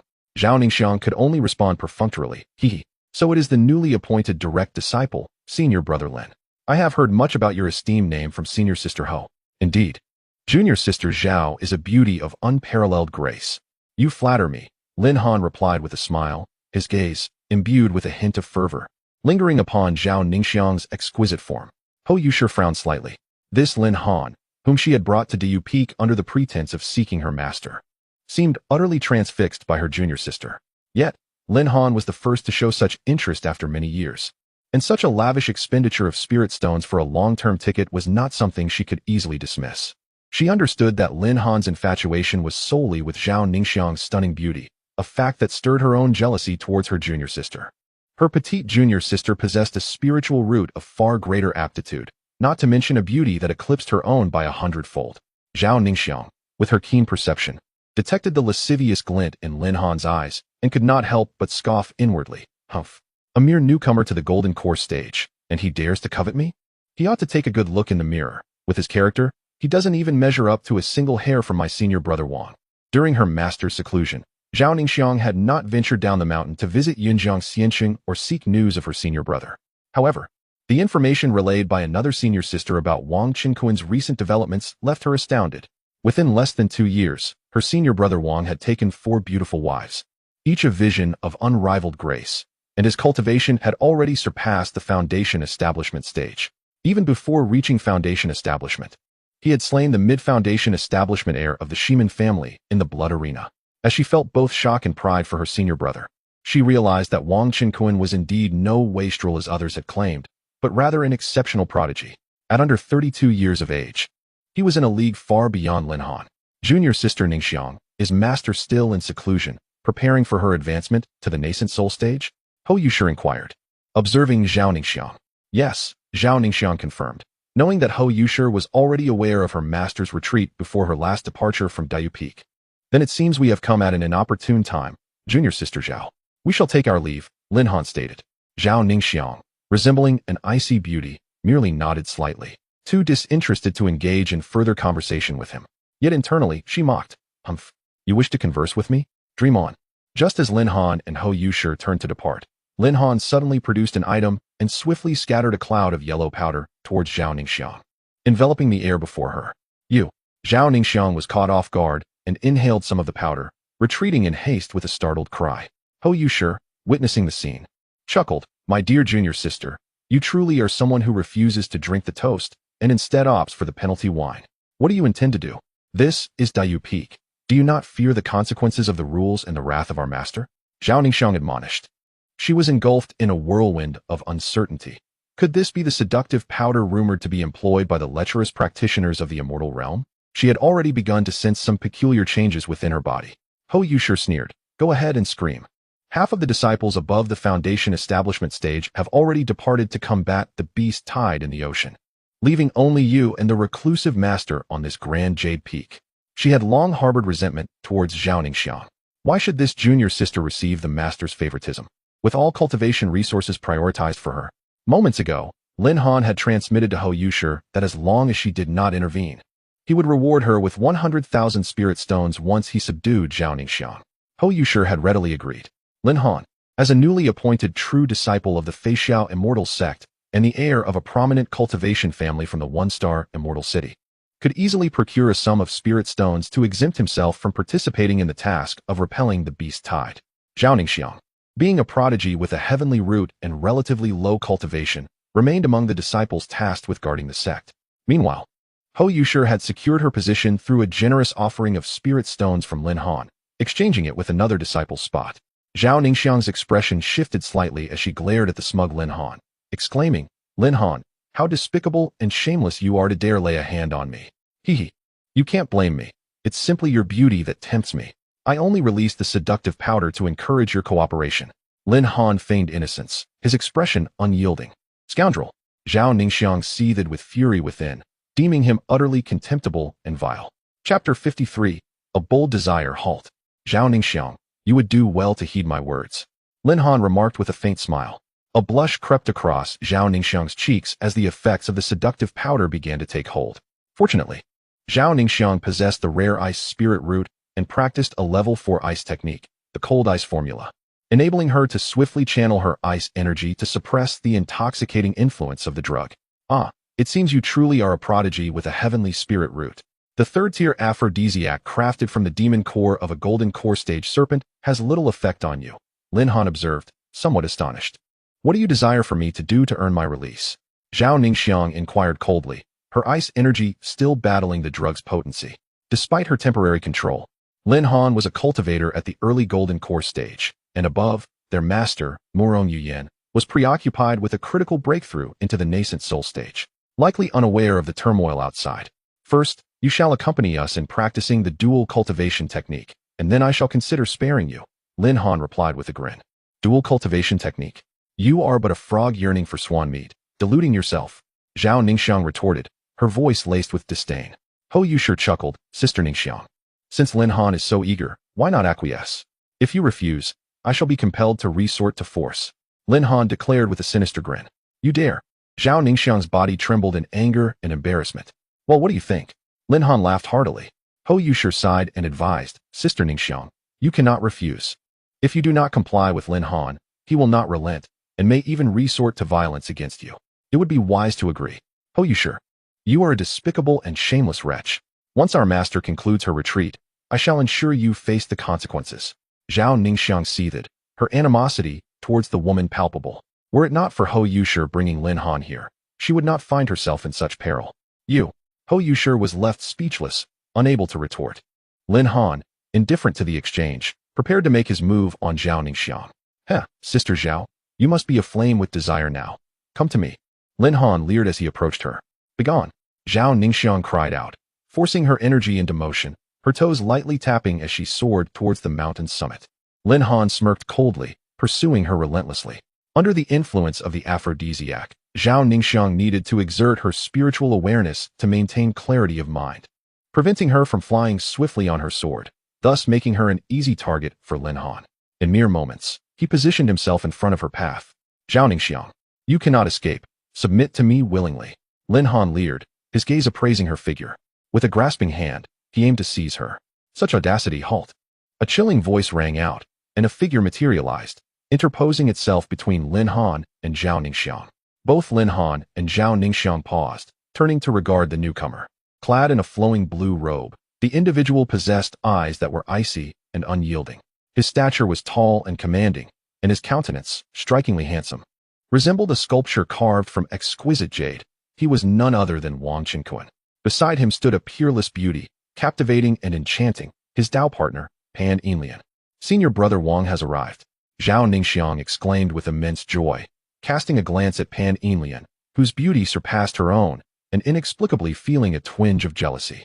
It turned out that Wang Qinkuan and the members of the Wang family, along with the city guard, had come to the gates of the Feixiaxianzong. They could not suppress the urge to enter and pay a visit to their master and junior sister. He conveyed his intentions to Wang Jianlin through a mental message, then approached Commander Zhao Hai, presenting 100,000 spirit stones, stating that he and his Dao partner wished to enter the sect to visit their master, before heading to the maritime battlefront in a few days. Commander Zhao Hai, already favorable towards Wang Qinkuan due to his previous prompt payment of 500,000 spirit stones in fines at the Blood Arena, was more than willing to acquiesce to his request upon receiving the additional 100,000 spirit stones. After all, Wang Qinkuan and his wife were not originally among the individuals dispatched by the Wang family. Now, the personnel sent into battle were under Commander Zhao Hai's purview, and he was pleased to grant this favor. Wang Qinkuan, accompanied by Pan Yinlian, departed from the group and soared with his sword to the mountain gate. The gate was guarded by a team of disciples in the foundation establishment stage, since Wang Qinkuan's departure from the Feixiaxianzong previously had been obstructed by junior sister Zhao Ningxiang. His sect identity jade token had not been reclaimed by the outer sect enforcement team, led by Shimin Taodao. Strictly speaking, he was still considered a sect disciple returning home to visit. Moreover, having already advanced to the foundation establishment stage, which testified to his cultivation qualifications, the earlier decision to expel him from the outer sect was naturally rendered void. Presenting his outer sect identity jade token, he declared Pan Yinlian as his Dao partner. Consequently, the surprised foundation establishment gatekeeping disciples permitted their entry into the mountain gate. Wang Qinkuan generously distributed over 100,000 spirit stones among the dozen or so foundation establishment disciples. Following this, he and Pan Yinlian took flight on their sword towards Dayu Peak in haste. Shortly after entering the vicinity of Dayu Peak, their spiritual senses detected the predicament faced by Zhao Ningxiang. They arrived just in time. You two dare to bully my junior sister Zhao Ningxiang on Diyu Peak? What audacity! It seems you both have a death wish. Wang Qinquan coldly addressed Lin Han and the arriving Hou Yushi. Hou Yushi, the second senior sister of Diyu Peak, was an unscrupulous woman in her 80s or 90s, notorious for her promiscuous behavior, and Wang Qinquan certainly recognized her. As for Lin Han, he was unfamiliar to Wang Qinquan at first. However, with the aid of the observation system, he soon discerned Lin Han, early-stage golden core, a true disciple of Feixia Xianzong, and the young master of the Lin family from Dan Xianqing. Wang Qinquan recalled that the Lin family had previously allied with the Shimin family to conspire against the Wang family, and their experts had even injured Wang Jianlin. Lin Han cast a sidelong glance at Wang Qinquan, a cold smile gracing his lips. What are you saying, junior brother? I merely wished to spar with sister Zhao Ningxiang. I had no intention to insult her. Hou Yushi chimed in with a laugh. Ah, so it's junior brother Wang who has returned. Were you not expelled from the sect? Wang Qinquan met her gaze with a mocking retort. I, Wang, am but an unremarkable cultivator, having barely established my foundation. I dare not take on the title of your junior brother. As for you, Hou Yushi, with a mere taste of crimson, would it not be a slight to call you my senior sister? Hou Yushi fell silent, momentarily at a loss for words. Her cheeks tinged with a delicate blush as she glared fiercely at Wang Qinquan. At that moment, Zhao Ningxiang finally reached Wang Qinquan's side, positioning herself between him and Pan Yinlian. She yearned to embrace Wang Qinquan wholeheartedly, yet hesitated, fearing the reaction of his partner. Furthermore, she needed to constantly channel her energy to suppress the effects of the charming powder coursing through her veins, leaving her feeling flushed and breathless. Any further embrace might risk her losing control altogether. Wang Qinquan had already sensed Zhao Ningxiang's peculiar state. Utilizing his observation eye, he took a glance and noted. Name, Zhao Ningxiang, host's junior sister, currently under the influence of charming powder. Age, 20, realm, mid-foundation establishment, spiritual root, heavenly grade. Fortune, 78, overall, 89, potential for empyrean status, recommended for marriage. Chapter 54, The Great Might of the Celestial Dragon. Decapitating Lin Han, this little junior sister possesses talents comparable to Zhuo Miaodong, making her a fitting candidate for the system's Dao partner criteria. However, Zhao Ningxiang is considerably taller than Zhuo Miaodong, standing at approximately 1.70 m, similar in height to Pan Yinlian, while Zhuo Miaodong is more voluptuous. Lin Han, the young master of the Lin family, you truly speak with audacity, daring to employ such despicable tactics against my junior sister, Wang Qinquan remarked coldly at Lin Han. Yet Lin Han remained unfazed. Instead, a smile crept across his face. Just moments ago, Hou Yushi had conveyed to him through spiritual awareness that the person before him is Wang Qinquan from the Wang family of Cloud City. Oh, so you are Wang Qinquan from Cloud City? Not long ago, an elder from your family was expelled from my Lin family's apothecary. Wang Shidi, I didn't expect your Dao partner to be such an exquisite beauty. Lin Han gazed in admiration at Pan Yinlian, his thoughts stirring. However, you are merely a fledgling in the foundational stage. Who grants you the audacity to be disrespectful to your senior brother? Kneel and beg for forgiveness. Lin Han pointed at Wang Qinquan, a cold smile gracing his lips. He intended to thoroughly humiliate Wang Qinquan before seizing his beloved junior sister and Dao partner right before his eyes. Currently, Pan Yinlian had intentionally concealed her cultivation level, which was at the peak of the foundational stage. Wang Qinquan was well aware that Pan Yinlian was merely waiting to observe his performance, assessing how he would defend his junior sister. Should he ultimately find himself unable to contend with Lin Han, it would be of no consequence. She would intervene. Presumptuous. What sort of cur do you think you are, Lin Han? Wang Qinquan thundered in fury. How dare you insult me? Such audacity. Lin Han's expression darkened. A mere foundational stage novice dares to defy me. Today, I shall teach you a lesson. With that, Lin Han conjured a long sword in his hand, and in a flash, he appeared before Wang Qinquan. He had heard tales of his companions in Cloud City, particularly Shi Min Guorun, a mid-foundation stage cultivator, who had perished at this child's hands. While he may not be on par with Shi Min Guorun, he would not underestimate his opponent. Fiery Sun Sword Art. Lin Han bellowed. He swung the exquisite spiritual weapon, and the radiant sword light erupted, transforming into fierce sword energies that sliced forth. The might of this sword light was astonishing. With a single strike, the surrounding temperature surged, and the sword energies surged forth, cleaving through jade-like bamboos, causing them to topple. Wang Qinquan chuckled lightly. Quite interesting. The Golden Body Buddha Seal of the Golden Transformation. The Golden Body Buddha Seal is the first divine skill from the 10th level technique. Golden Transformation which had long been cultivated to perfection by his two avatars. Boom. Suddenly, a circle of boundless golden light radiated from his body, his entire form surging with golden spiritual energy, resembling a battle deity, his aura ascending to the heavens, unleashing unparalleled strength. Above his body, a golden Buddha statue's phantom emerged. He formed hand seals, and in the void, a colossal Buddha handprint appeared, radiating golden light, illuminating like the Buddha's radiance, striking towards Lin Han. Boom. The fiery sword energies collided with the golden Buddha seal, erupting in a violent explosion, the shockwaves sweeping through the surroundings. Pan Enlian swiftly grasped Zhao Ningxuang's hand, pulling her to a safe distance. Ho Yushi also retreated, her eyes wide with astonishment. In the midst of the chaos, Wang Chenkuan remained steadfast, while Lin Han found himself being forced back. This Wang Chenkuan, with mere foundational cultivation, was contending against a great cultivator of the Golden Core stage. Not only did he avoid being struck down by Lin Han's sword, but he also managed to push him back.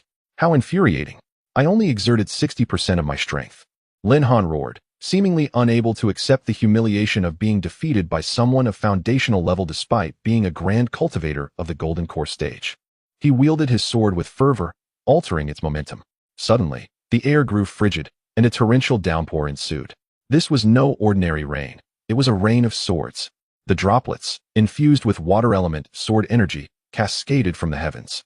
The towering jade bamboos around them, reaching heights of over 10 zhang, suffered grievously, being pierced, shattered, and torn apart by the relentless rain. The chilling sword droplets directed at Wang Chenkuan became increasingly dense and ferocious. Humph, mere tricks, daring to display your skills before me. The great dragon of might. Wang Chenkuan scoffed. He had also only utilized 60% of his power moments ago. Raising his right arm, he unleashed a powerful punch forward. Instantly, a golden dragon, over 10 zhang long, materialized in the void, exuding formidable strength as it coiled and surged toward the onslaught of sword energy. Lin Han's rain of swords was obliterated in an instant. What kind of technique is this? As his ultimate sword move was shattered, Lin Han spat out a mouthful of blood, fear and astonishment gripping him. Wang Chenkuan's great dragon of might was a technique he had never encountered before. Could it possibly be a divine skill passed down by immortals? This individual was terrifying. Lin Han had exerted himself fully, employing his most adept sword techniques. Yet he was still vanquished by Wang Chenkuan. In truth, Wang Chenkuan's technique was merely the second divine ability of his Golden Gang transformation, the Golden Gang Dragon. It was not the true great dragon of might. Lin Han's frantic shouting. Wang Chenkuan offered no further words. A top-grade spiritual sword appeared in his hand as he strode forward. Raising the sword, he advanced on Lin Han, unleashing a brilliant golden sword technique aimed at him. This is bad. Sensing the overwhelming sword intent emanating from the golden blade, which rivaled his own, Lin Han's expression altered, and he hastily activated his movement technique to evade. Boom. A chasm several zhang deep opened in the ground of the bamboo forest, with sword energy crisscrossing within. I cannot afford to hold back any longer. I must resort to my trump card, or I may face defeat. Lin Han's gaze darkened as he contemplated. Cold Dragon Devour. Lin Han formed hand seals, summoning a phantom of a cold dragon, over 10 zhang long, with its gaping maw rushing toward Wang Chenkuan. The might of this technique was formidable, though it paled in comparison to Wang Chenkuan's Golden Gang Dragon, and he dared not withstand it head-on. Long Rainbow Sword Technique. Wang Chenkuan sought a swift resolution. Disregarding martial ethics, he borrowed 20% of the strength from his clone, Kuan Kuan No. 1, and combined it with his full power to execute the second move of the Golden Rainbow Sword Cannon. The golden sword aura tore through the air, resembling a rainbow piercing the sun, sweeping towards Lin Han with an overwhelming force. The cold dragon phantom summoned by Lin Han was utterly shattered, dissipating into a stream of energy. He himself was thrown to the ground, countless strands of sword energy invading his body. Terrifying gashes appeared across his skin, marking the first time he had suffered such a grievous injury. How could this happen? Lying on the cold ground, Lin Han coughed up blood incessantly, his heart filled with dread, unable to believe the outcome. Heh, you dared to take advantage of the sparse presence of the sect to insult my little junior sister. You shall perish. A glint of murderous intent flashed in Wang Chenkuan's eyes as he violently swung his sword down. With a dull thud, Lin Han was unable to evade, sent flying as a deep sword wound carved into his chest, blood gushing forth, staining his garments crimson. Wang Chenkuan strode forward. Lin Han struggled to rise, glaring at the approaching Wang Chenkuan, gritting his teeth. Do you truly dare to kill me? Do you not fear the sect rules? Are you not afraid of retribution from the Lin family? Sect rules? You initiated the assault on Zhao Jr.'s sister, violating the rules first. As for the Lin family, if they do not seek revenge, it would be for the best. Should they come, there will surely be a calamity for your clan. Wang Qinquan laughed heartily, locking his spiritual sense onto Lin Han, unleashing his sword technique. His sword trembled violently, transforming into a radiant beam, shooting forth. In that moment, Lin Han finally sensed the peril of life and death. Thud! The exquisite spiritual sword pierced through Lin Han's chest, emerging from his back. No! Feeling his life force swiftly ebbing away, Lin Han let out a mournful cry, and moments later, his body fell heavily to the ground. His chest was pierced, his heart reduced to fragments by the sword energy's strangling force, and he lay lifeless. Not far away, watching the scene unfold, Hou Yushi turned pale in fear, quietly retreating, preparing to flee. It was as if she was seeing Wang Qinquan for the first time, with merely the cultivation of the initial stage of foundation establishment. He had defeated and slain Lin Han of the initial stage of Golden Core, and he dared to kill. Pan Enlian laughed sweetly, running away. You might as well accompany your brother Lin into the afterlife. With that, she forcefully pushed aside Zhao Ningxiang, who was blushing and clinging to her. Stepping forward to grasp Hou Yushi firmly, Hou Yushi's face turned ashen with terror. What do you intend to do? She cried out, struggling against Pan Enlian and Wang Qinquan. What do we intend to do? Naturally, it is to silence you. Pan Enlian sneered coldly. Chapter 55 Zhao Ningxiang, Morong Yiyan, please, please, do not kill me, cried Hou Yushi, her face pale with fear as she gazed at Wang Qinquan and Pan Enlian. Do not worry, I will not take your life. Shortly, I shall escort you to meet our master, who will determine your fate, Wang Qinquan replied coldly. No, please, just kill me. For the love of all that is sacred, do not let our master find out. Hou Yushi implored, terror-stricken and weeping. To slay you would be too merciful. Pan Enlian chuckled, casting a binding spell upon her, silencing her in the process. With a swift motion, she cast the immobilized Hou Yushi to the ground. At that moment, Zhao Ningxiang, under the influence of an aphrodisiac, retained but a flicker of clarity in her mind. Her face was flushed as she gazed longingly at her senior brother, Wang Qinquan, her beautiful eyes revealing her desire, her lips barely moving. Wang Qinquan looked upon his junior sister, Zhao Ningxiang. He understood the potency of the aphrodisiac, which was notoriously utilized by the lecherous in the cultivation world, generally composed of ingredients of third-tier quality or higher. The vile creatures above the Golden Core stage, with their lustful natures, crafted these potions using their demon cores, nascent souls, and certain materials, making them ideal for concocting such elixirs. If he did not act swiftly to dispel the drug's effects, although Zhao Ningxiang would not perish from her cultivation technique, the damage to her delicate meridians and dantian would be irreparable, potentially causing her to regress in her cultivation. Little junior sister, allow me to purge the poison from your system. Fear not, for your senior brother has long harbored feelings for you, Ningxiang. I shall take responsibility for you for all your days, he declared, rushing to Zhao Ningxiang's side and gazing tenderly at her. Pan Enlian, observing this, smiled and remarked, my husband possesses quite the silver tongue. Upon hearing this, Zhao Ningxiang felt a surge of emotion. She was well aware of her senior brother's past affections, but at that time, their sect had forbidden her from becoming his partner. Now that she had broken through to the foundation establishment stage, and under the influence of the aphrodisiac, circumstances had changed. Surely, the sect would not hinder her from becoming her senior brother's companion. Wang Xixiang, save me. I do not wish my dantian to be damaged and become a mere shell of my former self, Zhao Ningxiang implored, finally throwing herself into his embrace. Wang Qinquan lifted Zhao Ningxiang effortlessly, utilizing his agility to transport them to a secluded area amidst a dense thicket, gently laying her upon the soft grass. He then set to work dispelling the effects of the aphrodisiac.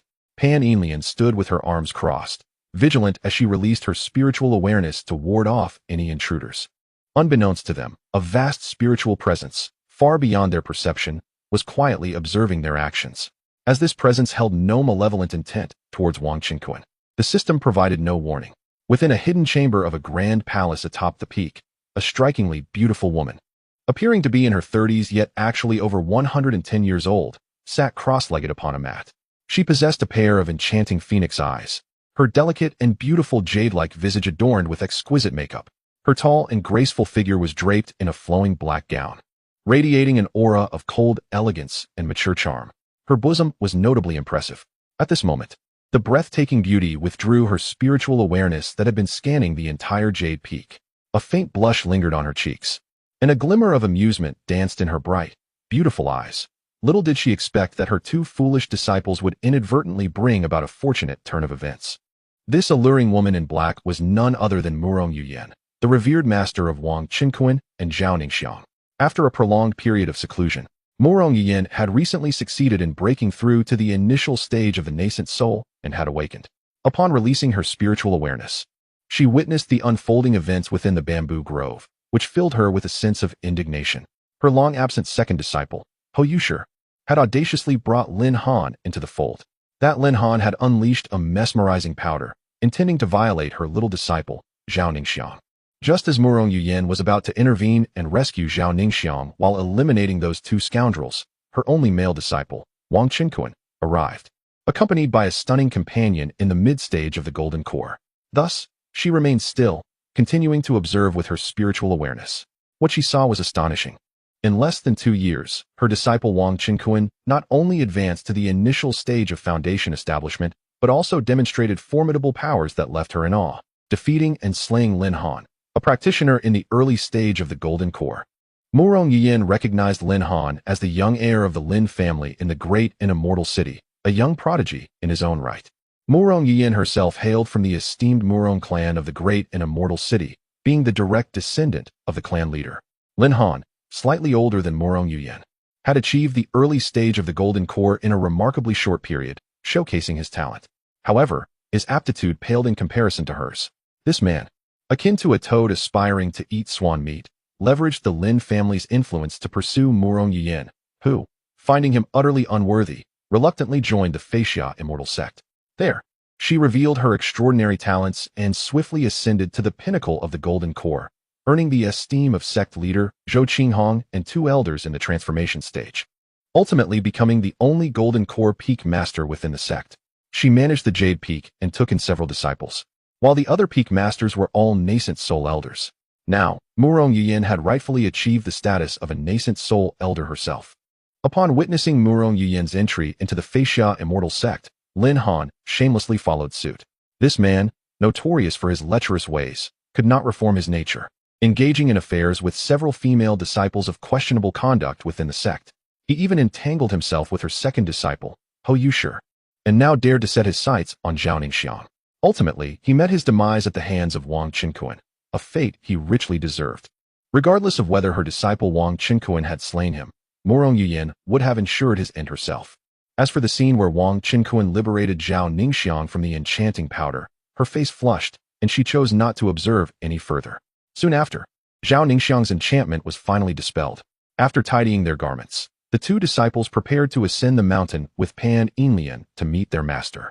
Chapter 56. Do you wish for your master to marry you? With a chime, the voice of the system, Spring Brother, echoed in Wang Qinquan's mind. An invigorating surge of energy coursed through him, and his fortune increased to 89 points. It appeared that simply taking a partner, even without a formal wedding ceremony, was sufficient for success. Nearby, the body of Lin Han lay motionless on the ground, his storage bag already obliterated by sword energy. Wang Qinquan swiftly conjured a fireball, reducing the remains to ashes and burying them in the earth. This act startled the immobile Ho Yushi considerably. Wang Qinquan, along with Pan Yinlian and Zhao Ningxiang, prepared to ascend the mountain on their swords to meet their master. Noticing that Zhao Ningxiang wielded a high-quality spiritual sword, a thought struck him, and he called out to her, "Ningxiang, my dear, I possess a top-tier spiritual artifact." He produced a storage bag and handed it to Zhao Ningxiang.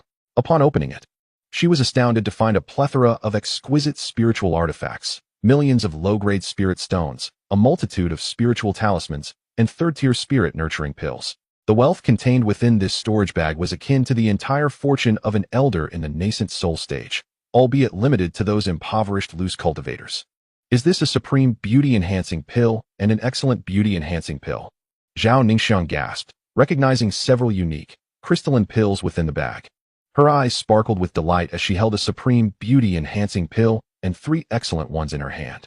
Wang Qinquan smiled and remarked, "All of this is for you." Beside them, Ho Yushi was nearly blinded by the radiant glow emanating from the spirit stones, her gaze fixated on the beauty-enhancing pills in Zhao Ningxiang's grasp. Regret filled her heart, How had her junior brother Wang Qinquan become so affluent? Why hadn't she seized the opportunity when he was still within the sect? Why had she repeatedly belittled him, both openly and covertly? She had thought to elevate her status by associating with Lin Han, only to realize that he was nothing compared to Wang Qinquan, who now shone like a beacon of success. Pan Yinlian, observing the scene, pouted slightly. Her husband had only bestowed upon her a single supreme beauty-enhancing pill, yet he had given Zhao Ningxiang a greater number, stirring a hint of jealousy within her. Wang Qinquan laughed heartily, embracing her and giving her 3 excellent beauty-enhancing pills as well. With that, they lifted Hou Yushi and soared toward the mountain peak. Atop the summit, before the Grand Yuyan Palace, Murong Yuyan had emerged, seated at a stone table in the plaza, boldly raising a jade cup to drink a fine spirit brew. In the sky, several streaks of sword light approached. As they converged, Wang Qinquan, Pan Yinlian, and Zhao Ningxiang appeared. Master, you have emerged from seclusion. Zhao Ningxiang exclaimed joyfully upon seeing Murong Yuyan. With the observant eye of Wang Qinquan, he scanned the figure of the voluptuous, mature, yet strikingly heroic Murong Yuyan. Name, Murong Yuyan, elder of Feixia Xinzong, master of Dayu Peak. Age, 112, realm, early Yuanying, spiritual root. Imperial grade, fortune, 82, overall, 95. Bearing of an empress, suggested for marriage. His master possesses the bearing of an empress. As for the system's suggestion of marriage, he chose to momentarily disregard it. Master, have you broken through to the Yuanying stage? Wang Qinquan approached, casting aside Hou Yushi, and smiled at Murong Yuyan. Pan Yinlian also called out, Master. Upon seeing the group, a look of relief appeared on Murong Yuyan's jade-like face. Since Wang Qinquan returned to the family, she had been focused on refining her magical power and breaking through to the Yuanying stage, thus not paying much attention. Furthermore, Wang Qinquan had only become her disciple due to the relationship with his father, Wang Zhirong, who once rendered aid to her father, the clan leader of the Murong family. Unexpectedly, the disciple who was only at the 3rd level of qi refinement at that time had now established his foundation, exuding an unparalleled elegance, and had already married and fathered children. Even her youngest female disciple was destined to become his partner. Murong Yuyan's thoughts raced, and she gently parted her lips, saying, Wang Qinquan, Zhao Ningxiang, I have just learned about your affair through my spiritual awareness. Turning to Hou Yushi, she continued, your daily misconduct is one thing, but conspiring with outsiders to invade Dayu Peak and intending to harm my junior sister Zhao Ningxiang is unforgivable. Today, I shall impose a severe punishment upon you. I will seize your resources and grant you the fate of self-destruction. Do you accept your fate? As she spoke with a stern voice, she flicked her sleeve to release a stream of spiritual light, lifting the restrictions placed upon Hou Yushi. Hou Yushi knelt before Murong Yuyan, repeatedly bowing her head in submission. She unfastened her storage bag and presented it, saying, Disciple Hou Yushi, thanks Master for your mercy. Aware that Murong Yuyan had shown her considerable leniency, she knew that had her master chosen to cripple her cultivation, her beauty would wither instantly, and she would be sent to the inner court's execution court. Following the sect's rules, her fate would be worse than death, with no possibility of reincarnation.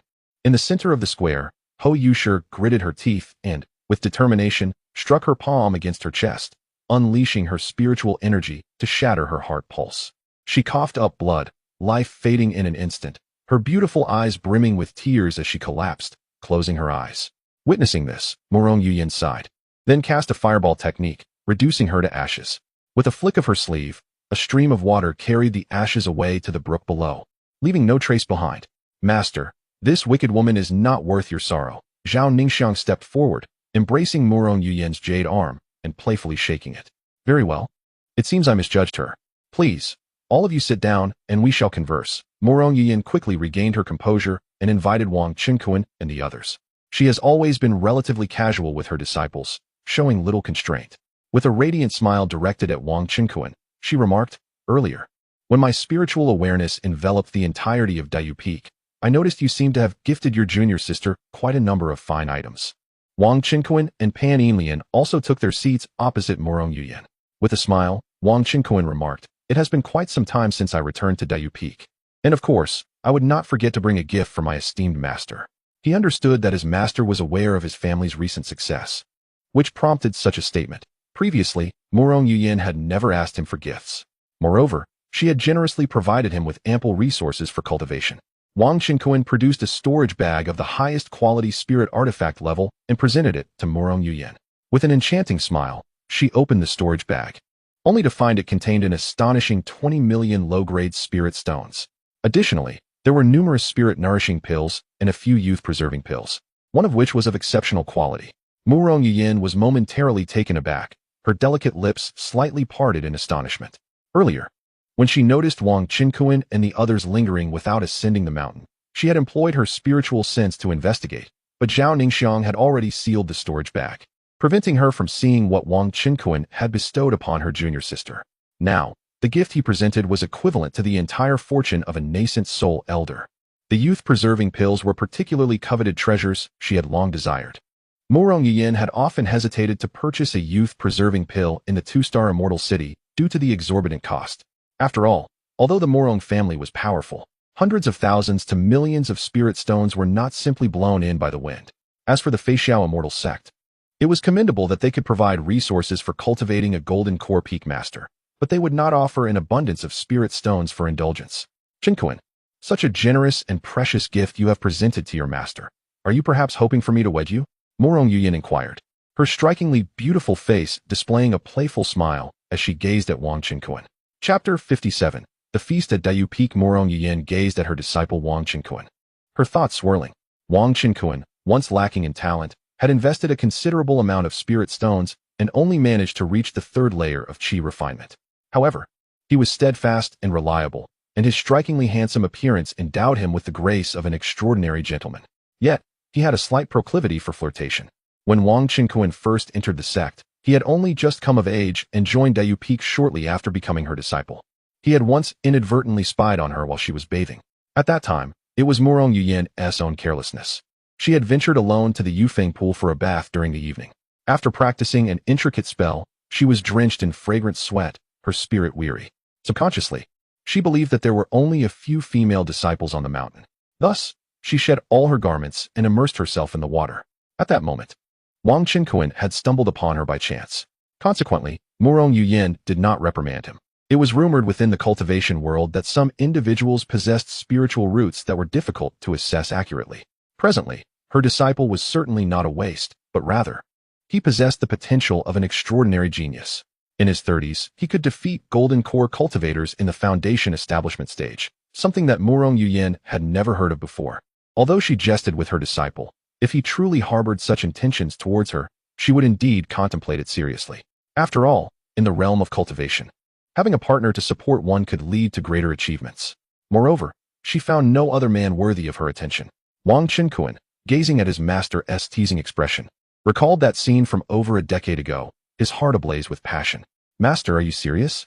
he mused, believing that Murong Yin was testing his character. Thus, he directed his gaze towards her alluring figure and declared with a smile, "As your disciple, I naturally wish to have you as my partner. Your beauty is unparalleled, and your celestial grace rivals that of heavenly beings. To marry you would be the greatest fortune in my life." Murong Yin, aware of Wang Qinkuan's gaze, felt her cheeks flush but refrained from scolding him. Wang Qinkuan then knelt before her, his voice low and earnest. "Disciple Wang Qinkuan wishes to marry you as my companion. I implore you to grant this request." Beside Murong Yin, Zhao Ningxiang giggled and said, "Yes, yes. Master, please agree to him, so we can become one family." Murong Yin shot Zhao Ningxiang a sidelong glance before addressing Wang Qinkuan. "You insubordinate disciple, your words are quite sweet. I anticipated you would speak in such a manner. However, to consider marrying you, I must deliberate thoroughly." With that, Murong Yin consumed a top-grade beauty elixir, her countenance instantly radiating with vitality, appearing even more youthful. Her skin was like fine jade, and her figure more flawless than ever, yet still exuding an air of mature elegance.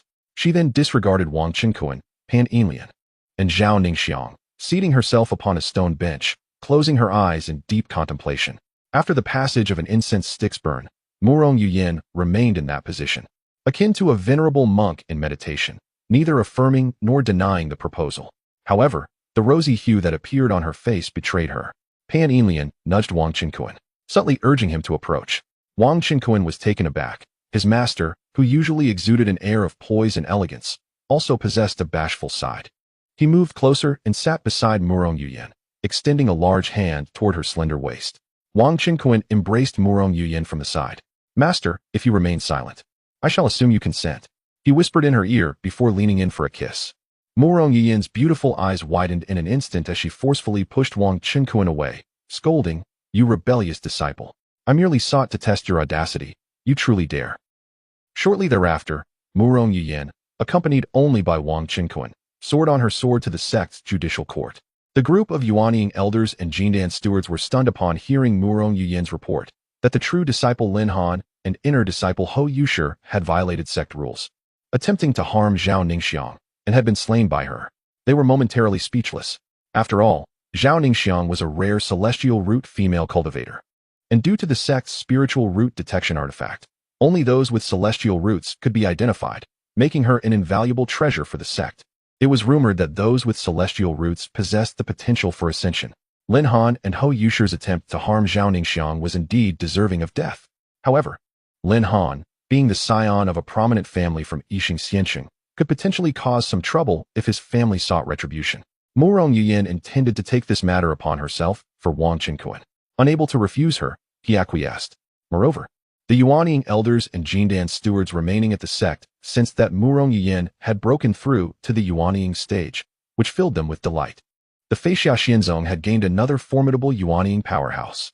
Murong Yiyan took Wang Qinkuan's outer sect identity token and exchanged it for an inner sect disciple token with the stewards. The elders and stewards were astonished at this turn of events. Although Wang Qinkuan was a foundational cultivator and a disciple of Murong Yiyan, it seemed unnecessary for her to personally attend to his status. At present, Wang Qinkuan was merely a foundational cultivator, previously an inconspicuous junior in the qi refining stage. They, of course, did not recognize him, especially considering that the outer sect had more than 100,000 qi refining disciples.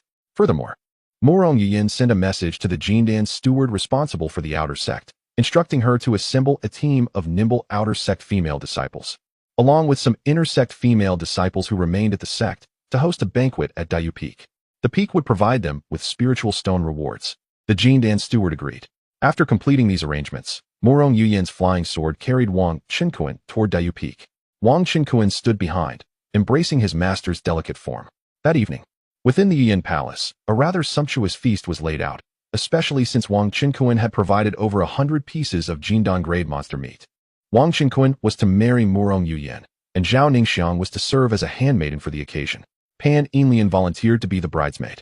Over 40 female disciples in the qi refinement stage, along with foundation establishment female disciples, and the Golden Core steward Feng Shuhua, gathered as witnesses. They were utterly astonished. What was unfolding? The newly ascended Yuanying elder of the sect, the master of Danyu Peak, Murong Yiyan, had secretly wed her male disciple, Wang Qinkuan? Nonetheless, such occurrences are not entirely uncommon in the realm of cultivation. Murong Yiyan's nature was rather carefree and she cherished tranquility. Thus, her wedding was a simple affair, merely a banquet. She did not invite the elders of the sect to partake in the joyous celebration, given that the Murong family resided a fair distance away, and Murong Yiyan herself was considered a matriarch in her immediate family. All ceremonies were kept to a minimum. In fact, one might say there were virtually no formalities at all.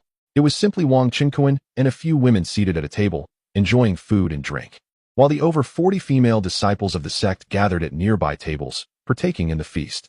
It must be noted that even among the disciples of the sect, the allure of meat from Golden Core stage demonic beasts was quite irresistible, and they relished the food and drink with great enthusiasm. The spiritual wine was provided by Murong Yiyan herself, as her storage pouch was never lacking in such libations. Brewing wine was one of the primary enterprises of the Murong family. As night fell, after the banquet concluded, Wang Qinkuan presented over 1 million low-grade spirit stones to Golden Core steward Feng Shuhua, requesting her to distribute them among the disciples. He also allowed them to take home the copious leftovers. Once they had tidied up, Pan Yinlian took Zhao Ningxiang to stay in the side hall, which was originally Zhao Ningxiang's room. Wang Qinkuan, with a smile, took Murong Yiyan's delicate hand and led her into her chamber. Chapter 58. Journey to the endless beach within the vast and ethereal Jade Palace. A pair of jade figures gracefully entered. Ding. Congratulations, host. You have successfully married a companion of the empress demeanor, gaining 20 points of fortune and 20 points to all attributes.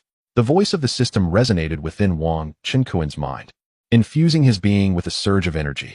His fortune value transformed to 109 points. Wang Qinkuan and Murong Yiyan approached the jade bed, sitting down together. Master, you smell delightful, Wang Qinkuan remarked. inhaling the fragrant aura surrounding Murong Yuyen. Disobedient disciple, are you a dog? Murong Yuyen playfully chided, her voice laced with mock annoyance. After a playful exchange, Wang Qinkuan presented a tome, the dual cultivation technique titled Sinu Jinjing, which Pan Enlian had just bestowed upon him, encouraging Murong Yuyen to study it. Upon receiving the book, although feeling a touch of embarrassment, Murong Yuyen recognized the mutual benefits of this dual cultivation method, capable of rapidly enhancing their cultivation levels. Thus, the two began their practice. Early the next morning, as the sun illuminated the sky, in the palace's reception hall, Pan Enlian and Zhao Ningxiang leaned against their chairs, lost in slumber. They had conversed through the night, indulging in spirit wine. You too. The sun is already high in the sky. Hurry and rise. Murong Yuyen's voice echoed as she entered the chamber. Pan Enlian and Zhao Ningxiang opened their eyes to find that the others had already dressed. Radiant in her black ceremonial gown, Murong Yuyen smiled at them. Wang Qinkuan had just awakened, adorned in a blue robe, and remarked with a smile, Madam Yuyen, you are indeed strict. He had already begun to address Murong Yuyen as Madam. After they freshened up, they exited the palace. At this moment, the cultivators of the Wang family and those from Yunqing, along with members of the Feixia immortal sect, were engaged in fierce battles against the oceanic beasts at the endless beach. They could not afford to delay. Wang Qinkuan spoke to Murong Yuyen, Master, the situation at the endless beach is dire. Pan Enlian and I must proceed to the battlefield. Should you and Sister Ningxiang remain at the sect? The Feixia immortal sect lay thousands of miles south, adjacent to the boundless, endless sea. This wave of beasts had surged ashore from the vast ocean. After contemplative silence, Murong Yuyen replied, as disciples of the immortal sect, we too should contribute our strength. My sister and I shall accompany you. Rest assured, as no Yuanian cultivators are involved in this battle, I will ensure Sister Ningxiang's safety from the shadows. Very well. Wang Qinkuan nodded. Thus, the group ascended to the peak plaza, standing upon Murong Yuyen's flying sword. With a flourish, she activated the sword's light, and together they soared toward the endless beach. As a formidable Yuanian cultivator, Murong Yuyen wielded her low-grade magical flying sword, which transformed into an enormous blade, over a meter wide and several zhang long, effortlessly carrying the group. They swiftly departed the gates of the Feixia immortal sect, hastening toward the endless sea. Upon the endless beach, countless figures of cultivators filled the air, the ground, and the surface of the sea, engaged in combat against the relentless tide of oceanic beasts. Behind them, squads of city guards stood atop flying swords, overseeing the various rogue cultivators and family members in the fray, and to eliminate the elusive sea monsters that have breached the defensive line, preventing them from storming into various cultivation towns, villages, and the mundane realm, which would bring untold suffering to living beings. On the sandy shores, behind a battlefield where a group of golden core loose cultivators clashed with a horde of golden core sea crocodiles, a dozen Foundation establishment cultivators hovered cautiously at low altitude. They either summoned beams of sword light or unleashed various spells, slaying the sea crocodiles in the chi refining stage that had crawled past the frontline cultivators towards the land. Suddenly, a massive Foundation establishment late-stage sea crocodile erupted from the mud, leaping fiercely to bite down on a Foundation establishment cultivator's legs, dragging him to the ground. In a grim twist of fate, the cultivator let out a piercing scream as his legs were severed, only to be devoured whole by the beast. The other Foundation establishment cultivators were taken aback by the shocking scene. A living Foundation establishment cultivator, who appeared omnipotent in the eyes of mortals, was lost just like that. They hastily unleashed a barrage of attacks against the crocodile.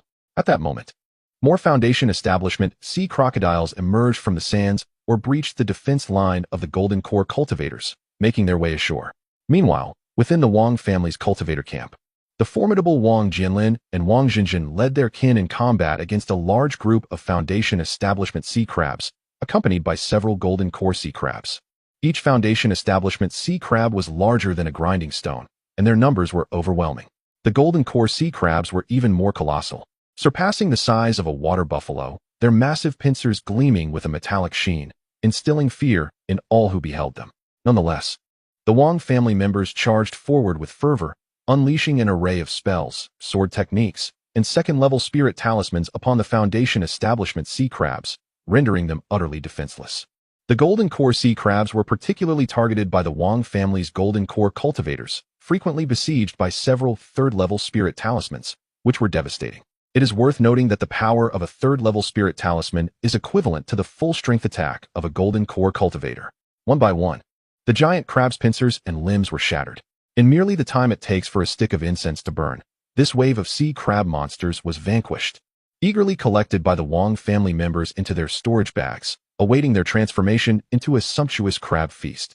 Even a Yuan cultivator from the Celestial City, who occasionally traversed the various battlefields to supervise the engagements, could not help but exclaim at the formidable strength of the Wong family. Remarkably, they had consumed this wave of sea crabs led by numerous golden core beasts without suffering a single casualty. The area was cleared of sea monsters, and it would take a while before any emerged again. The Yuan cultivator then took to the skies on his sword, heading to oversee another battlefield. He was a chief commander from Cloud City, where the esteemed leaders and deputy city lords were all ancient Yuan beings. The primary duty of the esteemed Yuan cultivators of Cloud City was to supervise the combatants from various families and loose cultivators, as well as to intimidate the monster clans, preventing any Yuan beasts or cultivators from the endless ocean from intervening. They may impose severe punishments or executions on their own retreating warriors. Several dozen miles away from the area inhabited by the royal cultivators lies the battlefield of the neighboring beach, which is under the jurisdiction of the Shimin family. Chapter 59, The Swimming Fish Peak. The grand disciples of the Shimin sect this time, the Shimin family sent forth a contingent of cultivators to withstand the monstrous tide of beasts from the sea, numbering similarly to that of the Wong family, with both factions boasting over 150 cultivators. Among them, there were as many as 28 golden core practitioners, surpassing the Wong family by a few. The remainder comprised foundation establishment cultivators. This formidable force was led by the three most powerful members of the Shimin family, Shimin Shuifeng, Shimin Shuihu, and Shimin Shuiqing. These three were among the strongest golden core cultivators of the Shimin clan, with Shimin Shuihu and Shimin Shuiqing possessing the terrifying prowess of half-step nascent soul. Shimin Shuifeng, who could contend equally with Wang Jianlin, was considered the weakest among the trio. This sheer force represented merely half of the Shimin family's strength among cultivators above the foundation establishment stage, showcasing the formidable nature of the Shimin clan. At this moment, an overwhelming tide of beasts surged forth from the sea, a sight both awe-inspiring and terrifying. The beast tide is upon us. A young Shimin clansman shouted anxiously. Let me have a look, exclaimed the elder Shimin Chuahu, whose brows were aflame with urgency, as he unleashed a vast expanse of spiritual awareness toward the approaching tide. Before them, a large throng of golden core merfolk demons, leading hundreds of foundation establishment cultivators and tens of thousands of chi refinement merfolk, along with those hideous yellow fish monsters, charged onto the beach, howling as they advanced. These merfolk were not the exquisite sirens of legend, but rather grotesque, oily creatures with human bodies and fish tails. The male merfolk displayed their greasy, robust arms, while the female merfolk, with their plump forms, bounded forward, their upper bodies clad in fish skins.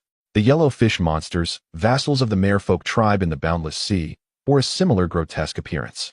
These merfolk excelled in spells, while the yellow fish monsters were adept in martial techniques. Although they lacked legs, they moved with astonishing swiftness and could harness their demonic powers to soar into the skies. The outward appearance of the merfolk had always been thus, contrasting sharply with the demon tribes within the falling cloud mountains, which had attained sentience at the golden core stage and transformed into more refined forms at the nascent soul stage. Elder Shimin Chuihu assessed the numbers of the beast tide. The tide of beasts has arrived. Prepare for battle. With a commanding voice, Shimin Shuifeng ordered the over 100 Shimin cultivators behind him to soar forward, meeting the oncoming sea creatures. The towering yellow fish monsters, standing over 3 meters high, brandished various spirit weaponry, wolf fawn clubs, stone axes, steel forks, and wooden staffs, as they charged aggressively toward the Shimin cultivators. Whoosh, whoosh, whoosh. Behind them, the merfolk demons began to chant spells, unleashing a barrage of explosive fireballs, ice spikes, corrosive water arrows, and other monstrous techniques that rained down upon the Shimin warriors. In response, the Shimin cultivators unleashed their flying swords, spiritual talismans, and an array of spells, plunging into the throng of demons.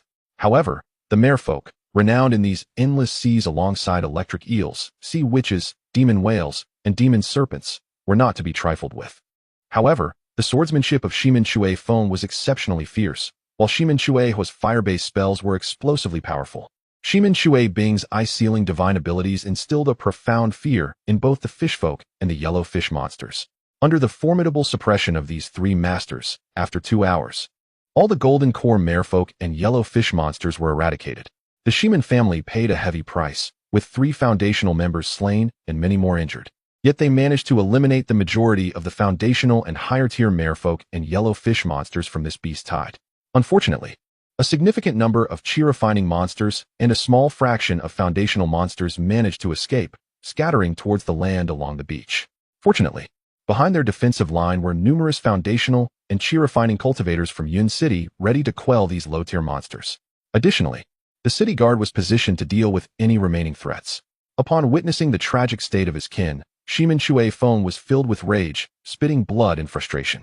In just a couple of days, they encountered the hard bones of the beast tide, suffering considerable losses. It is worth noting that sea beast tides typically last for 1 to 2 months. Moreover, the gains hardly outweighed the losses. The yellow fish monsters were relatively better. Aside from their heads and arms, the rest resembled salted fish and were edible once the inedible parts were removed. However, many were unwilling to consume them. The merfolk, on the other hand, had human-like upper bodies, their flesh and breath closely resembling that of humans. No one wished to partake in such consumption. In the Kunling cultivation realm, it is a customary belief among human cultivators to avoid eating humanoid monsters, as it may adversely affect their Dao heart. Nevertheless, the golden core monsters possessed demon cores, which could be sold for a substantial amount of spirit stones. Shiman Shui Feng instructed his kin to scour the battlefield for demon cores.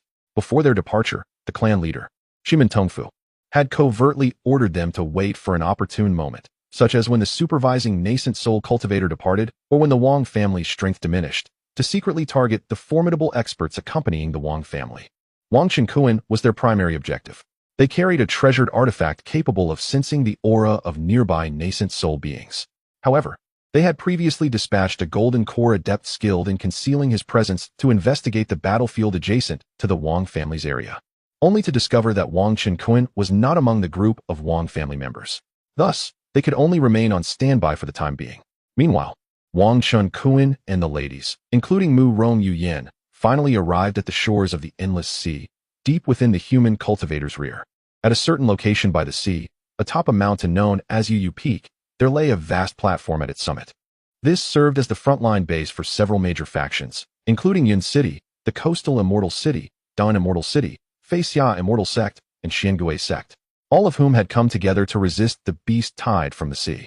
The Coastal Immortal City, located over 100,000 miles northeast of Yun City, was a 1-star and half-immortal city, also situated near the coastline. This beast tide had similarly struck the Coastal Immortal City hard. Dan Immortal City, however, had not been impacted by the sea beast tide. Its inhabitants had come to assist, join the fray, or simply take advantage of the situation. Within the Grand Ten Hall, a cohort of nascent soul cultivators from various factions had gathered, each taking turns to rest. The venerable figures sat cross-legged, some in contemplative silence, while others engaged in whispered communication. Outside the hall, on the summit platform, a cacophony of voices filled the air as numerous Golden Core and Foundation establishment practitioners, primarily the scions of local families and wandering cultivators from the nearby celestial cities, mingled with disciples from the esteemed Feixia and Xiangui sections. The Xiangui sect, located near the Linhai celestial city, boasted a strength surpassing that of the Feixia sect, rendering it a formidable 1-star half-celestial sect. The disciples of these two sects were not subject to the jurisdiction of the celestial city. They were organized into several groups, taking turns to combat the relentless beast tide. Presently, both Yunjiang and Linhai celestial cities had adopted a similar strategy of rotational defense.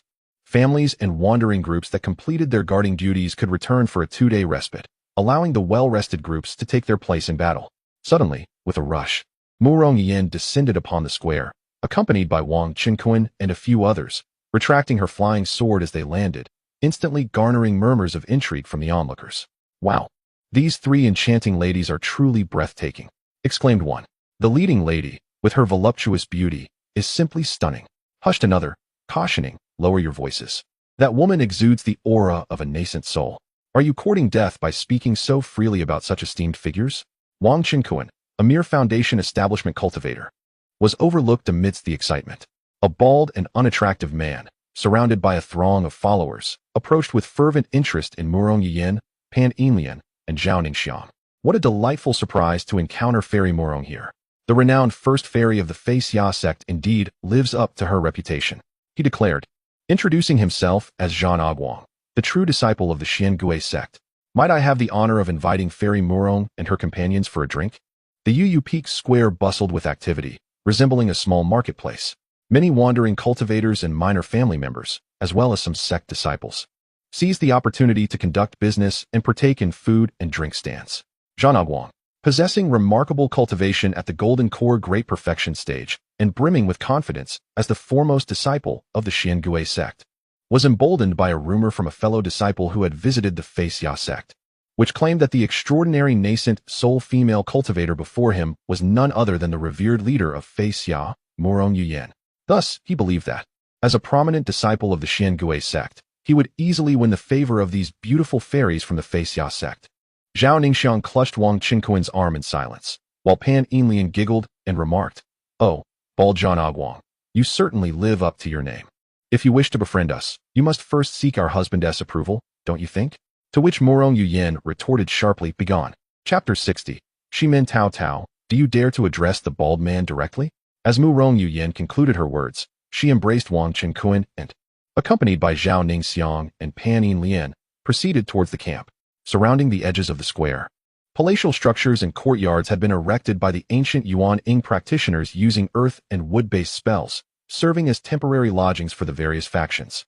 Wang Qinkuan paid no mind to the bald and unappealing man, as the latter had merely come forth to speak rather than to provoke or engage in conflict. Zhan Aguang, witnessing this, exhibited an expression of incredulity. Among the group of women, the exceedingly handsome young man in the mid-foundation stage was surprisingly the shared companion of these three ethereal beauties. The presence of the two Golden Core maidens and a foundation establishment girl was understandable, but how could Murong Yuyan, hailed as the foremost fairy of the Faixia sect and a practitioner in the early Yuaning stage, be interested in him? This was indeed astonishing. Wang Qinkuan was on the brink of a breakthrough, and after a session of dual cultivation with Zhao Ningxiang and Murong Yuyan, he had directly advanced to the mid-foundation stage. Who was this individual, daring enough to wed Murong and such exquisite maidens? Why was I, Zhan Aguang, unaware of his identity? Gazing at the departing figures of Wang Qinkuan and the women, Zhan Aguang awkwardly rubbed his bald head and inquired of his fellow disciples. However, those around him claimed ignorance. I know this individual. He is Wang Qinkuan, a prodigious descendant of the Wang family from Yun City, a disciple of the Faixia sect, originally a student of the Peak Master Murong. At that moment, a voice filled with bitterness rang out. A slender, fair-skinned youth, exuding a delicate aura, swiftly approached Zhan Aguang. This resentful youth was none other than Shimin Tao Tao, the younger brother of Shimin Guanren, who had previously taken advantage of Murong Yuyan's seclusion to expel Wang Qinkuan from the sect during his tenure as an outer sect law enforcement disciple. Now, Shimin Tao Tao had also advanced to the early foundation stage, becoming an inner sect disciple. He was among the batch of disciples who had recently taken a break. The sect rules were not inflexible. Had Murong Yuyan been present at that time, she would have effortlessly dispatched the outer sect law enforcement team, allowing Wang Qinkuan to remain within the sect. Recently, Shimin Tao Tao had returned to his family and learned that his half-brother, Shimin Guanren, had perished at the hands of Wang Qinkuan. The individual he had once regarded as a worthless failure had now achieved the mid-foundation stage. Wang Qinkuan had also taken several stunning wives, including his own master, the Yuaning stage Murong Peak Master. The significance of a Yuaning practitioner cannot be understated. It was noteworthy that the Wang and Shimin families were rival clans, with the latter having only two Yuaning practitioners. This knowledge filled Shimin Tao Tao with both envy and resentment. His brother, Shimin Guanren, had always been protective of him. The grudge of fratricide was one that could not be overlooked.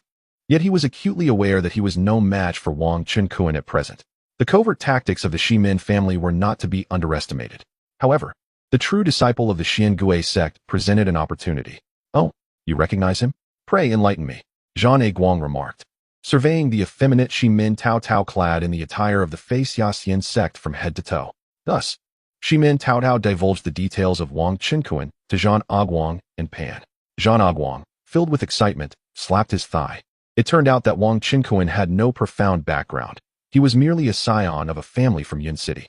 His greatest support appeared to be his master, the early-stage Yuanian cultivator Murong Yuyan. A mere pretty face, Zhan Aguang plotted to claim Wang Qinkuan's beautiful wives for himself. It was well known that Murong Yuyan held considerable fame among the younger generation of nearby immortal cities, having attracted the admiration of many young talents. and she was the goddess of the Feixiao immortal sect whom he had long admired. His intention in coming here was to seize an opportunity to befriend the immortal Murong and ultimately win her heart. Little did he expect to find that someone had already beaten him to it. Wang Qinquan actually dared to marry her. As compensation, Zhang Aguang demanded that Wang Qinquan hand over the women by his side. However, he was not a fool. He certainly would not storm into the Feixiao sect's residence and coerce Wang Qinquan into relinquishing his women. After all, atop the Yufeng, there were not only the Yuanying old-timers from various immortal cities, but also Murong Yuyan herself, whom he could not defeat. Wang Qinquan and Murong Yuyan soon located the residence of the Feixiao immortal sect. Upon entering, they discovered that the majority of the sect members on break were seated in meditation. Elder Murong, you have arrived as well? The seated master, Zhou Qinghong, opened his eyes, and several other Yuanying peak masters, along with numerous Jindan and Foundation establishment disciples, also roused from their meditative states. The news of Murong Yuyan's ascension to Yuanying and her becoming a partner to one of her disciples had been conveyed to them via flying sword by the Yuanying elders left behind at the sect. Thus, there was little astonishment among them. After exchanging greetings with Murong Yuyan, Zhou Qinghong and a few Yuanying cultivators began to scrutinize Wang Qinquan, who was flanked by 3 women. Previously, Wang Qinquan had merely been an outer sect Qi refinement disciple, and they did not recognize him. Now, they assessed this extraordinarily handsome Foundation establishment male disciple, internally remarking on how unexpectedly superficial Elder Murong seemed to be, valuing appearance so highly. Since Wang Qinquan and Murong Yuyan were not among those selected to participate in the sect's defense against the beast tide from the sea, and Murong Yuyan had indicated her intent to secretly accompany Zhao Ningxiang and Wang Qinquan for protection, the higher-ups of the sect permitted them to move freely. Consequently, Wang Qinquan and his companions departed the Feixiao residence. Upon reaching the Yunjiang Immortal City's outpost, they inquired with the deputy city lord to ascertain the coastal area overseen by the Wang family. As they prepared to leave Yufeng and ride their swords towards the beach area managed by the Wang family, a mocking voice called out from the edge of the square. "Hey, that pretty boy, Wang something Kuan, please wait. Your bald brother has something to discuss with you." Turning around, Wang Qinquan and his companions saw Zhang Aguang, the earlier bald and unattractive man, approaching with a group of cultivators. To their surprise, Zhang Aguang was now accompanied by a mid-stage Yuanying elder clad in the robes of the Xiangui sect.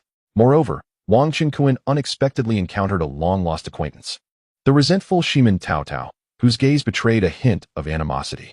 Wang Qinquan spared her a mere glance before turning to Zhang Aguang with a mocking smile and inquired, "What brings you here, you bald fellow? Are you hoping to keep us here for a feast?" Upon hearing this, Zhang Aguang felt a surge of satisfaction within, though his face contorted into a mask of fury as he retorted, "You insolent brat named Wang, I had intended to address you civilly.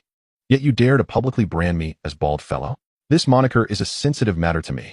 Brother Zhan is the esteemed senior disciple of our Xiangui sect. His baldness is a natural trait. How dare a mere nameless junior in the Foundation establishment stage call out the nickname of our senior brother? Truly ungrateful. Even if you are a disciple of the Feixiao sect, you must not show disrespect to our senior brother. One who cannot speak wisely may find themselves in dire straits. Kneel and apologize."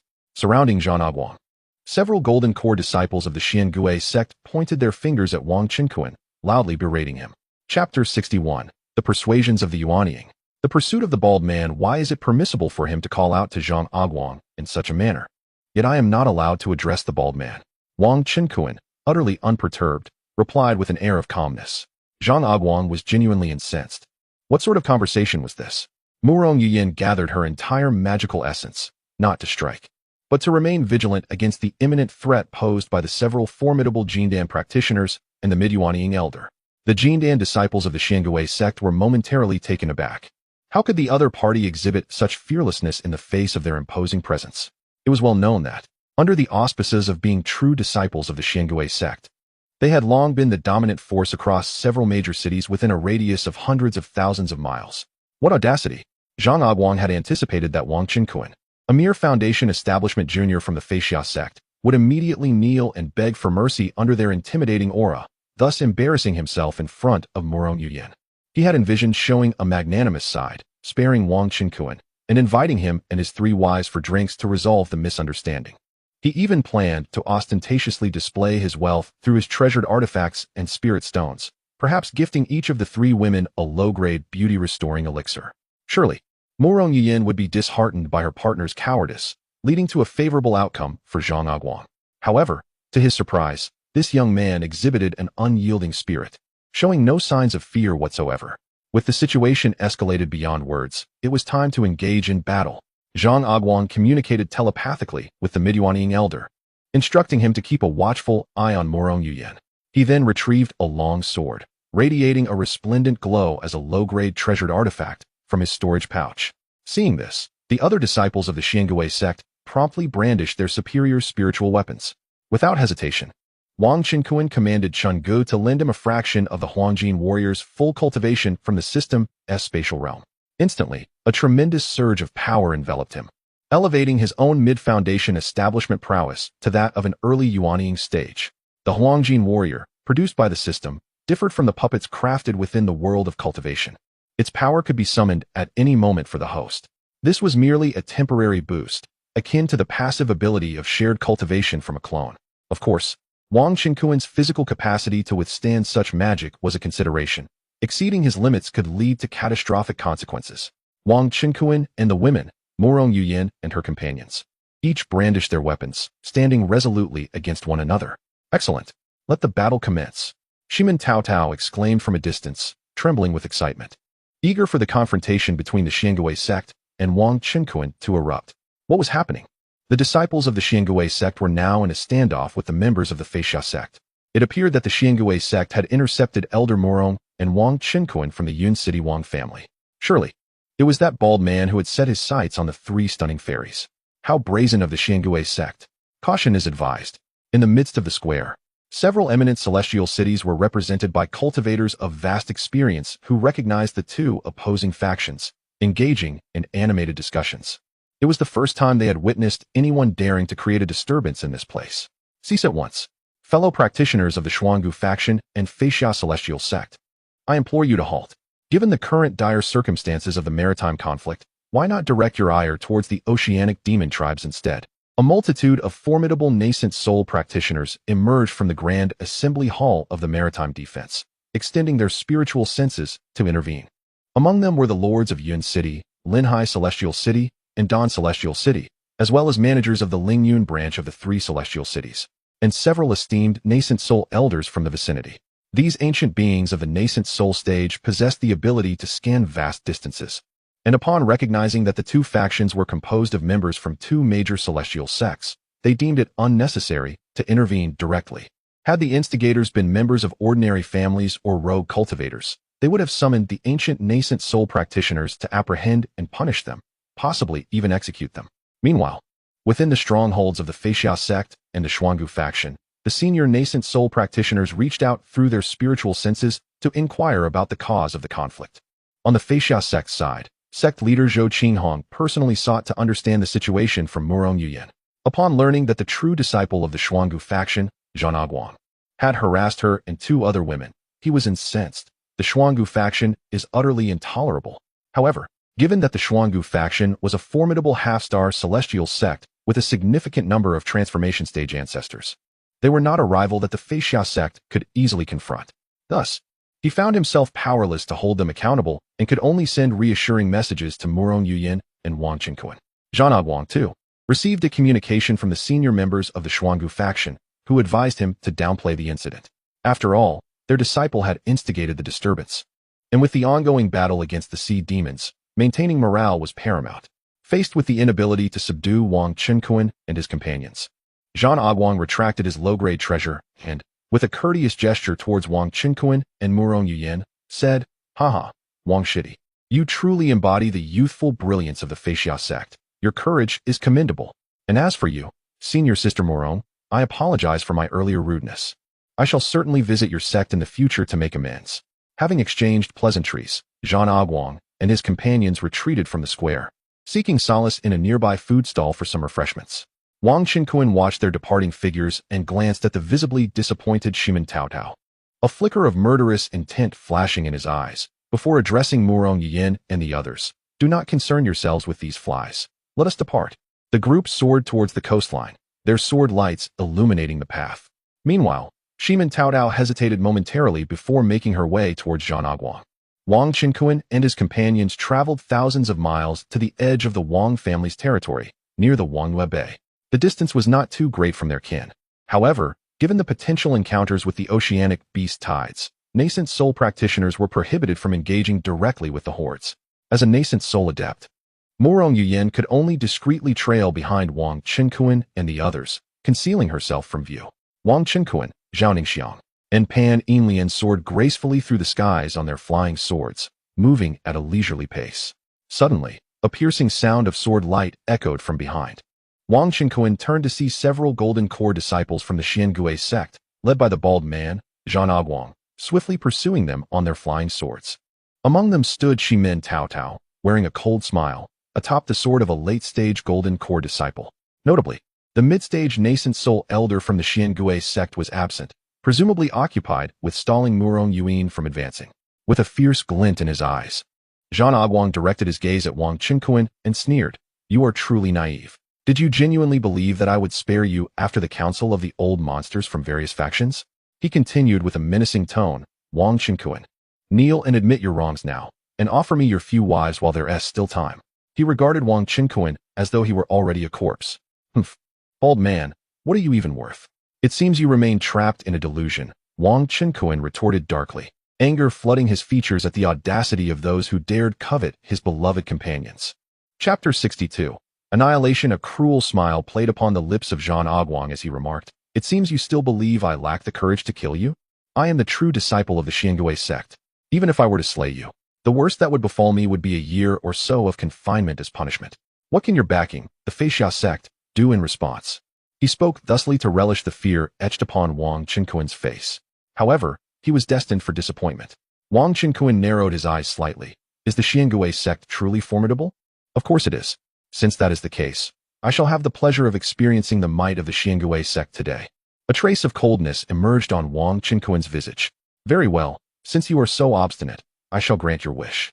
After your demise, I shall claim all your women," Zhan Aguang declared, his gaze lingering greedily upon Pan Yinlian and Zhao Ningxiang, betraying his unabashed desire. To him, while these two lacked the mature allure of Murong Yuyan, they were nonetheless extraordinary beauties. Moreover, he had heard from Shimin Tao Tao that Wang Qinkuan had 3 stunning wives at home, igniting a fervor within him. He approached Pan Yinlian and Zhao Ningxiang, mesmerized and unable to restrain himself. Pan Yinlian, holding Zhao Ningxiang's delicate hand, regarded him with a smile that was both mocking and inscrutable. "Get lost," Wang Qinkuan roared, unleashing a powerful punch. In an instant, an overwhelming force surged towards Zhan Aguang, rending the air as it advanced. "You seek death." Sensing the ferocity of the approaching power, Zhan Aguang abandoned his intentions to tease the 2 women and retrieved a palm-sized turtle shell. This was the true token of the Xiangui sect. Infusing it with his spiritual energy, the shell emanated an immense pressure, shattering Wang Qinkuan's punch effortlessly. Then, Zhan Aguang stepped forward, striking out with an enormous palm print that surged forth like a small mountain, aiming to suppress Wang Qinkuan. Previously, Wang Qinkuan had summoned 1% of the power of the Yellow Turban Warrior to reach the initial stage of the nascent soul, yet he had only exerted 20% of his strength. After all, Zhan Aguang was a half-step nascent soul true disciple, and opportunities to battle against skilled opponents were rare. Indeed, he was simply toying with him. "Why not try receiving another of my moves?" Wang Qinkuan bellowed, unleashing the golden snake fist, channeling his profound essence into several illusory golden snakes that surged forward. The golden snake fist collided fiercely with Zhan Aguang's palm print. The resulting shockwave shook the surroundings, uprooting the grass and sending stones and dirt flying. Ultimately, both the punch and palm print disintegrated, with neither combatant gaining the upper hand. Zhan Aguang's gaze turned icy as he coldly remarked, "Very well, it seems I underestimated you. You indeed possess the qualifications to be my opponent." The 4 golden core disciples of the Xiangui sect, who were spectating, were left astounded. Could it be that this foundation establishment disciple from the Feixia sect, Wang Qinkuan, was also a half-step nascent soul, intentionally concealing his true power? How could he contend evenly with their half-step nascent soul senior brother? Shimin Tao Tao's expression darkened considerably. Meanwhile, Pan Yinlian and Zhao Ningxiang, who were locked down by the spiritual senses of 4 golden core disciples to prevent their involvement in the battle, exchanged glances filled with a mix of surprise and intrigue. However, they were well aware of Wang Qinkuan's possession of a golden bandit of the transformation stage. a fact disclosed to them by Murong Yuyan, which alleviated their concerns entirely. As Zhan Aguang spoke, he moved with agility, lunging at Wang Qinkuan, intent on demonstrating his true prowess. Yet, Wang Qinkuan was no longer inclined to engage in playful sparring. He unleashed 70% of his strength, aligned with the early nascent soul stage, and struck a powerful slap towards Zhan Aguang's face. With a resounding crash, Zhan Aguang was sent hurtling through the air like a cannonball, crashing to the ground several tens of feet away. His face was brutally marked, blood spewing forth, accompanied by a few teeth. Fortunately, his robust physical defenses, a result of his practiced techniques, spared him from a fatal blow. How is this possible? Zhan Aguang's eyes widened in disbelief. He had never anticipated that Wang Qinkuan possessed such formidable strength. You cannot be at the foundation establishment stage. Are you truly an ancient being of the early nascent soul stage? As he rose, clutching his battered face, he spoke through gritted teeth. Filled with both astonishment and fury, he realized that this man was a shameless early nascent soul practitioner in disguise, having so easily inflicted such damage upon him. Wang Qinkuan paid him no heed, dismissive of a defeated foe unworthy of his words. Even if you are at the early nascent soul stage, what of it? My abilities can still claim your life. Zhan Aguang's face contorted into a grotesque snarl as he rapidly crossed his palms, forming a complex hand seal. Suddenly, a radiant circle of yellow light enveloped him, and a colossal tortoise apparition materialized behind him, towering over 10 meters and exuding an overpowering aura. It was the Xiangui. As soon as the tortoise phantom appeared, the surrounding flora withered and decayed, as if poisoned. This is the magical projection of our Xiangui sect's guardian spirit, the Elder Tortoise. Zhan Aguang proclaimed proudly. Wang Qinkuan, now you shall witness the unparalleled might of our Xiangui sect's divine ability, Xianwu gravity. Before he could finish, a brilliant beam of yellow light shot forth from the tortoise apparition, enveloping Wang Qinkuan. He felt an overwhelming gravitational force bearing down upon him from all directions. It was as if his entire being was ensnared. His legs felt as though they were sinking into a quagmire, making each step a Herculean effort. Interesting.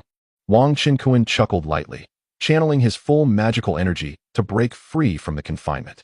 Golden Dragon of the Gale. Growing impatient, he unleashed his ultimate technique. A golden dragon surged forth from his hand, coiling majestically above him. This golden divine ability was imbued with formidable offensive power. As the golden dragon appeared, it shook its head violently, releasing a torrent of shimmering scales that transformed into a flurry of golden blades, hurtling towards Zhan Aguang. Not good. The senior brother is in danger. The other 4 disciples of the Xiangui sect swiftly engaged in battle, each unleashing their unique spells and techniques. 2 wielded swordsmanship, while several conjured thunderballs and a water dragon technique. Their combined assaults surged forth, clashing against the golden blades of light. At last, Zhan Aguang revealed his formidable move, the Xiangui sword technique. Breakthrough. With a sweeping motion, Zhan Aguang's sword tip radiated a brilliant yellow light, transforming into a net of gravitational swords that descended upon the golden Songlong. Boom, boom, boom. The various attacks collided, annihilating one another in explosive bursts. The golden Songlong found itself ensnared within the sword net, immobilized amidst the cleaving sword light. Ultimately, it was obliterated by their united efforts. Witnessing this, Wang Qinkuan erupted into laughter, exclaiming, "Your strength is commendable, but prepare to die." He finally unleashed the full extent of his early Yuanying power. The golden body Buddha seal. Wang Qinkuan summoned a colossal golden Buddha, striking forth a massive handprint radiating Buddhist light, utterly unstoppable in its advance. The golden Buddha's handprint, infused with a sense of annihilation, descended upon Zhan Aguang's head. Zhan Aguang roared defiantly, striving to resist, yet was violently hurled away, shattering a large boulder upon impact, and fell to the ground. His head crushed, life extinguished. The remaining disciples, witnessing this grim fate, were seized by terror, pleading for mercy from Wang Qinkuan. "Spare us, fellow cultivator. It was Zhan Aguang who provoked you. We are merely his junior brothers, compelled to comply. You have already slain the mastermind, our elder brother. Do you not fear retribution from the Xiangui sect?" Regret filled their hearts. Had they known of Wang Qinkuan's concealed prowess, they would never have come to aid Zhan Aguang. Too late. Wang Qinkuan's expression hardened as he slowly raised his sword, executing a sweeping strike with a flourish. Swoosh, swoosh. For heads soared into the air as Zhan Aguang's disciples met their tragic ends. "You wretched beings, attempting to flee? Wang Qinkuan cast a cold glance at the lifeless bodies strewn upon the ground before turning his gaze toward the terrified Shimin Taotao, who was desperately fleeing on his flying sword. Shimin Taotao's face turned pale, fear evident in his eyes as he frantically urged his sword to hasten his escape. Yet, he was a moment too late. Wang Qinkuan leapt into the air, soaring like a great rock in pursuit. No. Shimin Taotao's consciousness glanced back in sheer terror, desperately propelling his sword. Alas, the flight speed of an early Yuanian cultivator was immensely swift. There was no way he could outpace Wang Qinkuan. In no time, he was caught. With a casual yet powerful strike, Wang Qinkuan sent Shimin Taotao crashing to the ground. Pinning him beneath his foot, Shimin Taotao glared with venomous rage, declaring, "Wang, if you dare to kill me, my Shimin family will not let this go unpunished." With a swift stroke of his sword, Shimin Taotao's head rolled away. Wang Qinkuan, unperturbed, showed no fear of the Shimin family, having already dared to slay disciples of the Xiangui sect. Chapter 63. The Annihilation of the Fei Xia sect. Wang Qinkuan, having dared to slay even the members of the Xiangui sect, was naturally unafraid of the Shimin family. After eliminating these insignificant foes, he instructed Pan Yinlian and Zhao Ningxiang to gather the spoils of war. This time, the spatial storage bags of the fallen had remarkably remained intact. Even the premium-grade storage bag belonging to Zhan Aguang was unscathed. Wang Qinkuan then unleashed a spiritual awareness comparable to that of a nascent soul-stage cultivator, sweeping it toward the direction from which he had come. Indeed, he discerned, over 20 miles away in midair, that a mid-nascent soul elder from the Xiangui sect had engaged in combat with Murong Yuyan. Through the enhanced observation, he identified the elder as Gu Xingfa. However, Gu Xingfa showed no intent to kill Murong Yuyan, and given her exceptional ice and water cultivation techniques, the spells she unleashed were formidable. The elder found himself momentarily ensnared by Murong Yuyan, unable to advance or retreat. At that moment, Pan Yinlian and Zhao Ningxiang swiftly rifled through the storage bags of the corpses. They even incinerated the bodies, including that of Zhan Aguang, with a few fireball spells. To their astonishment, they discovered that Zhan Aguang possessed over 20 million spirit stones, a low-grade treasured artifact, several premium-grade spirit artifacts, and a handful of low-grade beauty-enhancing pills. Collectively, the other corpses contained several million spirit stones.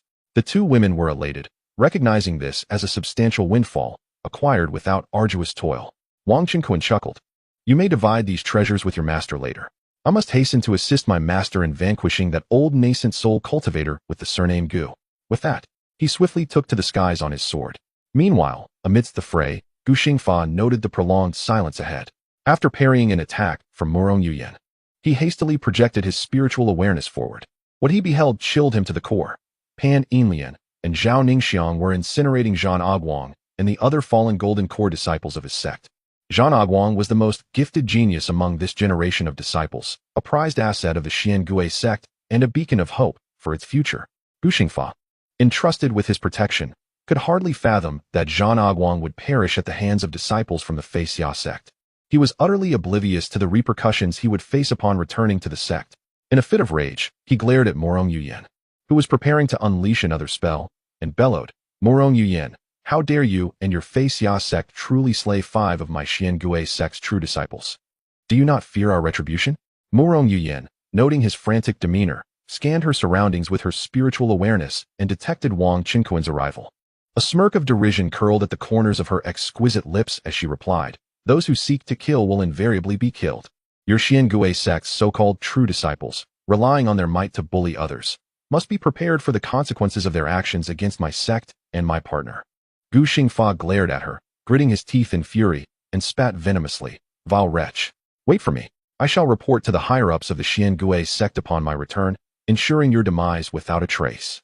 It is even possible that this incident could ignite a war between the two factions, and the Xiangui sect could annihilate your entire Fei Xia sect. The words of the elder from the Gu family were laced with menace. "Huh, your arrogance is quite remarkable. Do you believe that you hold sway over the entire Xiangui sect? With the Daoling Empire in existence, do you dare to initiate a conflict?"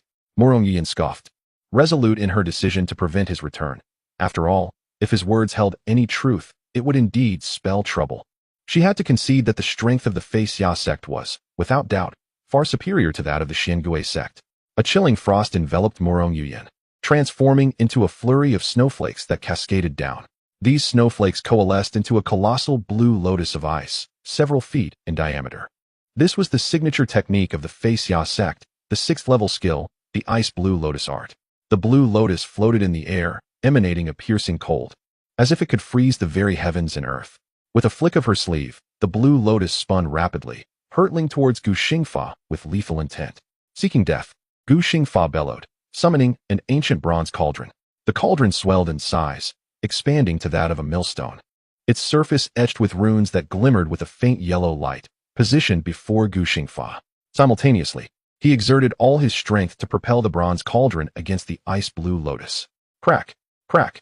The massive blue lotus shattered under the relentless assault of the inferior grade treasure. The bronze cauldron. Gu Xingfa's expression turned fierce as he continued to drive the cauldron towards Murong Yuyan. Clang! Murong Yuyan flicked her finger, unleashing a razor-sharp blast of cold energy in the form of a miniature blue lotus, which collided with the bronze cauldron. The two forces clashed, producing a resounding clash that reverberated through the air. In an instant, a dazzling blue-white radiance erupted, illuminating half the sky. Staggering backward, Gu Xingfa struggled to regain his footing after taking 3 substantial steps back. This is impossible. He was filled with disbelief, staring incredulously at Murong Yuyan. How could a mid-stage nascent soul old monster be forced back 3 steps by a mere girl at the early stage of the nascent soul? At that moment, the void trembled, and a figure of terrifying presence materialized before Gu Xingfa, gazing at him with icy eyes. Who are you? Gu Xingfa's pupils constricted as he gasped in shock. The towering figure was clad in metallic armor, with a fearsome iron helm that exuded an aura of dominance. Without hesitation, he struck down with a single hand. Boom! A thunderous explosion resonated, darkening the entire sky. A spray of blood mist erupted as Gu Xingfa's body was obliterated, his soul scattering into the ether. This formidable figure was, of course, the yellow turban warrior summoned by Wang Qinquan. From afar, a beam of sword light approached, revealing the handsome figure of Wang Qinquan standing atop it.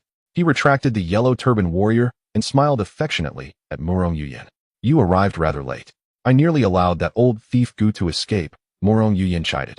Wang Qinquan, with a gentle smile, affectionately patted his master's head and softly remarked, Lady Yuyan, let us hasten our departure.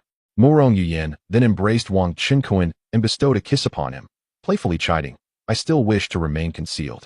Moments later, Murong Yuyan unleashed a fire spell, incinerating the bloodstains left by the elder of the Gu clan. Regrettably, his storage bag had been shattered, leaving behind only a low-grade magical artifact, a bronze cauldron. At that moment, Pan Yinlian and Zhao Ningxiang arrived, soaring through the skies on their swords. Chapter 64. The rescuers at Moonlit Bay along with the inferior quality treasure, the bronze cauldron, the 3 women divided the spoils of war, each receiving 10 million spirit stones and a beauty-enhancing pill. The spirit stones were insufficient, supplemented by Wang Qinquan. The 2 inferior quality treasures were claimed by Murong Yuyan, who took the bronze cauldron, while Zhao Ningxiang acquired the sword-shaped treasure belonging to Zhan Aguang. Pan Yinlian did not take anything. Being from the 2-star celestial sect, the Harmony sect, she was naturally well off and already possessed an inferior quality treasure herself. Subsequently, Wang Qinquan, along with Pan Yinlian and Zhao Ningxiang, soared towards the direction of Moonlit Bay. Murong Yuyan, however, continued to conceal herself in the shadows. In the distance lay a beast-hunting team from Cloud City, primarily comprised of golden core cultivators, accompanied by numerous loose cultivators for defense. At that moment, the multitude of cultivators in the area were engaged in a fierce battle with a horde of sea demon serpents led by their monstrous counterparts. Their situation was precarious, with a significant risk of being overwhelmed. Thus, the golden core cultivators were entirely oblivious to the commotion caused by Wang Qinquan's slaying of Zhan Aguang and his companions, which was several miles away. Even farther, 30 to 40 miles distant, the clash between Murong Yuyan and the elder of the Gu family was entirely out of their perception, as the range of spiritual awareness for golden core cultivators typically spans only about 10 miles. Upon their arrival, Wang Qinquan and his companions noticed the absence of the city's guard, likely due to the overwhelming scale of the Beast Tide's incursion, which had severely depleted personnel, redirecting them to the frontline beaches for combat. The task of overseeing the battle had been relegated to the hidden patrols of the Yuanying old monsters. At that moment, the system had not detected the presence of any other Yuanying cultivators in the vicinity, aside from Murong Yuyan, indicating that the patrolling Yuanying cultivators had yet to arrive. Wang Qinquan led the 2 women towards the battlefield, prepared to assist in vanquishing a batch of sea demon serpents and demon crocodiles. As he approached, he overheard the conversations of several foundation building and chi refining loose cultivators nearby. These foundation building and chi refining cultivators from Yunjiang Immortal City were not the main force. They were merely assisting the beast hunting team in exterminating the stray sea demon beasts that had slipped through. Our mission is to eliminate the wandering demon beasts around Moonlit Bay. The rewards for this task are exceedingly generous. It is said that the City Lord's mansion offers foundation building pills, spirit imbuing pills, and even gold core pills. Gold core pills. I must strive hard to slay more demon beasts and earn a gold core pill to break through to the great golden core stage. Alas, however, the sea demon beasts here possess formidable strength. One misstep could endanger our lives. In our batch, 5 foundation building cultivators and over 30 chi refining cultivators have already perished. Forget about it. Let us get to work. Today is the final day. We are to withdraw tomorrow. Disregarding their chatter, Wang Qinkuan continued his flight towards the shore. At that moment, a large group of sea demon serpents, accompanied by numerous demon crocodiles, surged forth from the sea. The members of the Golden Core beast hunting team brandished their spiritual artifacts, unleashing sword energy and spells to slice or explode the massive demon serpents and crocodiles. Blood gushing forth in torrents. Boom, boom, boom. A cacophony of intense combat resounded, the anguished cries of the demon beasts echoing incessantly. Wang Qinkuan gazed into the distance at the tumultuous battle, his brow furrowing slightly. This enormous serpent possesses strength akin to a half-step nascent soul? Before him, a colossal black serpent, stretching several dozen yards, had breached the defensive line and was wreaking havoc. The Golden Core cultivators from the beast hunting squad struggled to contain it. The serpent exuded a terrifying aura and was adept at unleashing poisonous attacks. A single lash of its tail could send a Golden Core member flying. The captain of the Windfire beast hunting squad, a master at the pinnacle of the Golden Core stage, was clad in exquisite spiritual armor and wielded a supreme-grade sword. Additionally, he was enveloped in the protective glow of a third-tier defensive talisman, fully equipped for battle. Yet, in the fierce struggle against the massive serpent, he found himself at a disadvantage, continuously forced to retreat. The 2 vice captains fighting alongside him fared even worse. One was struck by the serpent's venom, leaving his skin corroded and his face shrouded in dark mist. The other was violently thrown aside, crashing heavily onto the sandy beach. Fortunately, both were also Golden Core masters, protected by exquisite spiritual armor, and their injuries were not fatal. The battle between human cultivators and demonic beasts primarily hinged on the advantage of equipment. The black serpent managed to slip away from Captain Lufing's grasp, swiftly slithering to seek out weaker targets to devour. Suddenly, a razor-sharp flying sword streaked through the air, emanating a haunting blue light, and arced towards the serpent's massive head. With a sharp hiss, the sword light tore through the serpent's tough scales, severing its hideous head. The serpent's body collapsed onto the beach, rolling a few times before succumbing to death. The flying sword returned to the air, landing in Wang Qinkuan's grasp. Lufing and the other 2 breathed a sigh of relief and charged towards the remaining Golden Core demonic beasts. As Zhao Ningxiang was merely at the mid-foundation stage, Pan Yinlian kept her on the shore while she dealt with the foundation stage beasts. Wang Qinkuan joined the fray, wielding his early nascent soul strength. With a single invocation of his sword technique, he could effortlessly slay dozens of Golden Core and foundation stage beasts. After a brief period, all the Golden Core and foundation stage beasts that had surged into Wangyue Bay lay slain. As for the more numerous chi refining stage beasts, he deemed it unworthy of his time and left them for the rogue cultivators. Wang Qinkuan then approached his 2 companions. Eventually, the Golden Core and foundation stage cultivators from the Windfire beast hunting squad gathered before him, bowing respectfully and stating, "We, the members of the Windfire beast hunting squad, pay our respects to young Master Wang Qinkuan and express our gratitude for your assistance." They were astounded. This individual, seemingly only at the mid-foundation stage, had effortlessly slain a serpent comparable to a half-step nascent soul. Moreover, his casual use of sword techniques displayed an astonishing might. Clearly, he was a formidable expert, rivaling those of the nascent soul stage, albeit perhaps not having fully attained that realm. They understood, as rogue cultivators of Yunqiang Immortal City, that the long-standing conflict between the Shiman family and the Wang family would likely culminate in a victory for the Wang family. Indeed, with Wang Qinkuan's presence, the rise of the Wang family is unstoppable, while the Shiman clan is destined for decline, perhaps even annihilation. Facing them, Wang Qinkuan casually remarked, "We are merely passing through, lending a hand in our own way. I commend your efforts in defending against the beast tide." He surveyed the crowd and noted several individuals afflicted by snake venom. their bodies deteriorating and faces shrouded in dark energy, severely hampering their combat abilities. He continued, "The bodies of the demon beasts we have slain may be equally divided among you. Furthermore, these third-tier antidotes can be administered to those poisoned. And the third-tier healing elixirs shall be distributed by your captain, Rufeng. Remember, aside from your Manhwa beast hunting team, all other injured or poisoned wanderers here are also entitled to a share." A storage bag appeared in Wang Chenkuan's hand, filled with an assortment of third-tier antidotes and healing elixirs, over 1,000 of each. Currently, his two avatars and they were nearing the pinnacle of Foundation establishment. Coupled with the potency of their techniques, their strength rivaled that of perfected golden core cultivators. They had also entered the 5th cloud-tier small world. The drop rate of these antidotes and healing potions was significantly higher than that of rare elixirs like the golden core elixir or the youth-preserving pill. Upon hearing this, all members of the Manhwa beast hunting team were invigorated, bowing in acknowledgement. The Wang family has truly become formidable, capable of refining third-tier antidotes and healing elixirs. Thank you, young Master Chenkuan. Defending against the beast tide and fighting to protect our homeland is our duty. On behalf of the Manhwa beast hunting team and all the wanderers here, I express our gratitude to young Master Wang and pledge to heed your words. Murong Yuyan, standing nearby, felt a surge of pride for her disciple and husband, Wang Chenkuan. This was the man with whom she would share her life, embarking together towards the higher realms of cultivation. When the moment called for generosity, he was unreserved. Of course, he possessed the strength to be so magnanimous. Wang Chenkuan then summoned the golden core cultivators to step aside and cast a soundproof formation.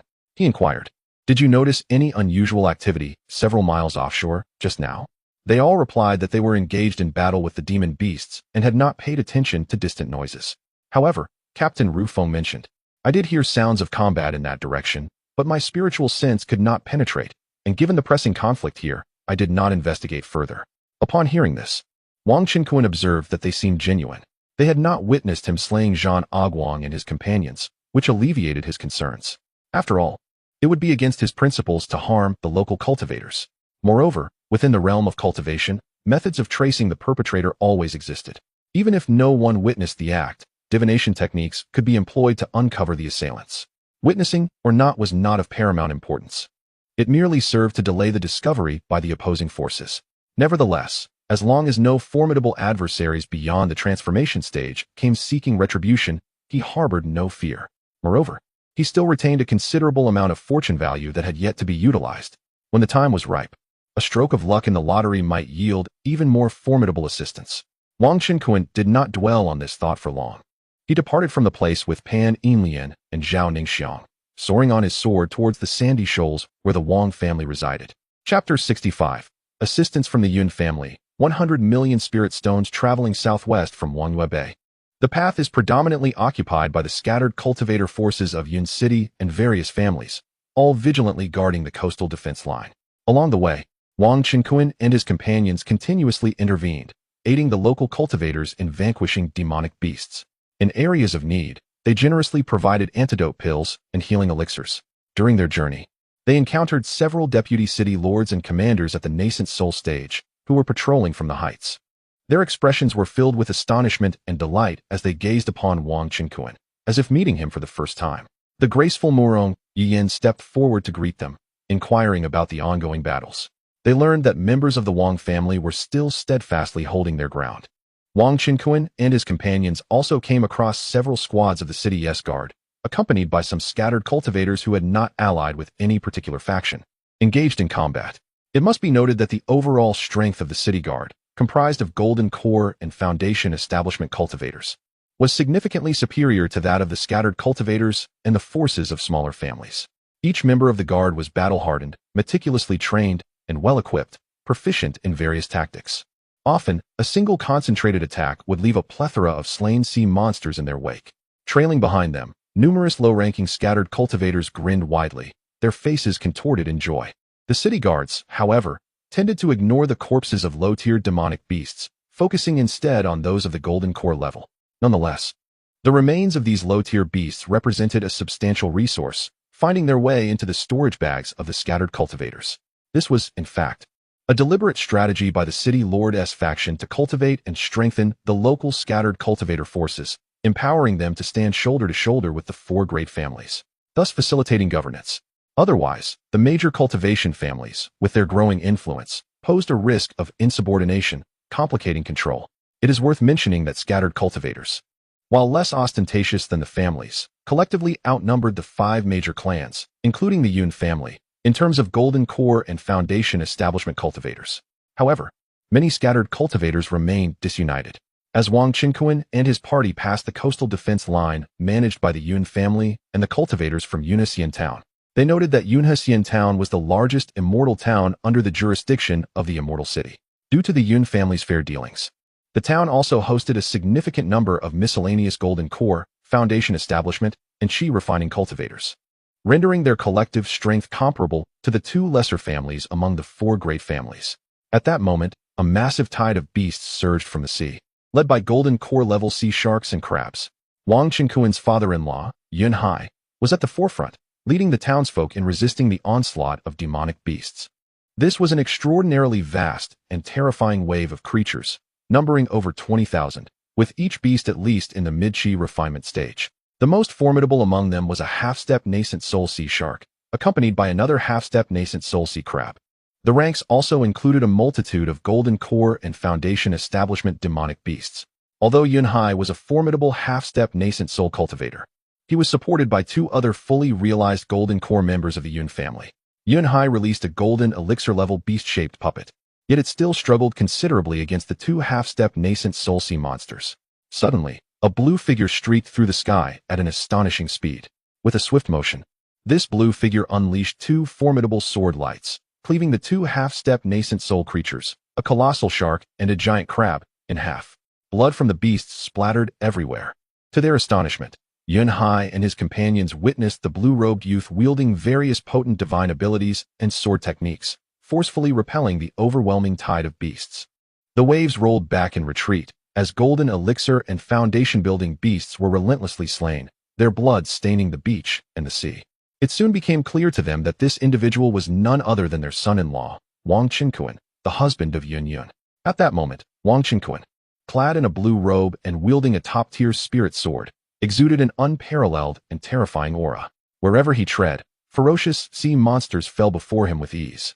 He seemed to embody a harbinger of death, as no creature dared obstruct his advance. The entire beach erupted in fervor. It is young Master Wang Qinquan. Wonderful. Our Yun family's son-in-law has arrived. Such prowess. Could he have already ascended to nascent soul? That cannot be. Those at the nascent soul stage are not permitted to intervene. Remarkable. He is akin to the legendary prodigies. Initially, the cultivators of the Yun family and the scattered cultivators of Yunhesian found themselves hard-pressed to fend off the beast tide. After all, they were in the ocean, where the underwater monsters were far more formidable than their terrestrial counterparts, numbering in the tens of thousands, leaving them exhausted. Yet, upon Wang Qinquan's arrival, the tide of battle shifted instantaneously. In the blink of an eye, he annihilated all the foundation-building and golden elixir beasts. The morale of everyone present surged. All that remained were the qi refinement beasts to be dealt with. Wang Qinquan returned to stand beside Pan Yinlian and Zhao Ningxiang. Yun Hai promptly directed the foundation-building cultivators to hunt down the remaining qi refinement beasts, then approached Wang Qinquan with a smile, accompanied by some clansmen and golden elixir cultivators. Your skills are truly remarkable, son-in-law. We are profoundly grateful for your assistance. The Yun family and Yunhesian owe you a great debt. There is no need for such formality, father-in-law. It was merely a trifling effort. Wang Qinquan waved his hand with a smile. The Yun family's enterprises primarily involved the cultivation of spiritual fields, the crafting of puppets, and the nurturing of low-tier spirit beasts. After Wang Qinquan married Yun Yun, the Wang family even graciously rented several shops in the city to the Yun family at a low price, facilitating their sale of puppets, spirit beasts, and spiritual rice in the immortal city. However, the spirit beasts nurtured by the Yun family were mostly of the qi refinement stage, with very few reaching the foundation building stage, and the puppets they crafted could only reach the same tier. The golden elixir puppet that Yun Hai possessed was an ancestral heirloom, hence their struggle against the tide of beasts led by 2 half-step nascent soul creatures. Otherwise, a multitude of spirit beasts at the golden core stage, summoned by puppets, would effortlessly confront the mere tide of beasts. These 2 extraordinary ladies must also be the wives of the esteemed son-in-law, right? Yun Hai gazed at Pan Yinlian, who stood beside Wang Qinquan, as Zhao Ningxiang inquired with a playful smile. In the realm of cultivation, It is commonplace for capable cultivators to have numerous wives and concubines, a fact he accepted without discontent. At that moment, Murong Yuyan, seeing that the beast tide had been vanquished, made her appearance, joining Zhao Ningxiang and taking her female disciple's arm. Though she was Zhao Ningxiang's mentor, she now assumed the role of an elder sister, allowing for a more casual demeanor. Wang Qinkuan cast a glance at Murong Yuyan and introduced her. This is Elder Murong Yuyan of our Feixia Xinzong, and this is Pan Yinlian. She is Zhao Ningxiang. All three are the beloved consorts of our son-in-law. The three women smiled gracefully and offered a respectful bow to Yunhai. What? Elder Murong of the Xinzong, and these two ladies are also your wives? Yunhai hurriedly returned the gesture, his eyes betraying a flicker of astonishment. As a renowned elder of the Feixia Xinzong, Yunhai was certainly familiar with Murong Yuyan, having even met her before. She had now ascended to the nascent soul stage. A nascent soul cultivator stands as a towering figure to all golden core and lower-tier cultivators within the realm of Yun City. It is remarkable that she, a powerful nascent soul practitioner, would willingly take a foundational stage disciple as her husband. The Yun family was well aware of their son-in-law's background. Wang Qinkuan had previously been Elder Murong's disciple. Yet, upon reflection, it seemed that their son-in-law, Wang Qinkuan, might not merely be at the foundational level. He possessed formidable combat prowess that rivaled that of a nascent soul cultivator. Regardless of whether Wang Qinkuan had concealed his true cultivation, it was evident that their son-in-law was an unparalleled prodigy, a once-in-a-millennium talent. The Yun family was indeed fortunate to have their daughter wed to him. They had struck gold. At this realization, Wang Qinkuan thought of his wife, Yun Yun, who was expecting, her belly round with child, stirring his heart. He smiled and, along with his three wives, led his father-in-law, Yunhai, to a secluded spot away from prying eyes, where he cast a shielding formation. Wang Qinkuan then produced a storage bag filled with a substantial array of low, medium, and high-grade spirit artifacts, a dozen exquisite spirit artifacts, as well as an abundance of third-tier spirit talismans, spirit-enhancing pills, detoxifying pills, and healing pills, which he presented to Yunhai. He suggested that Yunhai could distribute some of these to the disparate cultivators who had contributed significantly during the beast tide, or sell them at a discounted price. Ultimately, he left the decision in his hands. As Yunhai opened the storage bag containing the exquisite spirit artifacts, a myriad of spiritual lights erupted forth, causing his eyes to narrow in astonishment and his hands to tremble slightly with excitement. Heaven! The prices of spirit artifacts from the Lingyun Chamber of Commerce were exorbitant, with low-grade artifacts costing tens of thousands of spirit stones, medium-grade ones exceeding 100,000, comparable to foundational stage pills. Exquisite spirit artifacts soared above 1,000,000 spirit stones, and there was an abundance of third-tier talismans and pills. But that was not all. Wang Qinkuan also presented 20 palm-sized low-grade golden core pills to Yunhai. Yunhai took the items into his hands, his palms trembling uncontrollably. The golden core pill was a breakthrough treasure that could not easily be acquired even with the finest spirit stones. The price of a low-grade golden core pill was comparable to that of a low-grade magical artifact, exceeding 5,000,000 spirit stones. These 20 low-grade golden core pills alone were equivalent to over 100,000,000 spirit stones. When combined with the value of the spiritual instruments, talismans, and other elixirs, the total worth reached at least 100,000,000 spirit stones, representing the entirety of the Yun family's fortune. It was as if the entire wealth of the Yun family had been bestowed upon him in an instant.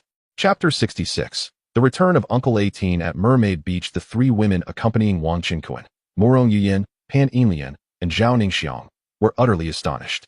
They covered their slightly parted lips in disbelief, never having imagined that their husbands could possess such wealth and audacity. However, they harbored no envy towards the Yun family. Wang Qinkuan's willingness to bestow such a magnificent gift upon them indicated his generosity towards the maternal families of his wives, suggesting he would similarly extend his kindness to their kin, concerned that the patrolling Yuaning experts might catch sight of them. Yunhai hastily concealed the items and expressed his profound gratitude to Wang Qinkuan. Thank you, esteemed son-in-law. The Yun family truly requires these resources. I have shamelessly accepted your generosity. On behalf of the entire Yun clan, we are immensely grateful. You are indeed a benefactor of our Yunhe Xinjin. The 20 golden core pills, with a stroke of fortune, could potentially elevate 10 of the Yun family's foundational practitioners to the realm of golden core cultivators. Even those who might fail their breakthroughs would still have a considerable chance of becoming half-step golden core masters. Coupled with a dozen top-tier spiritual artifacts and a plethora of superior grade ones, the overall strength of the Yun family would significantly enhance. Yun Hai intended to sell some inferior and medium-grade spiritual artifacts at a discounted price to the miscellaneous cultivators in town, while he was reluctant to part with the superior and top-tier artifacts. Nevertheless, he could generously offer a batch of talismans, detoxification pills, healing elixirs, and spirit-imbuing pills to them, acknowledging the contributions of those miscellaneous cultivators to Yunhe Xianjin. All of this wealth was bestowed upon him by his precious son-in-law, and Yun Hai felt a deep sense of gratitude. Furthermore, he decided to distribute the bodies of the demonic beasts Wang Qinkuan had slain among the smaller scattered families. Knowing they would greatly appreciate such a boon, Yun Hai summoned his son, Yun Huowu, through a sound transmission, intending to assign him a task. Yun Huowu, who had participated in the Huakuei conference held by the Lingyun Chamber of Commerce alongside Wang Qinkuan and married the courtesan Lian Ying, had reached the pinnacle of foundation establishment and was preparing for a breakthrough to Golden Core. He hurriedly approached, calling Wang Qinkuan brother-in-law, while greeting Murong Yuyin and the other two women. Wang Qinkuan, noticing his excitement, presented his brother-in-law with 2 medium-grade Golden Core pills, mindful that revealing superior or top-tier items too early would be unwise. Yun Huo's face radiated joy as he repeatedly expressed his gratitude. His aptitude was commendable, and possessing the medium-grade pills greatly increased his chances of a successful breakthrough. Observing this, Yun Hai felt immense joy, recognizing Wang Qinkuan as a true benefactor of their Yun family.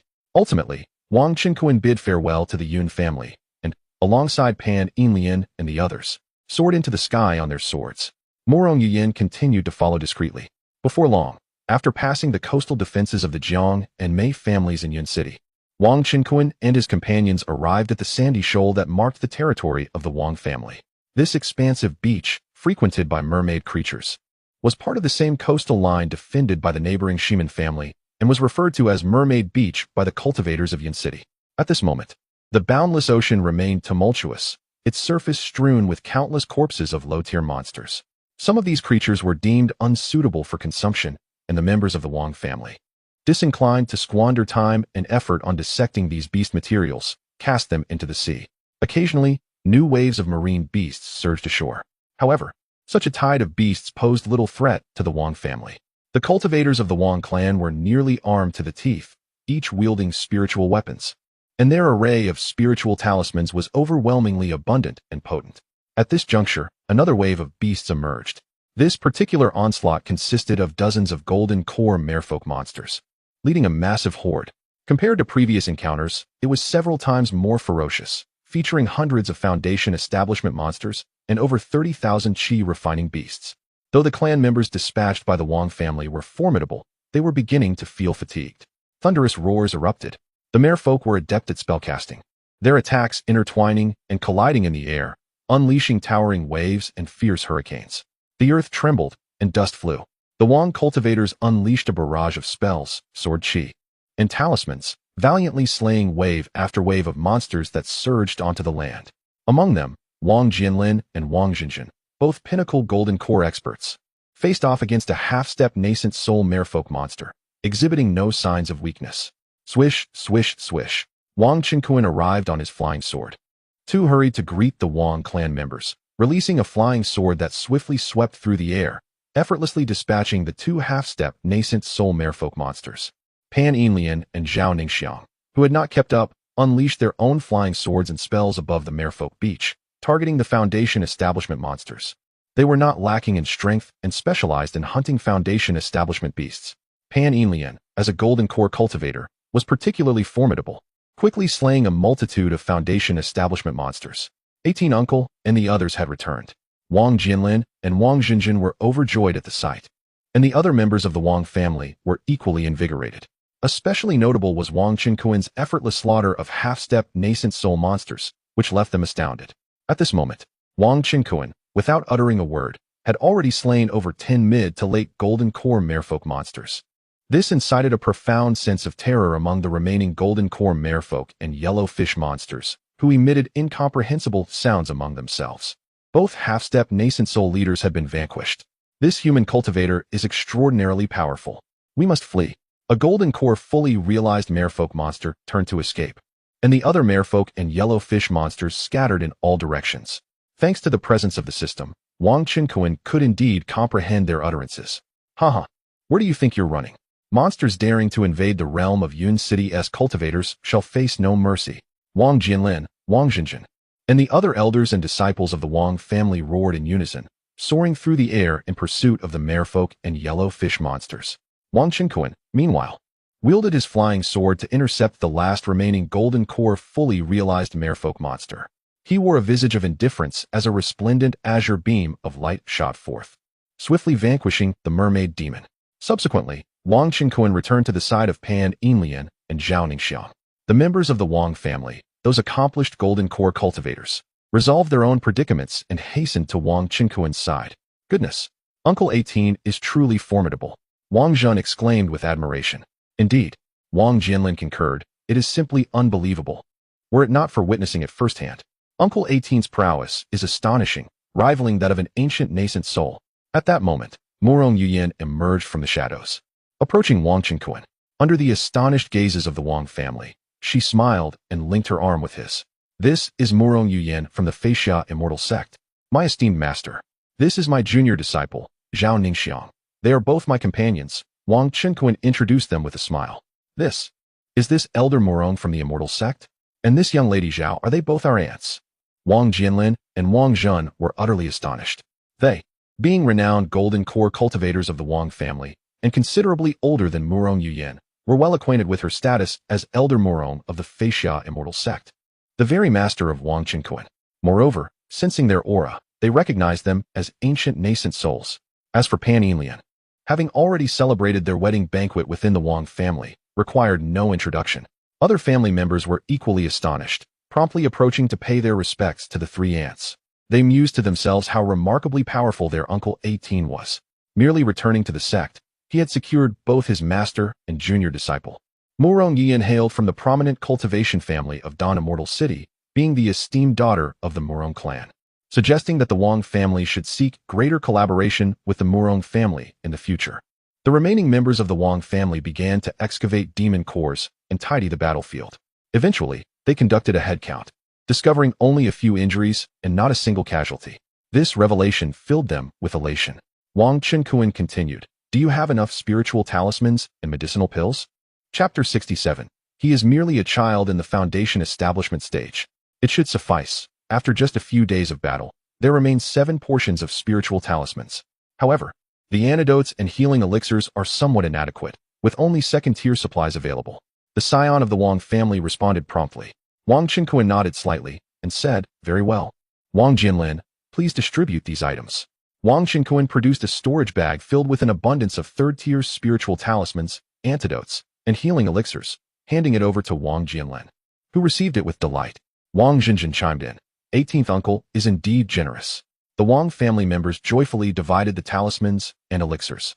Wang Qinquan inquired about the state of the Wang family's position. It turned out that the recent wave of beast tide was likely the last for the day, as after each wave, the marine beasts needed time to regroup and redeploy. The 4 prominent families of Yunqing, along with Yunhe Xianjin as the main forces, maintained a longer defensive cycle compared to the scattered cultivators. A few more days of vigilance, and it would be the Wang family's turn to rest. As night fell, Wang Qinquan commanded, let us find a suitable place to set up camp, light a fire, and prepare a meal. I will remain vigilant for any signs of the beast tide along the shore. Understood. Everyone responded in unison. Subsequently, the Wang family members selected a spacious meadow to establish their camp. Wang Qinquan brought forth a large quantity of meat from golden core stage beasts, and that evening, the Wang family feasted heartily in the wilderness.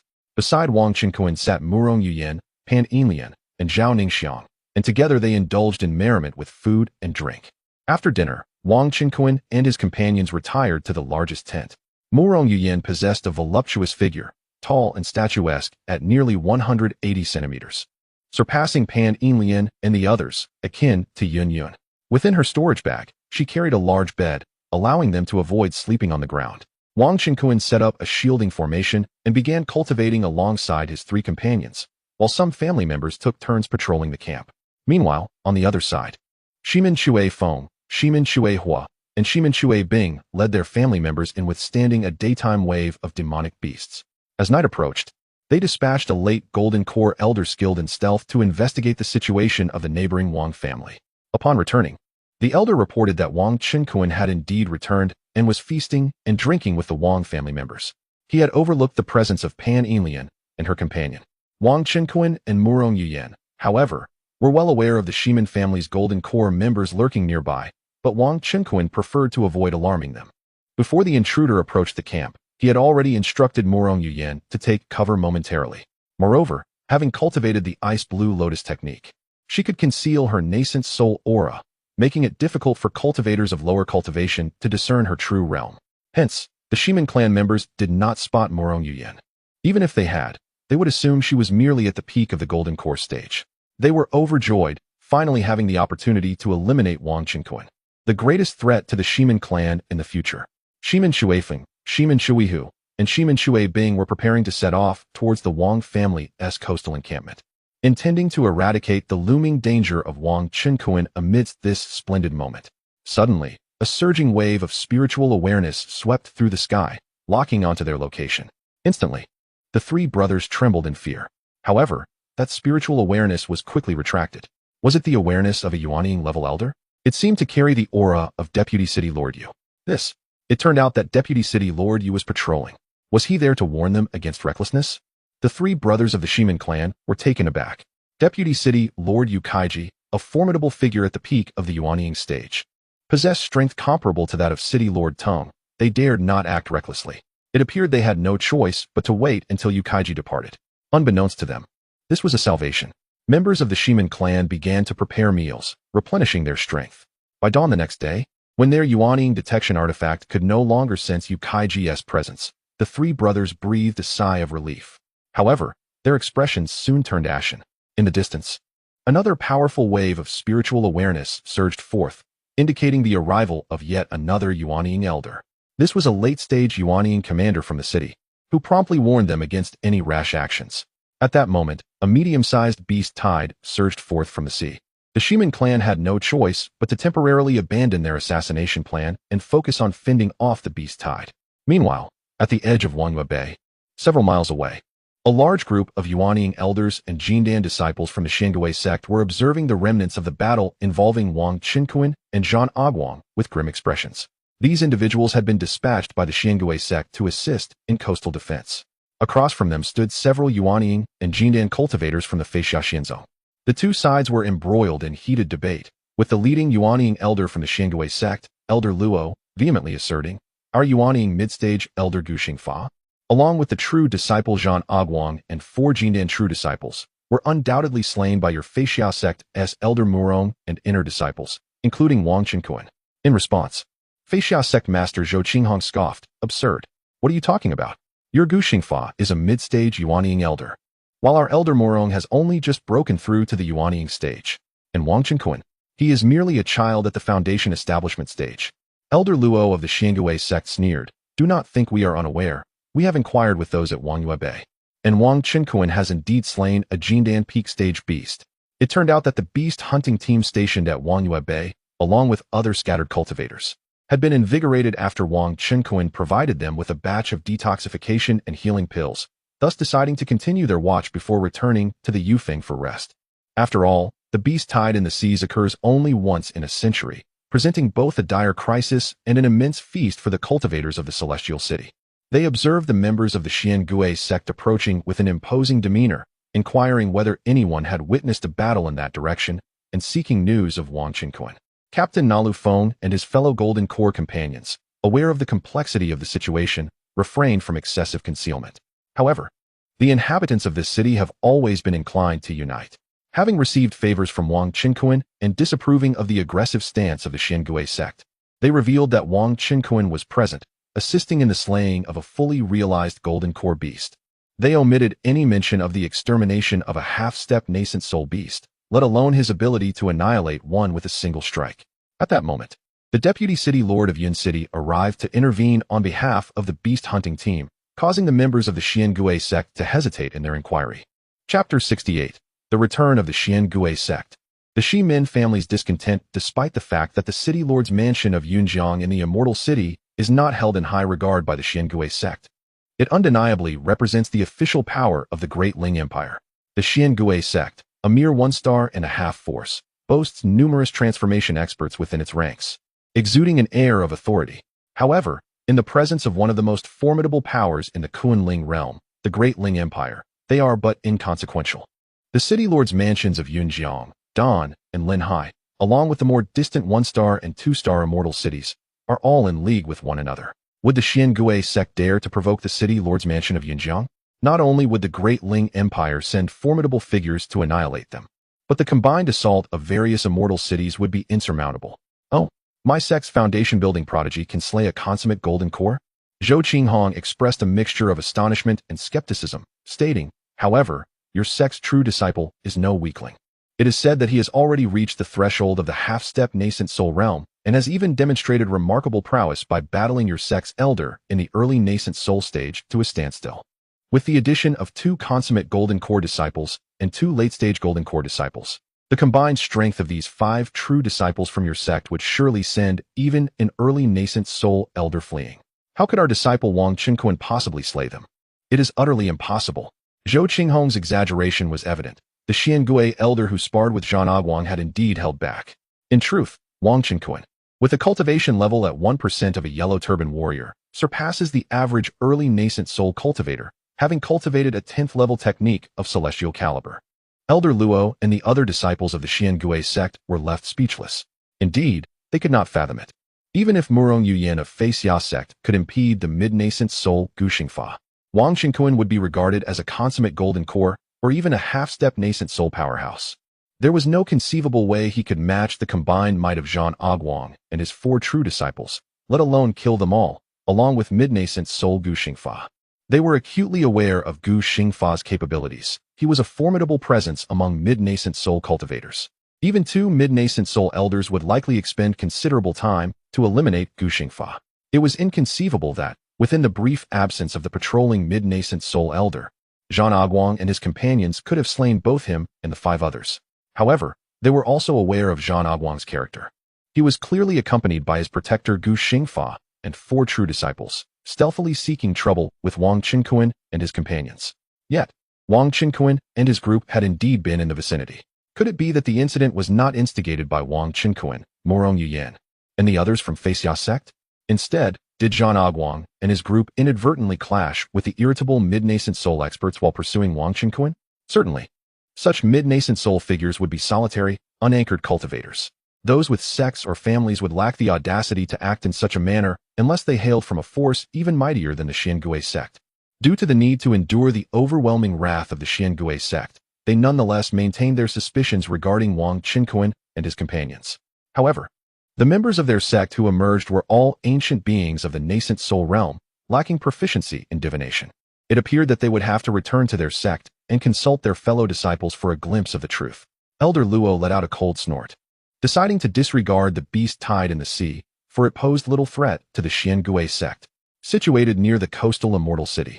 Their sect resided on a vast island, with the majority of the sea beasts circumventing this isle to attack the mainland. Let us depart and return to the sect. We shall not concern ourselves with this beast tide. Elder Luo commanded the other members of the Xiangui sect, then waved his sleeve and soared away on his sword. Numerous elders of the nascent soul and golden core disciples followed suit, leaving behind the members of the Feixia sect, who exchanged glances in bewilderment. Unbeknownst to them, Wang Qinquan was unaware of these developments. The sect leader, Zhou Qinghong, had merely communicated with Murong Yuyan, urging her to be wary of potential retaliation from the Xiangui sect, but had not pursued the matter further to ascertain whether the Xiangui sect was responsible for the recent killings. Zhou Qinghong had already harbored suspicions. Moreover, the Feixia sect had endured the Xiangui sect's oppression for quite some time. This sect, relying on its formidable power, had long bullied the immortal sect, even seizing several spirit stone veins discovered by the sect in the Luoyan mountain range and various desolate isles. Meanwhile, Wang Qinquan, each day on the beach, led the Wang family members in effortlessly slaying the various beasts that surged ashore. Occasionally, an ancient being of the nascent soul from the city would fly overhead, covertly observing the positions of the Wang and Shiman families. Wang Qinquan had discerned that the city lord's faction likely wished to prevent any conflict between the Shiman family and the Wang family, at least until the beast tide had subsided, as this pertained to the city lord's political achievements. Successfully resisting the sea beasts was paramount. Failure was not an option, as it would prematurely weaken the strength of the human cultivators. On the Shiman family side, The three brothers of the Shiman family were equally frustrated. Yet they too had come to understand the situation. After all, both the Wang and Shiman families constituted the main forces resisting the sea beast tide, and the city lord's faction would not permit them to engage in conflict too soon. Due to the current beast tide, countless bodies of golden core beasts had been acquired, and the Shiman family members had begun to indulge in extravagance. Previously, when manager Jean from the Lingyun Chamber of Commerce came to patrol, they directly purchased a substantial quantity of third-tier spirit talismans, detoxification pills, and healing elixirs from him. Manager Jean, unlike the city lord's responsibilities, as the manager of the Lingyun branch, was indeed permitted to sell various spiritual instruments, treasures, talismans, and medicinal supplies on the battlefield. He resembled more of an arms dealer. Consequently, apart from the initial loss of over 10 foundational stage family members, the Shiman family suffered almost no casualties thereafter. Not a single expert of the Golden Core stage perished, underscoring the formidable strength of the Shiman family. The members of the Wang family have proven to be exceptionally formidable, maintaining a record of 0 casualties thus far. Over the past half-month, both the Wang family and the Shiman clan have intermittently returned to the tranquil shores of the Yoyu Peak for respite. However, they have been kept apart by the old monsters dispatched from the city lord's mansion for inspection. Each team, upon breaching the defensive line, is required to seek permission from the inspecting nascent soul elder to withdraw for rest. Subsequently, the inspector communicates with the Grand Assembly Hall of the Coastal Defense at Yoyu Peak to summon available cultivation teams. Only upon the arrival of fresh reinforcements can they then retreat. Given the long-standing animosity between the Wang family and the Shiman clan, it is prudent that they do not return to Yoyu Peak together, lest they engage in conflict en route. Wang Qinkuan is indifferent to this arrangement, as he spends his days alongside the Wang family members, defending the coast and slaying demonic beasts, while his nights are devoted to playing cards with his Dao partner or engaging in mutual cultivation. His innate talent manifests as a purple furnace physique, and through diligent dual cultivation, his progress far surpasses that achieved through conventional methods. Although nocturnal beast tides do occur, their frequency during the night is significantly lower than during the day. Typically, the Wang family handles small to medium-sized beast tides on their own. It is only when a large-scale beast tide emerges that Wang Qinkuan suspends his dual cultivation to lend assistance. Wang Gaojun and Wang Haoqiang cast envious glances at the tent occupied by their 18th uncle, admiring his blissful existence. However, their own Dao partners are absent. Wang Bingfeng shoots a disapproving look at her two nephews, reminding them that their 18th uncle has what a master at the nascent soul stage. The shores of the Rinyu Beach are not exclusively inhabited by merfolk and yellowfish monsters. They are also besieged by sea crabs, sharks, sea serpents, and eels. Nonetheless, merfolk are the most frequently encountered. The voluptuous figures of the female merfolk rival that of Murong Yuyan, yet they still fall short. Moreover, the appearance of these mermaids is generally grotesque and repulsive, with rumors suggesting their penchant for cannibalism, rendering them unworthy of being regarded as human. A month later, an urgent horn sounded across the boundless expanse of the endless sea, echoing through the heavens. Chapter 69. The final battle against the beast tide in the boundless expanse of the endless ocean. A sudden and urgent horn echoed through the heavens. What is happening? A sense of alarm gripped the coastal inhabitants as they heard the soul-stirring sound of the horn. The faces of several low-tier cultivators betrayed their panic. Roars of sea beasts reverberated in succession. Suddenly, colossal waves surged within the endless ocean, and countless dark silhouettes charged towards the coastal defenses.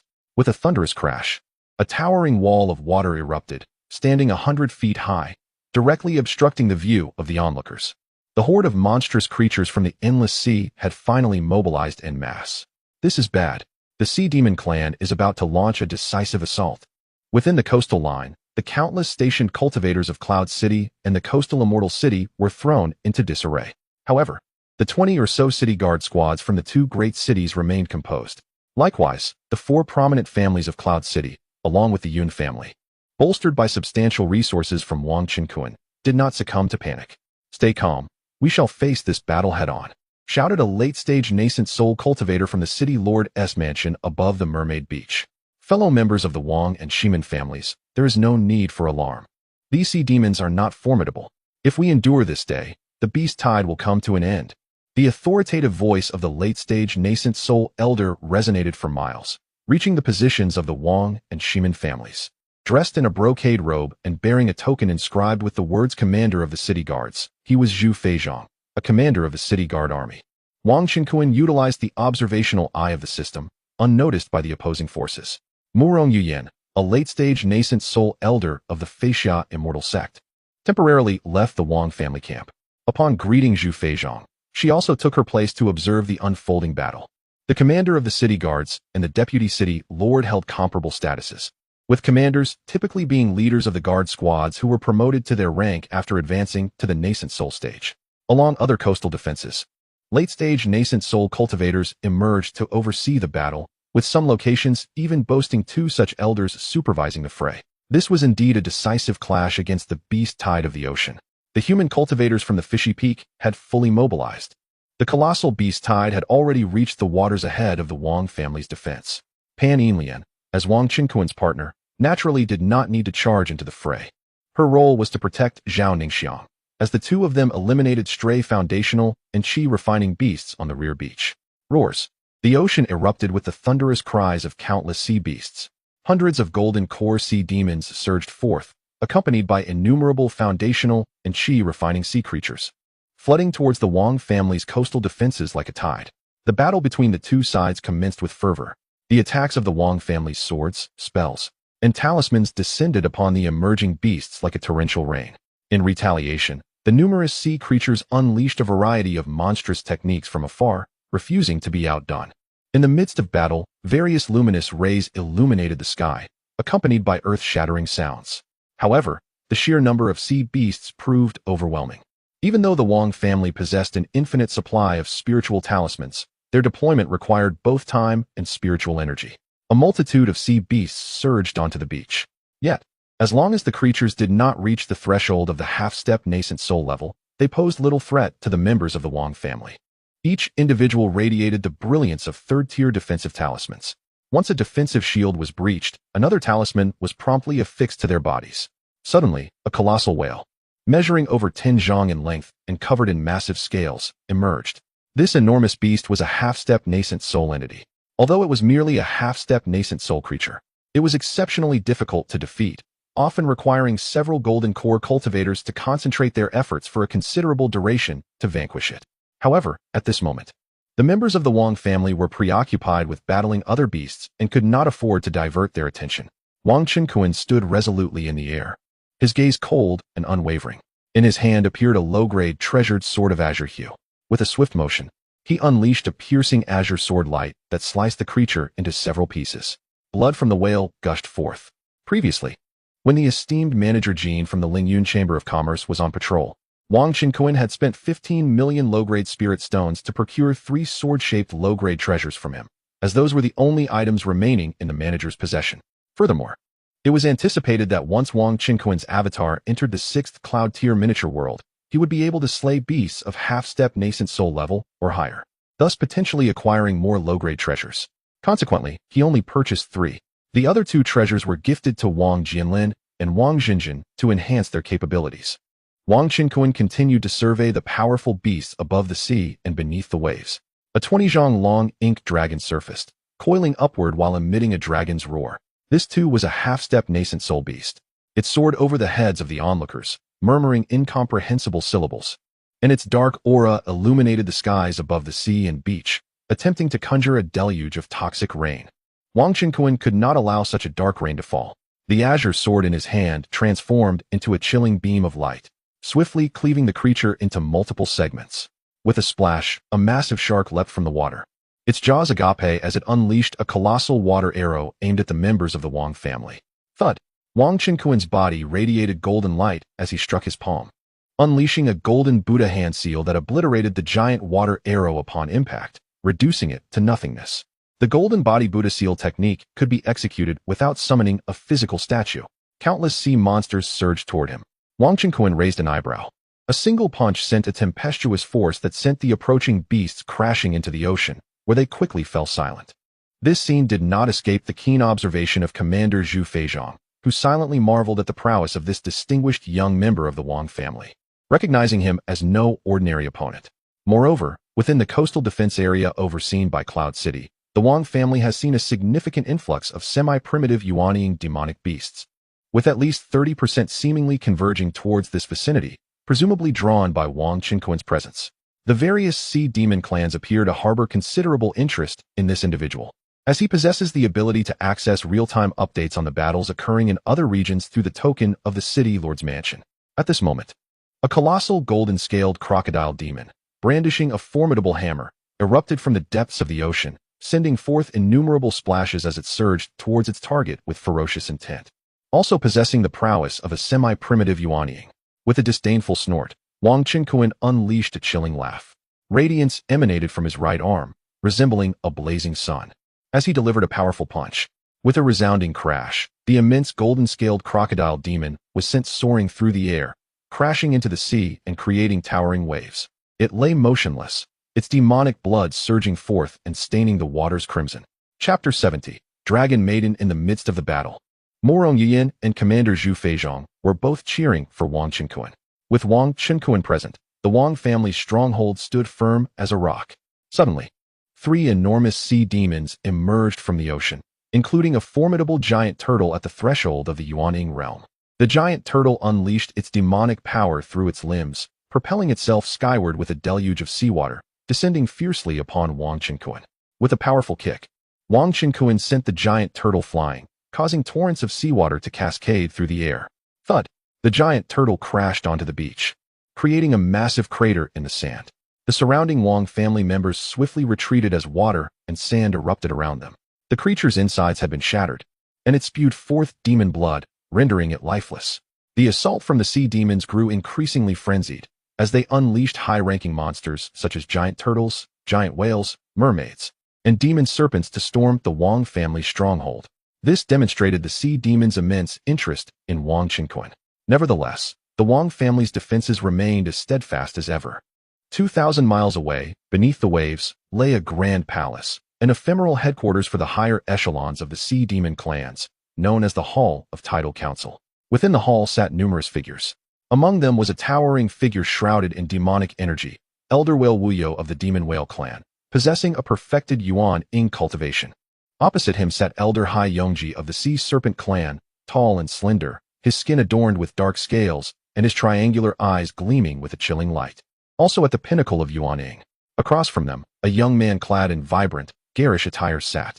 His pallid complexion suggested frailty, and the faint glow of colors around him rendered him particularly eerie. He was known as the Eel Sage, an elder of the Electric Eel clan among the sea demons. Additionally, there was a mermaid elder named Yufanbai. Her appearance bore resemblance to ordinary female mermaids, yet her beauty surpassed that of many, akin to the fairest of human women. However, anyone who ventured too close would fall victim to her lethal poisonous spines, transforming them into mere corpses. Both of these demons were also at the peak of Yuanying. In the center of the hall were 2 prominent seats. One was occupied by an extraordinarily beautiful woman dressed in a flowing red gown, exuding an enchanting yet sacred aura. Her figure was striking, and she possessed 2 short dragon horns atop her head, bright eyes, a delicate nose, and a rosy mouth. She was the Dragon Maiden, Long Ji of the True Dragon Clan. A formidable aura of mid-stage transformation emanated from her being. To her right sat a young, tall figure in the early stages of transformation, distinguished by a dragon horn atop his head. His gaze occasionally revealed a hidden desire as he covertly eyed the dragon princess. This enchantress belonged to the esteemed Jiao clan, a remarkable prodigy among the demon serpents. Beneath them, numerous demon beasts at the nascent soul stage gathered. Dong Haiyangzi rapped on the stone table and inquired, "Young Master Jiao, what are your thoughts? The strength of the human cultivators has exceeded our expectations, particularly that member of the Wang family from Yunjian Immortal City, whose prowess is astonishing, comparable to the early nascent soul stage. However, we have not detected any power beyond the nascent soul realm in him." Yu Fanbai cast a flirtatious glance at Jiao Zipi before continuing, "Should we discreetly dispatch a nascent soul expert skilled in stealth, sacrificing one of our own in the process to eliminate this youth?" A fierce expression crossed the face of the Electric Eel Master. The involvement of a nascent soul demon would violate the rules governing the beast tide, inevitably inciting a collective assault from the human nascent soul masters. There was even the threat of being hunted down by the hidden ancestors of the Great Ling Empire, who wielded devastating power. Survival would be highly improbable. The immortal cities of the Great Ling Empire were rife with profundity. Any city ranked above 1 star would be under the watchful eyes of ancestors at the transformation stage. These individuals served as the empire's overseers, though they preferred to remain in the shadows rather than assume the role of city lord, holding a position of higher authority. Although Yun City was merely a quasi-one-star minor immortal city lacking an overseer, it fell under the jurisdiction of the overseers from Dan Immortal City and Linhai Immortal City. Very well, I concur. If this youth remains, he will undoubtedly become a significant threat to our Sea Demon clan in the future, Jiao Zipi declared, slamming his palm on the stone table with conviction. There is something peculiar about this individual. However, I am quite intrigued by him. Do not harm him. In due time, I shall uncover his true nature. On the throne above, the dragon princess, inadvertently licking her ruby lips with her delicate tongue, spoke up, though her expression remained inscrutable. A hint of astonishment flickered within her heart. In the Sea Tide Council Hall, a colossal precious mirror, a supreme artifact capable of observing images from thousands of miles away, displayed the scene of the Wang family's encampment. Wang Qinkuan's formidable strength caught the attention of all present. The demon tribes of the Endless Sea initiate a beast tide every century, not out of a desire to invade the human realm or to ascend the shores to feast upon humanity. The motivations are twofold. Firstly, to curtail the rapid advancement of human cultivators and prevent an overabundance in the coastal regions, as human teams frequently venture into the sea to hunt marine beasts and seize resources such as underwater minerals, treasures, and minor relics. Secondly, due to the vastness of the endless ocean and the rapid reproduction of its demon beasts, the population of lower-tier demons has surged alarmingly, leading to excessive resource consumption. This situation hampers the concentration of resources necessary to sustain higher-tier powers, necessitating a substantial reduction in the number of marine demon beasts. This particular region of the sea is dominated by the Jiao clan, whose might far surpasses that of other marine demon tribes. Hence it is commonly referred to as the Jiao Ting Sea. Each beast tide is orchestrated by the formidable entities of the Serpent clan, specifically by a transcendent demon of the transformation stage. This time, it is led by Jiao Zipai. However, the Dragon Princess, a true scion of the dragon lineage from the central region of the Endless Sea, known as Lan Yuan, is present. Her authority is beyond question, silencing even Jiao Zipai. The assembly had recently left the Grand Hall to witness the prowess of Wang Qinkuan on the front lines, igniting the excitement and curiosity of the Dragon Princess and the envy of Jiao Zipai. After all, the Dragon Princess is the unattainable goddess in Jiao Zipai's heart, and she appears to be quite intrigued by that human. The Dragon Princess has come to the Kio Tung Sea for training, and this beast tide was an invitation from the Serpent clan for her to observe. Their intention is clear, to curry favor with the Dragon Princess, allowing Jiao Zipai the chance to draw closer to her, possibly winning the affection of this royal of the Dragon clan. After all, the Dragon clan is one of the overlords of the entire Endless Sea. Humph. After a brief silence, Jiao Zipai snorted coldly. In that case, let us adhere to protocol. Dispatch more half-step nascent soul demons to lead their beasts in an assault on the Wang family stronghold. No matter how powerful that human may be, I refuse to believe he cannot be worn down. Chapter 71. The retreat of the Sea Demon clan. In a state of utter exasperation, Jiao Zipai declared, no matter how formidable the human may be, I refuse to believe he cannot be worn down. The praises for young Master Jiao echoed around him, as esteemed figures such as the Electric Eel Elder, Hai Yongji, Yu Fanbai, and Jing Wuyang all expressed their agreement. Yet, Long Ji silently shook her head, finding their enthusiasm unfounded. At the Mermaid Beach, the stronghold of the Wang family was under relentless assault by a multitude of sea beasts. Under the formidable defense led by Wang Qinkuan and the Wang clan members, not a single sea creature could breach their lines. Thanks to an ample supply of spirit-nourishing pills, their spiritual energy seemed inexhaustible, with only a hint of mental fatigue. However, cultivators above the foundation establishment stage could endure 10 days without rest. The Shiman family, situated in the upper region of the Mermaid Beach, witnessed a surprising turn of events. Some sea beasts, overwhelmed by the strength of the Wang family's defenses, lost control and disregarded the commands from the higher-ups of their clan, instead launching an assault on the Shiman stronghold. Consequently, the Shiman family found themselves compelled to fend off the tide of beasts, unable to spare any attention to their neighbors. The Wang family. As night fell, the sea's surface suddenly erupted with towering waves, and an overwhelming horde of sea beasts surged forth from the depths, charging towards the Wang stronghold. This wave comprised over 100 golden core sea beasts, each exceeding 10 zhang in length, with the weakest possessing strength at the late-stage qi refinement level. Most of these sea beasts were adorned in a vivid green hue, covered in scales. They bore sharp teeth, with spiny dorsal fins, exuding an aura of ferocity and savagery. The sea demon clan had revealed their trump card.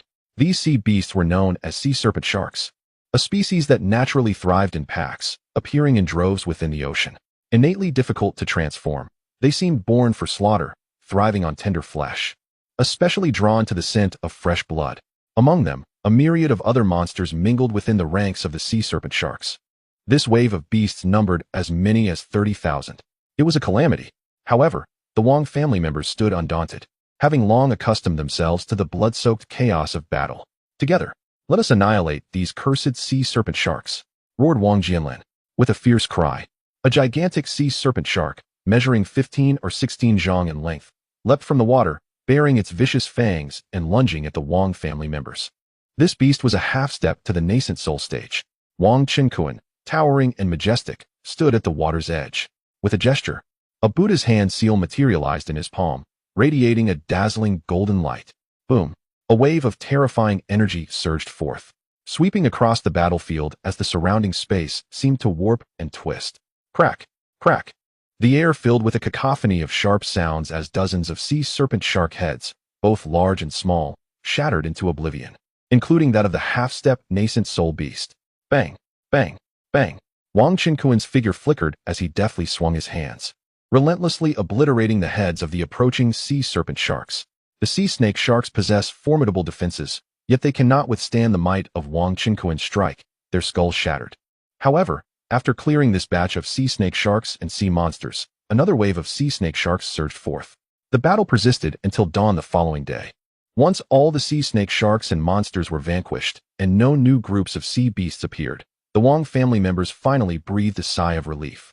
This once-in-a-century tidal wave of beasts had at last come to an end. Gasping for breath, the Wang clan members appeared pallid, drenched in sweat. On the beach from the previous night, the corpses of slain beasts piled high like mountains. Nevertheless, certain monsters were inedible. The Wang family collected the bodies of the higher-tier monsters, those above the foundation establishment stage, into storage bags. Though the sea snake sharks appeared fierce and terrifying, their flesh was indeed consumable. At least, it was not despised by the wandering cultivators of various immortal cities. Thus, the higher-tier sea snake shark bodies were gathered by the clansmen. The rest, after extracting the demon cores from the golden core monsters, were incinerated with fireball spells. This beast tide concluded with the triumph of the human cultivators from Yun City, Linhai Immortal City, and Feixia Sect. At that moment, a group of formidable demon elders surged to the ocean's surface, standing majestically in the air. Leading them was a man and a woman, both radiating the aura of transformation stage demons. The young demon, in a fit of desperation, exclaimed, "Human cultivators, do not let your triumph cloud your judgment. You have lost to the Jiazipi clan. Do not forget the oath. After today, within 100 years, your human race must retreat from the Jiaoding Sea region to a distance of 10,000 miles from the coastline. The resources of all islands and the seabed within this range are to be freely explored by my kind. Should you dare to renege, do not blame the Great Ling Empire for dispatching its armies to annihilate your sea demon clans." In the sky, the leaders of Feixia Sect, Yunjiang City, and Linhai City, all powerful beings in the nascent soul stage, shouted in unison. The laughter of Long Ji, standing among the demons, echoed, clearly finding the defeat of the Jiazipi side and the victory of the humans amusing. Moreover, hidden in the shadows, a human ancestor of the transformation stage, employing stealth, continuously locked onto the Jiazipi and Long Ji with his divine sense, wary of any sudden attacks. Upon hearing the threats and sensing the powerful divine senses targeting him, Jiazipi clenched his fists in fury. He was powerless. The human cultivators of the Great Ling Empire possessed immense strength, not to mention their vast army of millions. Even the might of just 1 or 2 second-tier immortal cities would be overwhelming for the demon clans of the Jiaoding Sea. After all, second-tier immortal cities boasted formidable beings at the combined stage. The individuals before him were undaunted by death and wielded substantial power. He truly could not provoke them. My Jiazipi clan, along with the other sea demon clans, shall certainly honor our previous oath with your human race. Just wait. After the next century passes, my sea demon clan will undoubtedly rally more sea races to confront you.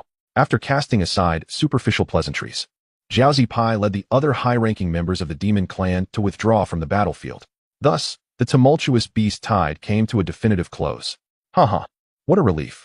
At the Wang family stronghold, Wang Qinquan beheld the scene of high-ranking officials conversing amidst the skies and seas, and he couldn't help but let out a hearty laugh.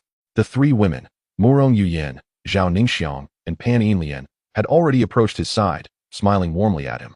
With the retreat of the Sea Demon clan, the cultivators of Cloud City were indeed fortunate, for they would no longer have to worry about the absence of seafood.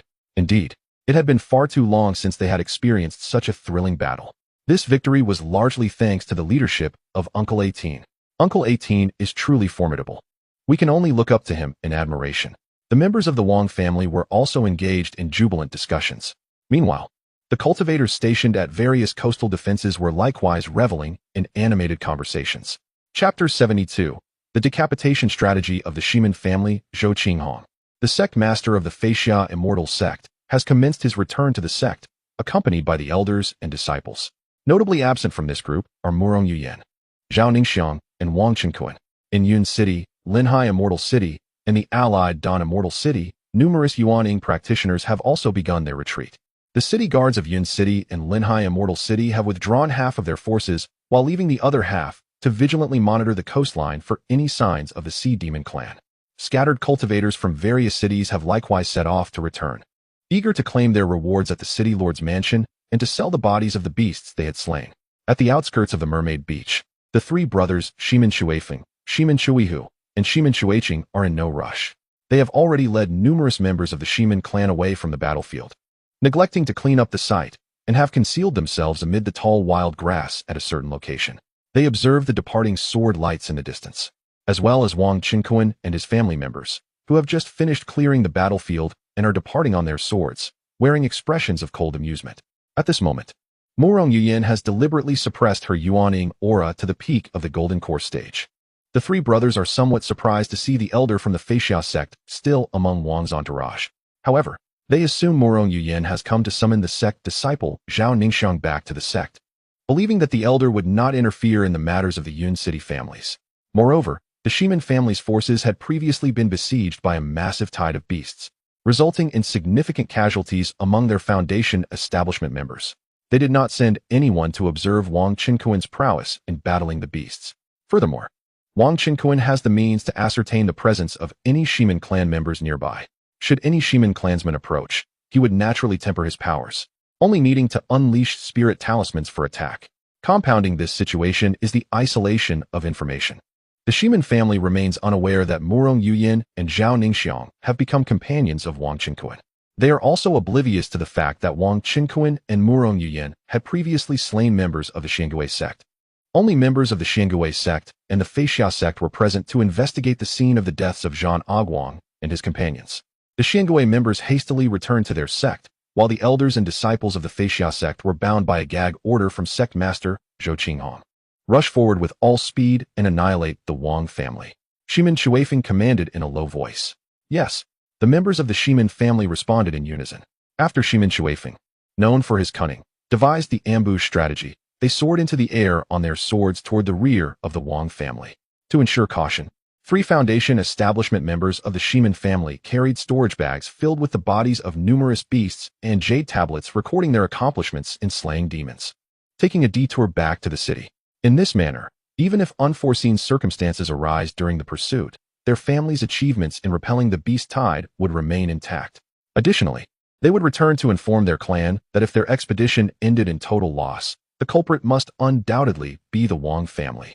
The trio of Shimin Shuifeng, accompanied by the majority of the Shimin clan, hastened towards the direction of Wang Qinquan and his companions. With a swift surge of their mystical powers, they propelled themselves forward, swiftly covering a distance of over 100 miles in no time. Look, isn't that a member of the Wang family? Shimin Shuihua suddenly exclaimed, pointing ahead. Although Shimin Shuihua and Shimin Shui Bing possessed greater individual strength than Shimin Shuifeng, it was the latter who excelled in leading their kin, thus positioning him at the forefront. Upon focusing his gaze, Shimin Shuifeng indeed spotted the Wang family members leisurely soaring through the skies on their swords. Raising an eyebrow, he promptly signaled, "Intercept them." In a flurry of motion, the 3 brothers of the Shimin clan, accompanied by over 100 of their kin, having lost a number of foundational cultivators in the battle against the beast tide, quickly took to the skies on their swords, positioning themselves in front of the Wang family group. The multitude of Wang clan members paused momentarily, recognizing the figures before them as those of the Shimin family. Unperturbed, they halted their advance. However, the Golden Core cultivators, including Wang Jianlin, Wang Zijun, and Wang Bingfeng, wore expressions of cold amusement. They had just received a transmission from their uncle Shiba, instructing them to deliberately slow their pace.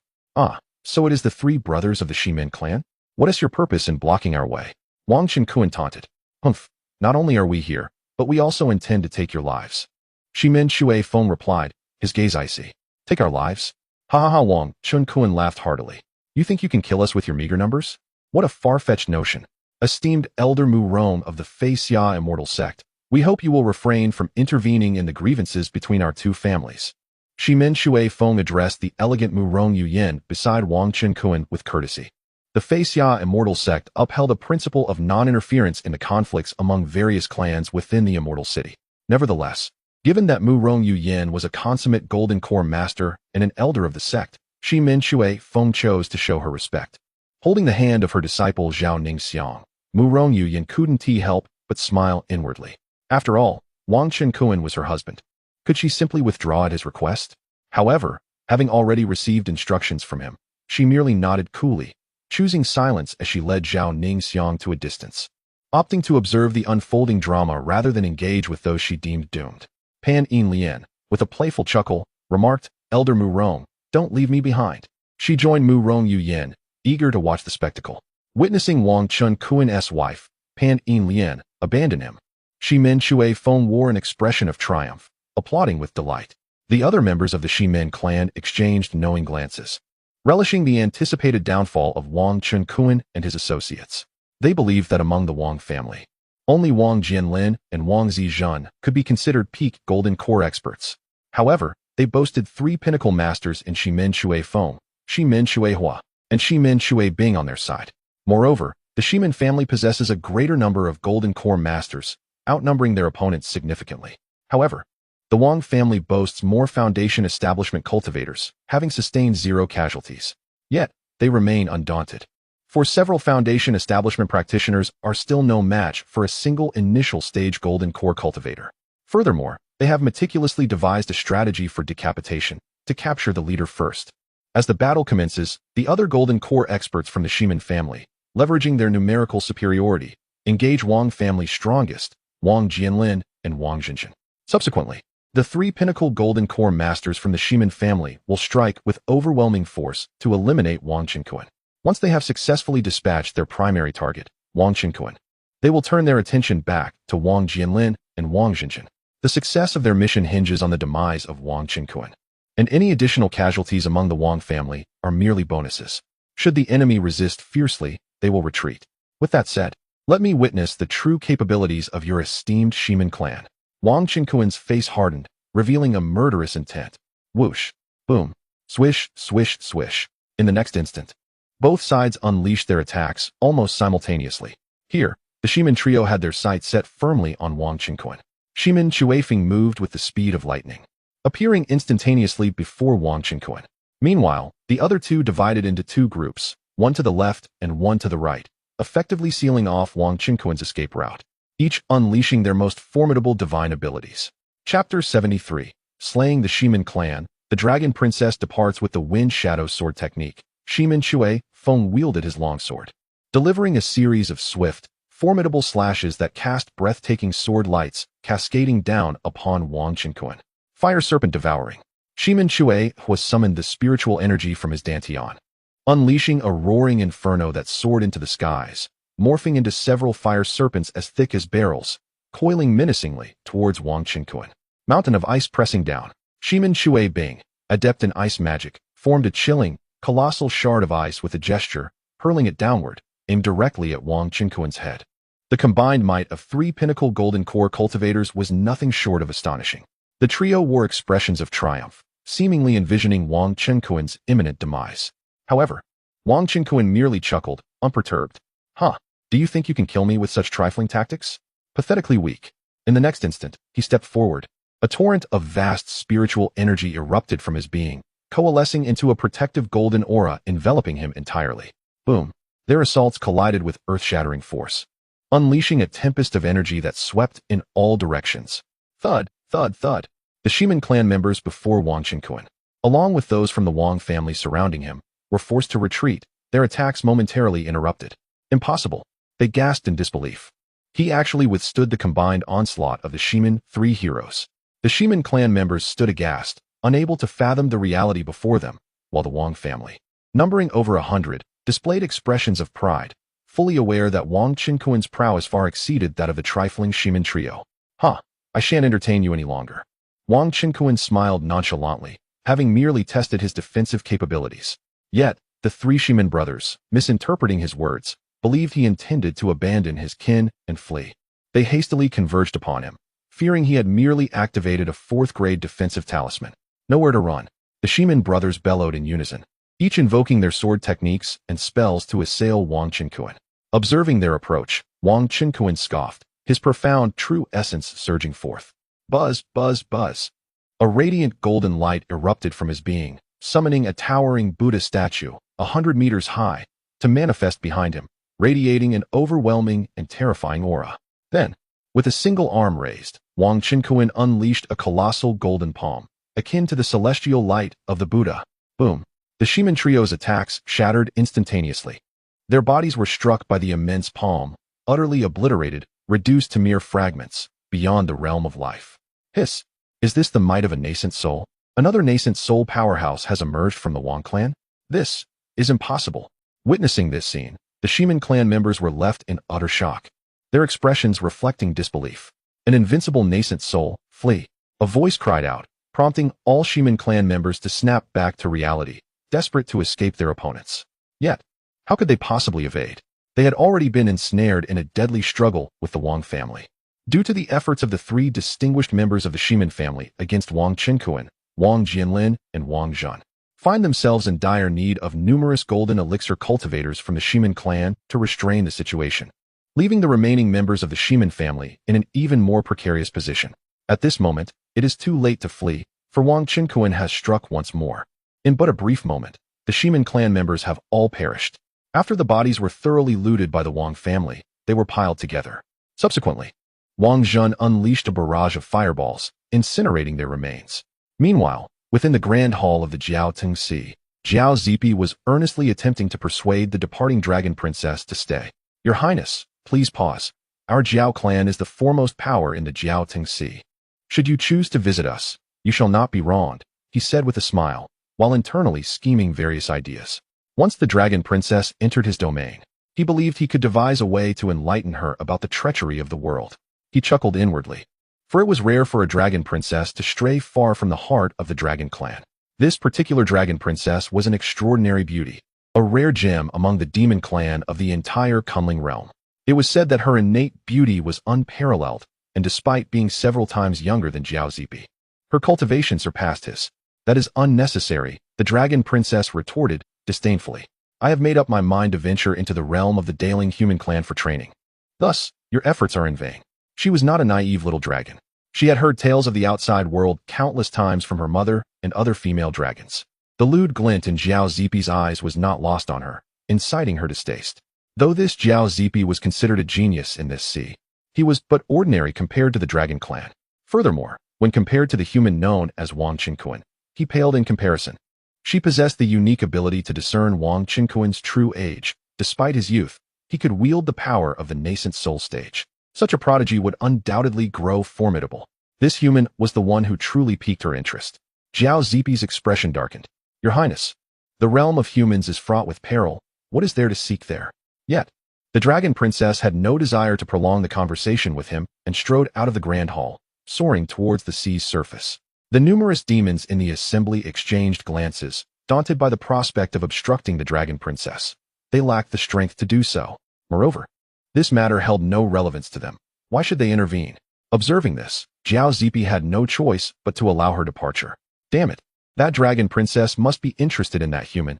It seems I have much to do, he cursed under his breath before departing. In the expanse of the Jiao Tengxi, atop the colossal Xiangui Island, a stronghold of the Xiangui sect, an elderly man adorned with a black crown was casting several turtle shells in a grand hall, closing his eyes and gesturing as he performed divination.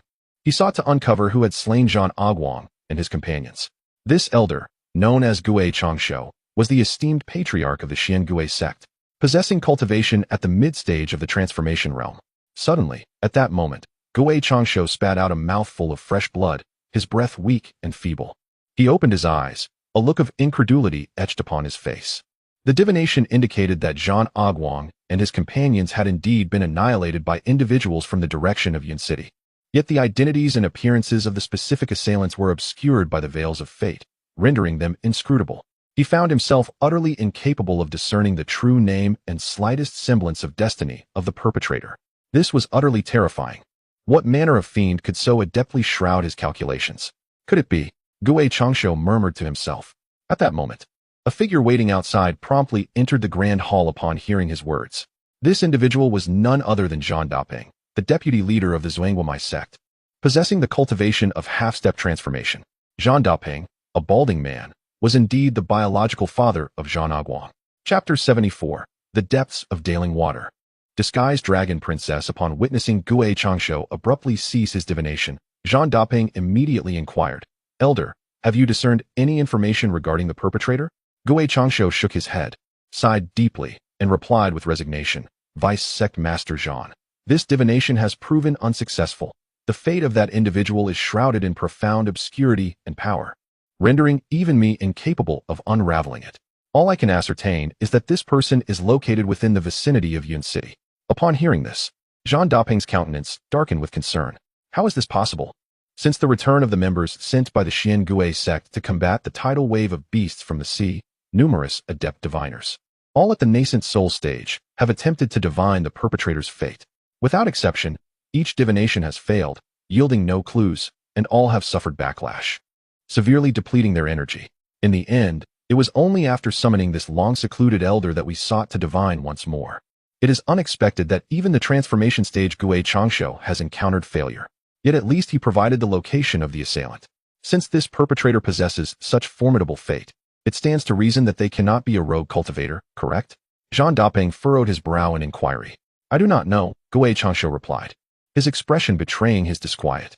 For this divination, as a transformation stage elder, he too had suffered considerable depletion of his vital energy and would need to retreat to seclusion to recuperate. Gui Changshu was acutely aware that Zhang Aguang, the sect's prodigious disciple, while undeniably a talent of a century, possessed a rather arrogant and rebellious disposition. It was possible that during the pursuit of Wang Qingquan, he had crossed paths with those transformation stage elders who disapproved of his actions and had intervened covertly to send a warning to the Xiangui sect against their tyrannical conduct.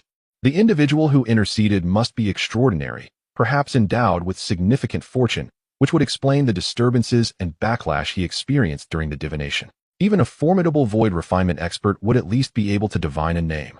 The mere thought of a presence surpassing the void refinement level meddling with his divination sent shivers down his spine. Gui Changshu, who detested trouble and yearned solely for longevity, wished to remain uninvolved in this matter. Zhang Dapeng declared fiercely, "This perpetrator must be eliminated, otherwise they will pose a grave threat to our Xiangui sect in the future." The vengeance for a slain child is not to be taken lightly. In his heart, he continued to suspect that the culprit was Wang Qingquan or at least someone connected to him, given that his son had led a pursuit against Wang Qingquan. Even if Wang Qingquan were not the murderer, he still deserved punishment. Zhang Dapeng was resolute in his intent not to spare Wang Qingquan for the death of his son. Gui Changshu, however, murmured softly, "I have failed in my divination, and my vital energy is gravely wounded. I require a period of seclusion." With that, Gui Changshu's form flickered and vanished in the blink of an eye, leaving Zhang Dapeng in the hall, momentarily stunned.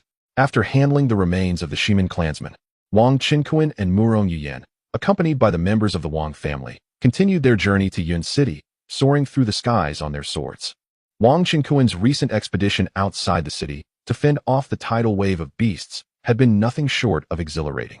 First, he returned to the immortal sect, vanquished Lin Han, rescued his junior sister Zhao Ningxiang, and ultimately united with his beloved junior sister to become a Dao partner under the guidance of their master. Having vanquished the few individuals from the Xiangui sect, including the ambitious Zhang A Guang who sought to undermine the master, the human cultivators from the two celestial cities successfully repelled the sea beasts, ensuring that humanity would reap immense benefits within a century. Recently, nearly half of the foundational level cultivators from the Shimin family were also slain. significantly weakening the family's overall power to the extent that even the Mei and Jiang families now surpass them, excluding the formidable Yuaning elders. Wang Qinkuan pondered the implications of this. It appeared that the Wang family might soon initiate a clan war against the Shimin family. However, the Deling Empire strictly regulates the myriad cultivation families within its domain. A clan war can only be instigated when the grievances between the two families have reached an irreconcilable state, and there are established rules to adhere to. The Kuan-Ling cultivation realm is not one of utter chaos governed solely by the law of the jungle. Such turmoil arises only in times of great disorder. Currently, we are in the flourishing era of the Deling Empire, where it is unlikely for a powerful being of the merging and refining stage to recklessly annihilate another clan or commit acts of mass slaughter out of mere whim or greed. Should such a being exist, they would quickly meet their demise, for according to Deling law, such actions are punishable by death, and they would be swiftly eradicated by the empire. The depths of the Deling Empire are profound, and the intricacies of the empress are even more unfathomable. Thus, Wang Qinkuan occasionally displays his wealth with a hint of ostentation. Nevertheless, the tens of millions or even hundreds of millions of low-grade spirit stones he possesses are mere trifles to the great powers, who wield vast quantities of mid-grade and high-grade spirit stones. It would be folly to risk one's life for such paltry treasures. To initiate a clan war, the clan leader must first apply to the city lord's office for a death match against the designated rival family. The city lord will then dispatch the city guards to maintain order and may even observe the battle personally. The location of the clan war is confined to the ancestral grounds of the involved families, and open conflict is prohibited in the main thoroughfares. Importantly, members of both families who are below the foundational level are permitted to vacate the ancestral grounds prior to the battle, as the Deling Empire neither condones nor encourages the complete extermination of an opponent.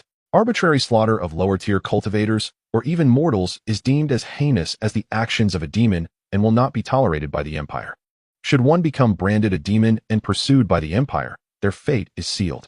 Furthermore, the defeated family's remaining low-tier cultivators, aside from losing their assets and being expelled from the celestial city, are similarly prohibited from exacting revenge on the victors for a century. If they were to retaliate, the winning side is entitled to execute them. Wang Qinkuan is indifferent to such regulations.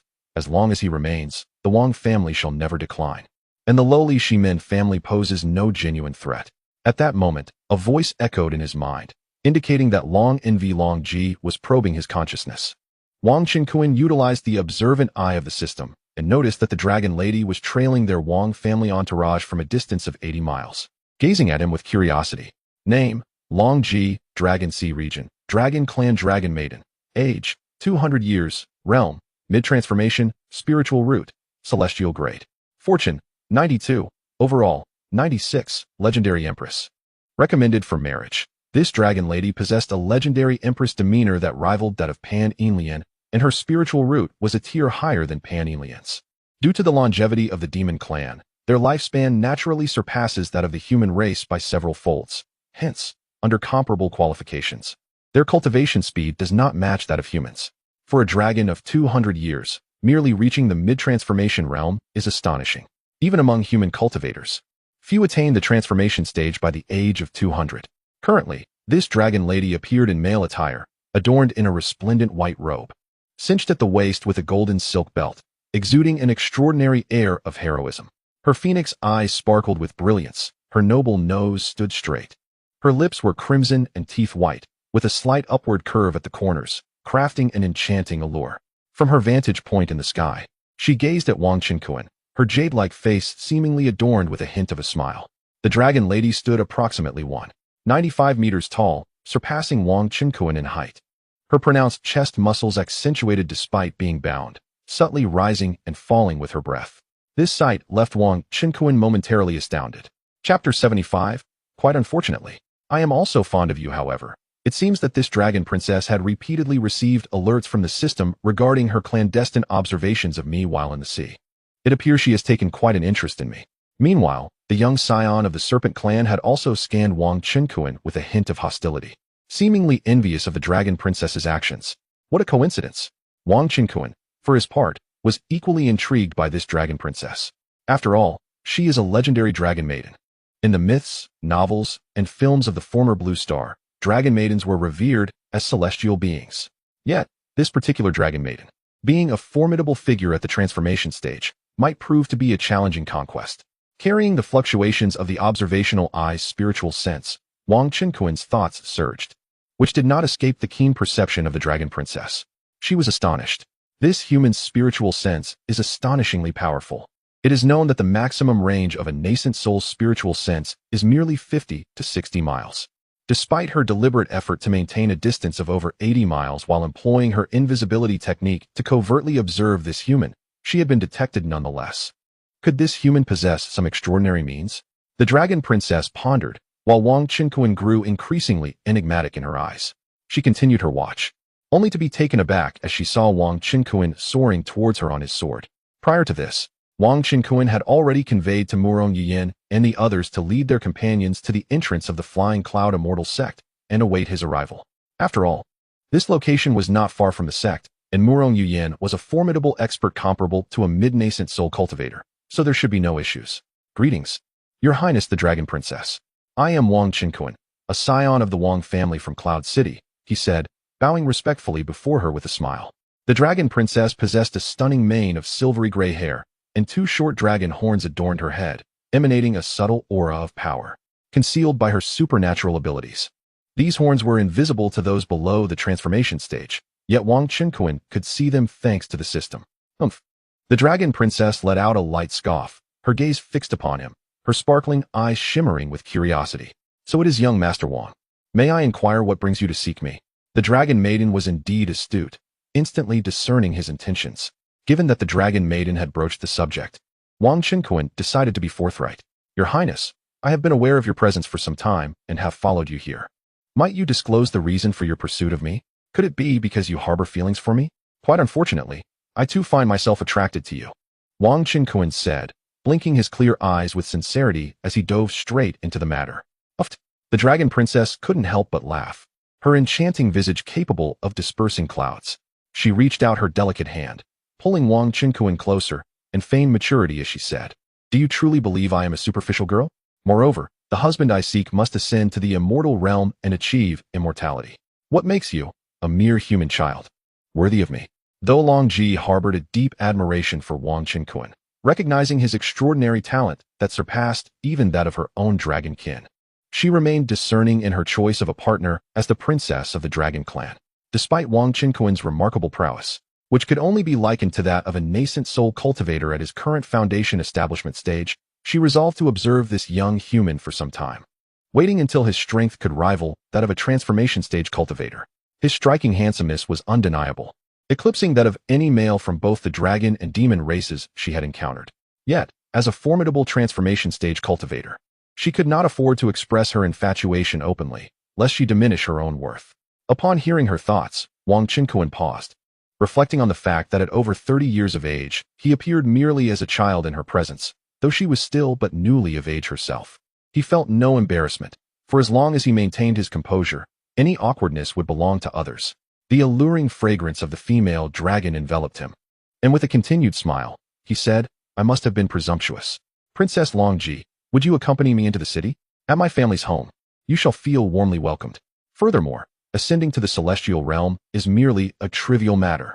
After witnessing the enchanting presence of a dragon maiden, I cannot help but long to win your hand in marriage.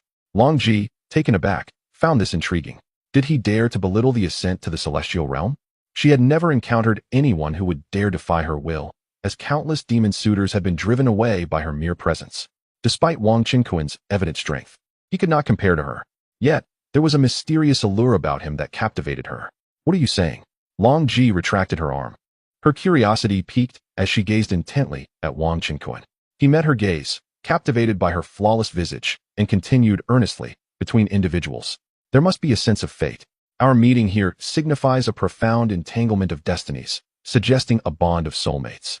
Long Ji nearly burst out laughing, having never encountered such audacious shamelessness. To meet me is to have a bond of soulmates? You are speaking utter nonsense. She could not restrain her laughter, her attire stretching slightly with the force of her mirth. Wang Qinquan shrugged, maintaining a serious tone. What can I say? I was simply fortunate enough to meet you. His starry eyes sparkled, exuding a masculine charm that undeniably captivated the dragon maiden, who possessed a unique sensitivity to such allure. A glimmer of intrigue flickered in Long Ji's eyes, and she sighed inwardly. This man is truly captivating. But as a princess of the dragon clan, you must prove your worthiness if you wish to court me, particularly in enhancing my cultivation speed. She playfully licked her crimson lips, adding, I have my own means of discerning your capabilities. Wang Qinquan was taken aback, realizing that Long Ji was drawn to the unique aura emanating from his purple innate talent. Ding of the cauldron. How can I prove myself? He inquired. Long Ji coldly retorted, no need for proof. I have my own methods. Wang Qinquan gazed deeply at her and replied, very well. Upon hearing this, Long Ji's cheeks blossomed with a radiant smile. Shall we commence now? Commence what? Dual cultivation. Of course. Long Ji asserted with a sense of entitlement. You just admitted that you like me and wish to marry me, so you must first prove your worth. Wang Qinquan certainly yearned to demonstrate his capabilities. However, it appeared that this dragoness was somewhat oblivious to the implications of such an endeavor. Did she believe that after dual cultivation, they could simply part ways? He clarified, if we engage in dual cultivation, then we shall become partners in the Tao, bound together for eternity. Partners in the Tao? Long Ji was taken aback. Though her mother had cautioned her against indiscriminate dual cultivation, she had never contemplated this notion. After all, she was a dragoness, a princess of the dragon clan, a sovereign of the sea, with a status that was exalted and aloof. How could she possibly consider becoming a partner with a mere human? Yet, Wang Qinquan, a once-in-a-millennium prodigy of the human race, was indeed a fitting candidate.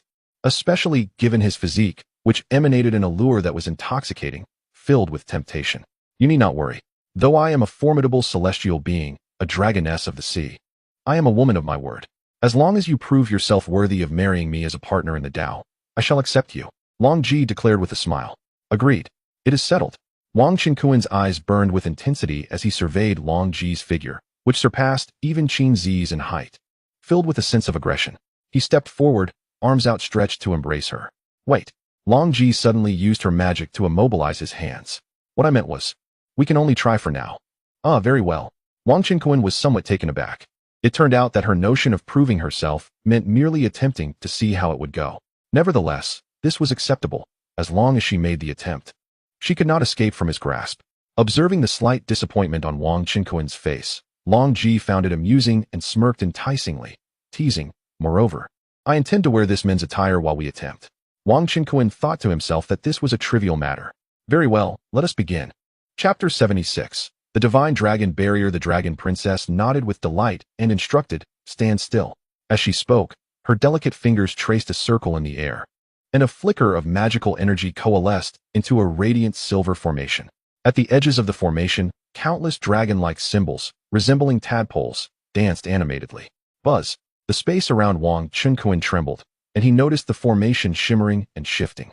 In an instant, it transported him and the dragon maiden from the skies to a small grove on the ground.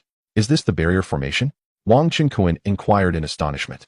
Surveying the impressive array, the dragon maiden cast a sidelong glance at him, her pride evident as she remarked, you possess some discernment.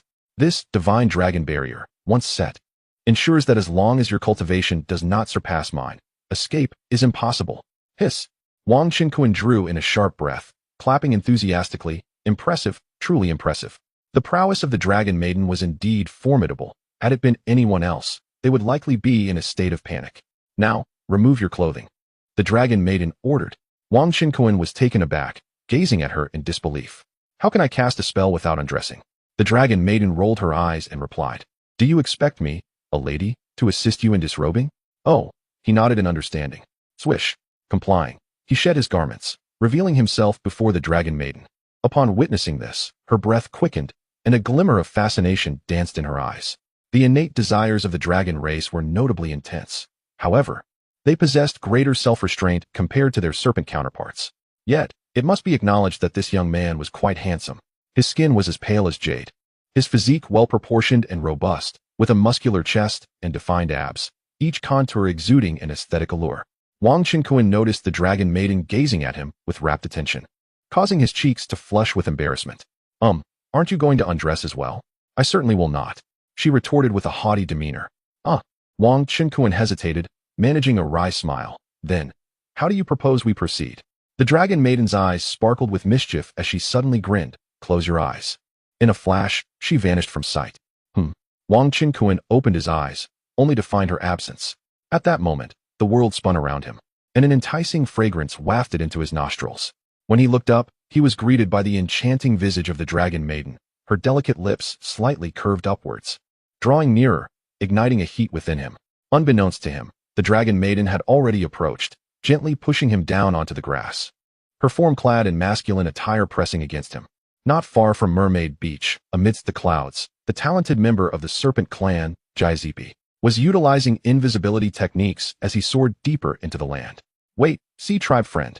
Suddenly, an ancient voice echoed, resonating with the formidable aura of a consummate deity.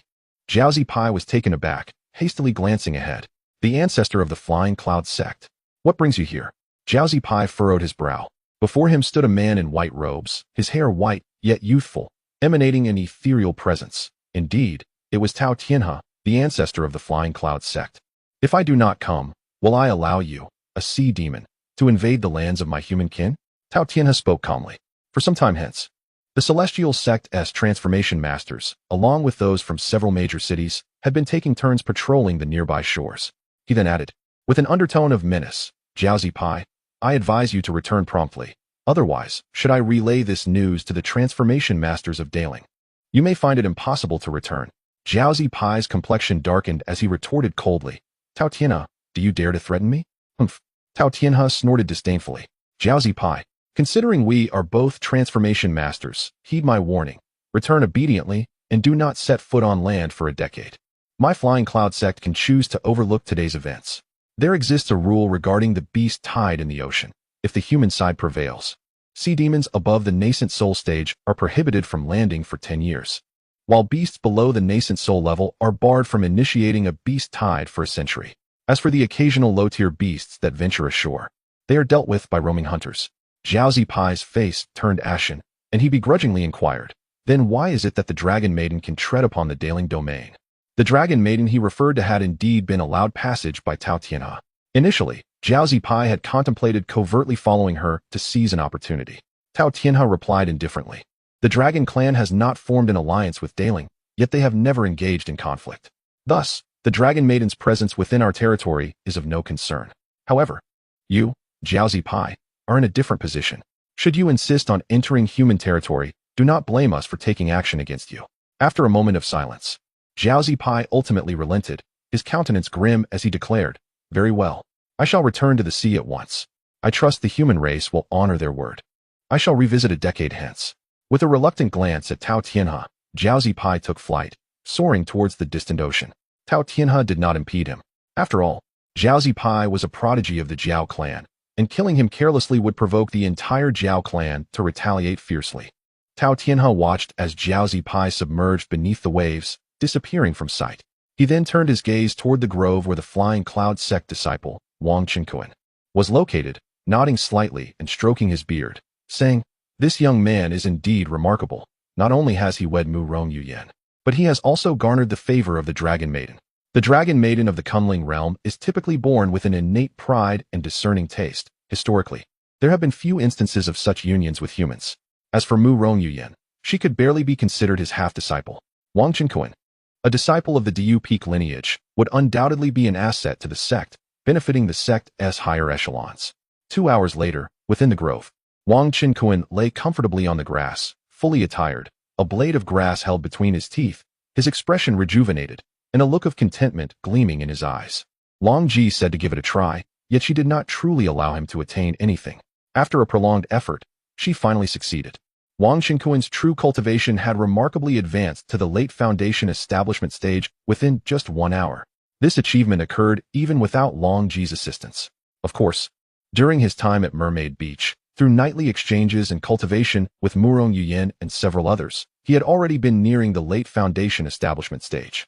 Coupled with the continuous infusion of 1% of the Yellow Turban Warrior's cultivation power, along with his innate talent as a spiritual root cultivator, he was able to break through at such an accelerated pace. The cultivation power of the Yellow Turban Warrior was a temporary enhancement, lasting only 12 hours. However, he could wait for its retreat and then immediately have the system restore it, effectively allowing him to utilize the Yellow Turban Warrior's power indefinitely. Ding! Congratulations, host, on successfully marrying a legendary empress as your companion, gaining 50 points of fortune and 50 points across all attributes. The voice of Chun Gu echoed in his mind. A surge of mysterious energy enveloped Wang Qinkuan, making him feel even stronger, with his fortune value rising to 159 points. It appeared that such a level of dual cultivation with a woman could indeed be considered a successful marriage. Long Ji's stunningly beautiful face still bore a hint of crimson. She had confirmed that Wang Qinkuan was the husband she had been searching for. Within just 1 hour, her cultivation had increased by what would normally require half a month's worth of training. Dressed in stylish male attire, Long Ji sat on the grass, her long legs both robust and graceful. Wang Qinkuan gazed at Long Ji, his eyes reflecting awe and admiration. Her beauty was nothing short of perfection, akin to a celestial being, leaving him unable to find any flaw. Especially striking was the noble aura that emanated from her, as if she were a divine maiden descending from the heavens. Long Ji, henceforth we shall be family, Wang Qinkuan chuckled. Who is family with you? Long Ji playfully retorted, her face flushed with shyness. Hurry up and get up. All right. Wang Qinkuan laughed, rising to his feet. The two sat side by side on the grass. Chapter 77.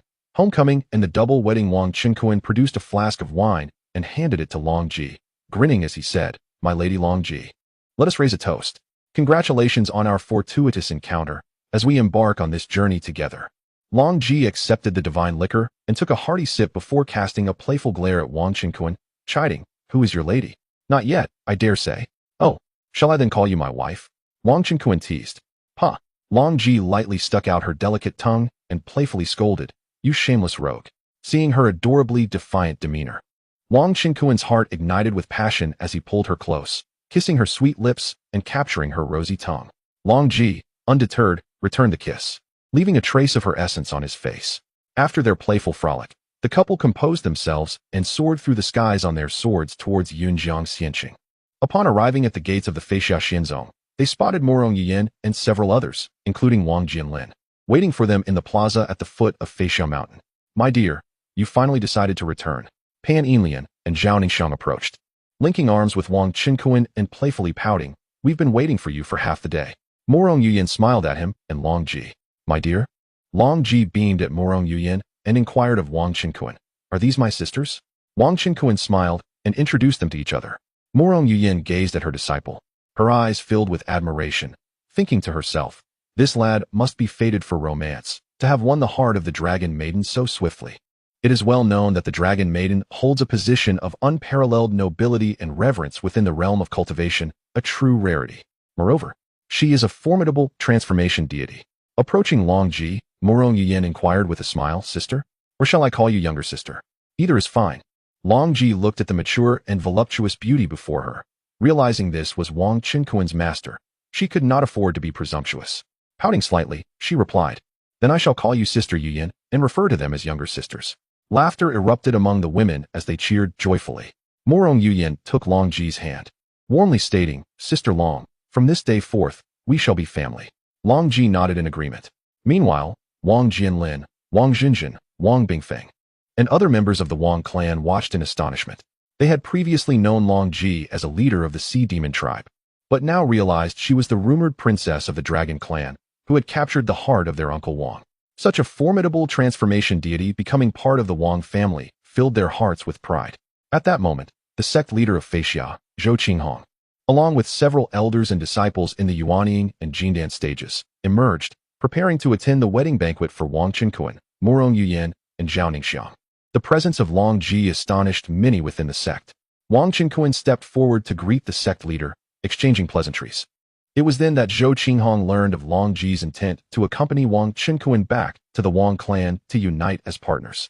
2 years ago, Wang Qinkuan would have had to bow in respect upon meeting the sect leader. Currently, Wang Qinkuan possesses the formidable strength of the nascent soul, excluding the yellow turban warrior, and is the husband of Morong Yuyan, the esteemed master of Dayu Peak, as well as the future consort of the illustrious Dragon Maiden, a revered member of the Dragon clan. His status is on par with Zhou Qinghong, thereby rendering any formal greetings unnecessary. Accompanied by his entourage, Wang Qinkuan soared back to the city on their swords. Their grand procession soon arrived at Cloud City, where, under the watchful eyes of the city guards, they effortlessly flew over the city gates. Ultimately, they returned to the Wang family estate, adorned with festive decorations to celebrate the triumphant return of the clan members, whom the Wang family regarded as great benefactors. At the entrance of the Wang family residence, clan leader Wang Jianqing stood with thousands of clan members, awaiting their return. Upon noticing the enchanting ladies by Wang Qinquan's side and the esteemed leaders from the Flying Cloud sect accompanying them, he felt a moment of bewilderment. What could this mean? Why were the sect members present? Nevertheless, as the clan leader, he swiftly composed himself and welcomed Zhou Zongzhu and the esteemed guests from the sect, acknowledging that the Wang family was indeed honored by their presence. Wang Qinquan smiled gently and remarked, Zhou Zongzhu has come to my Wang family to partake in a joyous celebration. These lovely ladies are my brides, and I shall introduce them properly upon our return. With that, he led the ladies and the gathered crowd into the family estate. That evening, a welcoming banquet commenced in the reception hall.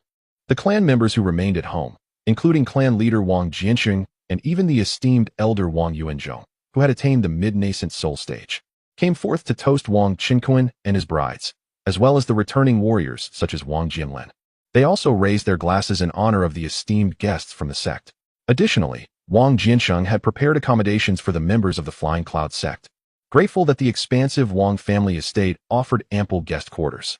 The next day marked the formal wedding of Wang Qinquan and the dragon maiden, Morong Yuyan, along with Zhao Ningxiang, as the Wang family hosted a grand feast. Originally, Qin Zi, Zhuo Miaodong, and the expectant Yun Yun expressed playful indignation, feeling slightly miffed that their husband returned after just 2 months with 3 new, equally extraordinary companions. However, their understanding prevailed, for one was a revered mentor, another a beloved junior sister, and the last a remarkable dragon maiden of transcendent charm. Before such stunning beauties, how could any man remain unmoved? Especially when Wang Qinquan presented each of the 3 ladies with gifts of 500,000 lower-grade spirit stones and a premium beauty elixir, their sentiments shifted, expressing that such exceptional women might warrant their husband bringing even more home in the future. The Wang family's immense influence, bolstered by the presence of nascent soul masters, had garnered attention, particularly with the news of Wang Qinquan's impending marriage to the esteemed elder of the Flying Cloud sect. As for the dragon maiden, Wang Qinquan instructed his kin to keep her identity discreet. The wedding of the Wang family attracted numerous attendees from Cloud City and even drew cultivators from various neighboring sects, including the Yun family, eager to join in the celebration. In a moment, the Wang family was bustling with exuberance. At the banquet, hosts and guests reveled together, engaged in lively conversation. Within Wang Qinquan's residence, Pan Yinlian and Yun Yun were gathered together, accompanied by the young Wang Meng. Meanwhile, the eldest son, Wang Changsheng, was with his spirit companion, Shu Shu, at his grandmother Yu Tongxin's side. As Murong Yuyan and Zhao Ningxiang had already been drained of their blood, they suggested that Wang Qinquan first attend to the formidable demon of transformation. In the newlywed chamber, Wang Qinquan embraced Long Ji's slender waist, a smile gracing his face as he inquired, Longer, when shall we consummate our union? Consummation is not urgent, Long Ji replied with a playful flutter of her enchanting eyes. First, I shall teach you how to wield the incantation and cultivate the dual cultivation technique of the Dragon Clan, the Yin-Yang Harmonization Dragon Control Technique. It is said that the Dragon Clan of the Kunling realm descends from the celestial dragon lineage. This Yin-Yang Harmonization Dragon Control Technique is the clan's treasured scripture, a level 13 dual cultivation method, superior even to Pan Yinlian's techniques. Long Ji opened her delicate mouth, releasing a dragon pearl imbued with a hint of fragrant dragon saliva into her palm. Swiftly, she activated the incantation, and in an instant, the dragon pearl transformed into a lifelike, majestic silver dragon apparition. Pointing her right index finger to Wang Qinquan's forehead, she directed the silver dragon apparition into his mind. Longer. Wang Qinquan was left speechless, feeling the silver dragon's essence carrying the yin-yang harmonization dragon control technique infiltrate his consciousness, nourishing his soul. Not only did he acquire this level 13 technique, but his spirit would also transcend after absorbing the silver dragon's essence. His soul grew stronger, granting him insights into the realm of transformation, allowing him to break through effortlessly in the future without the need for accumulation or waiting. Thank you, my dear wife, for imparting your teachings so generously. You are truly wonderful to me, Wang Qinquan expressed, gazing at Long Ji's radiant visage, filled with emotion. Chapter 78. The Mysterious Tortoise Sect's Transformation. My dear, there is no need for formality. Dragon Princess, having lost a dragon pearl derived from her dragon essence, felt a slight diminishment in her aura. However, she possessed a total of 9 dragon pearls, leaving her with 8. Bestowing one upon Wang Qinquan posed no significant issue, as she could cultivate more in due time. With a playful smile, she remarked, My dear, you are still rather weak. I shall need to temporarily withdraw my transformation powers. How considerate Dragon Princess was. Each of her expressions held an irresistible allure, and Wang Chenkuan found himself utterly captivated. This evening, she donned a white wedding gown, her exquisite form tantalizingly obscured. As he gazed at her, thirst welled up within him. With a blush gracing her cheeks, she breathed softly, "My dear, shall we cultivate together?" The two shed their garments and nestled beneath the covers. Wang Chenkuan gently kissed her forehead, whispering, "Dragon Princess, I wish to accompany you through the endless years, to advance and retreat together, forever blissful in one another's company." Upon hearing her husband's tender words, she responded with a gentle affirmation, "I, too, am willing." Their lips entwined, a passionate embrace unfolding as they began their practice of the yin-yang harmony and dragon control technique. His consciousness seemed to soar away. That night, the expansive grounds of the Shimin clan were ablaze with light. In the conference hall, chaos erupted. "What? Shimin Shuifeng and the others have gone to hunt the Wang family members and have yet to return." Clan leader Shimin Tongfu surged to his feet, fury radiating from him as he bellowed, "Where have these worthless fools gone?" At that moment, a person entered, voice quavering with distress, reporting, "Clan leader. The Shimin three heroes and the accompanying golden elixir elders have all extinguished their danfire lanterns left in the ancestral hall. They truly all perished." This news struck like a thunderbolt. A wave of profound sorrow washed over Shimin Tongfu and all the clan's high-ranking members. Previously, those who had ventured to resist the beast tide had seen their danfire lanterns flicker out one by one. Since the lanterns, fueled by the essence blood of golden elixir cultivators, were not entirely reliable for measuring life and death. At times, a person could be alive while their lantern extinguished, or conversely. A lantern might continue to burn even after its owner had perished. They had hesitated to accept the truth. But now, with all lanterns extinguished, disbelief was no longer an option. Clearly, these golden elixir experts of the Shimin clan, including those at the foundation establishment stage, had met their end. Meanwhile, Wang Chenkuan and his kin had long returned to their clan. A deep-seated hatred flickered in Shimin Tongfu's eyes. His two sons, Shimin Guanren and Shimin Taodao, had been slain by Wang Chenkuan, and nearly half of the clan's elite had been annihilated by the Wang family. How could he possibly swallow this bitter pill? He had received word that Shimin Taotao and the members of the mysterious tortoise sect had been tracking Wang Chenkuan, only to be ruthlessly killed. Thus, he naturally laid the blame squarely on Wang Chenkuan's shoulders. That wretched beast even had the audacity to wed Elder Murong of the Fei Xia immortal sect. Shimin Tongfu, filled with resentment, muttered, "How audacious to even marry one's own master. No wonder my son has fallen into his clutches." However, at present, half of the Jin Dan and foundation-building experts of the Shimin clan had already perished, and most were no longer a match for the Wang family. Furthermore, the news of Murong Yuyan's ascension to the Yuan-Ing stage from Fei Xianzong had emerged. It was feared that the Wang family would soon initiate a clan war. What should be done about this? Despite his profound anger, he maintained his composure. After a moment of contemplation, he commanded, "Send orders to dispatch someone to investigate the battlefield where they clashed, to perform a memorial service for our fallen kin. Recall the strong from the Shimin clan across various regions to guard our territory, and continue to send people to secretly monitor the Wang family's movements. Remember, all actions must be conducted discreetly." "Yes, clan leader." With a wave of his hand, Shimin Tongfu prepared to dismiss the grieving clan members. Just then, a report came in. Two Yuaning elders from the Xiangui sect wished to meet with the clan leader.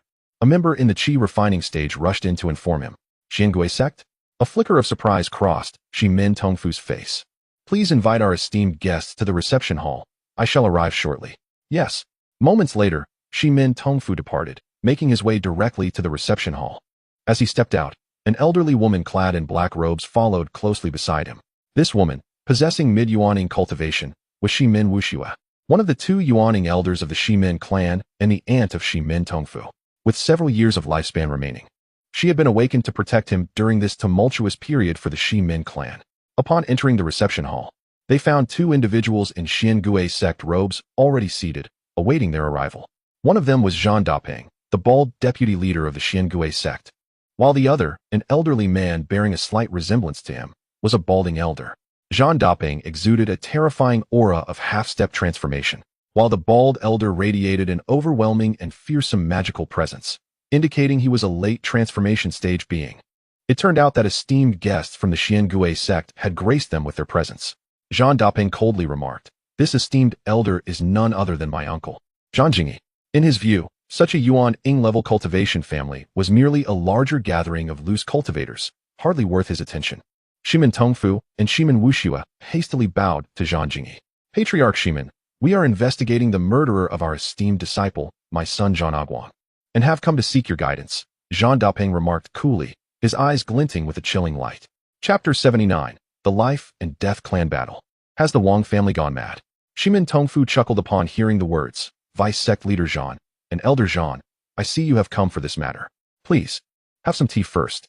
No need for pleasantries, Shimin clan leader. We seek to inquire whether your clan knows anything about the background of Wang Qingquan, replied the bald Elder Zhang Jingyi in a cold tone. Zhang Jingyi, consumed by his obsession with cultivation, had never married or sired children. Yet he was exceedingly fond of his nephew, Zhang Aguang. Tragically, Zhang Aguang had met his demise. Both Zhang Jingyi and his nephew, Zhang Daping, believed that regardless of whether Wang Qingquan had personally slain him, Zhang Aguang's death was ultimately attributable to him, and he must pay the price. However, the laws of the Daling Empire were rather stringent. Without concrete evidence, they dared not storm the Wang residence to execute Wang Qingquan. Hearing this, Shimin Tongfu's heart trembled. The inquiry into Wang Qingquan's background? The Xiangui sect was directly questioning him, which implied they had already deemed him the culprit. This was indeed favorable news for the Shimin family. Zhang Daping coldly inquired, I shall ask you, is it true that Wang Qingquan has harmed my son Zhang Aguang? Huh. This matter is undoubtedly the doing of that little scoundrel Wang Qingquan, for he also murdered my son, alongside your esteemed nephew Zhang Aguang, as they pursued him. Shimin Tongfu replied with venomous disdain. Due to the disappearance of his son, Shimin Taotao, he had already sought information regarding the incident.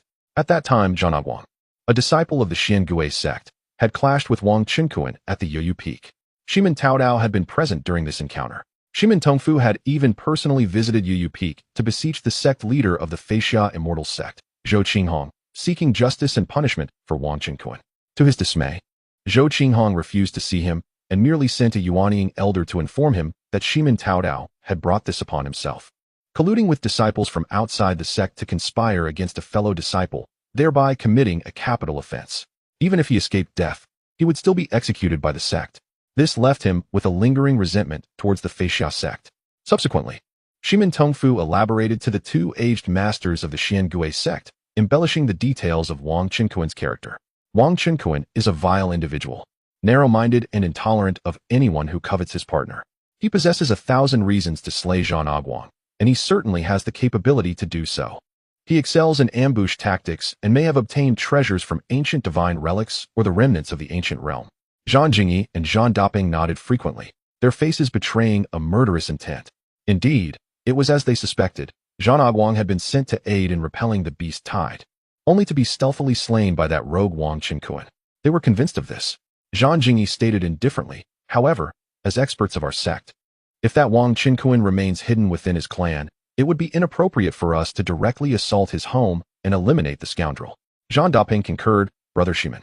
Both our beloved sons have perished at the hands of this wretch. We hope your clan can collaborate with us to eradicate Wang Qingquan. Shimin Tongfu was overjoyed. This was precisely the statement he had been anticipating. He declared, Brother Zhang, we, the Shimin family, are also victims. Let us join forces to eliminate Wang Qingquan, and spare not even the entire Wang clan. They quickly found common ground. Subsequently, they began to devise strategies, deliberating on how to confront the Wang family. The heinous act of Wang Qingquan in slaying their most exceptional descendant was utterly inexcusable. Besides ourselves, we could also ally with the Lin family of Donxian City, for their young master, Lin Han, also fell victim to Wang Qingquan's treachery. At last, Shimin Tongfu wore a sinister smile. He was already aware that Lin Han had been killed by Murong Yuyan, a case of mistaken identity. Yet, Murong Yuyan had now wed Wang Qingquan. To Shimin Tongfu, the implications were clear. It was highly probable that Wang Qingquan had orchestrated Lin Han's death through the guise of Murong Yuyan, or perhaps even committed the murder himself, with her merely taking the blame. Shimin Tongfu planned to embellish the tale when he approached the Lin family, persuading them to assist the Shimin clan in obliterating the Wang family. The Lin family of Donxian City, Zhang Daping, and Zhang Jingyi nodded slightly. This plan seemed quite promising. The Lin family's strength surpassed that of the Shimin clan by a considerable margin, boasting numerous nascent soul experts. And it was rumored they even had a transformation god ancestor. The two remained as guests within the Shimin clan. awaiting the moment when they would vanquish Wang Qinkuan and unite with the Lin family to eradicate the Wang family. Shimin Tongfu observed, a devious smirk curling at the corners of his mouth. Heh, Wang family and Wang Qinkuan. Do you think that by slaughtering so many of my kin, your deeds are absolved? You shall witness your demise this time. On an early morning 5 days later, the invigorated Wang Qinkuan shared a kiss with Long Ji before they rose and refreshed themselves. Such a dragon maiden, she snapped her fingers, and suddenly a torrential rain of fragrant water cascaded down in the bathroom. After washing, they donned their attire. Suddenly, an extraordinary surge of energy enveloped him, leaving him momentarily stunned. Wang Qinkuan felt warm currents rising from his dantian. To his astonishment, his cultivation level was rapidly ascending. Boom! In the next moment, a thunderous roar erupted from his dantian. The ocean of spiritual energy within churned violently, as boundless energy surged into his limbs, nourishing his flesh, bones, and blood vessels. Foundation establishment, great perfection. Wang Qinkuan, having engaged in passionate dual cultivation with Long Ji over the past few days, absorbed the immense primordial yin energy from her dragon form, enabling him to leap directly from the late stages of foundation establishment to great perfection. Indeed, she was a transformation god dragon.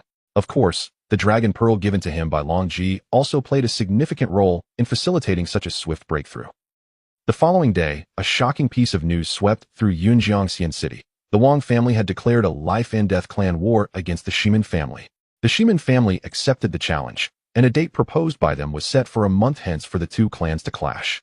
Upon the announcement, the entire immortal city was in turmoil. What? The Wang family intends to engage in a fatal battle with the Shimin family? Has the Wang family gone mad? The Wang family is certainly not insane. It is said that the Shimin clan, previously led by the renowned trio, dispatched a team to fend off the onslaught of beasts from the sea.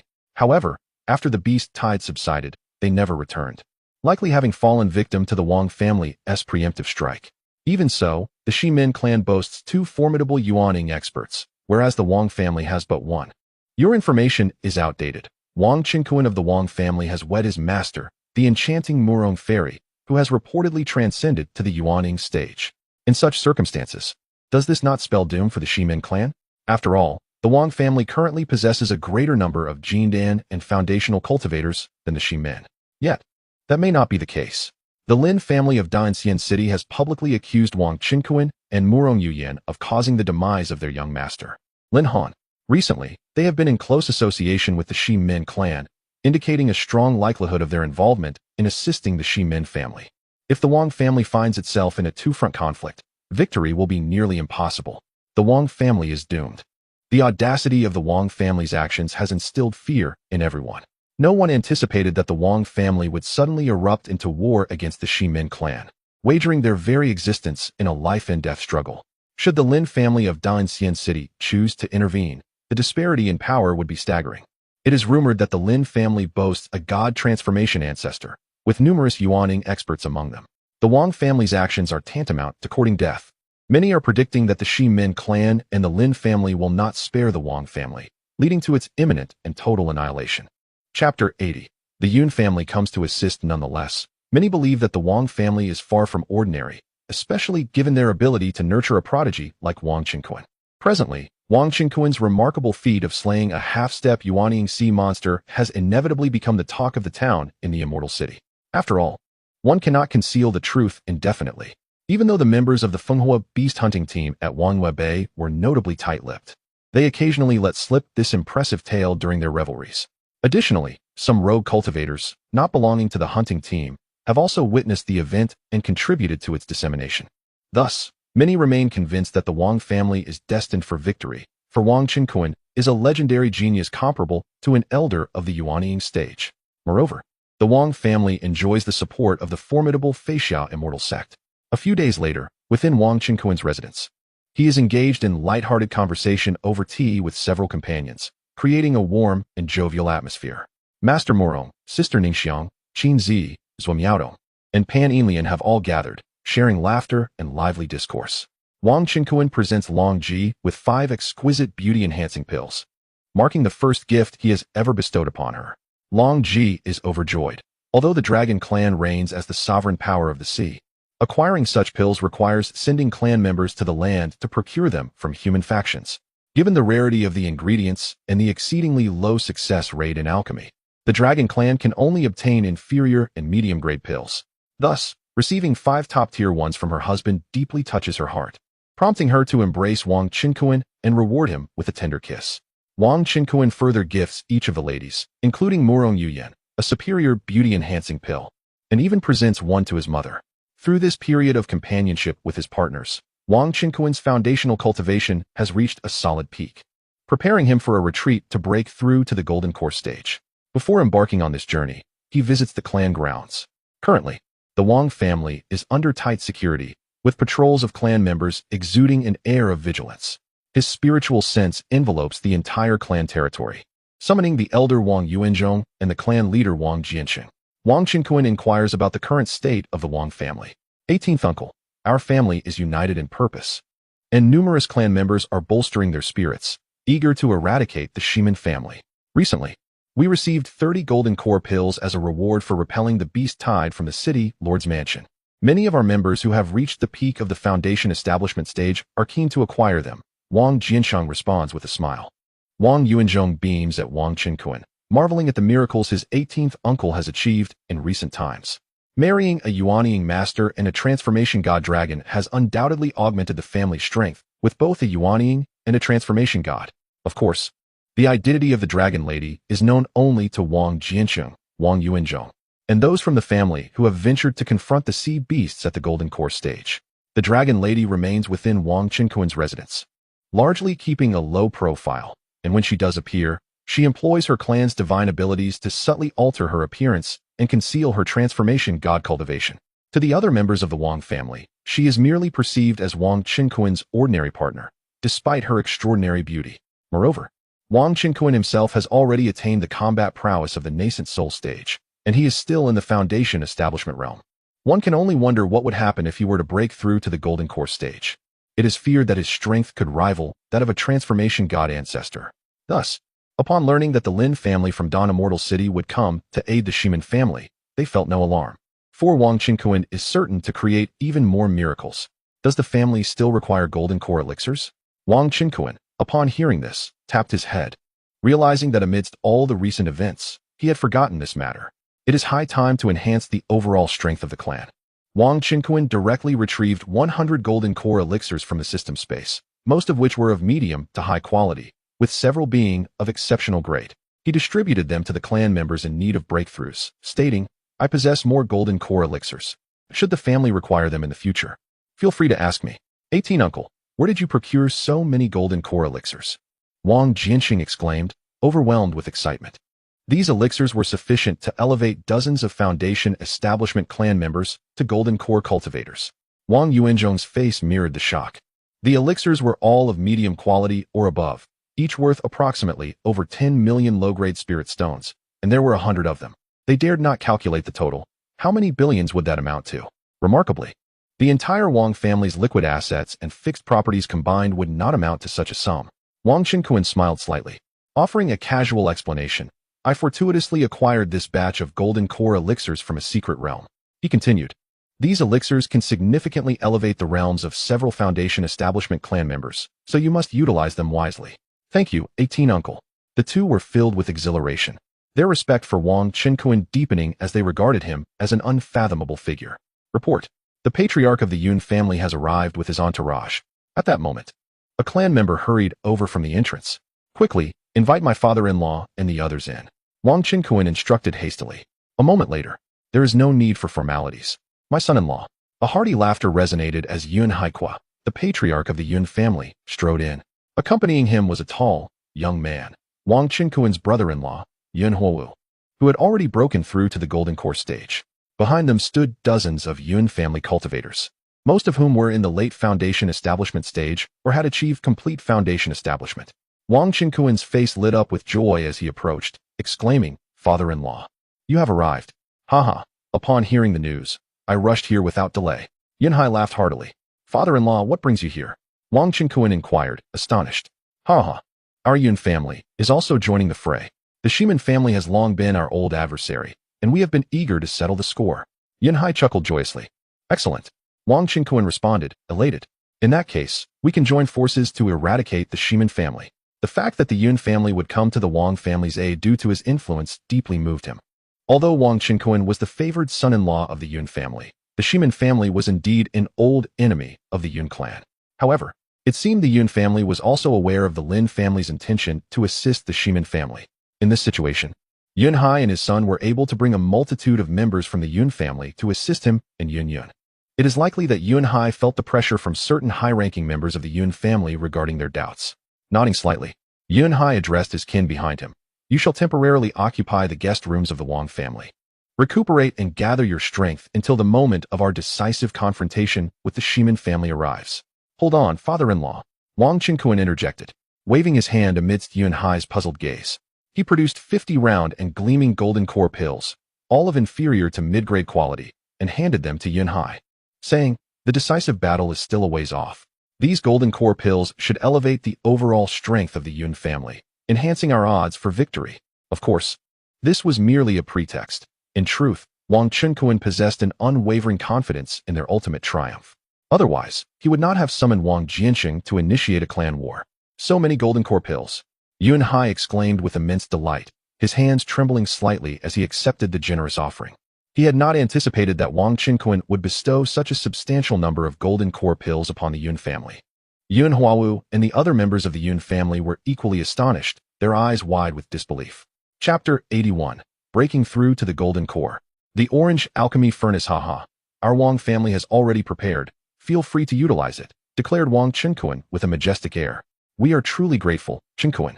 Esteemed son-in-law, the Yun family will always stand by you, exclaimed Yun Hai, excitement radiating as he patted Wang Qinquan on the shoulder.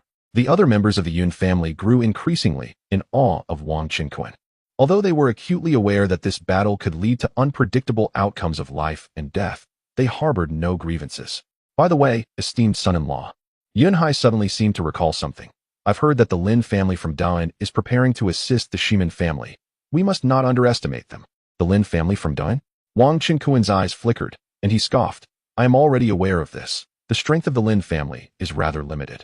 If they seek death, they are welcome to come.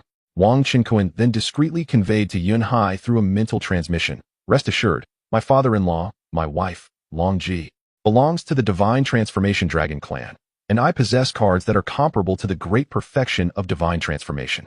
As for myself, once I break through to the golden core, my power will ascend to new heights.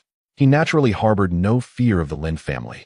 His words were also meant to soothe Yun Hai's concerns. Upon hearing this, Yun Hai felt a wave of anxiety dissipate. To be frank, as the head of a family, making decisions regarding the survival of the clan could not be taken lightly. His presence here with his kin was motivated by several factors.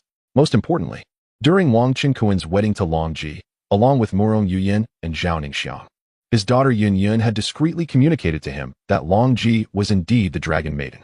At that time, Long Ji had been disguised, and he was taken aback when he received his daughter's transmission, realizing that the Dragon Maiden, who had commanded the beast tide in the sea, had married Wang Qinquan. No wonder she seemed so familiar.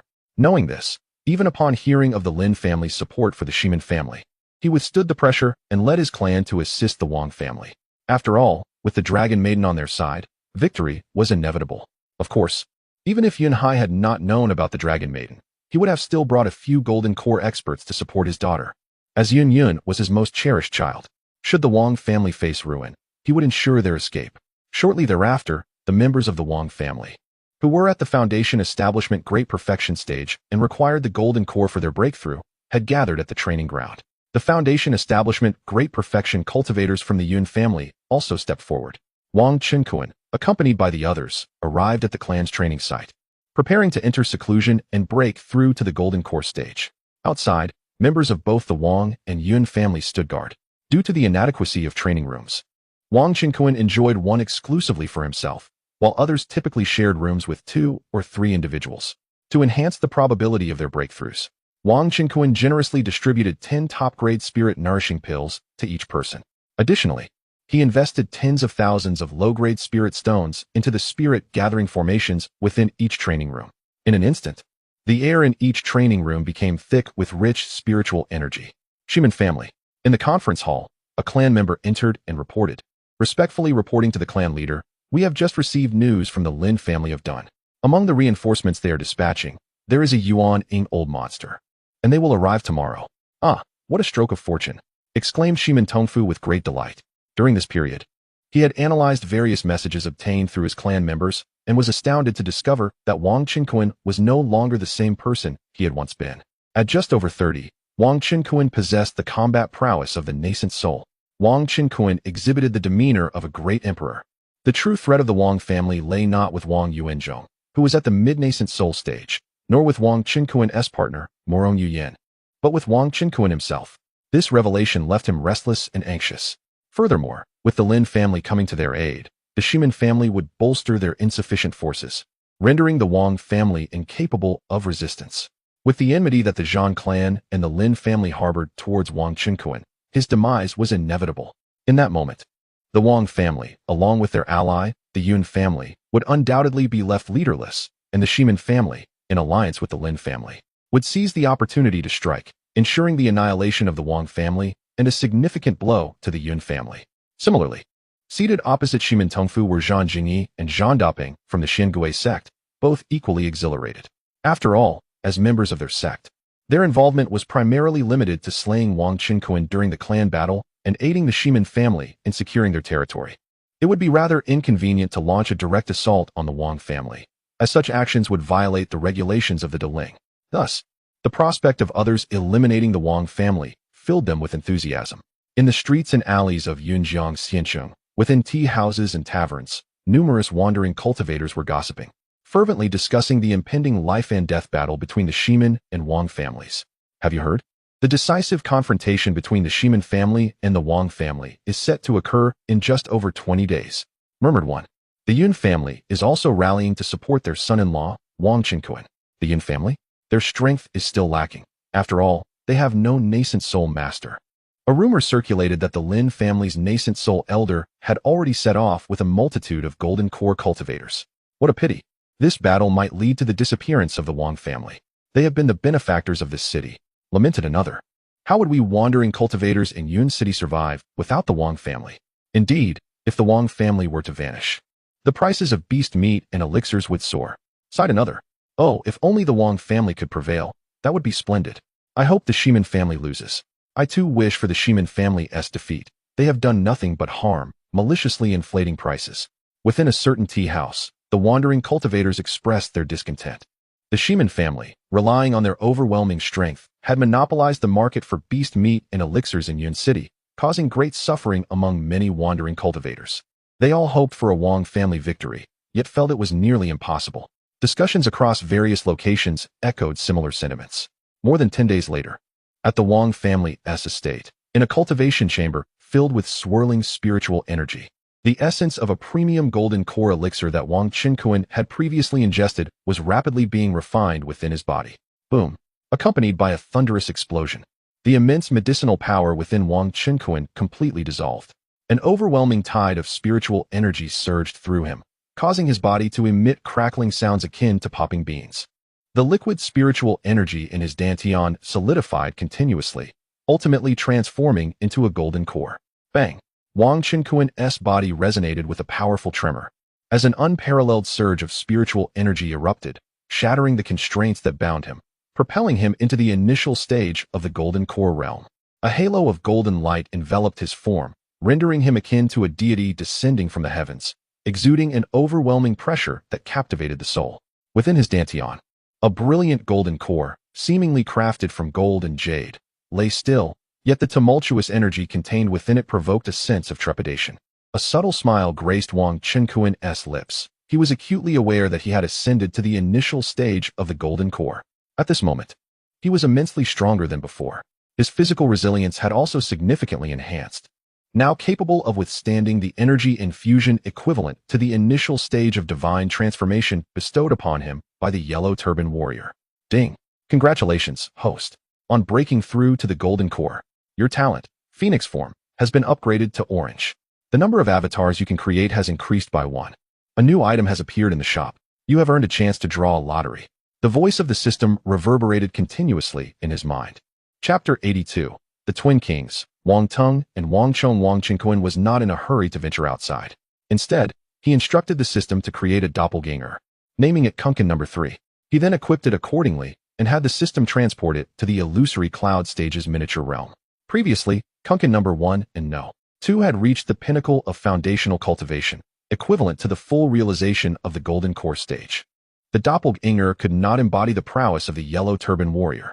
Entering the 6th cloud stage realm and confronting half-step nascent souls and nascent soul beasts remained a formidable challenge, hence the delay. Now, however, they had all, like their original, broken through the initial phase of the Golden Core stage, comparable to early nascent soul combatants, making their advance feasible. The 3 doppelgangers, akin to nascent souls, collaborated under Wang Qinkuan's watchful awareness, eagerly launching themselves into the 6th cloud stage. They successfully vanquished a nascent soul beast. Wang Qinkuan paid them no heed as he perused the new items in the shop. Family Protective Shield. Requires 50 points of luck to unleash a permanent family protective barrier that automatically prevents any hostile entities from entering. Impervious to beings below the celestial immortal level. Incredible. This new item was astonishing. With it, his family's territory would be as secure as a fortress. No longer would his mother need to worry about him being raided by powerful adversaries while he was away. This item arrived just in time, particularly as a clan war loomed on the horizon. Wang Qinkuan was somewhat apprehensive that while he attacked the Shiman clan, his own territory might be ambushed by their ancient foes. Now, with this shield, even a celestial immortal's assault would be futile. Of course, even without it, he wasn't overly concerned, as he would have the dragon maiden safeguard their home. Wang Qinkuan utilized his lottery chances. Ding! 1 lottery draw. Congratulations on obtaining 2,500 pieces of 5 elements gold essence. What a coincidence. The top-tier golden spiritual root required precisely 2,500 pieces of 5 elements gold essence to ascend to the imperial level. He had reason to suspect that it was a deliberate act by Brother Chun. Wang Qinkuan's face lit up with joy as he consumed the 2,500 pieces of 5 elements gold essence. A profound essence surged through his body, purifying both his physical form and soul. His comprehension of cultivation, especially regarding golden true essence, became infinitely deeper and more profound. His speed in absorbing spiritual energy would increase significantly. From this moment forward, Wang Qinkuan would stand among the likes of Qin Zi and Murong Yuyan as a genius of imperial spiritual roots. This was the true stature of an emperor. Upon emerging from the training chamber, Wang Qinkuan noticed he was the first to achieve a breakthrough. The others were still engaged in their own cultivation. Congratulations to Uncle 18 for condensing the Golden Core path. The Wang clan members congratulated Wang Qinkuan fervently. The Yun clan members also extended their congratulations to their son-in-law. They too were on the verge of breakthroughs, joyous tidings all around. Wang Qinkuan laughed heartily. Qinkuan, the esteemed son-in-law, congratulations. Yun Hai clasped his fists in congratulation. Wearing a broad smile, his mood buoyant. Haha, thank you, father-in-law. Wang Qinkuan did not linger. He departed the training grounds and directly utilized 50 luck points in the system shop to exchange for the family protective shield, activating it forthwith.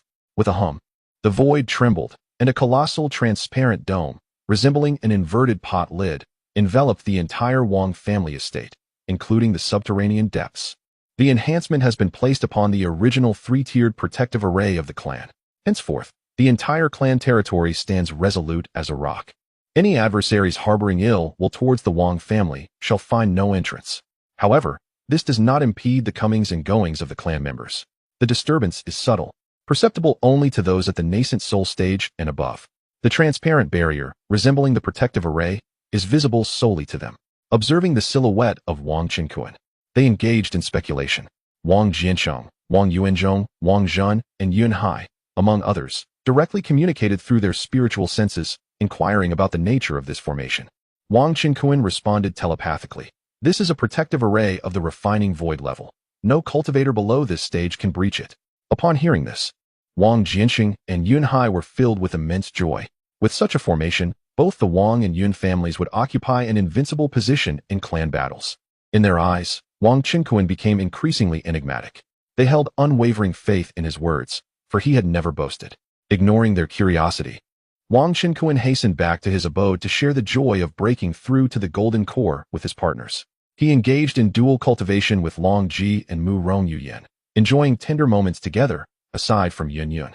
A few days later, many members of the Wang and Yun families who entered the training chambers began to achieve breakthroughs to the Golden Core one after another. Indeed, the environment and elixirs provided by Wang Qinkuan previously were exceptionally conducive for breakthroughs. The third-tier spirit-nurturing pills, though not as precious as the golden core pills, were still rare to procure. The efficacy of the top-tier spirit-nurturing pills was exceedingly pure. Once ingested, they could almost be completely refined into one's own